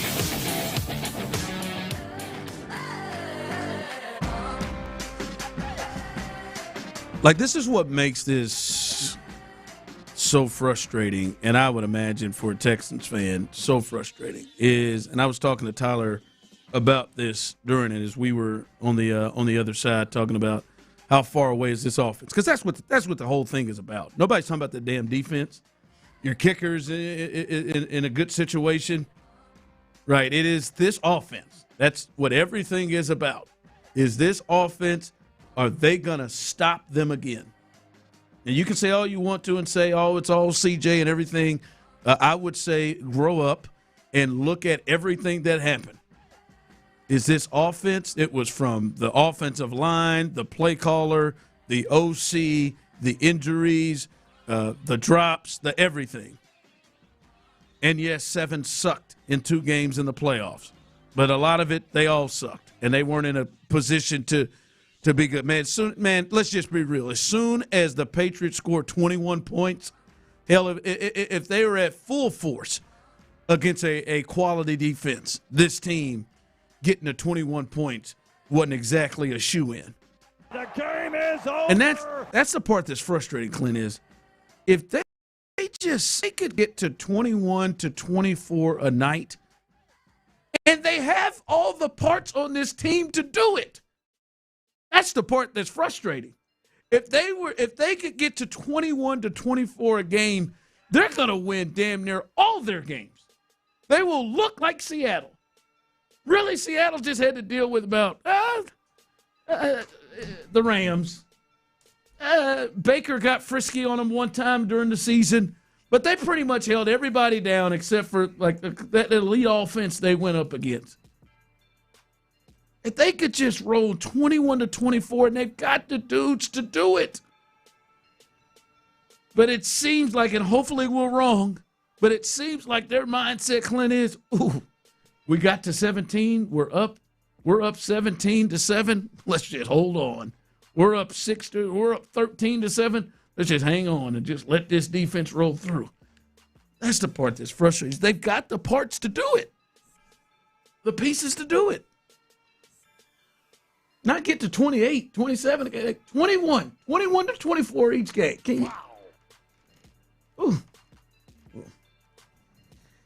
Anyway, as we continue to roll through, Joey McGuire, Texas Tech head coach, obviously with the Brendan Sorsby situation, he has been in it. If you aren't familiar with it, Sorsby admitted to and was caught with gambling, almost over $90,000 worth in his college football career, gambled on the Indiana Hoosiers football team when he was a member of the Indiana Hoosiers football team. But there was an injunction and a ruling saying right now that he'd be eligible to play. He'd missed 2 games, but be eligible to play. A lot of people are trying to work to get against that, especially a lot of the other coaches and ADs in the Big 12. We heard from head coach Joey McGuire for the first time speak on this situation. Here he is talking about his quarterback. Brendan Sorsby is recovering from an addiction. He's recovering. I've sat down with this young man multiple times, and the things that he is going through and what he's been through is serious. As a society, we've been okay with other things that happens and allowing players to play, and this has been the one thing that has united people that we're against, and it's crazy because it's not murder, it's not beating somebody, So there's a lot of things that we're working through. I had to go and compare it to murder and beating somebody. Jesus. No, you got to take it there, boy. It's a little extreme. Your thoughts on what Joey McGuire had to say? It's the first time we've heard from him since all of this came down. Yeah, this is awful. Terrible decision by the head coach to take this stance. Terrible decision to even speak if this was going to be your plan. That stance that you're going to take, given what everybody knows you're going through, what everybody knows that the quarterback's going through. I think Joey McGuire had an unbelievable start to a college career with what they've been able to do, college coaching career, what he's been able to do at Texas Tech. Mm-hmm. I'm a big fan of his. I think he's on the verge of ruining it all. I think this kind of crap is that can't be the stance. That can't be the approach. That cannot be the plan, is to tell everybody how crazy they are because they don't think that this kid who gambled on games with teams that he was actually a part of in those games should be able to play, right? You can be a fan of the kid, and you could even, hey, I want him to be able to play, but you can't tell us we're crazy. You can't stand up there in front of everybody, tell us we're crazy, compare it to guys that have played ball after, I guess, murdering somebody, or guys that have continued to play ball after beating somebody. Like, you can't, that cannot be the plan for this group. I think he's comparing this to Reuben Baines. I think he is making a terrible, terrible decision. I think their plan, their plan to address this is laughable, and I hate this for Joey McGuire. I cannot believe that they are not more prepared for that situation. I hate it for Joey McGuire. The big donor down there, playing the whole, they just don't like to see whatever he said. Basically, again, they don't like to see Texas Tech winning or where they are, whatever he said. That being part of the plan is plumb ass silly. And I'm gonna be honest with you, this may not be politically correct, but Sorsby playing the mental health card and the him and the coach playing the addiction card at this point is laughable to me. Why is that? It's insulting to people with actual mental health. Hey, you don't think it's the worst thing. It's the worst. It's not the worst. I like the way you correct me on that. There are worse. Murdering, like the coach said. Yeah. No, that is one of the worst parts of our society is. We've got real mental health issues in this country. Mm-hmm. There are people out there with addictions that are serious addiction.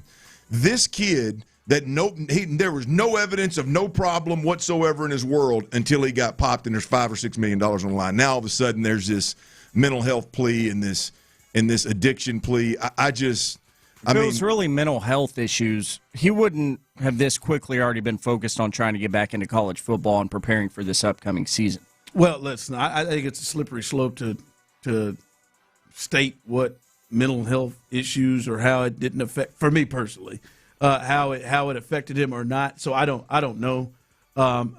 He could be addicted. I think there's a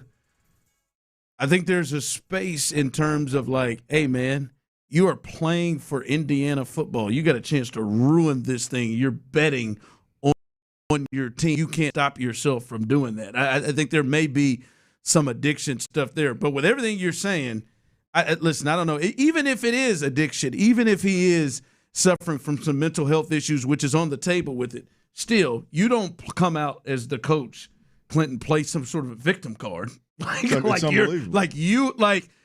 he's being done wrong. Yeah. Like you don't come out and play the victim card, and you don't come out and make it seem like, hey man, you guys need to do him a favor. Like as I said to you earlier in the week, I am good with him being able to live his life, and I hope he gets whatever help he needs. But sometimes we burn bridges that you cannot get a second chance on. And he did one. He did one. And you can go play in Canada, go play in the NFL, get ready for the draft. But this right here, like, oh man, like, and the approach of like, guys, you guys are being mean. That's what it feels like. You guys are being mean, and we're the victim here. That you lose me and lose a lot of people when you come with that approach. I think I'd feel a lot better about the head coach rolling. Hey, man, yeah, he made a mistake. He made a really dumb mistake and should not have done that. We want to give him a second chance here, and we hope you want to give him a second chance. He is getting the help he needs, and he is hopefully going to learn from this situation. He will, right? And whatever penalty comes down, it is something he's going to have to live with. As opposed to, I just don't like the way you guys are treating this kid. Yeah, like he didn't kill anybody.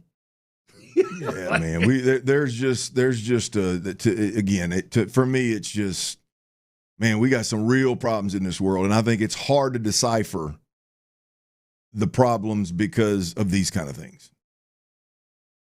Coming up, the NBA Finals last night, Game 4 will be one to remember. Did last night change the way you view Victor Wembanyama? He is becoming the face of the league. The way that game went down, his team up 29 and him struggling throughout. Did it change the way you view Victor Wembanyama? We'll discuss that coming up next. The Houston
team. ZipRecruiter. Injured? Call Mokaram Injury Lawyers, 281-222-2222. Sports Radio 610 presents The Drive with Stoerner and Hughley.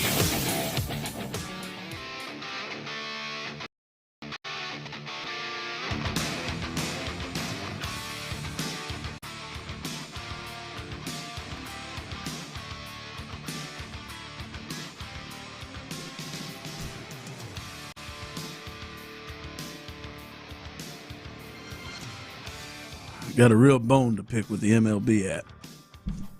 This is me smooth off, boy. Glad you stopped at bone. Hold on, so. Well, I don't know where you thought I was going to go. Thought you was going to put an R on that. Oh, I think you can say that, right? I was going to say there. Yes, Tyler. About to say. If Riri can say it, we sure as hell can. Yeah, man. You know the fam, man. We still like to watch the the Royals games. Why? Same reason why you watch the Astros. We like to watch the Royals games, and got the MLB app, right, Tyler? So this is something I pay for, and we had the ability to watch all the games. I understand whenever they play the Astros, like they will coming up this weekend, it gets blocked out because I'm here in Houston. They're playing the Rangers. I can never watch them when they play the Rangers too because it gets blocked out for some reason. They play the Rangers, and it's the stupidest thing. They're in Dallas. Yeah, I understand the Astros, but damn, I'm paying for this. Hell, I'll be honest with you, I feel like I should be able to watch it even when they're playing the Astros, much as I'm paying every. Maybe to others it may not be a whole lot, but to me, I feel like I should be able to have the features and the function of everything I want. Blocking me out in Dallas, it pisses me smooth off.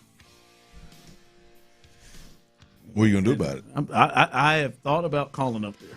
I think you should. I don't know who I'd call or who I'd get to. I've thought about calling up there. It's ridiculous, stupid. Anyway, last night the Spurs they absolutely choked and they blew the game. And look, I know De'Aaron Fox is getting a lot, and he definitely deserves his part of the blame. I definitely think Mitch Johnson, he deserves his part of the blame as the head coach. But oftentimes when you have what some people feel is the best player in the sport, damn sure the most unique player in the sport, damn sure the best player left in the series, and you got a 29-point lead when you're in a chance to tie the finals and tie the series to go back home, a lot is going to go on you if they lose that game, especially if you go 4 for 18 and you miss some critical free throws and struggle on defense when you're the best defender in the league. It's going to come his way. 713-572-4610, YouTube and Twitch. I see you, Cornbread, jumping in. You look at Wemby different. Is it as this night's performance or this series performance, does it make you look at Wemby any different coming off? 29 points, and he himself really didn't do a lot to stop the bleeding. No, I don't. No, I don't. For me, he's done nothing but impress even through the struggles. He's not even on my list of issues last night for the Spurs down the stretch. So I don't. He's not on your list? Not on my list. Oh well, he's definitely on the list. Not on my list at all. My list consists of 3, and it's not. I guess my number 3 could be there. He could be considered in there, but yeah, no, I don't. I love the way he's handled himself, getting the hell beat out of him for 2 straight series. I love the way. I love the grit and grimy physical. He's in there with bigger dudes that push him around the whole damn. They just rolled 3 or 4 deep last night in there, just go in there and push him around, and he keeps his head clear. Continues to play good basketball, and does he have? Yeah, could he have done more last night down the stretch? Yeah, clearly. There's been a couple of moments in this series where he's not played well and not played up to the best or one of the best in the league. But for me, man, Wemby's he's done nothing but improve in terms of how I look at him, how I see him. Text line coming through. I look at Wemby as I do any other 22-year-old kid. They're going to have off nights. Ron, I don't look at Wemby different. Spurs continue shooting threes. You know who else was shooting threes in there, Tyler? Tell me. Wemby's ass. That one possession where Wemby shot a three, missed it, got a rebound, and then dribbled himself back out to that three-point line to take yet another one. That was interesting. To me, I think it is concerning to the rest of the league because he does come off as a cat that really wants this. I don't know if he is a psycho like the others. He gives off vibes like he's a psycho. When I say psycho, like you knew if Tom Brady had a flaw somewhere, he was going to try to fix it. I mean, a flaw that he can control, right? His speed he wasn't going to control. But if he needed to get better with something, he would be. Kobe, every game, every season, tried to get better with something, right? LeBron in the same boat. Jordan obviously in the same boat. Tiger, like these psycho competitors. He seems like he is built in that way, and I would imagine he is probably, Clint, already thinking about how to get his body right, how to get stronger, how to get more stamina, because he is shot in the second half of some of these games. And some of it is, Clint, he is never going through a playoff run like this. Right? This is 4 rounds. Mm-hmm. He's got at least a game 7 in there, a game 6 in there. This is a lot more than he's probably done. But I would imagine he is probably going to go in the offseason and get himself much more prepared, and his teammates too. Probably. Well, I mean, he belongs as is, but as you said, being that young, there's obviously a ton of room for improvement. And I don't know, he's never going to take the floor and be the thickest, but can he over time handle the physicality if he gets 2 series thrown at him like he's had recently? Can he handle it better? Sure, I'm sure. But that's where Wemby does come into my list of last night is the inexperience. I mean, that moment down the stretch for the Spurs, top to bottom, was too big. They weren't ready for that moment. That's another down. Which is crazy because they went on the road to OKC and won in Game 7 against the champs. Hell, they beat them in Game 6 and 7. Well, there was the dynamic of being up so much and having to make a decision. Do we continue to play ball the way we were playing it? Do we hold the ball and work the clock? All of those decisions that had to be made, it didn't seem like there was a good, clear plan at any point in time, and they didn't handle it well. I mean, I don't want to say scared, but the unsure, the lack of a plan, the inability to handle that moment, I think it was very, very clear from the top down. You mentioned the head coach. I think it was obvious with Fox. I think if you look at I think the young guys on that team, the younger guys on that team, I think they hit it well. Like you couldn't necessarily see it in your face like you could on some of these guys. But the shot selection was awful. I mean, they hit more threes in the first half than any team in NBA Finals history and a half. And they kept shooting. And they came out in the second half with a damn near 30-point lead and decided they were just going to keep ripping that thing early in the play clock. And off-balance shots, falling away shots, unnecessary. I mean, it was just it was the moment appeared to be too big, especially in that fourth quarter. The tighter that game got, to your point, I'm with you. I did tell myself, like, how is a team going to overcome 27 points? You got to be kidding me. But I never thought that San Antonio had it won. Really? I thought. Now I thought, boy, there's a way to screw this thing up. But I'm not saying I'm like Tyler and walked in and said New York was going to win this thing. I was just in the space of like, can they get it to 10? Do they have the ability? But Ron, the fact that you were doing that is exactly what I'm talking about. The fact that you watched that first half and it was damn near 30 points, and you were sitting there going, can they get it to 10? Means you thought somewhere inside there was a chance they were going to get that thing to 10. Yeah. And they did. I mean, and they did a lot quicker than – I mean, that game was tight quick midway through the fourth. Yeah, it took them a little bit during that third, but they – They were able to roll there. Someone texted in, losing a 29-point lead is on the coach. I'm sorry. I personally believe yes, but I also believe it's on the best player. I think the dominant player also, like he was somebody who participated in the barrage for some reason in the second half. I mean, he was doing it himself. There should have been him rolls to the basket much more. I mean, they shot a 3 on 8 consecutive possessions in the second half. They shot, and I bet you if you do the math, it was early in the play in the shot clock too.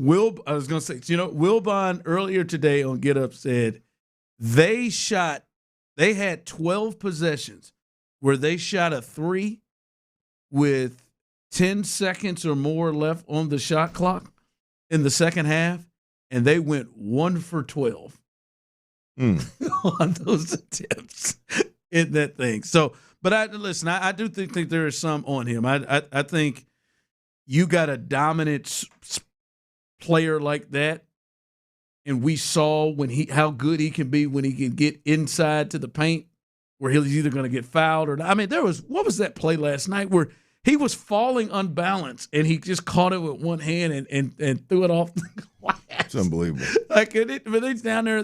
He's not getting touches down there. So, yeah, man, it was insane. But I just look at him like this is a young dude that look out, because this dude, I think a lot of his issues right now is he's not in shape, enough shape, and his experience, as you just talked about, is something that there's something that I'm big on the experience thing, because I think we're two polar opposites. I mean, there's I know OG Anunoby had a great game, and that was a hell of a last play, but the story to me is Brunson. I mean, the command along with the ability to win one-on-one, I mean, that was just there was never a moment of panic. There was never a moment of fear. Even down 27, there was never – I think I saw him jack up 1 3-pointer in the first half that I thought, boy, that's a panic because you're down 20-plus right now. You're trying to second quarter, he was putting them up. And then in the second half, he hit a couple of them. So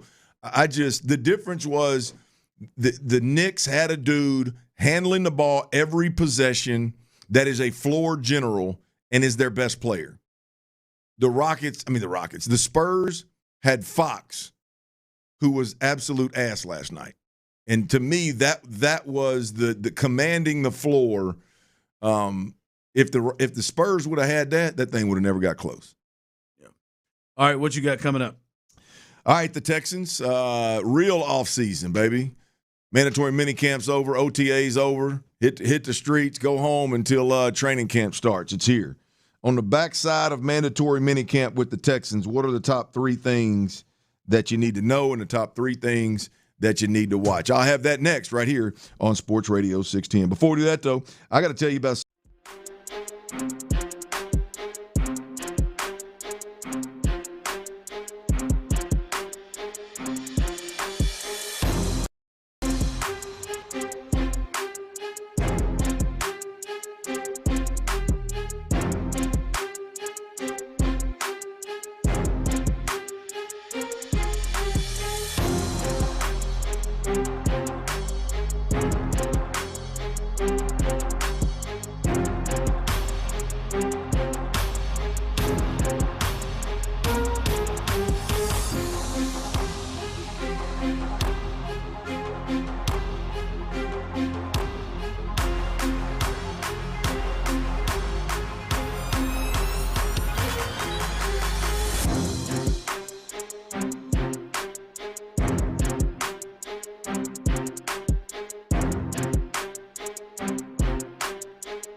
those mentioned. $10 free credit with no expiration. Restrictions and eligibility requirements apply. For more information, see Kalshi.com/regulatory. From the West Point Lincoln and West Point Lincoln of Sugar Land Studios, KILT FM HD2 Houston.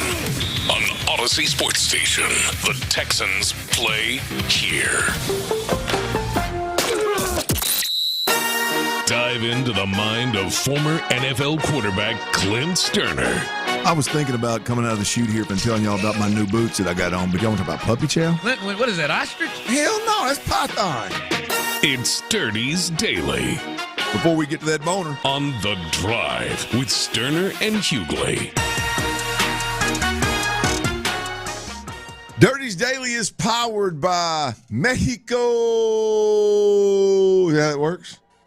Is that how it works? 2-zip, baby, over South Africa right now. Is this opening game? Is this the only game on right now? I think it's the first one. Yep. All my Mexican brothers and sisters out there, we're doing work. This is my Tier 2 team, and we're getting a dub right out of the gate, baby. Stoerner getting points right out of the gate here. Up 2-zip. It's over already? Yeah, it's over. Oh, hell, I ain't getting points. I got points, baby. Thank you. I salute Team Mexico. Well done. Thank you for the points. Let's keep this thing rocking. And today you get the top sponsorship of Dirty's Daily. Texas training camp right around the corner, Ron. It'll be here before you know it. Yes, sir. July something. Players they had to show up today for day 3's mandatory minicamp. I salute D'Amico Ryans for making that happen. And they showed up. Had a little walk-through pace is my understanding, but they showed up, got that work in. If you're serious about winning a Super Bowl, I think you take advantage of every opportunity you get. If you want to give the guys a break, give them a break physically, have their ass show up and mentally go through some communication and get some work in. So I greatly appreciate, again, tip the cap to D'Amico Ryans for making that happen. But we are on the backside of OTAs. We're on the backside of the 2026 mandatory minicamp. Training camp is up next. The players are going to have a little time off here. Prayers up to everybody out there. Hope they travel safe. Hope they take care of themselves. We don't have any injuries or anything between now and training camp. But, Ron, now that we're on the backside of this thing, I got a little list here. Things to watch, things to monitor, things that matter on the backside of Texans mandatory minicamp. I got 3 things. I'm going to run down them, and I want you to tell me if there's anything you want to add on the backside of it. 3 big ones. Number 3 for me is the weapons watch. We've talked a lot about, at least here on the drive, we've talked a lot about the weapons or the love for the Texans. We know we got Nico Collins. You know you got Dalton Schultz. You know you got David Montgomery. Everybody beyond those players have very small sample sizes. While some of them may be promising, Woody Marks, Jaden Higgins, there's still a lot to be determined of what caliber players those guys really are. But they're going to need some help. Even if they are who they were last year, they're going to need some help. C.J. Stroud's going to need some help. Nick Caley is going to need some help. And, Ron, I think there's 2 guys. I think there's 2 guys that stood out in minicamp. Because let's face it, there's no pad zone, so we're really not talking about really defense at all. But we're really not talking about the O-line. We're not talking about physicality. We're just talking about guys that in sweats are out there moving, and they're opening eyes. All right? One of them's a wide receiver, or better yet, maybe a slot receiver, and one of them's a tight end. Jalen Noel, once again, you go to a practice, you can't help but see. He's wearing 13 this year, by the way. Took that Christian Kirk number. Took it. The ball finds him. The camera finds him. Whether it's in the quick game or it's in the deep mid to deep range game, or if you're just watching practice like I do and you're looking for, hey, I want to see the shifts and movements. Are they crisp? Are they happening at all? Are they there? Are they part of Nick Caley's offense? And you know, are they crisp? Does the guy look like he's gone in motion before? Does he look like the quarterback to snap the ball because they're unsure of it? I'm going to tell you, the guy to watch is Jalen Noel. All of the above, the shifts, the motions, the quick game, the mid-range to deep-range game, he's involved in it all, Ron. And I'm going to tell you, I don't like to watch OTAs. Hell, I don't even like to watch training camp and watch a guy have a good training camp and all of a sudden make this prediction that this guy's going to be a player and get a bunch of run and make plays for us. But I'm going to be honest with you. I've seen it 2 years now. We've seen a small sample size of wide receiver as well as plenty of kick returns. I'm ready. Jalen Noel is going to be a big piece of this offense. I mean, he is going to be he's going to be the move guy for this offense, right? We've seen this offense really highlight the slot receiver, the move guy before in New England. Damn near every year that they were up there, they had somebody in that slot position that was a big part of it. And I'm a believer in Jalen Noel. I don't like the fact that we're depending on that so heavily, but I believe they're going to end up hitting a grand slam with Jalen Noel once they give him the opportunity. Yeah, to me, Clint, the last word you just said is the opportunity. Mm-hmm. And I think it's hard to look at the roster, Clint, and think that he won't get the opportunity. Because to me, that is really the only thing that potentially really holds him back. And again, I don't want to get it confused, make it confusion here. I don't think he's about to be Amon-Ra St. Brown from the slots this year, but he absolutely raises the level of your ability to make plays. Yeah. Right? And if you can get him to help you in the kicking game the way he has, and then use him like there should be a package every week that involves him getting touches some way, right? Like, I'm not saying, the same way that you would do Nico, but he should be, as you said, Move, he should be jet sweep guy. He should be potentially, let's get some reverses. Let's get a screen, and not just a screen to just say we did it, but a screen where we got a chance to maybe break something loose. He is somebody that showed it when he got opportunities last year that has at least a shot at making big plays. Look, the Texans offense, when you've got your starting group on the field, Nico, Jaden Higgins, Dalton Schultz, and David Montgomery, you lack twitch, you lack change of direction, you lack hard to touch in a phone booth. You lack that, period. No disrespect to those guys. They're all good players. But you lack that. The one guy with the Houston Texans that can bring that to the table is Jalen Noel. He's one of the weapons to watch this offseason. Cade Stover is number 2. I've talked a lot about him. I've talked a lot about him the last couple of days. I don't know what it necessarily means in a sense of where he fits into this tight end room. But I believe we've got to change the way that we view Cade Stover, or at least I do. I've always viewed Cade Stover as the corn-fed dude that can put his hand in the dirt. He's athletic enough to run routes and create a little separation. He's physical enough to block. He's a hand in the dirt, in line, attached to the tackle type of tight end. What I saw for 2 days out there with the way that he's moving, as fluid as he is, it looks like he's changed his body. He's a little bit more of a Brevin Jordan type of player than he is a Foster Moreau type of player, stylistically. Now, we'll see if that holds up, but it sure looks like that for me. Those are the 2 guys that are in my weapons watch, Ron. Cade Stover's number 2. I can't wait to see him. The way you didn't talk him up now. Yeah. I am ready to see him because I honestly, without seeing him, it feels like Cade has a kind of a tall task ahead of him, right? We've kind of talked about it. We know that Dalton Schultz and the rookie second rounder are going to be on this roster. They seem to love Foster Moreau. We clearly know that Brevin Jordan offers something that nobody else in the group does with his athleticism. And now are you going to carry 5? Yep. So I don't know, but I can't wait to see him. Weapons watch is number 3. Jalen Noel, Cade Stover are at the top of that list. Number 2 for me, coming out of mandatory minicamp for the Texans, it's Reed Blankenship, right?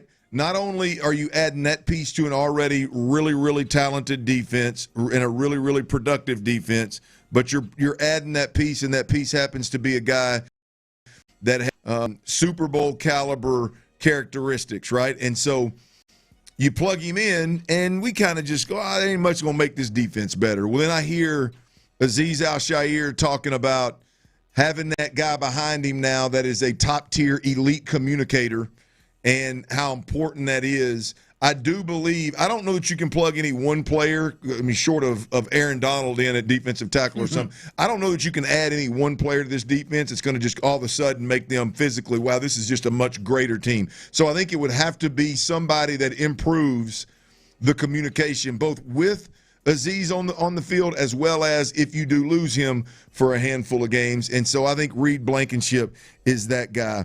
Reed Blankenship on the backside of Texans mandatory minicamp is somebody, Ron, that I knew he was there, but after watching camp and after listening to Azeez and listening to all these guys, really, they've all, Kamari Lassiter talked about him.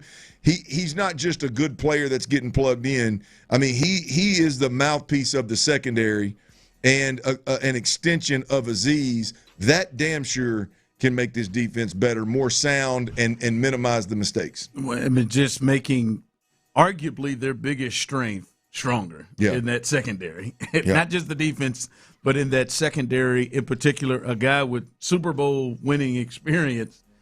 And I think Azeez mentioned that as well when he talked about this guy's got a Super Bowl in his back pocket. He's been there, has seen it at the biggest level. So, that's just makes it stronger. Number 3 is weapon watch. Number 2 is Reed Blankenship add. Number 1 is the centerpiece, right? The centerpiece of the offensive line, the center position. We saw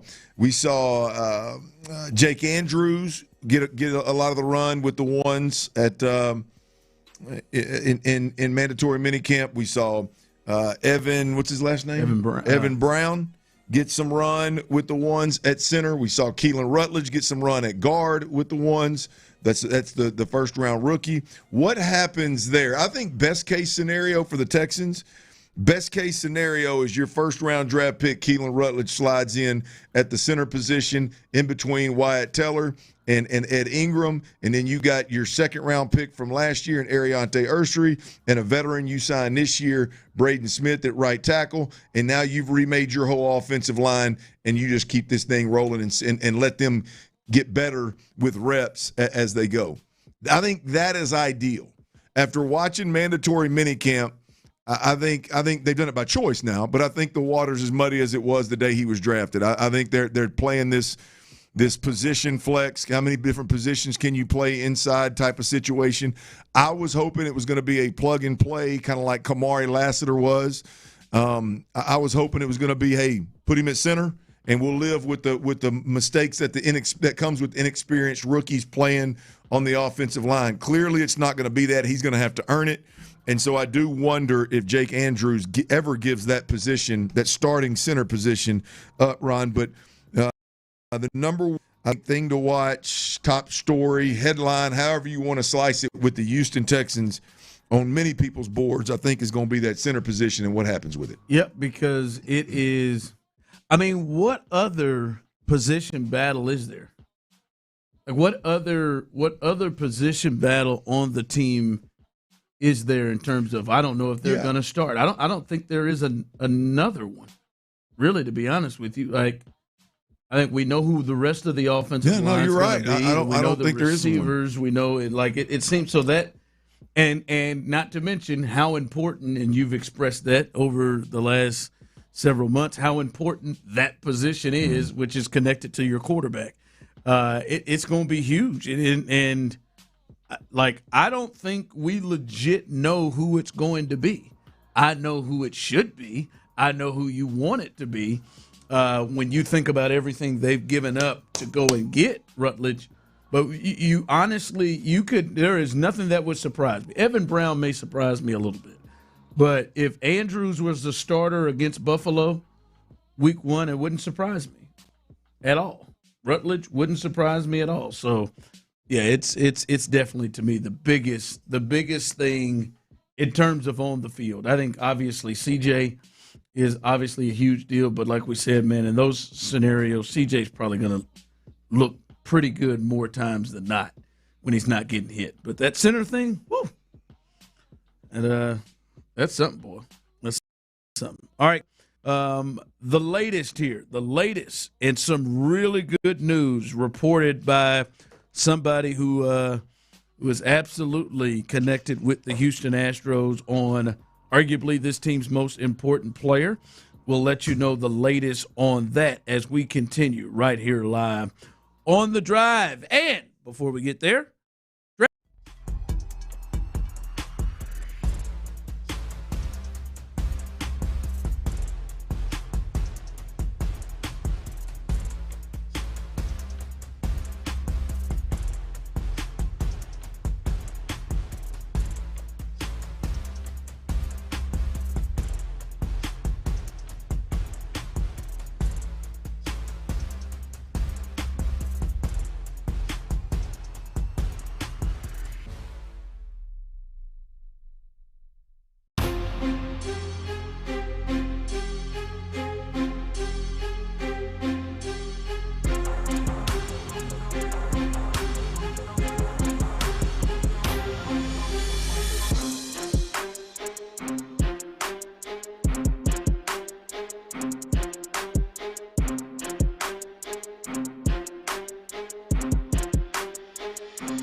Injury Lawyers, 281-222-22.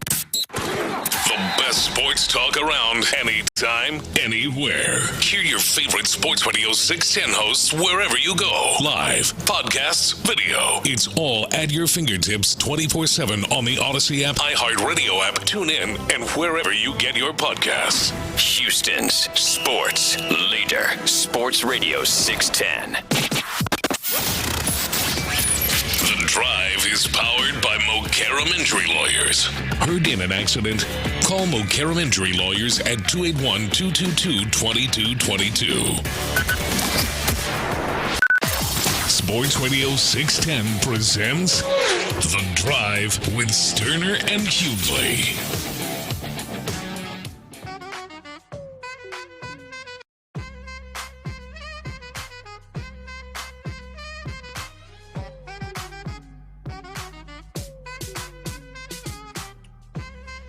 All right, welcome back in as we are live here on The Drive. Appreciate everybody jumping in and enjoying themselves with us. You can be a part of the show on the text line 713-572-4610, also on YouTube and Twitch. And it pays. It pays, fellas, to listen to The Drive and Sports Radio 610. Because coming up in the 5 o'clock hour, you will have a shot to win a pair of tickets to the Dynamo's soccer celebration. It'll be a live viewing party of Mexico, Korea, coming up on June 18th.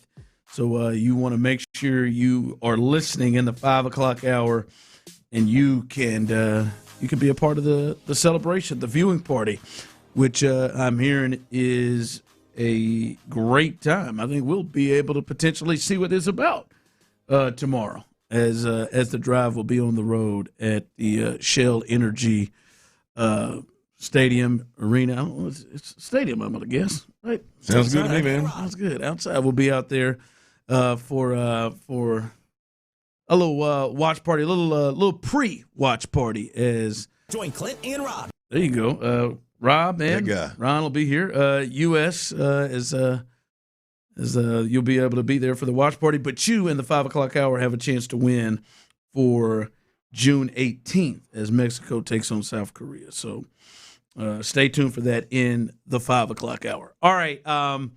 Yes, the Astros took the L in extras yesterday and lost the series to the Angels, but close the book on that. That's what a spotter said. Just close the door on that, man. You got to turn the page on that. It's a long season, y'all. Big turn the page guy. Got no choice. Yeah, man. That's what he says. Got no choice. Yeah, I mean, you think he turned? You can face it. Yeah, you can face it. I mean, you don't have to turn the page. You think he turned the page, but before turning the page, he really let him know like this is unacceptable. No, I think he turns the page to avoid from having to talk about the obvious. I think Joe is a pom-poms guy. You guys will pick it up. Oh, you guys! Hey, man, you guys got even in an attempt to hold them accountable. I think there's still a stroke job. You guys are better than this. You know it, man. You're so good, man. You're so good, y'all. I mean, y'all. Did you see how far you hit that shit? It's in our DNA, man. It's in our DNA, guys. Hey, don't worry. It's a long season, man. It's a long season, but we got to. I'm gonna rest a couple of y'all tomorrow, but we got a hole we got to dig out of now. But don't worry, I'm gonna rest you guys. I'm gonna get you rest now. I'm gonna get you some rest. You're gonna be good. I'm not gonna overwork you. Don't believe in it. Not at all. Yeah, they got the day off, Clint. They'll travel to Kansas City to take on the Royals coming up over the weekend. But the big news of yesterday, and this coming from our guy Brian McTaggart of MLB.com, he said Hunter Brown in his final rehab start in AAA Sugarland, he said his next start will be against the Tigers next week in Houston. That's what Brian McTaggart is reporting. His next start will be against the Tigers next week in Houston. He, by the way, last night in his final rehab assignment, Clint went 5 innings, 3 hits, 2 runs, only 1 was earned, 2 walks, 7 strikes, 78 pitches, 49 strikes, 11 swing and misses. Max velo was 98 plus. So he's throwing the ball hard, and to me, that's a pretty good outing. 5 innings. So he showed some length there, and gave up 1 earned run. So he's ready to roll, and they are ready to have his ass up here too. 78 pitches, high 90s. I mean, that's healthy, right? That's what you want from Hunter Brown, is to get back to Deichen healthy, and it looks like he's done that. So, yeah, man, it's much needed to get him back in that rotation and kind of see what the ripple effect is with Hunter Brown and MI throwing the ball. I mean, I'm sorry, Spencer Arrighetti, a better MI than what started the season. Obviously, you go on down the road. Peter Lambert pitching again last night and giving you more than a chance. Again, exceeding expectations. So, you know, what is this thing going to look like once you get everybody healthy and we get everybody on the field? What's this thing going to look like? Yeah. And boy, if it doesn't shape up pretty quick, we're gonna fall into that sellers category potentially at the trade deadline. Well, finally, early June, we're getting closer to mid-June. We're going to be able to see this group. Yep. Right, and hopefully the guys who have stepped up, including last night, Pete Lambert. Sorry, Tyler, big Pete Lambert. The guys who stepped up in his absence, Pete Lambert, obviously Spencer Arrighetti, like that. Those and Tang before he lost it the other day, but those guys have really stepped up. And as you said, Imai is a different pitcher than the last time Hunter was up there as well. So it is starting to come together. And let me ask you guys this, both of you, Astros fans, Astro buddy, and honest to God, no offense to anybody else, I don't know if I've ever met a bigger Astros fan than Tyler Milner. That's a hell of a compliment, man. I don't think so. I don't. Thank you very much. Like the passion is big. I don't think regular games Tyler takes it home with him and doesn't get over it, but I think big games and playoff games, I think it lingers with Tyler. For months? Yep. Okay. It's beautiful. For months. Yep. Yep. And he spends a lot of money going to those games as well. Not this year, though. But when and I'll let you go first, Clint. When Jose Altuve is at the plate right now, do you have confidence in him?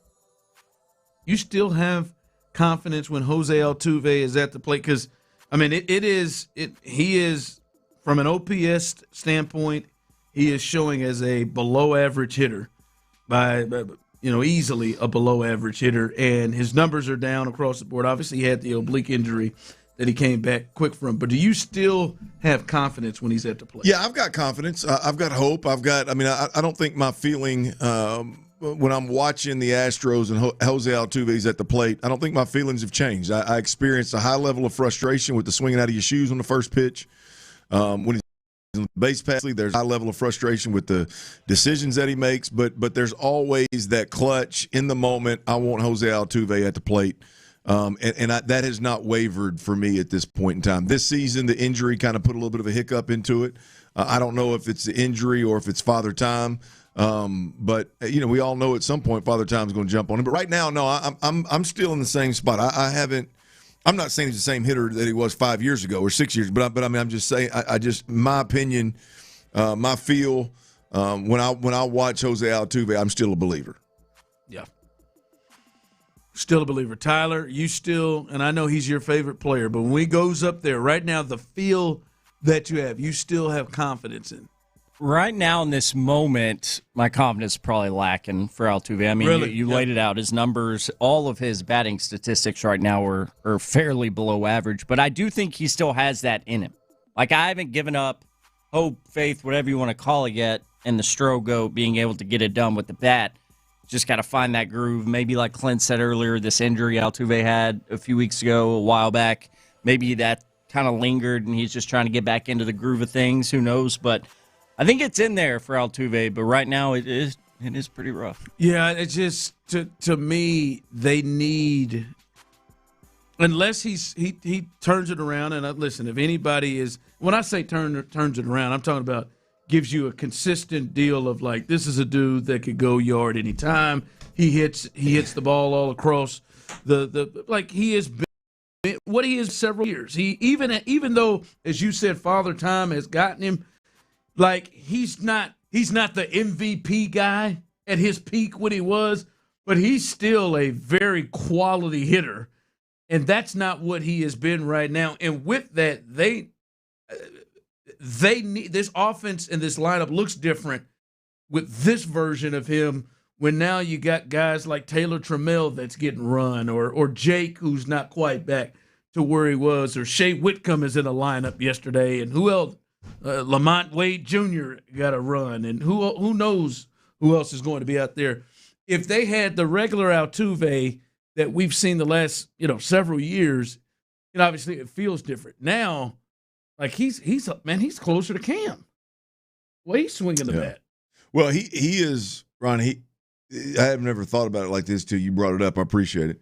You're welcome. But boy, when Father Time does take over, his game is going to be ugly. Like you think that we've seen it at the defensive. You think that first pitch come out of your shoes. You think them base running blunders are hard when he's the GOAT. Boy, when Father Time jumps on his back, it's going to be unbearable. Yeah, it's going to be impossible to watch. Yeah, it's just listen. Again, obviously he had an injury, and hopefully he comes back from that, and he's able to roll through. But I mean, it feels different when he comes up at this point. All right, coming up as we continue right here, man. Night was one of the most amazing sporting events. And don't lie, tell the truth. Did you leave? Did you leave from that game? Did you move on and turn to something else because it was such a blowout, and then had to go back to watch the game? It was amazing last night. We'll discuss. What was this about? Was this more about the Spurs, or was this more about the Knicks? That's coming up next. Oh, they be double fish, no churros, man.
I thought I was going to go because so big. If you want a better clean, Tide Pods are only 12% water. The rest is pure, concentrated cleaning ingredients. Oh, let me make an announcement. Attention shoppers, if you want a real deal, try Tide Pods.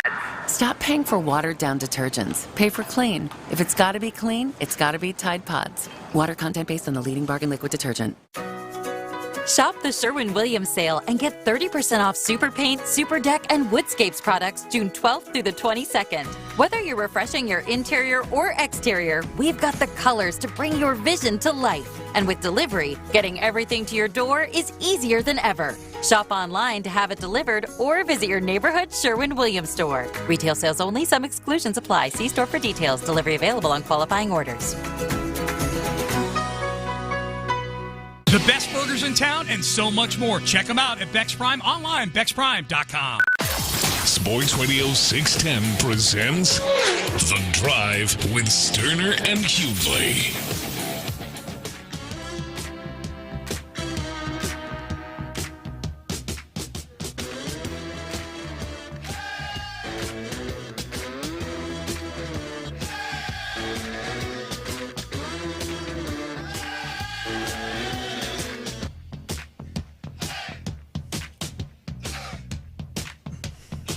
Like that right there, man. That brings memories right there. Where does it take you? You really want to know? Yeah. I'll tell you mine. Arrowhead. That's what they play anytime. Right. I knew that. The Chiefs score a touchdown. That's right. Or, touchdown and kickoff. Yeah. That makes sense. I remember that now. It reminds me of Happy Gilmore every time I hear it. This tune. Oh, yeah. That is. Yeah. That's good. It's high school football, isn't it? What? This right there? This high school football? Oh, yeah. Maybe your high school I years. think, right? That's maybe your Or is that college? They probably use it in both. I mean, that little horns right there, that little horn section right there. That's This was a frequent one and that the bleachers and the fans doing this here. I believe that. Yeah, that's a frequent one before games that I believe Guns N' Roses, Welcome to the Jungle. That's a big high school one there. Mm-hmm. Thunderstruck, I believe. That's a big one you'd hear, boy. It's a classic in the suburbs. It's a big one you'd hear. Yeah. Well, I said how many people left the game last night. Somebody texted in and said, "Yeah, Ryan, I turned the game off last night until the beginning of the fourth quarter. I watched Cobra Kai instead because of how bad it was at first." Well, that must have been. You must have really thought it was bad. And listen, I don't. I mean, the Spurs haters out there got to be loving this. Yeah, I don't begrudge. Tyler shook his head. Yeah, I am loving it. Yep. Like I understand it because it was. I mean, there were a couple of threes hit there. First half, you're like, all right, man, this ain't happening. This ain't happening, boy. I mean, they were so hot. And the whole time I'm thinking, because they were hot from the jump, the Spurs were.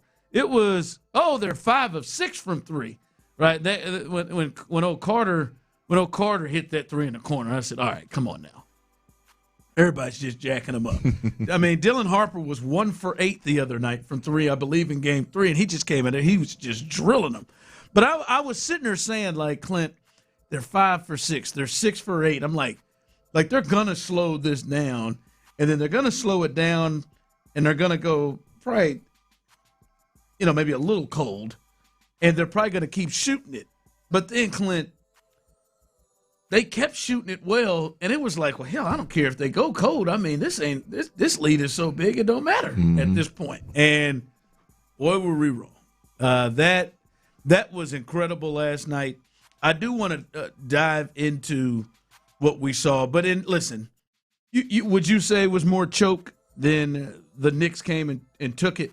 Absolutely. Tyler, is it more choke to you than the Knicks came and took it? Oh, yeah. Yeah. When you make history, I'm going to lean to that side of the argument. Yeah, I mean, and the Knicks made plays and made shots and did what they needed to do and got all those defensive stops as well, but I think we most look at it as a choke. 713-572-4610. You can jump in on this as well.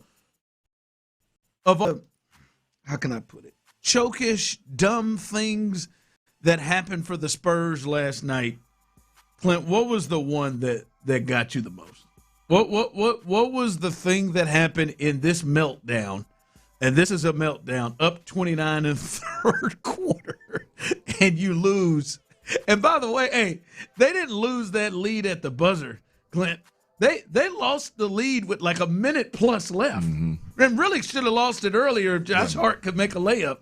Like, it didn't come down. They walked them all the way down, man. That sucker got to 4 quick. What was the thing that had you scratching your head the most of what the hell are they doing? Well, I think big picture for me, it was probably Mitch Johnson and just the come out in the second half and the way in which you played. It didn't seem like you had that big of a lead. Like it seemed like you were just going to continue to jack up, threes and early in the play clock, early in the shot clock, and just completely disregard the lead, the clock, the probability of them coming back. I thought the plan overall was really suspect in the second half. But I think if I had to pick one moment, I'm bullish on this, man. Fox was awful. He was, to me, he's the number one. If we're going to place blame, if we're going to rank blame, Fox is number one for me. And the individual moment that was the worst for him, obviously, was with the ball and a 1-point lead. He goes down and tries to make a layup, and it gets blocked, and then they come down and do what they did. I just believe that a veteran in this league at that point in time, in that situation, you got to know better than to even try to shoot the ball. Yeah, a lot of people are pointing towards that play and De'Aaron Fox, that play. They're going to foul you no matter what. Either the clock's going to run out or they're going to foul you. I just don't know how you don't. I don't know how you make that decision. I'll say on that particular play, I'm with you on the other stuff. Like, at some point we've got to, and obviously Mitch Johnson too, but you're the 9-year vet who's the one who had been to the playoffs before with a lot of these young cats. Like, at some point when it was 17, when it was 13. You got to let's settle. Let's settle it down. Adjust. Like, I do put it on Wemby a little bit. Hey, let's run this. Let's do this. Some of the best players do. But yeah, there should have been forcing pick and rolls, forcing clock down, and that. And if you want to point to De'Aaron on that one, I'm with you. A lot of people look at that De'Aaron Fox play. I do think that play. I bet more guys in the league do what he did than others, especially in the moment, how quick that happened and where the ball took him when he's running it right to the basket. I bet a lot of people. I think you have a decently strong, high basketball IQ to be thinking that all the way down and to do that right in the moment. But he was off. To me, Clint, I cannot believe, and this was just dumb, and this is the worst because there's not only a head coach, there's multiple assistants on the staff. There's a lot of people that can keep letting people know what's going on. They were up 27 at the half and got up 29 in the third quarter. They were up 15 to start the fourth. That thing didn't get under double digits until the 6.5 minute mark. And somehow Victor Wembanyama played all but 57 seconds of the second half. And this is a guy that has clearly hit some kind of a wall and seems to hit a wall during games in the postseason here the last couple of weeks anyway. He was tired. He was exhausted. You could see it, and you can really see it the way he defended, that he didn't get over and get to at least contest or block shots that he generally gets to. And there is no reason in the world. He played the most minutes of anybody on the Spurs. Like Jalen Brunson, he played the entire second half, Clint, and you can understand it. Good understanding. They're down 27 at the half. He's got to go. Right? He doesn't get a rest. No reason why Victor should have not gotten his normal rest. They were how much they were up by is crazy to me. I understand he is 22 years old, but damn it, he has clearly shown you that he gets winded. He gets tired. And there was no reason for him to go and get tired. And hell, you in your mind you got to be thinking, hell, it's game 4. And we at least going to have 2 more after this. If we win this game like we think we're going to. That part I will never understand Mitch Johnson and the coaching staff, how they did not get him his normal rest. Well, you add to the thought, Ron, they had to be like conscious of his minutes and his fatigue. They've been conscious of his minutes and his fatigue since he's been in the league. But even in the moment in that game, Ron, the Knicks, now, look, obviously they didn't do it by design, but they threw 4 different big bodies out there to get physical with him. So you had, I don't know how anybody in their right mind was. That's a great point. This is a physical, this ain't your normal running up and down. He is getting hit by guys that are 20 to 50 pounds heavier than him. Yeah, there was that one. I will never, there's a lot of things that Mitch can't control. He can't control some of the immaturity. Vassell and Dylan Hart, they were going to shoot threes. All right, they were going to stop. They were going to keep pulling the trigger. But I will be damned. You have the ability to control his minutes and make sure quarter just in case there is a run, which you got to admit. And you know this, the Knicks have done. This is the 5th time the Knicks over the last 2 seasons have had comebacks where they've been down by at least 20 in games and they've won. You know they're coming. There were a lot of things that was coaching malpractice. By the way, my man Mitch waited till about that time when it got to 4 to use that timeout. That's when he came in and used that timeout. When it got down to 4. That blew me away. I could not believe the amount of minutes that they let him play. They got everybody else rest over there.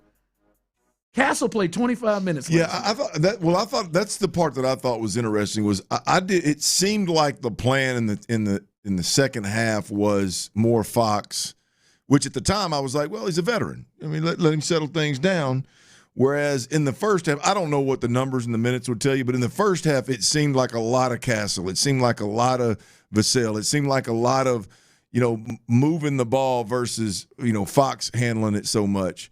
That's I don't know. Again, I don't know if that's what the minutes will tell you, but it sure seemed like that as I was watching. Yeah, Fox was having. He had 18, 7, and 5 in this game. He was shooting the ball well. And then Castle struggled. He was 2 for 7 in the game. He was shooting the ball well, but he made some plays that I think he'd like to have back. The turnover. That was a Wemby type turnover there. The take where he throws it to somebody that's running away from him. There was just multiple things, man, that just didn't add up. Well, the take foul where it looked like Alvarado was about to go backcourt on his own. Yeah, that stopped. Because he looked like he didn't know where he was going, and he fouled him right there. It was Fox. That was Fox too. So it was not his moment of the last 7 or 8 minutes. All right, coming up, let's do a little 5 o'clock fire. Remember your chance coming up in the 5 o'clock hour to win a pair of tickets to be a part of the viewing party between Mexico, South Korea, as the Dynamo will have their soccer celebration. You got a chance to win a pair of those tickets coming up in the 5 o'clock hour. We'll give you the latest on Hunter Brown. It is great news and get you ready for this weekend series that the Astros got to have. Mandatory minicamp, more news on what will potentially be the biggest story in training camp, and so much more. Hey, a new coach that maybe people thought were going to come to Houston, got a new contract. We'll let you know the latest on all of that as we continue right here live on The Drive. Mexico, South Korea, USA. Hey, man, doesn't matter which one of them countries you're in or you're from. If you've got a hair loss,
Drive is live. I have made fire! Sports Radio 610 presents The Drive with Stoerner and Hughley. It's the 5 o'clock fire.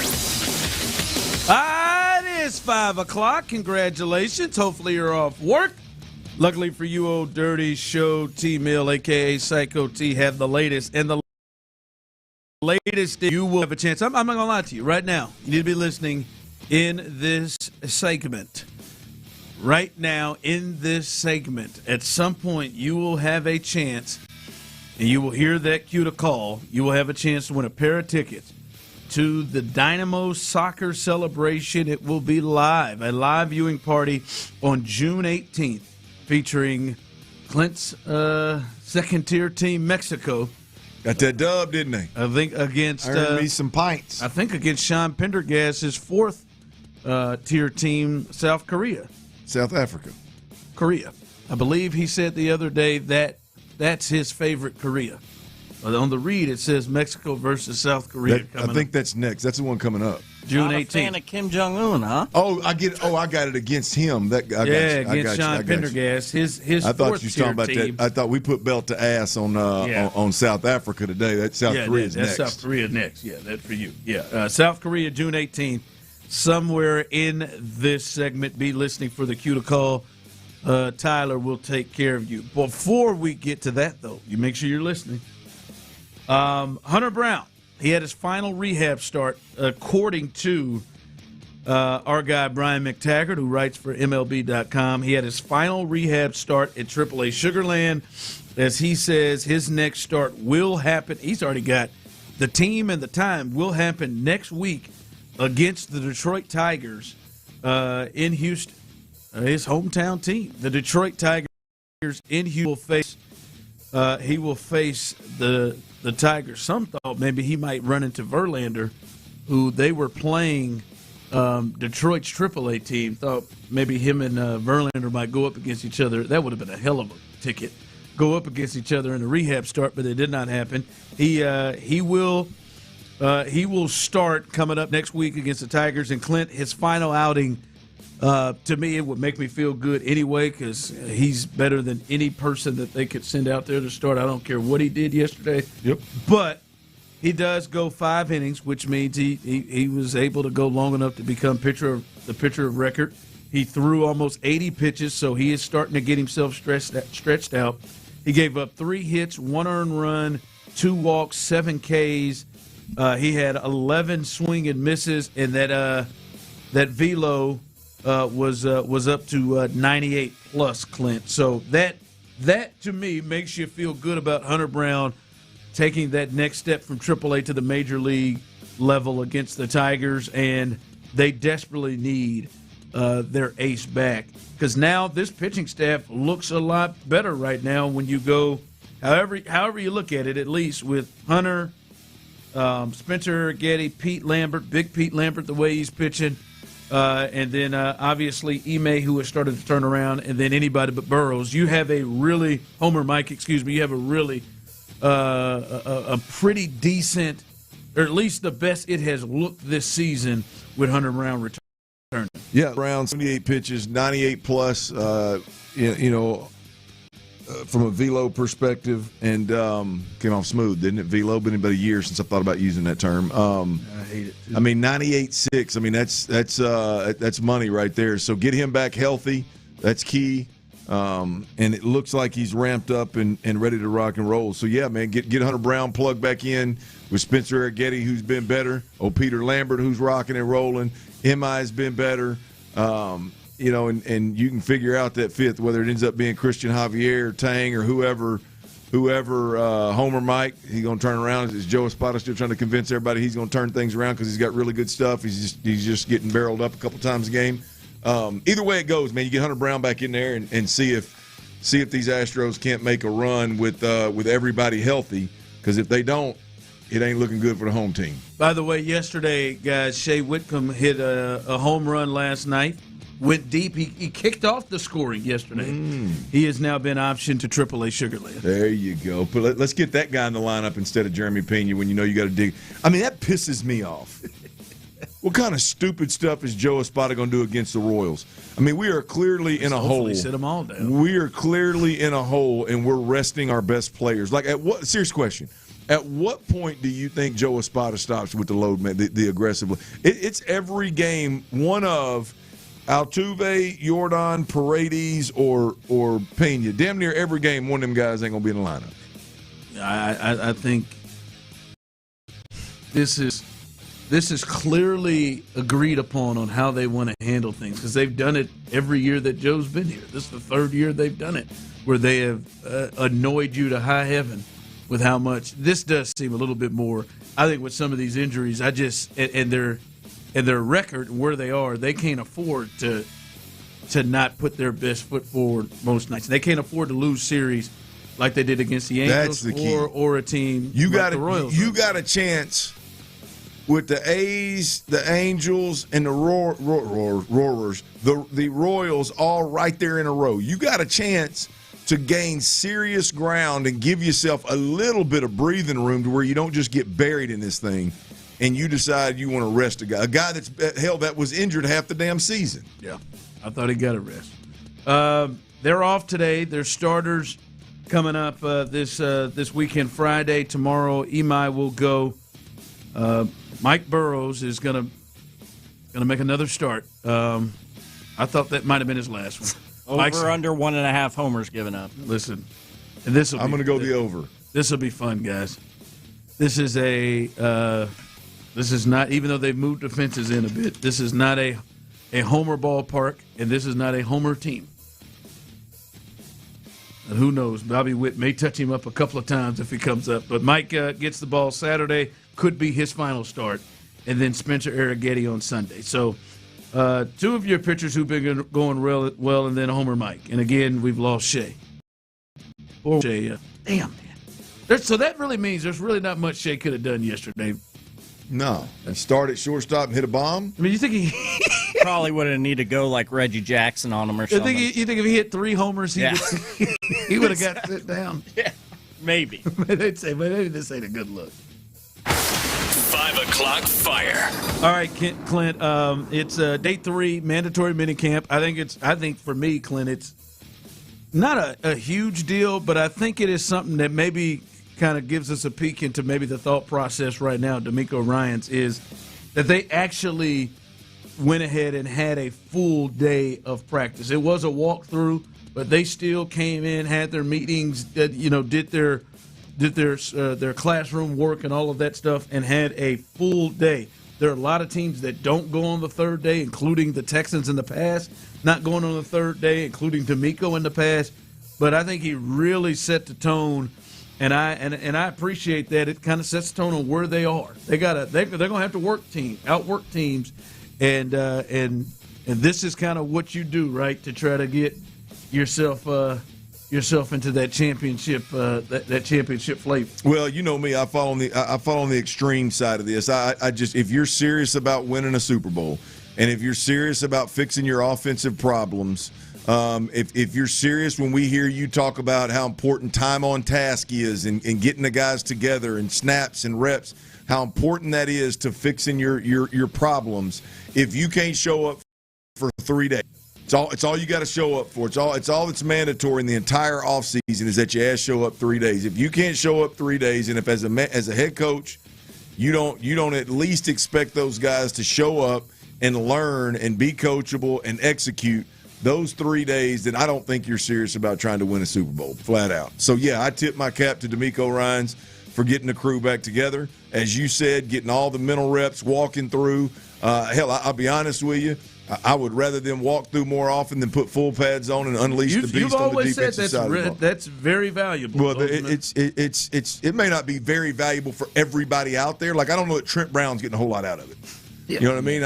I don't know that David Montgomery's getting a whole hell of a lot out of it, even though he is new in the offense, right? But all of those guys need to realize that you're only going to go as far as number 7 takes you. And number 7 right now, it's clear, is in a phase where he's trying to perfect this offense and trying to communicate it and be an extension of the coaching staff and not just a quarterback out there. There's a center there that needs to communicate those things. Those reps are extremely important. 2 of the 3 centers that are getting run are I guess 2 of the 4 centers that are getting run are new guys that are completely new to the system, and Evan Brown and Keelan Rutledge. And so, yeah, man, it's very, very, very important. And I know, again, some people may minimize it. Some people may think I'm extreme. Some people may think I'm crazy.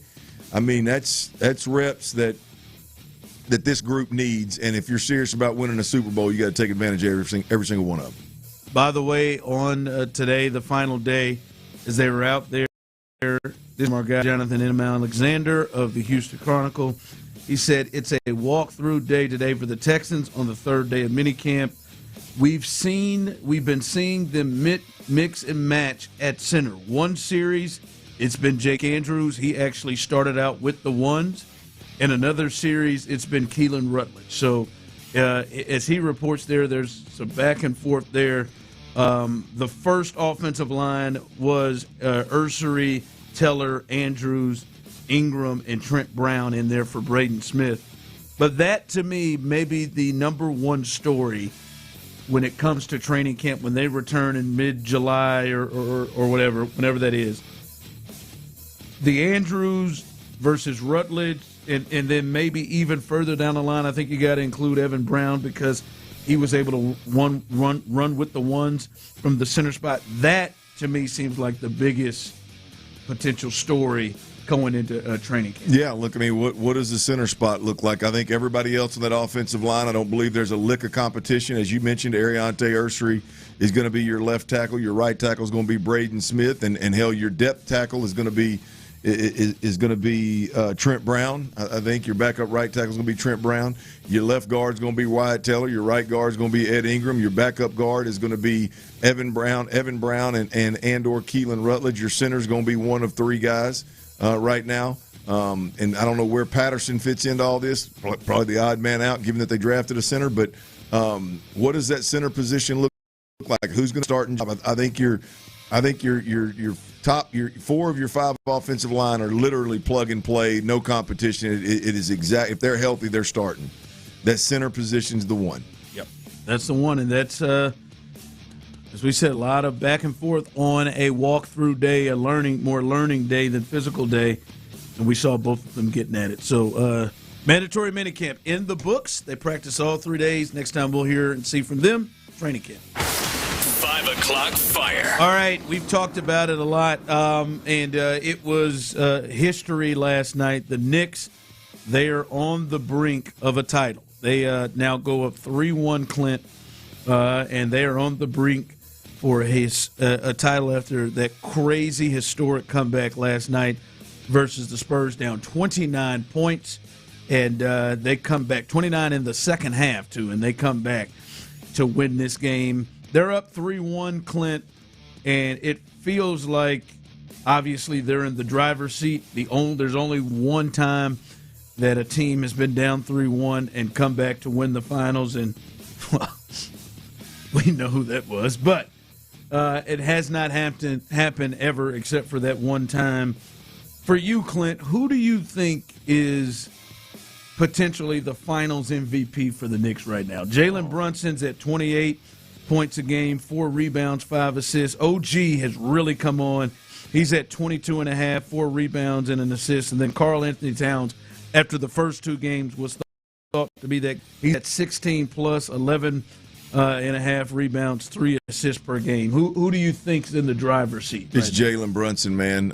There's no doubt about it. I mean, that's just, again, last night, obviously it was a historical comeback, so that's going to catch the headlines. But I mean, the reality of it is, man, if you watch that, I mean, dude is a straight up floor general. I mean, he is controlling every minute, every step, every ball movement. He's controlling it all, and it's got to be Jalen Brunson if they pull this thing, not pull it off. Hell, when they pull this thing off. Yeah. I'm with you. I think OG has been huge. Like, I think this series is going to be remembered for Game 4. And I think Jalen Brunson actually is somebody that I don't know has gotten enough credit today by many people. How much he held them in the game where they could keep, I guess, 29 points, but some kind of contact. And then he was the driving force. That 3 he hit over Wimpy to get it to 1. He hit another shot to give him the lead. Yeah. But I think the 2 plays that many people remember, yes, De'Aaron Fox made a play he'd like to have back, but OG was the one that got back and blocked it. And then that tip in a sea of hands. Sorry, Raiders. That is like a Raiders reference. In a sea of hands, he tipped that in. Those 2 plays will be remembered. But Jalen Brunson, he had the big game 1, fourth quarter. another huge shot in game 2 to get it tied, and then yesterday he was look, there's no doubt OG had some great moments, and that was a hell of a game. But when you watch Brunson, I know I'm with you. Hit the big 3 over Wemby, but if you watch that fourth quarter and even some in the third quarter, and you mentioned earlier, it was kind of a methodical, gradual comeback. It wasn't even like this crazy 20-2 run, right? And you watch it. I mean, how many times did Jalen Brunson get to within, I don't know, 5 or 6 feet of the rim and have a floater, bank it in, you know what I mean? Just yeah. I mean, just chipping away. When you talk about that, just chipping away, how many times did he end up getting double teamed and kick it out to OG, and OG hits a 3 in the corner, right? I mean, there was just the cool, calm, collected, just keep chipping wood mentality that Brunson brought, along with the big shots that he hits. It's just, I mean, it's just crazy, man. Dude has got. I mean, he is ice water, man. T-Mill's best bet's coming up. He still done very well with the NBA Finals bets overall. Last night, God, he was so close, man. So close last night. No cigar. 1 for 2 last night, but he'll jump on it. T-Mill's best bets. He's ready to go. He's going baseball. He's going baseball heavy, and he's going with more than 3 bets. So stay tuned for that T-Mill's best bets as we continue right here live on the Drive. T-Mill.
Drive is powered by Mokaram Injury Lawyers.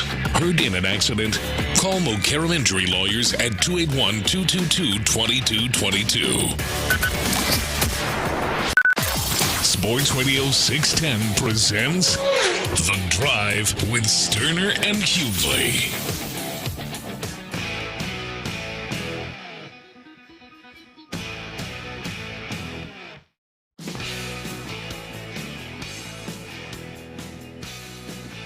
All right, welcome back in on a Thursday as we are live here on The Drive. Let's do it right now, Tyler, as we'll get to T-Mill's best in just a second.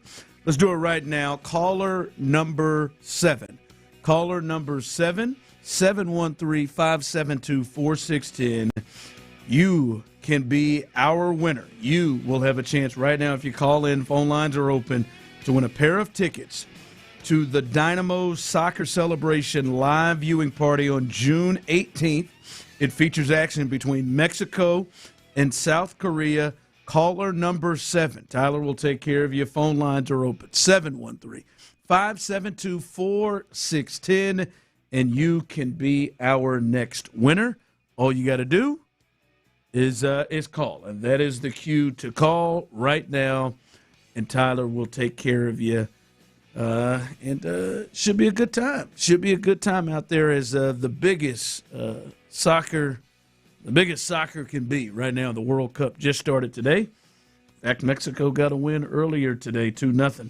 Or I'm sorry, 2-0. Yeah, get my soccer lingo right. As long as Mexico had more of them, man. As long as they had, I don't care what you call it, Neil. What you call it, man. Yeah. There you go. As long as it ain't 2 or more, we're good to go, baby. That's Your boy right. got them pints. Appreciate you, Mexico. There you go. Tyler will take care of you. Caller number 7. By the way, we'll get to T-Mill's best bets again yesterday. Very close, but obviously no cigar. Only was able to win 1 out of his 3 bets. Really close, Clint. He had the over at 214, and they were at 213. And Josh Hart missed a wide-open layup. Yeah. Wemby missed 2 free throws late. There's a lot there. Mitchell Robinson went to the line 4 or 5 times. That probably didn't help you, Tyler. Well, the 30 points in the second half, or whatever it was, 31, however many points it was in the second half for the Spurs really cooked you. Yeah, that 30. Yeah, Tyler was probably sure. Oh man, I'm gonna hit all of these. He's counting them bucks, counting that money. Yeah, I would have too. By the way, real quick, this is something I will never understand. I get it, man. Sometimes like Shaq's hands are so big, Wilt's hands were so big. Doesn't seem to bother Kawhi Leonard, who I think has the biggest hands in the history of the world. But outside of Andre the Giant and the Big Show, but. Mitchell Robinson is a professional basketball player, which means it's his job. Yeah. Right? Like that's all you got to do, man. Like if you struggle, Clint, on the on choice routes, you have all the time in the world as a professional player to work on that to really improve it. And Mitchell Robinson is the worst free throw shooter in the history of the NBA. His percentage that he shot this year was the lowest ever shot. Have you watched him shoot those free throws? I have not. Oh, God, he was blown in the first 5 minutes of the game. I doubt he's working real hard. But you know, floor every game, Mitch, what is Mitch's? The coach of the Spurs, whose last name has just escaped me. Johnson. Yeah, Mitch Johnson. He does the hack-a-Mitch. He comes up there and runs him down and hacks him. By the way, yesterday almost got close. Brunson hit a 3 right when he did it. Right. And they said he got. But Tyler, have you watched Mitchell Robinson shoot these free throws? Yes. Have you seen him? Seriously, Tyler, I don't understand it. What gets me is there are coaches that are working with them. I've seen. Are they? I don't know. Yes, I know they are.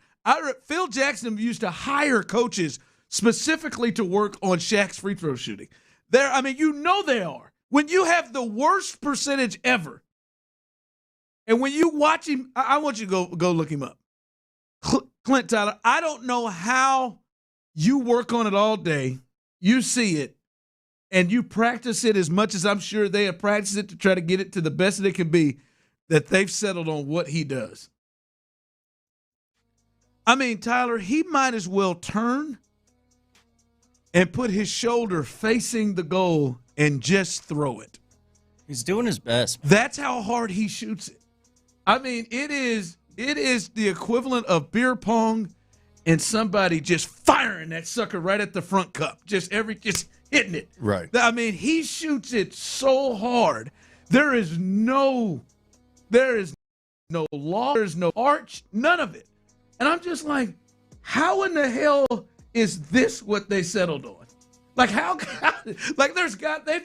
had to have tried different release points, everything. They've settled on.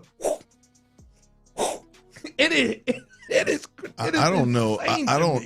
I'm gonna be honest with you. I look at him and I don't think he's working real hard at anything. Yeah, come on. I don't. I think. I mean, his stay. I mean, yeah. That's what I'm saying. Like his staying. He's like.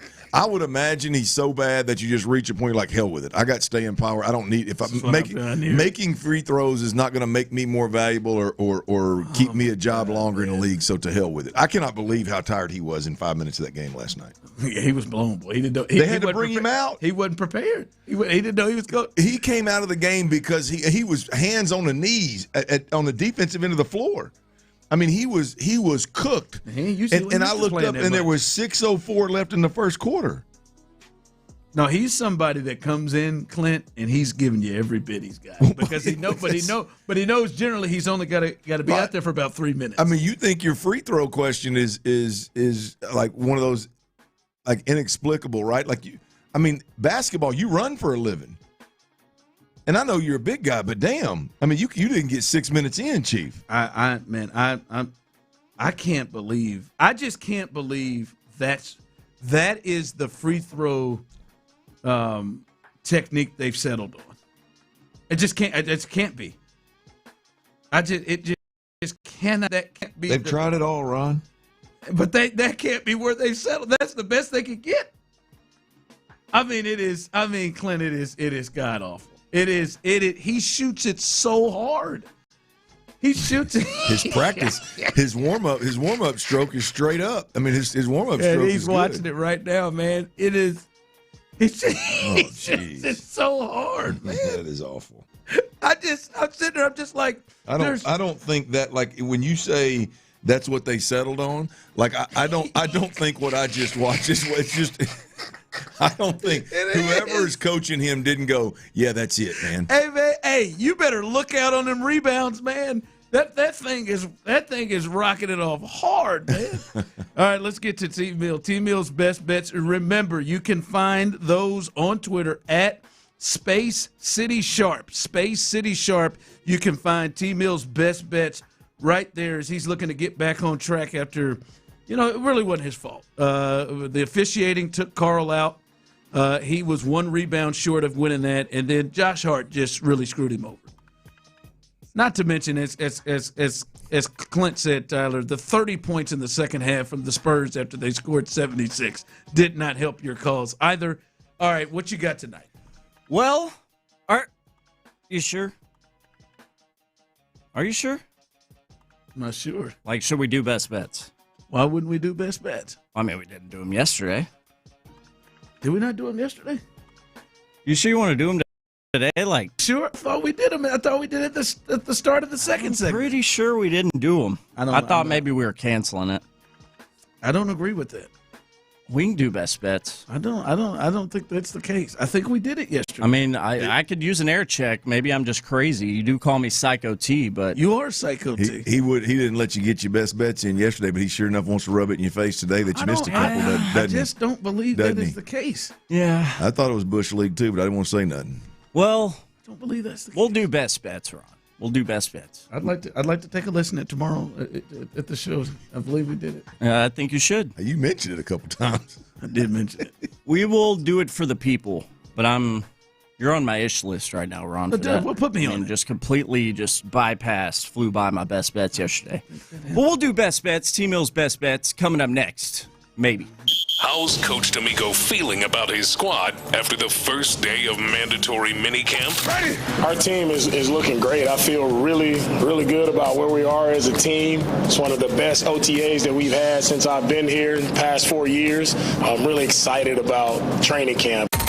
Insider access, exclusive content. Sports Radio 610. The Texans play here. Unlike Tyler's best bets, T-Mill's best bets yesterday, summer has arrived. And days are long, pools are full, vacations are booked.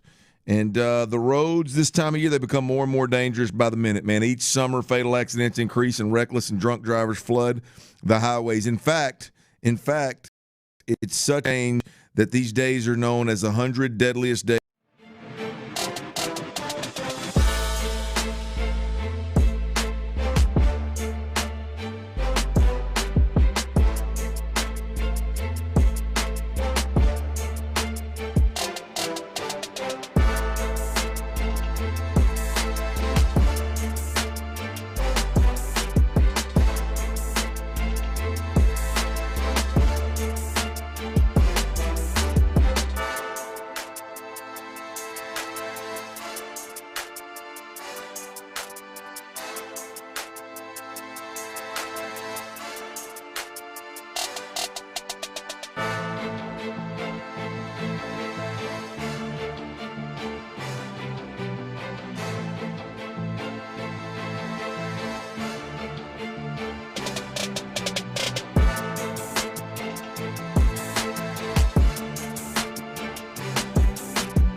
Finds, each with a story. eBay. Things people love. Let me get you out of the way, Tyler.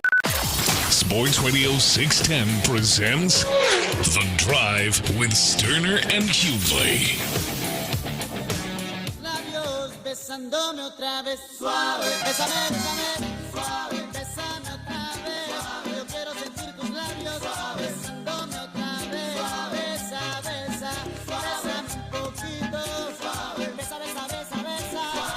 It's been brought to my attention from sources. In my mind, I remember it happening. Text line. Tyler is correct. I listen to you guys every day. Definitely didn't do best bets yesterday. LOL. I thought I was tripping. Definitely missed best bets yesterday. I was waiting for it and never got it. I was pretty disappointed. We were talking about it. Now we were about to do it, and deep into that conversation. Getting hyped about Game 4, and then all of a sudden you were calling for the audience and for whatever other topic, and I was like, listen. All right. You didn't believe me and Tyler when we said you didn't do it? Apparently not. By the way, thanks for listening with us every day, friend. No, I didn't believe you. Me and Tyler talked. In my mind, I heard it. In my mind, I heard I did it. And listen,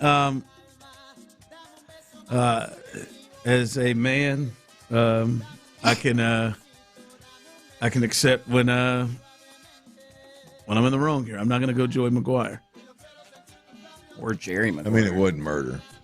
It was not murder, but of course, it wasn't assault. That's good. And when it's on me, I take. I would like to say there were some other circumstances. I think Clint really talked through the time, so we had to. Very possible. So we had Very to push. likely. We had to push it to the next segment, and not at the end of this this segment. Highly likely. Which that gave me 5 to 6 minutes to forget. Now thinking back on it, I do believe I said we'll get to T Mill's best bets first, and then I ran through Texans All Access and Area 45, and just never remembered. Well, if it makes you feel any better, Clint didn't realize it either. I told him after the show, and he said, "Oh, we did." And also, I just, I do think as a producer here, you could remind me. But outside of those What's two, the last segment? outside, What was I gotta listen. Outside of those two, you were setting up the segment. I didn't want to cut in. Those two factors. He was waiting on pins and needles to do it. And the next thing you know, the outro music started. He was. I'm just saying that outside of those two very small but yet very important factors, I'll take it on me. Ron, I went in there, and his so big of you. His dauber was down. I said, bro, you all right? You good? What's wrong? Well, we just freaking didn't even do best bet. I did not say it. That sounds like Tyler. I said, well, hell. I mean, I should have though. Why did you? Well, Ron just talked right through it. Didn't I said, it's well, not I out. mean, it's a strong point. I don't. I should have said it that way to you. I mean, I do only get about 90 seconds to 2 minutes of a segment every week, so. I mean, I said, don't worry about it, man. If you really fail, he'll could have more. He'll remind you. Listen, again, that's on me mostly. Outside of those, obviously, those two other factors, very small but very important factors, right there. Clint talking through the time, Tyler not reminding me. Well, let's get T-Mill out of the way, and let me give you these 4 best bets for tonight. How about Let's do it. We'll get to those best bets. Oh, here in no. just a second. No, I will turn your mic off. Well, no, go ahead. T-Mill's best bets, again, you can find them at Space City Sharp. I don't think, first of all, I don't think yesterday's Wednesday best bet should count against me. It counts. You put them on there. Don't believe that should count against me for the week. Just saying. But you're wrong on that. We can talk more about it later. It's fine. 4 best bets for tonight. Baseball action, no Astros in action. They are off tonight, but 4 baseball bets very quickly. Dodgers, first 5 innings money line as they're going to be in Pittsburgh taking on the Pirates. Same game, bigger picture. Dodgers minus a half in the game tonight against the Pirates. Then I got the Chicago White Sox. Believe it or not, boys, the White Sox are in first place in their division. In recent years, they have not been very good at baseball. Yeah. So the first place White Sox, I have plus a run tonight as they host the Atlanta Braves. At your 3rd bet and your 4th and final best bet for Thursday. Mariners at the Orioles over 8.5 runs in that one. Those are your 4 best bets. There it is, guys. Make sure you listen. We do those every night. You ass. Text line coming in, laughing my ass off. Best bets, the only reason I listen. Come on, Ron. You can kiss my ass. It's not. Thanks, friend. Can't believe you did that, Ron. He's got 2 minutes. 2 minutes of a segment out of 4 hours. He could have more. Okay? He definitely could have more. All yours. I can't believe it, man. Listen, in my mind, I still, in my mind, without these other people telling me, in my mind, I believe I remember doing it personally. Maybe it was a glitch in the Matrix. I don't know. Shout out to Big Broderick coming out of 3rd Ward. He is our winner for our Dynamo viewing party tickets. I did not know where he was going with Big Broderick. I was like, wait, what the hell? I mean, that is Tyler. Is that Tyler's he may bodyguard? He may not be Big Broderick. He could be just regular sized Broderick. Hell, he might be little Broderick. Big Brod. Big Brod. It's just Broderick from 3rd Ward feels like Big Broderick. fella. I asked him where he was from. He said, "You know I'm from 3rd Ward." I mean, I'm gonna go thinner but wiry for Broderick. You're right. I mean, there's 2 body types. There's like tall, thin, like rail thin, and then wiry, 6'2", and then wiry, there's Big Brod. Yeah, Big Brod who wears 3 to 4 XTs. Big man towel with him. Yeah. Hat wearer. Yeah.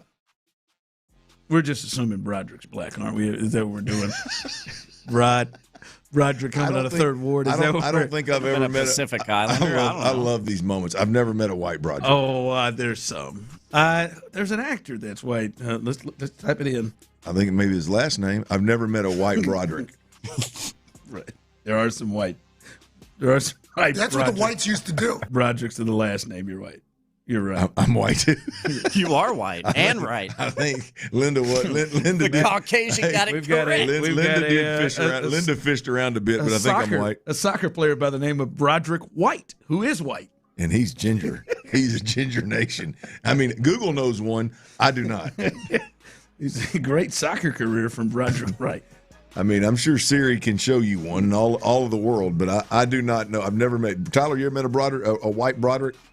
I have not. Didn't come across any fellow Caucasians with the name Broderick in Baytown growing up, at least. So I think it's safe. I think it's safe to say that. Yeah. I mean, I think there's. I've met one. I mean, if you got to think that hard, the point's made. I'm just trying to think. It's a tough one for it. That's a tough one for that. All right. Can we talk about Taylor? Yeah, real quick. Somebody, my man Ant said, "Get you some donuts." I said, "Nope, I didn't. I have not succumbed." Ant, they're not. It ain't worth it. I'm not. Clint is. I tried the cookies back Clint there. went with the cookies too. Did you get this candy too? Worst cookie I ever put in my mouth, by the way. Did you get the double chocolate? Of any kind of cookie? So take that however you want. Put that how you want. That was the worst. Really? Awful. I threw it away. One bite, threw it away. That was homemade. Yes, I tried these little chocolate bites right here too. Pretty good. It's too much chocolate. Too rich for me though. I'm not I'm a milk chocolate guy, not a dark chocolate. That makes sense. So, yeah. What's up with Taylor, man? This Taylor Swift take of yours. It's I just did not realize until last night how much Taylor Swift actually needs Travis Kelce. I mean, I thought it was a cute little fit. Odd that Travis just shifted gears and went from one extreme to the other in women. So it's a little bit odd, but I get it. Okay. So I've embraced it. I'm just going to tell you, she has zero cool factor without Travis sitting next to her. Zero. And I don't mean that like Travis makes it happen. Like what I watched last night, the way she was acting on that sideline with her 2 little girlfriends, one of them which was a CSI gal, I guess. Is that the show she was on? CSI New York? No. SUV? No, SVU. Damn it, I did it again. That sports utility vehicle out there. I mean, that jumping around like teeny boppers over on the sideline and like 2 of them standing still while she's in the middle dancing and shaking and doing a little something on the sideline. Man, get your ass off the court, man. Sit down. What? She's having a good time. No, man. It was during the game. I'm like, man, come on, man. Like, it wasn't even the close-ups. The close-ups were all right. It was when I found out I could see where she was sitting as I'm watching the game. I could see their little shirts over there. And the way she acts, man, that's plumb-ass silly, man. And then you go back to the way what game was that? Travis took her to a Cleveland Cavaliers game, which was obviously a New York Knicks game, wasn't it? When it's Knicks Cavs when they got their ass. When Travis stood up there and guzzled that beer, and she just sat down there, cool, calm, and collect. Like she is a cool chick when Travis is there.